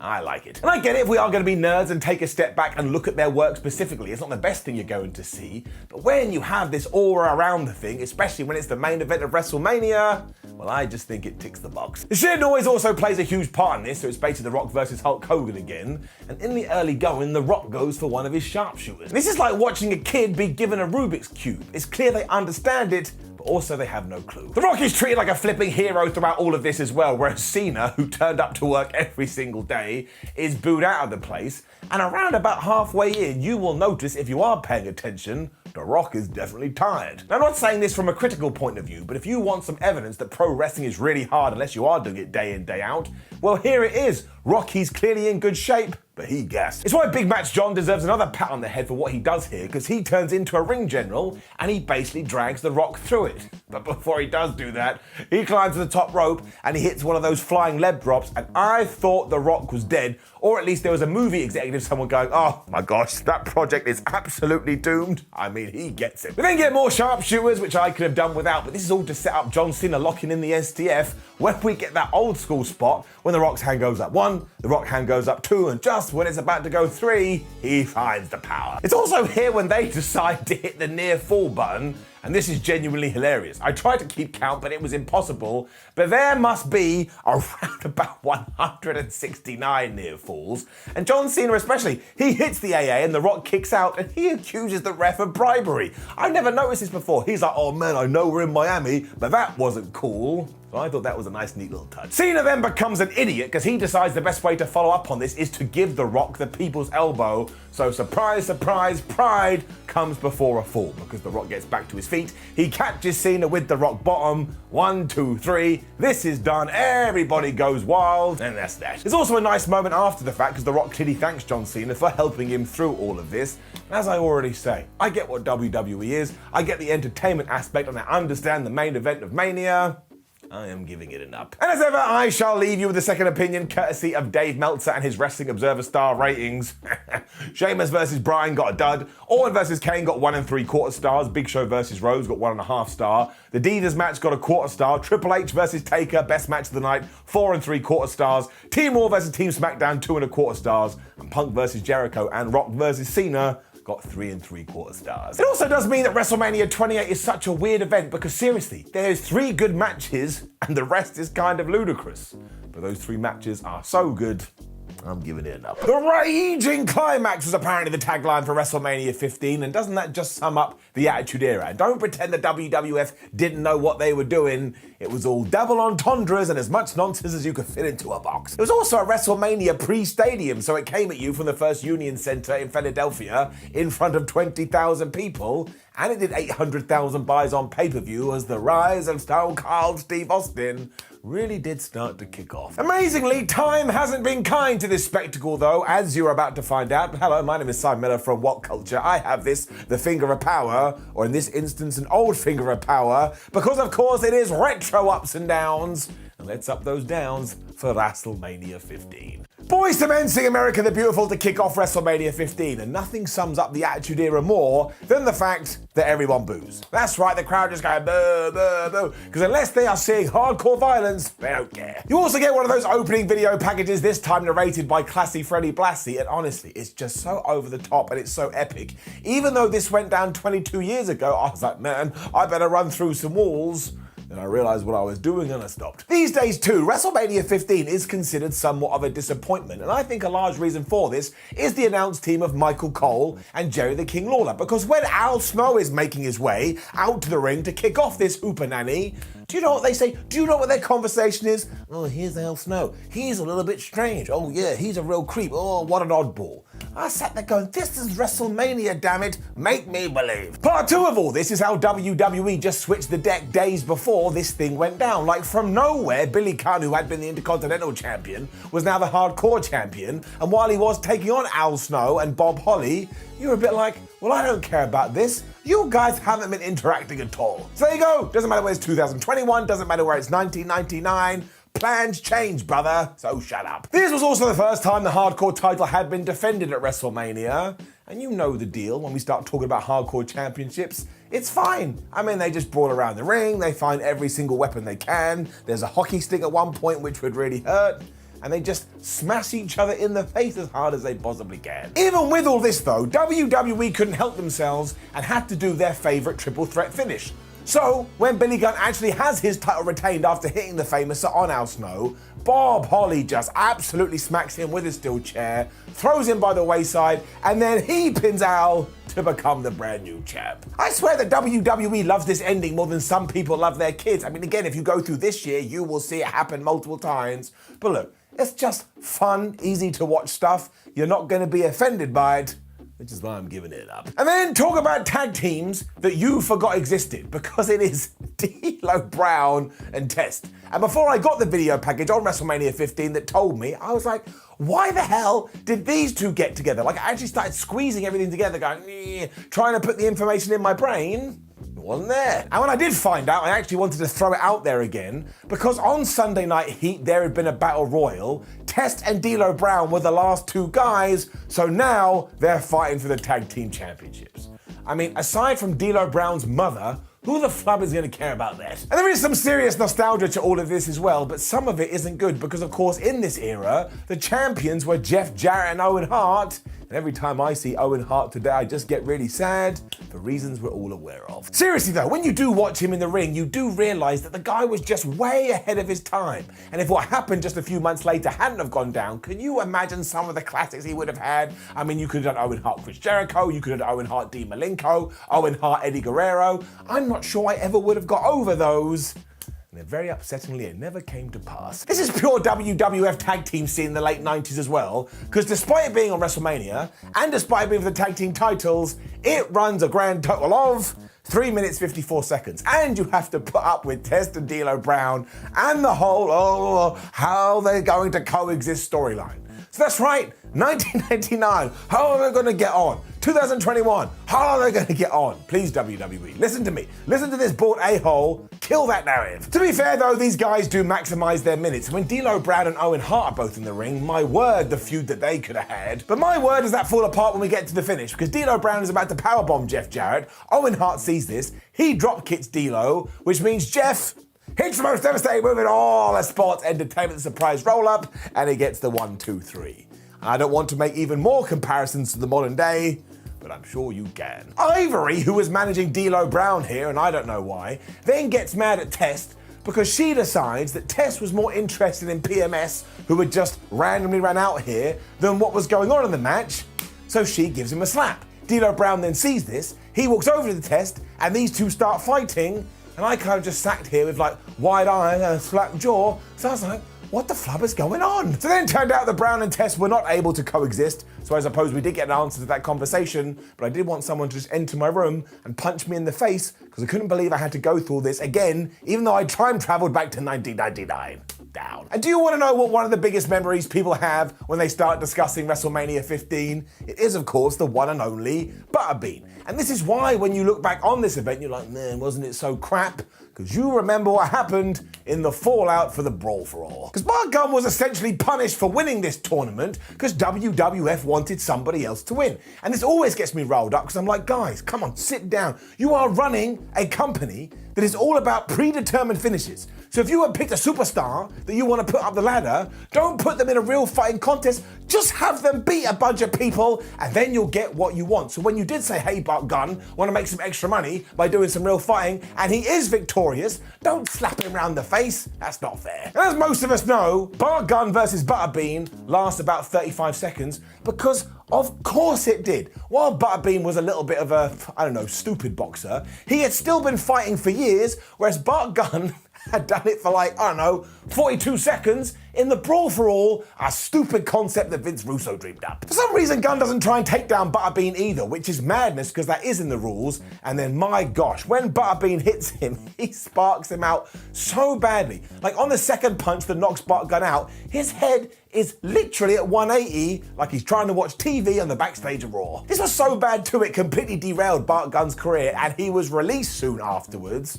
Talk about setting a guy up to fail. What is truly hilarious though is afterwards, the San Diego chicken runs in just to cause some nonsense. And I was like, what kind of 180 is this? A human being almost died, and now here's a chicken. And only when you're watching the World Wrestling Federation are you able to say stuff like this. Down. And this is also kind of true for what came next. Mankind versus The Big Show. Now this didn't need to be bad. We all know that Mick Foley is a legend and The Big Show can go when he was motivated, but it's just all the shenanigans around it. Like one, the winner of this was going to be the referee in the main event, and two, it ended in a disqualification. I mean, are you kidding me? It's also filled with horrendous chair shots that will make you go, Mick, what are you doing? Will you get away from this man? And it's also quite clear that Mankind isn't 100% here. I mean, his knee seems to be made of jelly. What will really make you slap your face though, is even though Big Show has brutalized Mick throughout all of this, when he decides to choke slam him through two chairs, which basically misses, the ref then goes, oh no, wait, I don't think you're allowed to do this in a wrestling ring. And he calls for the DQ. This technically means that Mankind has won, so we'll be the special guest referee in the main event. And because Vince McMahon didn't want this and is livid about the fact, he comes out, he starts yelling at the Big Show pretends to choke slams him, changes his mind, then changes his mind again, and he punches Vince's right in the face. So I guess that's the end of that relationship. Pat Patterson and Gerald Briscoe are then out to try and help as Mankind gets stretched off to a local medical facility. But what you need to remember is that we did this to add more drama to the main event, which just so happened to be Stone Cold Steve Austin versus The Rock for the WWE Championship. And I checked my Philo facts, that match didn't need any drama adding to it, it had it all. So this is where the WWF really does fall down in the late 90s. They just overthink everything, and they could have snuck anything else in here. They could have got two other people on the card, but they didn't.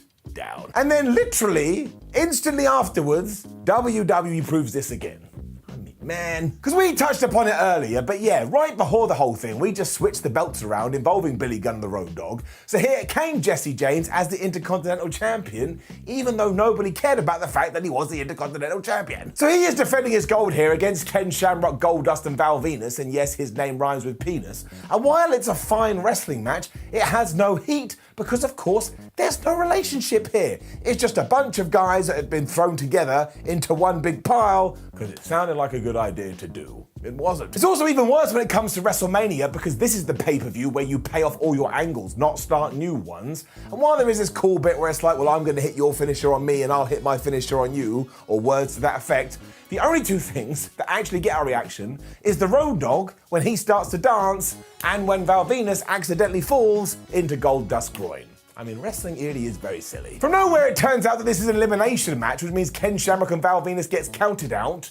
And what does that sound like from November 2021? And because there's a bit of fracas here, the Road Dogg just hits the most devastating move in all of sports entertainment to get the surprise win. So you see the issues with all of this, right? It's just goofiness and madness all over the place, which you can do at WrestleMania, but not in every single match.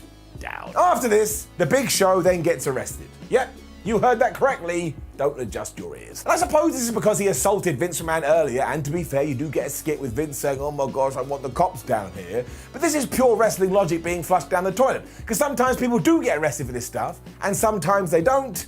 I suppose you should go check beforehand. For better or worse, I did actually enjoy what did follow, even though it does fall into all the same problems, because it's Triple H versus Kane. Up. Now, as I'm sure you're already thinking, even if you haven't seen WrestleMania 15, you'll be like, well, Kane, he's a 7-foot giant, you know, he used to be set on fire, he's the Undertaker's brother, so I'm sure before he did take on Triple H, he fought a chicken, and you would be 100% correct. It's also the second chicken on WrestleMania 15, so let's bring down our chicken counter and move it up to 2, and of course, this was Pete Rose, who somehow had an elongated feud with the Big Red Machine. I can't lie, I do really enjoy it, but my gosh, it is strange. It is also the worst plan ever. Like, what was Pete Rose hoping to do? For starters, he has jumped somebody far bigger than him, wearing this chicken suit, and after he's nailed him once, he just takes off the head. So Kane grabs him, gives him the tombstone. I mean, honestly, this was really poorly thought out. Triple H obviously got annoyed about waiting, because the first thing that he does when he gets in the ring is punch Kane straight in the balls. And I actually sat there and went, wait a minute, would this hurt Kane? Because he was burnt as a child,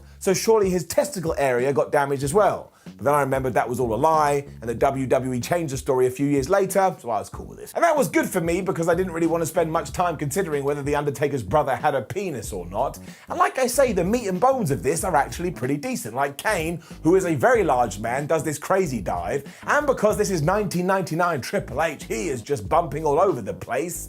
I mean, he really is pretty damn good. Do not hold your horses, though, because do you want to know how this finishes? That's right, in a disqualification, I mean gee whiz. This is WrestleMania, and we still can't get proper finishes, which is why here we are 2 decades later, and really, we shouldn't be complaining about it, because WWE has made it very clear they have no interest in this whatsoever. But I still have some power, so I'm giving it a down. There's also a bunch of DQs here before we get to the actual DQ, because the referee had ignored 3/4 of them. And I suppose what most people remember here is that Chyna and Triple H had been split up before this, and Chyna had been hanging out with Kane. But here she turns on the Big Red Machine by slamming him with a chair.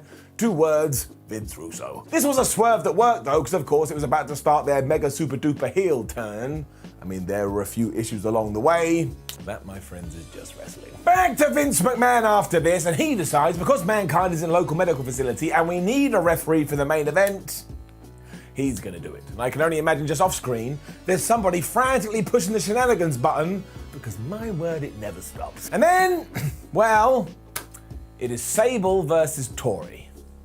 I think they meant well. And I want to make it clear that I respect anybody who gets in the ring, anybody who steps between these ropes, but to be completely honest with you, this may be one of the messiest matches I've ever seen in my life. I mean, I'm not exaggerating when I say they miss every single attempted spot that they try, and for those of you out there who are taking notes right now, this got more time than the Owen Hart match. You can also hear Sable moaning that Tori's being too stiff, and I was like, man, I just want the ground to eat me up because it's so awkward. And even here, you have to get some nonsense, because Nicole Bass runs in, she press slams Tori, which allowed Sable to win, and just listen to me, I'm your friend. You don't need to watch this, I need to watch this, Tori doesn't need to watch this, Sable doesn't need to watch this, nobody needs to watch it. Let's just hit the delete key on life when it comes to this, and never speak of it again. Down. Somewhat incredibly, it also means our next match, X-Pac versus Shane McMahon for the European Championship, is the best match on WrestleMania so far. I mean, what kind of universe were we living back in 1999? And of course, it's still an absolute car wreck, like it's still absolute crazy, but at least it's rather entertaining. It is proper nuts though, because not only are Gerald Briscoe and Pat Patterson trying to attack X-Pac, Test has come out with Shane McMahon, and he's trying to do it as well, and also Shane-O has the Mean Street Posse. So this is like an army trying to take out an old woman. It's not fair. Seriously too, I should have kept count, but I wouldn't have been able to keep track anyway. Test is just interfering constantly, like he breaks up a pin, he crotches X-Pac on the top rope, he punches him right in the face, and the whole time the referee is watching this going, well, I could do something, but it kind of sounds like it's going to be a lot of stress. I'm just going to let it happen. As soon as the Test experiment fails too, out come Triple H and Chyna again for swerve number, let me just check, oh that's right, 794 on WrestleMania 15. Because they had gone back together earlier in the night, of course all the fans are like, oh my gosh, I can't believe it, Generation X, they're going to reunite. But of course we don't do that, that would have made people happy. So instead, Chyna distracts the referee, which seems like an absolute waste of time because I don't think he gave a flub, as Triple H hits the pedigree on X-Pac, 1, 2, 3, Shane O'Mac wins. The New Age Outlaws obviously then come out because they're a bit perturbed about the whole situation, as does Kane because he wants revenge. So let's be honest with ourselves. This is basically just an elongated episode of Raw. It is fun though, and while the whole show, as I've already said, is absolutely drowning in nonsense, this one feels a little bit smarter, and it would also kind of tie into the corporation.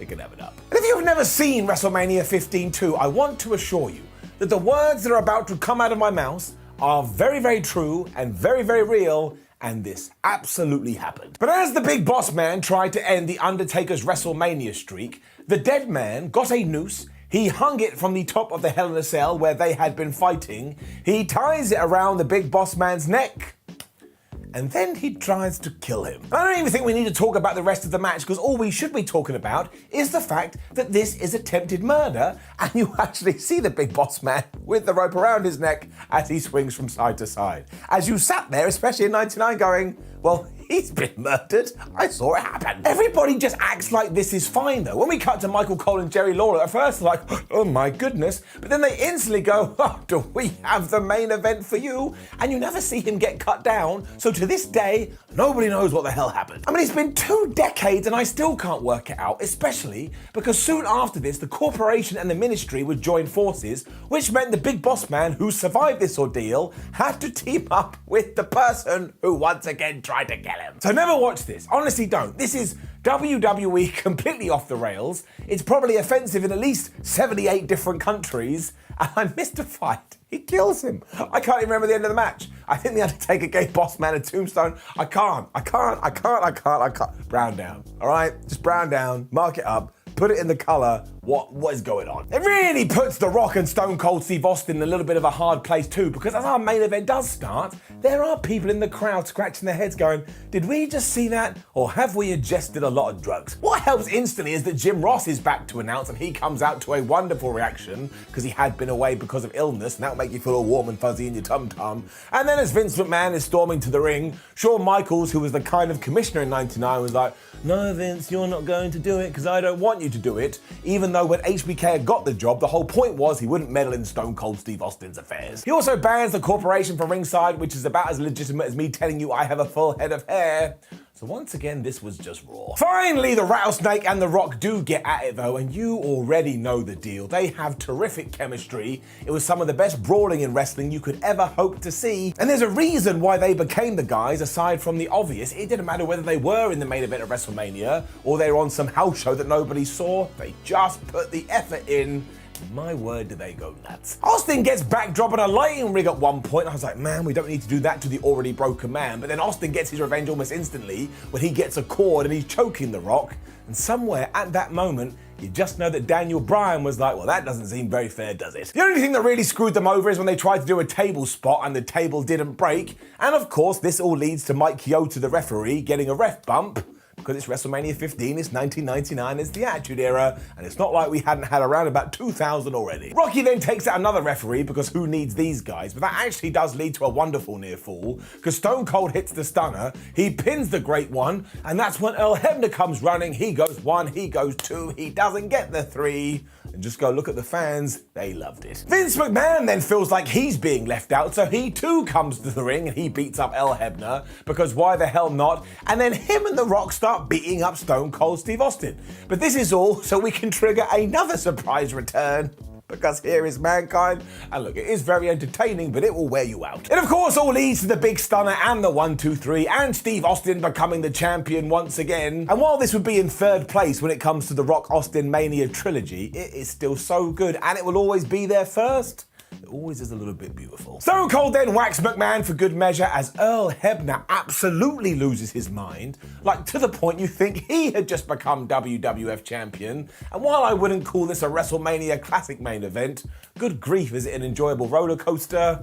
Up. And as always, we finish off with the Wrestling Observer ratings so you can get a second opinion. Our opening triple threat got 1.25 stars. Our tag team match got 1.25 stars. Mankind versus The Big Show got 3/4 of a star. Road Dogg versus Shamrock versus Goldust versus Val got 1.5 stars. Kane versus Triple H got 1.25 stars.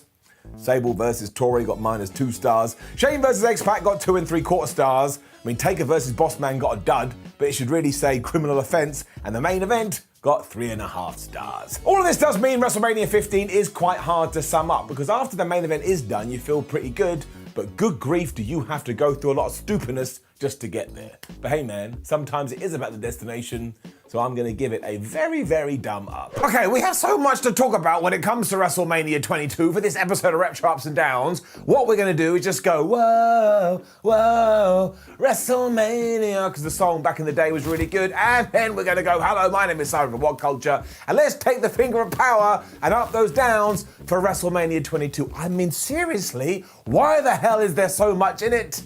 Let's go. Right, just to tie in to how nuts WrestleMania 22 was, there was a Battle Royal before the thing started properly, but you can't see it on the WWE Network because you have been a bad person and you're not allowed nice things. But of course, Viscera won it because Viscera is really big, and I imagine everybody else in the Battle Royal the whole time was going, well, how the hell are we gonna throw him out? He's humongous. And that was that. You then get into it properly after America the Beautiful and this really, really weird opening video when Ric Flair's kind of dancing with some people before the Masters of Cool make their way to the ring. And don't worry if you're saying, who the hell are the Masters of Cool? I don't remember either. And the reason my brain had forgotten this is because it's both the best and worst of WWE. Because they saw Chris Masters and they saw Carlito, thought, hey, you can be a tag team. But rather than call them Chris Masters and Carlito or come up with a, I don't know, interesting name, they went, you can just be the Masters of Cool, because of course Chris Masters, Caribbean Cool, Carlito. I mean, honestly, it's just a little bit embarrassing. I don't understand why WWE feels the need to do this, but I will tell you, I remember back in 2006, and I still feel the same way today, and I don't really know why I walk this path. I really like these guys. And who knows why they were never elevated above a certain position and given a proper push. Although, we do have evidence in the form of WrestleMania 22, because they are taking on the Big Show and Kane. And honestly, those two guys get steamrolled. It does have a good edge to it, and I don't mean Adam Copeland, because this WrestleMania is in Chicago, and Chicago fans anyway are always really rowdy. But back in the mid-2000s, my word, it's like they've been deprived of wrestling for the last 50 years, and now they're ready to explode. They also cheer Carlito no matter what, although the best part is when Mr. Cool gets chucked at Chris Masters, and the Masterpiece's attempt to catch him is about as good as my attempt to grow some hair. I mean, honestly, they fall on the floor, and I thought they were dead. Of course, the tag klaxon sounded eventually, and everybody was fighting, and eventually Carlito and Masters ran into each other, so Big Show gave them the choke slam, and they got the victory to retain their tag team titles, and naturally, Chris Masters and Carlito then fell out and started arguing, because it is the age-old and constantly asked question in all of professional wrestling: how can these two guys coexist? The answer is they can't, and they never will be able to unless they go do something else, like play chess, is getting it down. I also then remembered, oh yeah, WrestleMania 22 is the night when Shawn Michaels took on Vince McMahon, and I am lying to you a little bit because the very next thing we see is an interview with the Heartbreak Kid, but still, I genuinely thought that was on another day. As ever, WWE kind of tied this into Montreal, and even in 2006, I was like, oh, I'm so bored of you talking about it, and here we are in 2022, and it still hasn't gone away, and he said later on my match with Vinnie Mac will be brutal, and a small spoiler for you, it actually kind of is. The Money in the Bank ladder match is next. I'm going to repeat myself as I always do. Seeing it at WrestleMania is just so much more cool, and it got even cooler when WWE decided to have that as the first match, and if I can manifest something back into this life, well, I'm just going to hope loads, and fingers crossed it does happen. Although it's not going to, because now not only is it its own pay-per-view, but it's probably bigger than Survivor Series. This one has a little bit of the bizarre to it as well, because it is Rob Van Dam versus Matt Hardy versus Finlay versus Bobby Lashley versus Shelton Benjamin versus, of all the people here on my pinky pink, Ric Flair. And do not get me wrong here, Flair was 56 years old at the time, and I'm sure he wanted to prove, oh man, I'll show these young pups what I've got, but it is still putting a man in his mid-50s in a ladder match. I mean, wrestling is absolutely nuts. Everybody, of course, is just diving onto everybody else that they've been told in the back, unless you try and take each other out when you get back here, we will shoot you in the head. And one of the other reasons this is so crazy is that there is 4 people on commentary. 4. Like, how did you ever expect to be able to do that without it just be one person shouting over the next? which by the end is essentially what it becomes. Sheldon then also does his usual run up the ladder and do something crazy, but every time you're like, oh, how's he doing it? And also fair play to WWE, because Ric Flair takes a suplex off a ladder, but they do tie this into the fact he is becoming an old man. Because the referee throws the X sign up, which if you don't know is that, oh my gosh, somebody's got hurt for real, although of course we were tying it into the story, and that's it. Wink, wink, nudge, nudge. There goes the Nature Boy. RVD then spends most of his time trying to end his own life because he's doing his normal moves onto a ladder, and even Bobby Lashley gets thrown off one at one point, and as ever, we need to smoke whatever he is smoking. He looks younger now than he did then. It does not make any sense. After everyone has then been murked with a ladder, of course, out comes Flair to get the big reaction, and do not forget, within the realms of the story, this means in the back went, yeah, look man, you in a massive amount of problem, but I get it. You want to be the #1 contender for a title? Sure. You go back out there. Medically, I think that's absolutely fine. The crowd are super into it as well, which makes it even more exciting, especially when RVD climbs up this crazy tall ladder, look at me looking at it, and he hits the 5-star frog splash onto poor Finlay, who has to take it. I swear his ribs must have just gone poof. There's also a tease at the end because once again Shelton just goes whop and he jumps onto a ladder from nowhere, and just as you think he's about to grab it, he takes this horrendous fall. This is like a laugh you do at the funeral where you don't want to laugh, but because you've seen something so bad, you just go, you know what? Ha ha, it is so funny. Thankfully, he wasn't dead, as we know. He's still wrestling today, which leaves RVD up there. He grabs the briefcase. He becomes Mr. Money in the Bank, and you know what's going to happen just around the corner. We've covered it here on Retro Ups and Downs. It's John Cena, it's RVD, it's ECW. But like I say, we've done it, and I'll just take the finger of power and I'll give it an up.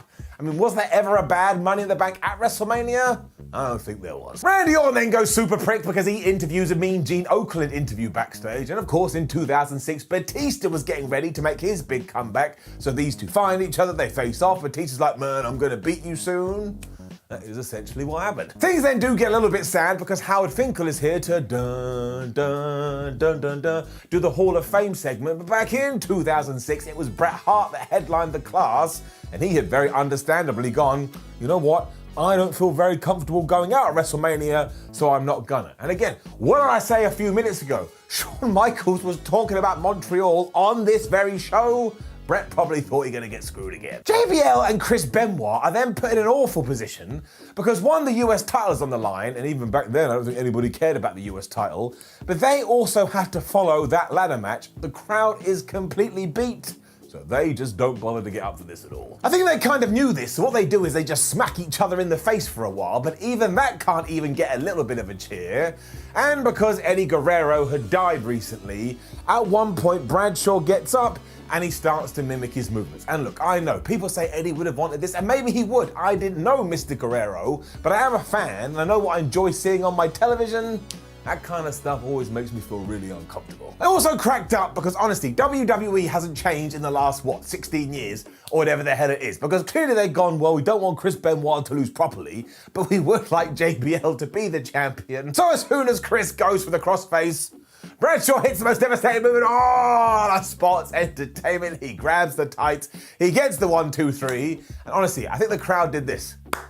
They just gave them a couple of claps. They do not care. This is really short though, and you can see it from a mile away that WWE is using it as a buffer. But this is WrestleMania, damn it, down. There may have been logic behind this though, because our next match is Mick Foley versus Edge. And if you've never seen this and you don't know what happens, good grief, are you in for it? Because Foley had a bee in his bonnet before WrestleMania to show everybody who said he was washed up that this wasn't the case at all. So he found Edge, who was an up-and-coming star about to smash through into the main event, and said, why don't we do a hardcore match?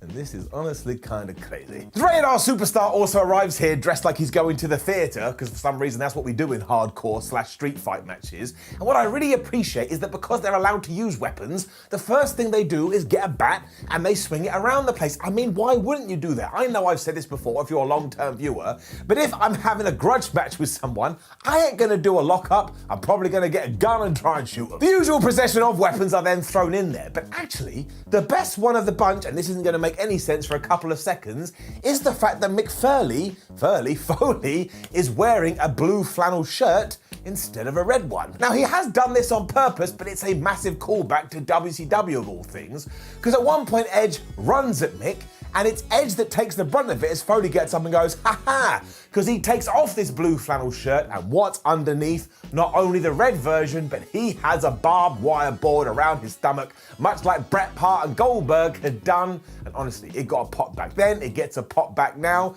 If you're watching this wrestling world and you want to ape a spot, ape that one, it ain't ever gonna get old. And it doesn't matter that we've done it before. You don't eat pizza and ice cream and go, well, I've done it once, so I'm never gonna do it again. And obviously, don't forget, this makes Mick Foley a crazy person because he decided to do this backstage. But then he takes the craziness, and it's like here, and he raises up above the camera. Look, my hand is out the screen because Lita, who had come out with Edge, she gets involved, and at one point, they all go tumbling under the top rope, over the top rope, I should say. And that doesn't sound that bad, but the impact on the floor, how did nobody break their neck? A barbed wire bat is then involved, and because I'm a massive wuss, I'm like, oh man, no, I feel all cringy deep down in my tum-tum. And then Mick Foley remembers, oh yeah, I don't care about my personal well-being. So not only is he hip-tossed into the steel steps, but seconds later, he gets thrown front ways, and he takes it right on his knees. And look, fair play to the man. It looks devastating, but come on, you don't have to do it. But I feel like Mick's dad or Gorilla Monsoon, because I was all like, would you stop? And if you have seen this before, I know the spot you want to talk about. Because towards the end, there is a table. Lita gets some lighter fluid. She pours it onto the wood, and then, yeah, she goes and sets it on fire. Edge then spears Foley through the ropes off the apron into this fiery mess, and my word, he sells it so well because he's all jigging and jaggering as you would do. This actually is kind of coincidental because recently in the press, WWE called AEW, well, it's so brutal and disgusting and we'd never do anything like that. And I get this was way back in the day, but one man just speared another man through a fire table. You go tell that to your advertisers and tell me what they say. This obviously gets Edge the win, but before this there is thumbtacks and there is so much blood, but the most important takeaway is that once again, Mick Foley had taken an up-and-comer and given him the ironic edge that he needed in order to get to the top of the ladder. So it's a round of applause for that guy, and this gets the easy up. And all you need to know about what follows is we go backstage with King Booker and Sharmell, and this long weird skit ends with Booker watching Snitsky lick Mae Young's foot. So WWE actually went, well, people have paid a lot of money for this show, we better give them what they want, and they came up with this. And I think I just threw up in my mouth a little bit. The madness then does continue on this WrestleMania, which is just such a roller coaster, because at the granddaddy of them all, at the showcase of the Immortals, at WWE's biggest event of the year, you get King Booker versus the Boogeyman. Sharmell obviously comes out as well, and fair play to the Royal couple because they sell this like it's the worst day of their life. And when Booker at the start goes, nah, I don't want to deal with it, and leaves his wife in the ring, it did make me chuckle because it's such a prick move. They say chivalry is dead. But the thing is, it's even a constant struggle to see this because there is so much smoke after the Boogeyman has made his entrance. You're kind of doing this like you're some sort of old man who is losing his sight. And also, even now I knew where it was going. You get a lot of nonsense, and then eventually the Boogeyman goes, oh, I'm gonna eat some worms. Then he kind of kisses Sharmell, and the worms go into her mouth. This is like the Mae Young foot thing. I don't know who it's for. It freaks her out, and Booker doesn't know what to do, so he gets slammed and pinned for the 1, 2, 3. And also, if you're a wrestler, why would you go, maybe if I eat worms, I will become the WWE champion? The only dude that was more weird than this was the honky tonk man who thought Elvis would be a good path to walk down. It is getting it down. What came next is far better though, and kind of in wrestling has become part of the folklore, because it is Trish Stratus, the women's champion, taking on Mickie James. Now, it's hard to put into context these days, but 16 years ago, women barely got any time to begin with, but they certainly didn't get stories. So when all of a sudden you had Mickie James being the, oh my gosh, I love Trish Stratus so much fan, who ultimately turns because she can't control her emotions, and it then ended in a fight, well, it was pretty damn good. They also smash it here, doubly so, because the fans don't really care at first, but when they get into it, they're like, oh, wait, no, this is pretty good, I should watch. And obviously it helps because Mickie James was quite controversial here. You may have seen it in many clips over the years where she kind of like attacks Trish's groin, and then she takes her hand and she licks it and she does something else, which I'm not going to do here. because my mum may be watching. It worked though, because the crowd once again is like, oh, Bill, I can't believe that we did that. And I'm pretty sure Mickie James got in trouble for this for real. I swear I've read that before. But the absolute best bit is what happens at the end. Because there is no two ways about it. They absolutely botch, we'll use the correct term, a stratisfaction, which Mickie James is trying to do to Trish. But because they're such good pros, they don't try to do it again. Instead, Mickie hits Trish Stratus's other finishing move, the chick kick, and she pins her that way, and she becomes the champion. And it still gets the reaction that you would have hoped the other one would. I mean, this is two people that know what they're doing. You also get the shock of the championship change, which I presume nobody actually thought was going to happen. So this does get an up, which is so nice when we're talking about WrestleManias from this period, as you will see in around about 8 minutes. It is then full sports entertainment, because we go backstage again, where Vince McMahon is there with all of his family, and he gets them all to bend down on their knees and pray with him, because of course this was during a time when Shawn Michaels had found his faith, and this is how his boss decided to mock him. You know what's coming post-Mania as well, and McMahon makes sure to say here that he's gonna take the Heartbreak Kid and send him to hell. I think Vinnie Mac may be a little bit screwed up. And we shall get into that in due course, but before then, it is The Undertaker versus Mark Henry, and because this video is going way too long, it is basically every single big man match you've ever seen in WWE. They just got their playbook and went, oh, page 56. Why are we doing page 56? Because we always do page 56. It's just so slow, to be honest, and I think everybody must have been aware of this, because it's also a casket match for absolutely no reason. And at this point at WrestleMania, you want a bit of pace, you want a bit of razzle-dazzle. I don't really want to see Mark Henry grabbing The Undertaker and throwing him around when I'm well aware he ain't gonna win. We do have to mention The Undertaker's amazing dive when he goes over the top ropes, over the coffin, and still wipes out Mark Henry, although Mark Henry, like earlier, didn't really bother to catch him. And then when they're back in the ring, Undertaker just goes bloop, he gives him a tombstone, and he rolls him into the casket, and seriously, this don't go 10 minutes. And we are finally getting into the streak here, but that actually works against this match, because again, no one was going, Mr. Henry is gonna break the streak.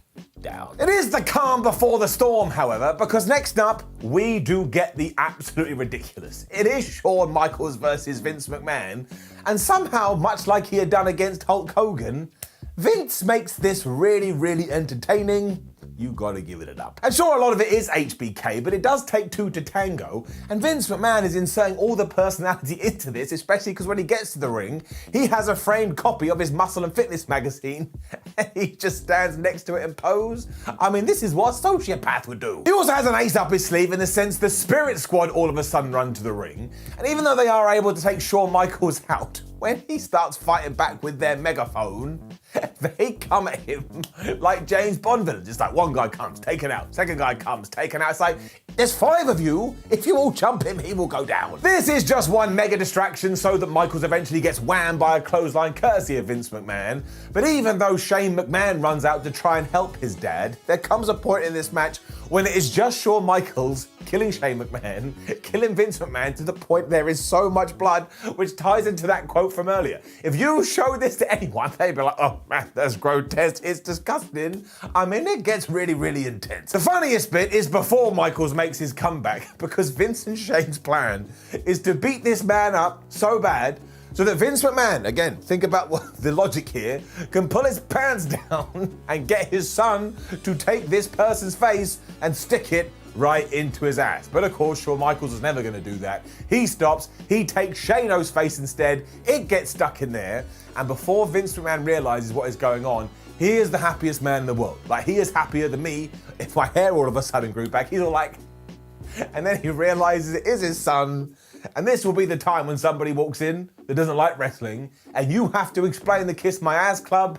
Just watch it in your bedroom in a corner. It does have a pretty amazing ending, because Shawn Michaels gives up one ladder to get this ladder that must be about 78,000 feet tall. He then puts a trash can on Vince McMahon's head and hits probably one of the most wonderful looking elbow drops you've ever seen. He then props Vince McMahon up, he hits him with his sweet chin music, and he gets the 1, 2, 3. And honestly, this does not deserve to be as good as it is, but I really had a good time watching it. And I will say it does go too long, which did have a knock-on effect, because next up it was Rey Mysterio versus Randy Orton versus Kurt Angle for the World Heavyweight Championship, and they have to hit the speed button because they don't have any time. I think all three were a little bit put out that their time had been cut so much, because this is absolutely excellent. And as Kurt Angle has mentioned on his podcast, they had even less time than they were expecting because Rey Mysterio's entrance took longer than The Undertaker's. It really doesn't matter though, because as soon as the bell rings, they decide, right, get rid of the build of the match, we don't need that, let's just attack each other. And Kurt Angle, especially in the early going,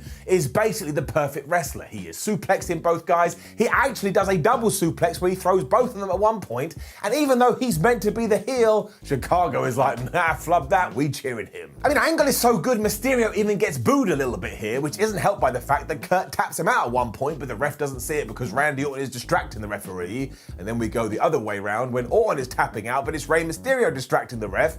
And while this just should have a big sign saying, oh, by the way, Kurt Angle is going to lose the title, you can't help but buy into it. It's just so damn fast. What follows is also a bunch of near falls that will have you laughing, because he's just like pow, pow, pow, like a bullet. And honestly, the reversal of the Angle Slam by Rey Mysterio is worth taking 10 years off your life.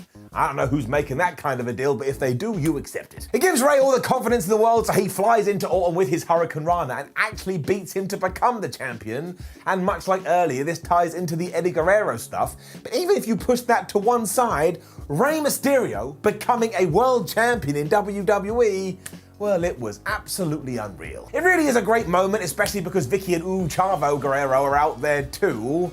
And unfortunately, when you do watch it in 2022 and you have the power of hindsight, you know how Vince McMahon is going to book this, but take it, throw it away, feel great for Rey because seriously, he deserved it no matter what else had gone on, and this gets an up.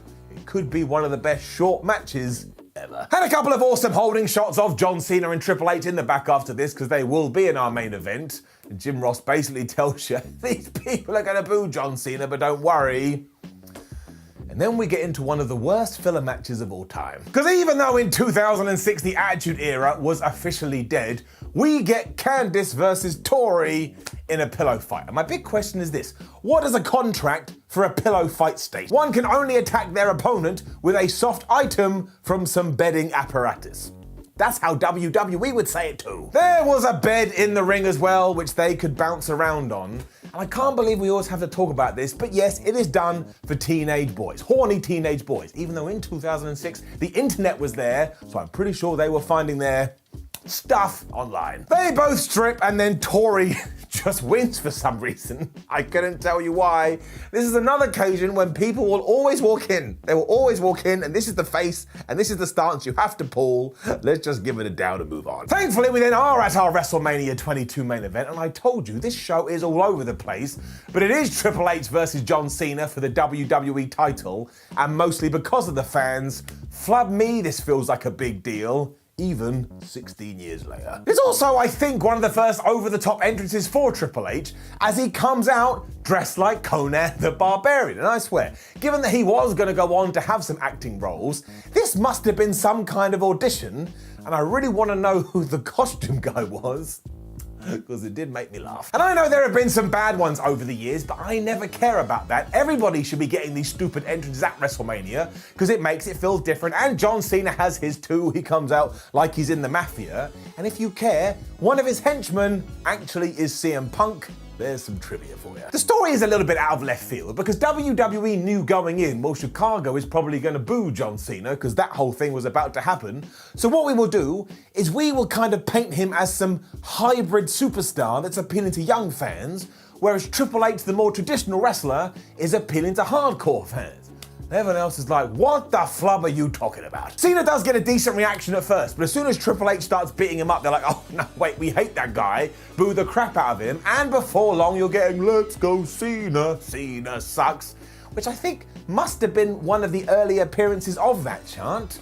I don't think I've heard it before this. You also start getting the whole boo yay thing as Triple H and Cena start punching each other in the face, and then just to confuse you, when Cena applies the STFU and Triple H gets the ropes, everybody boos. And I actually sat from my chair, would you make up your mind? Obviously the referee gets bumped too, because you have to do that in the WrestleMania main event. And this is when the game gets his sledgehammer and he clonks John Cena right in the face. And do not forget, if this was real and you hit someone, like I said, a sledgehammer, their skull would break and there would be blood all over the floor. But instead, Hunter pins John Cena, who kicks out at 2. Talk about unrealistic. It also means naturally that Triple H is allowed to kick out of the AA, the FU, whatever the hell we were calling it back there, because we must bring balance to the force. And actually this ties into the year before when Cena was taking on buddy Shawn Michaels, because he then gets Triple H back in his submission move. And even I remember back in 2006 going, Triple H don't tap to nobody. He's got somewhat of a reputation, but fair play to that man. He does submit and it surprises the crowd so much they go ballistic for about 3 seconds before again they remember that they hate John Cena. But I do think it counts as somewhat of a shock because I think most people thought that Hunter would walk away with the belt. And while this is a great main event again because of the atmosphere, this show overall, man, it is truly nuts. But I am going to give an up for the match itself, and I am going to give another up for the show overall. But it is not a classic. There is too much gubbins. And we shall dip into the Wrestling Observer and Dave Meltzer's star ratings for WrestleMania 22 so you can get another opinion. Make sure you give me your opinion in the comments below. The opening tag match got 1.75 stars. The Money in the Bank ladder match got 4 stars. The US title match got 2.75 stars. Mick Foley versus Edge, a whopping 4 stars. Booker T and Sharmell versus the Boogeyman got -1 star.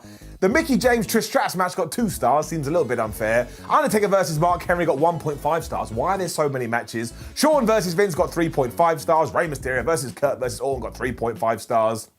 Tori versus Candice was a dud. I mean, you can't blame him there. And the main event got 3.75 stars. So as we all know, a couple of weeks ago, Scott Hall did very sadly pass away. So I wanted to give us some time and let everybody get their head around it, especially the friends and family of Scott Hall. And of course, positive thoughts go out to them before we got to a retro ups and downs that we could dedicate to the bad guy. And when you do that, there is a couple of obvious options. We could have done Back to the Beach 1996 in WCW, but we've done it. Or we could have done the first time Scott Hall turned up on Nitro, but I wanted to go further back than all of it, and I wanted to talk about WrestleMania 10. Because not only do you get that now famous ladder match between Razor Ramon and Shawn Michaels, but the rest of the card is absolutely hilarious, which is doubly stupid because this is WrestleMania 10. Oh my gosh, WrestleMania's been around for 10 years, and we get this, well, very ill-judged event. But it does have some absolute bangers on it as well. So hello, my name is Simon from WhatCulture, and it's time to take the retro finger of power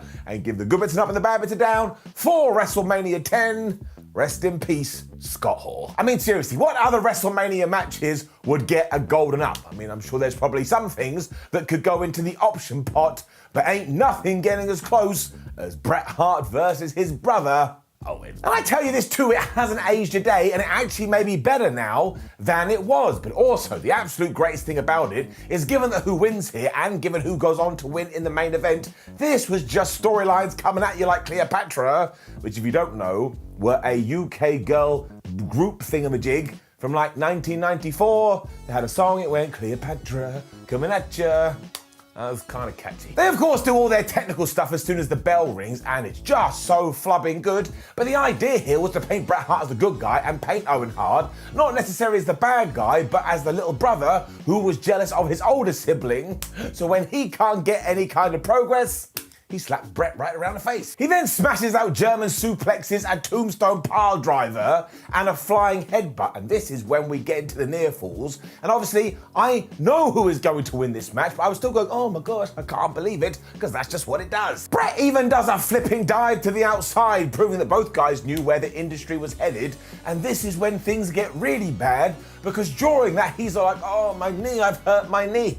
Even though this is his brother, Owen Hart is so happy like somebody's just given him free pizza for life, and he jumps on it. And then there's yet more false finishes. Now, because a lot of these are going Bret's way, you start to think yourself, well, does this mean that Owen may be about to be victorious? But nobody thought that 25 years ago, whatever it is, way more than that. Nobody thought that at all, but it was the truth. The Hitman selling of his knee is also so good. I said like, oh man, maybe he did actually injure his leg, even though I knew that wasn't true. And when he comes off the top and tries to hit a victory roll, Owen Hart reverses it. He gets the 1, 2, 3, and I cannot accurately portray to you how surprised people were. Even the dirt sheets were like, wait a minute, what did we just see? Nobody saw it coming. So it is just absolutely great storytelling that was also going to continue throughout the year. And if you've never seen it, you need to change that today. It is an all-time classic, and it is getting the golden up. You can't really say the same for what came next though. Because in the oddest follow-up match on all time on Flubbing WrestleMania,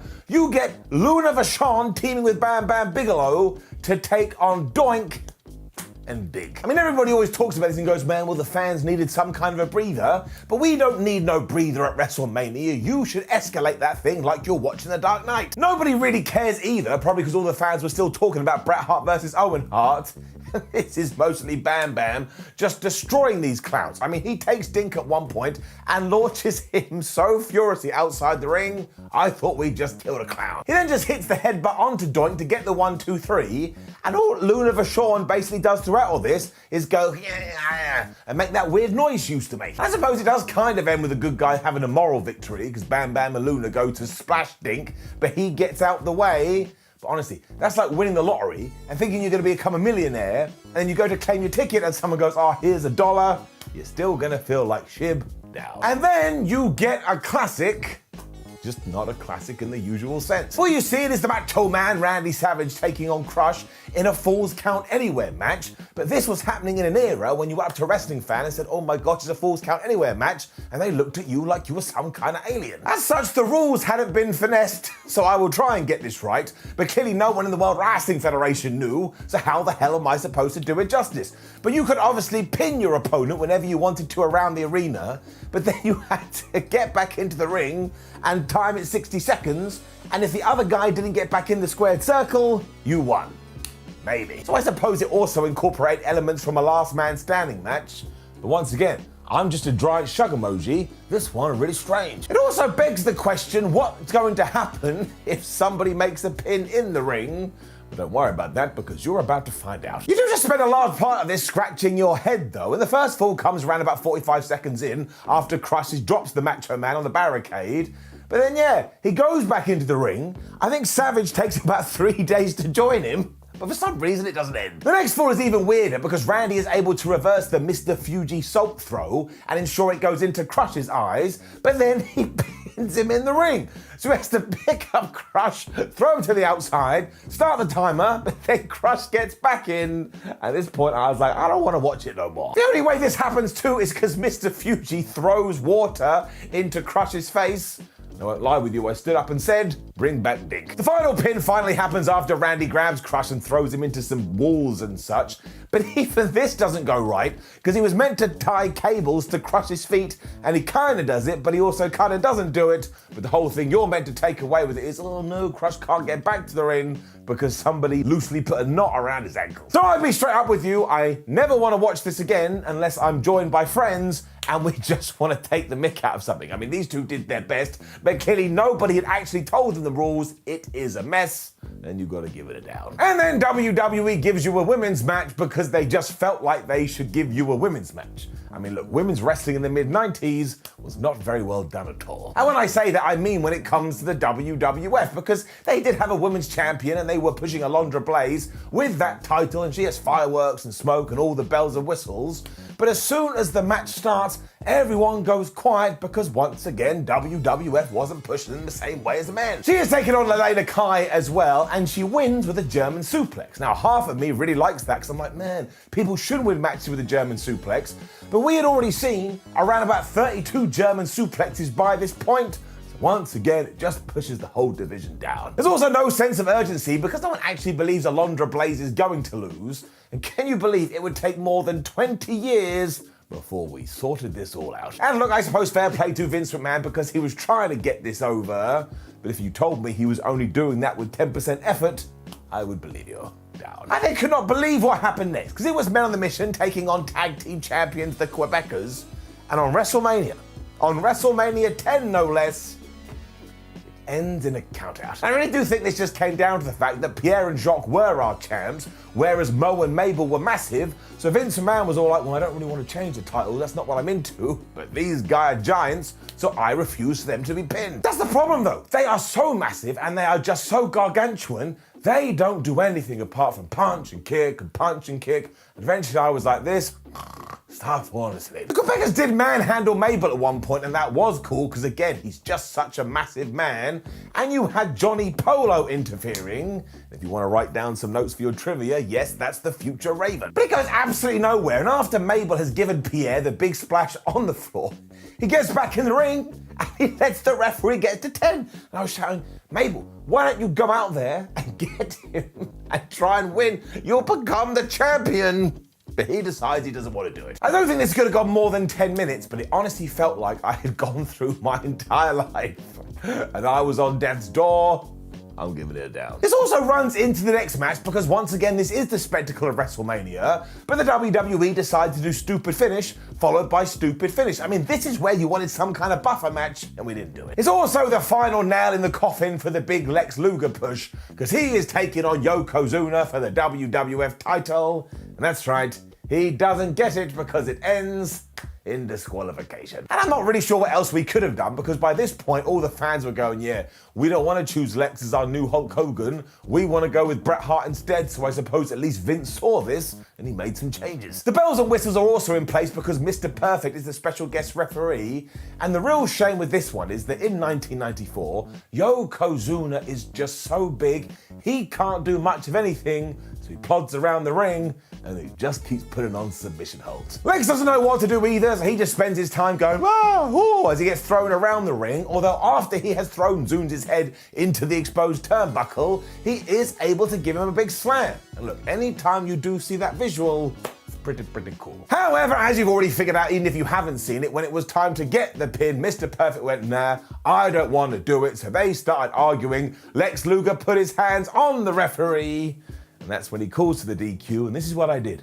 I stared off into the distance going, a WWE title match at WrestleMania, and it ends like Raw. This would start their feud as well because Luger and Perfect got into a massive argument backstage.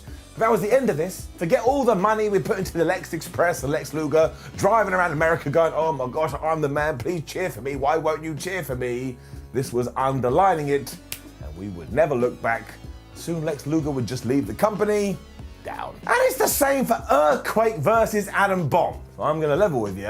I don't think 25 years ago, WWE saw WrestleMania the same way. Because it goes 39 seconds and the majority of it is Harvey Wippleman going, ha ha ha, look at Howard Finkel, he's wearing a new hairpiece. This is when Earthquake comes out, he squashes Adam Bomb in around about 39 seconds, and honestly, the amount of words that have come out of my mouth and the time it's taken me to explain this to you goes longer than the actual contest. So all I can figure out is that McMahon had seen Howard's new wig, and he was like, well, we've got to take the mick out of that. How can we work it into WrestleMania? This is not the time that Roman Reigns got new teeth. Imagine Roman Reigns got new teeth and we got to WrestleMania 37 or whatever the hell it was, and everyone was like, well, he gets really weird teeth now. We should probably do something on the show of shows.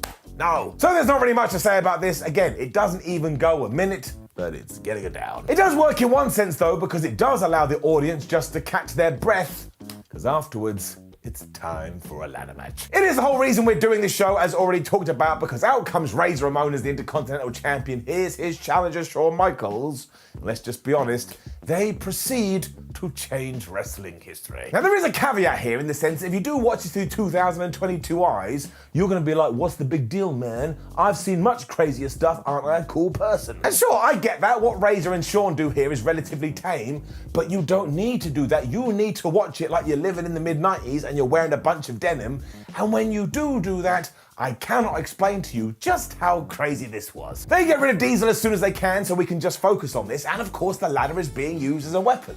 And I suppose the reaction this got would be like somebody in the modern day coming to the ring and pulling out a gun and also pulling the trigger. So nobody can believe it, especially when the Heartbreak Kid is doing elbow drops and splashes of the thing.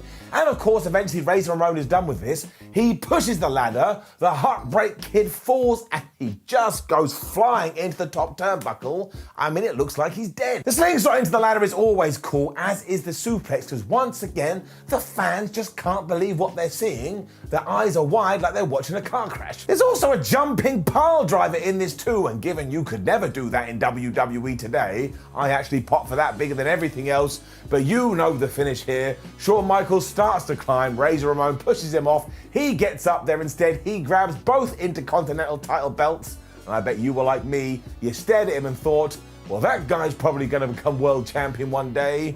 It's crazy that it never happened. Fair play to Shawn Michaels too, because the bump he takes off that is incredible. He somehow ties himself up in the ropes. And as everybody rightly predicted, this was going to spark a wave of interest in the ladder match, to the point here we are decades later, and we're still trying to raise the bar. Maybe a little bit too high, but who cares about that? Golden up. Which also leads into our main event, which is Yokozuna defending his WWF title again against Bret Hart, because of course, at the 1994 Royal Rumble, we had two winners when Hart and Luger hit the floor at the same time, hence all this craziness. It is a struggle because, as already mentioned, Yokozuna just can't do much of anything, and we have shenanigans here because Roddy Piper is a special guest ref, so the fans can be like, oh my god, it's Roddy Piper, and Bret Hart really works his ass off here. But what can you do with someone who is quite clearly way overweight? You still get into it though, because the Hitman does plan it around near fall after near fall after near fall, and at one point Jim Cornette gets punched in the face. I mean, who's ever going to get mad at that? The finish is a bit odd though, because what you want to see is Bret putting on the sharpshooter and Yokozuna tapping out, but I just think there was no way the guy was ever going to be turned, so instead Yokes go for the bonsai drop. He doesn't hit it, so Bret Hart goes, oh well, I'll just go and pin him. And that's how he becomes a WWF champion. The closing scene is absolutely wonderful though, because the entire locker room empties and they're all like, Bret Hart, you're the guy, we love you. Apart from one dude who is Owen, who is just staring with the best look on his face and also thinking, wait a minute, I beat this guy a couple of hours ago and now we're cheering for him? That's disgusting. So for that moment alone and seeing Bret Hart as the champion, it was always going to please me. I'm being a little bit too fair here, but who the hell cares? And I am giving it enough. And as always, I leave you with a second opinion, courtesy of Dave Meltzer and the Wrestling Observer newsletter. He gave Bret versus Owen 4 3/4 stars. I would have given it 5 stars. That clown match quite literally got 1 3/4 stars. The Randy Savage Crush thing got 2 3/4 stars. I have no idea how. The women's match got 1 1/4 stars. The tag team match got 1 1/4 stars. Yokozuna beating Lex Luger got 1/2 star. Earthquake pinning Adam Bomb got a dud, because of course it did. The IC title match got 5 stars. You bet your ass, you damn right. And the main event got a very disappointing 2 1/4 stars. Do you remember how WWE told us The Rock versus John Cena 1 year before Wrestle 29 was going to be once in a lifetime? Well, I don't mean to be the bearer of bad news, but they were lying. It was actually twice in a lifetime, but Wrestling Karma did kind of kick their ass, because my word, The Rock got absolutely wrecked on round 2. He basically destroyed his insides to the point he had to delay filming on Hercules, which cost the production studio millions. And coming into the match, John Cena not only had a broken thumb, but he was suffering from food poisoning. This also shifted plans like crazy, because if you do believe the internet, The Rock was going to come out on the Raw after WrestleMania, cut a promo, get interrupted by Brock Lesnar, which would have set up Rock versus Brock for WrestleMania 30. And just to play some sliding doors, if that does go down, you probably don't get Brock Lesnar versus The Undertaker, and maybe, just maybe, The Undertaker streak is still alive today. So that means all of that was The Rock's fault, so you should go and blame him. And also don't forget, when we got to that Raw, who cashed in their Money in the Bank briefcase to a crazy amount of noise? It was Dolph Ziggler. Around this time, Fandangoing was also born.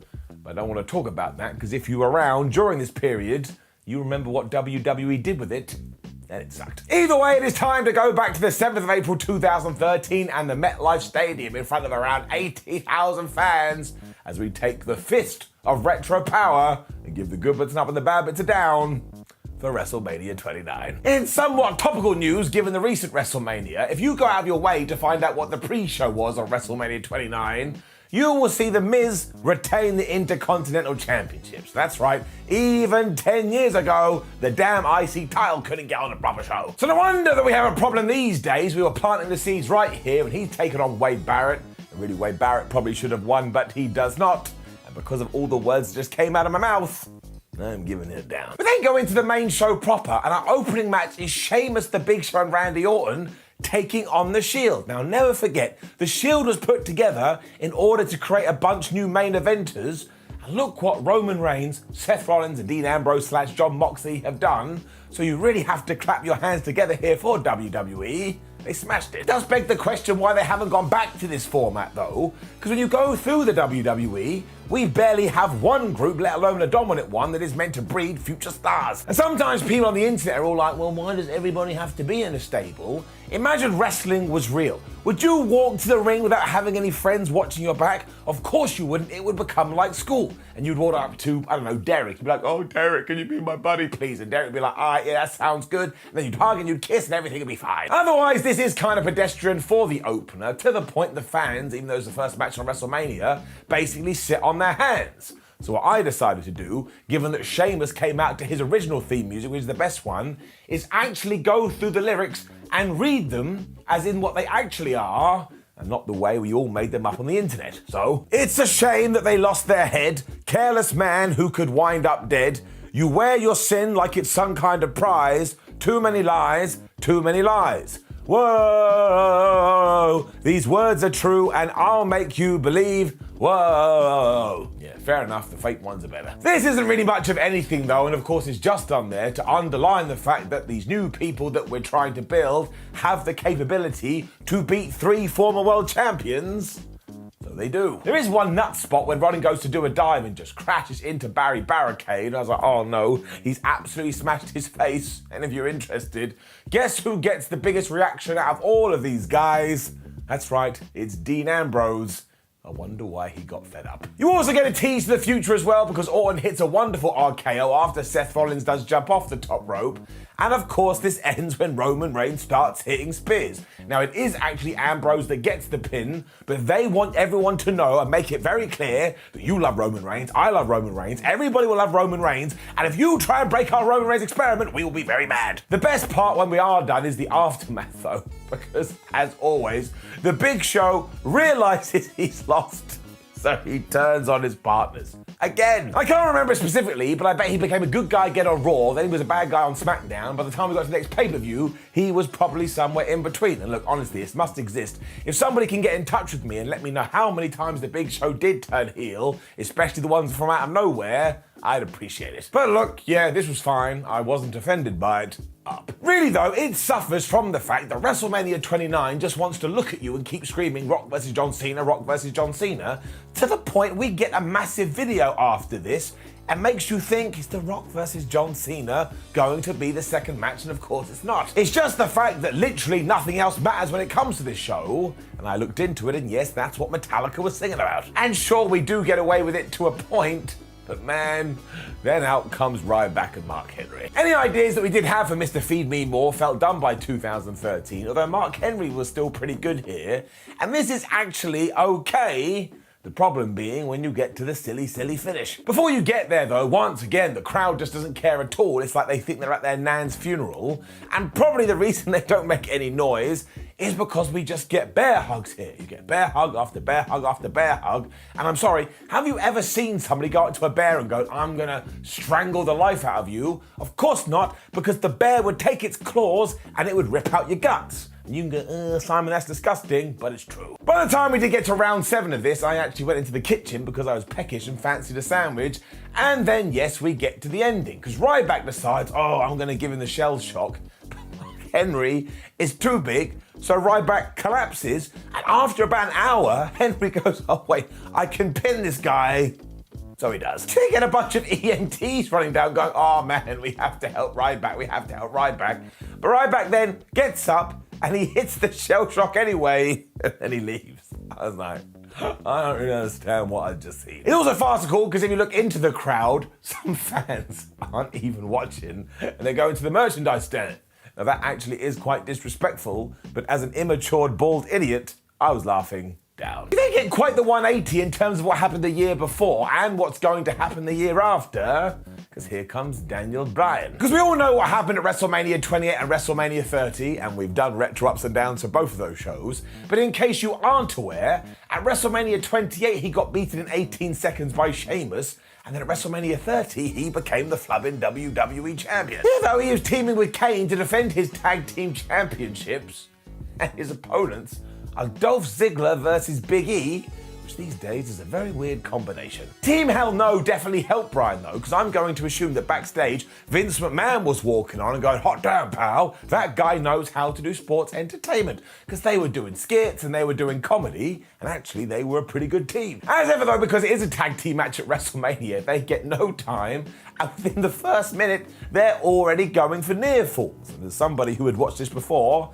I actually kind of dug it. It just makes you feel alive. I do like the start because Ziggler and AJ Lee share a kiss, which was a wink, wink, nudge, nudge back to WrestleMania 28, and Daniel Bryan attacks him.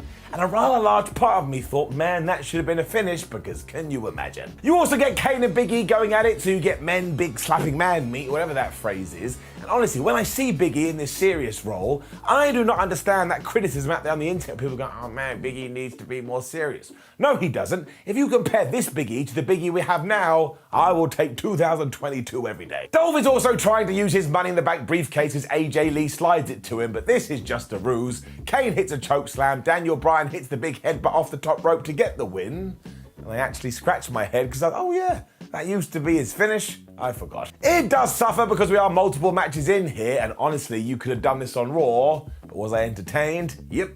Up. And then, well, good grief. For you see, when Chris Jericho decided to return to WWE to do a short run and have a match at WrestleMania, he was told he was going to be working with Ryback. This was our next big thing, and we needed a super duper star to put him over. Jericho thought that sounded pretty good. Yeah, and yet zoom forward to this pay-per-view, and Ryback had already had his match, so who had been saved for Chris Jericho?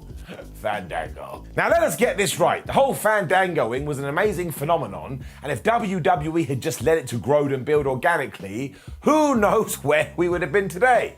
But they didn't do that. They rang up their marketing guy and they said, look, we need to get this everywhere and we need to do it right now. So within around about 48 hours, if you were Fandangoing, it was the opposite of cool, not cool. Instantly the audience stopped wiggling their hips because they felt like they were being manipulated. Honestly. Facepalm emoji time 1,000. Good work, WWE. Both he and Jericho get their big entrance too, but it's quite clear that Jericho's been told you need to do everything you can to get this guy over. But that's in complete contrast to the commentators who are going, Fandango. What a joke. What an absolute piece of crap. I bet his parents hate him and he's never going to beat Chris Jericho here. It's never going to happen. And it's underlined perfectly with the finish because Jericho whips his ass for 10 minutes and then from nowhere, Fandango hits the most devastating move in all of sports entertainment, the surprise roll-up / the backwards, and that's that. And this was meant to get the man over. No, it didn't. You just went, oh, well, Chris Jericho really screwed that one up. I wonder what he's going to do next. There's one of those situations where we're both behind the character,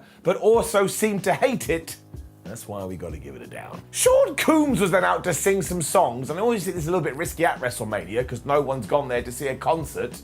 Although the next match was Alberto Del Rio versus Jack Swagger for the World Heavyweight title. It was a bit like Bring Back Shawnee. The massive problem with this though is you have two guys that nobody cares about because Alberto Del Rio was meant to be a babyface and was doing a terrible job.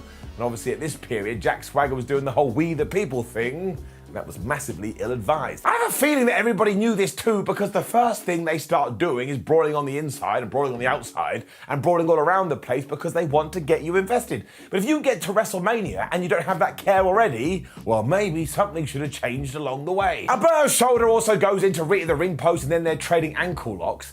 And by the time Alberto hits a German suplex on Jack Swagger, everyone's like, oh my God, he's German suplexing him. That's Jack Swagger's move. I'm sorry, ain't nobody in this house think German suplexes are associated with him. It eventually ends with a Del Rio armbar, but all you need to do is that every single fan in this arena spent the whole time going, Dolph Ziggler, Money in the Bank, cash in. And when it doesn't happen, even though it would happen 24 hours later, everybody boos. So really the problem here is you have two miscast characters and nobody cares. It doesn't feel like a world championship match, and they did put the effort in. I was kind of glad when this was done. How dare I say that about a WrestleMania match? down. And then CM Punk basically saved the show. I mean, that's way too much, but hyperbole is fun, although there is some truth to it. Because CM Punk genuinely believed he should be in the main event and we should be turned it into a triple threat match. So when he didn't get it, he put a chip on his deserving shoulder and thought, all right, if you ain't gonna put me there, I'm gonna go out there and smash it. And sure, there is an asterisk over this storyline in the sense it tied into the death of Paul Bearer and got really freaky deaky. But if you are just focusing on the in-ring portion, flub me, this is great. I mean, it's more attractive than Brad Pitt, and also don't forget at WrestleMania 29, the Undertaker streak felt even more important than the world title. And when you add all the bells and whistles in, you are in for a right treat. I mean, Punk has living color play his entrance theme live, his gear is all adorned with the old school Undertaker colors. The dead man takes around about 45 years to get to the ring, it's ticking all the boxes. The fans are also just happy to pick a side and scream their name constantly. And this really is an underrated classic when you get into the whole 23-2 record. In fact, it reached such heights, if CM Punk had won this night and had been the guy to end the Undertaker streak, I would have been fine with it. Punk is also threatening to smash the urn with Paul Bearer's ashes in it on the floor because he's a sociopath, and by the time the Undertaker goes for old school, CM Punk cuts him off and then does one on his own. Oh, I tell you, chef's kiss. Paul Heyman is also great at ringside because he's basically mimicking Paul Bearer the entire time.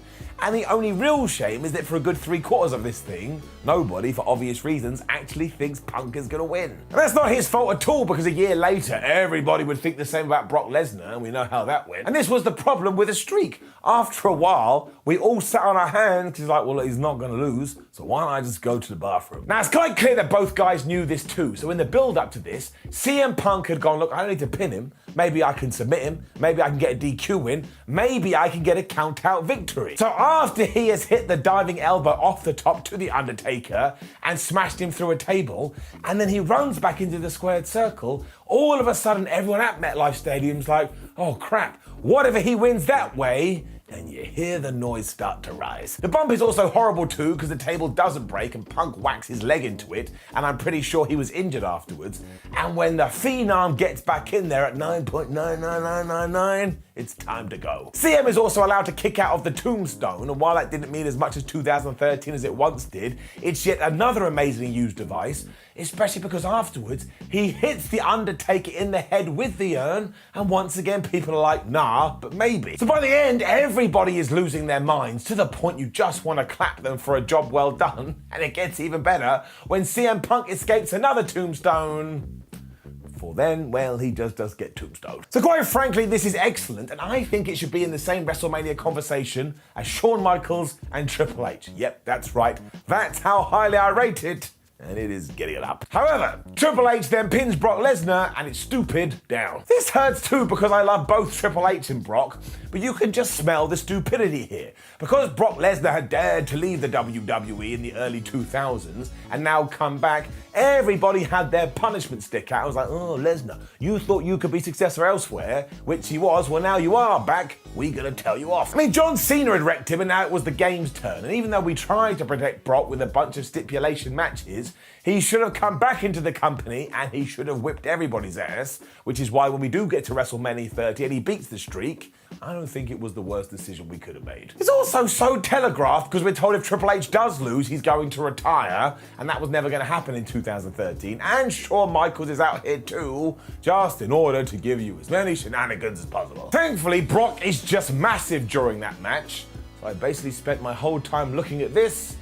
Yes, that's a very weird thing to say. It also suffers once again because the fans do not care, although you can't blame them because WWE was hitting the John Cena Rock thing so hard, I think they all thought, you know what, I'm going to save my energy for that. And you can tell what they're doing here when people get sent into Simba the Steel Stairs, people get sent into Barry Barricade, people go through Alan the announce table. It's basically like, hey, we got a bunch of furniture here, why don't we break it? The thing I found most interesting is that at one point Hunter hits Brock with this Rye knee, and it actually looks to knock Brock Lesnar out a little bit. Now again, I hesitate to say it because this is Brock Lesnar, but go and check it out for yourself. He's all wibbly wobbly, and I don't think he was selling. It could also be why he smacks the shit out of Shawn Michaels. Honestly, he hits him so hard, he starts bleeding. Although this gets really good because then the Heartbreak Kid tries to hit him with a super kick. He grabs him and just F5s him to hell. My word, that looked brutal. This distraction does allow Triple H to hit the worst pedigree you've ever seen in your life, but Brock is able to kick out of that. So, do you know what Trips does?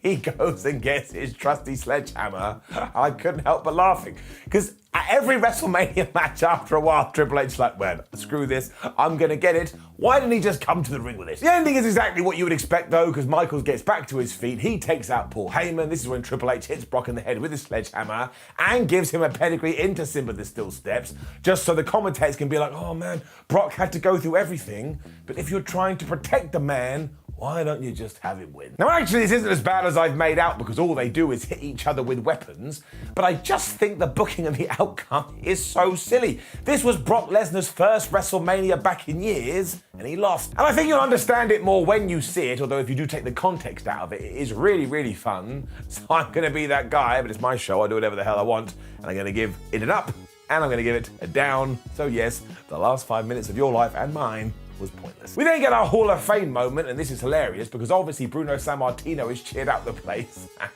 But when Donald Trump is introduced, it's just boo, boo, boo.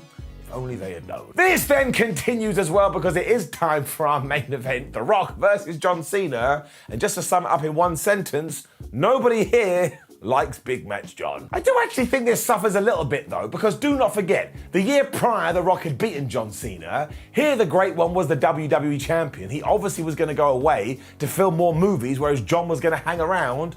So how could the ending have been anything but John Cena winning? The commentary team are also once again all over the place because they're like, oh, if John Cena doesn't beat The Rock, he's not going to get into the Hall of Fame. Like that's how you get into the damn thing. And this is structured in two very different parts. The Rock not being injured, and then The Rock being injured. It happens a good 15 minutes into the thing, but after a failed rock bottom in the first AA, all of a sudden Dwayne Johnson does start to move poorly, because yeah, he'd ripped his abductor or something off the bone. As already mentioned, this would cost Paramount millions because they had to delay the filming of Hercules. So if you're sat at home going, why doesn't The Rock come back to wrestling more? This is why. Millions and millions of dollars, and probably some Hollywood executives going, listen, Mr. Johnson, you've got to stop doing it. I mean, eventually you got to pick a side. It really just is though, finish a near fall, finish a near fall, finish a near fall, finish a near fall. And while this clocks in at 24 minutes, The Rock still swears blind that if he hadn't got injured, they were meant to go another 10. In no world should this go 35 minutes.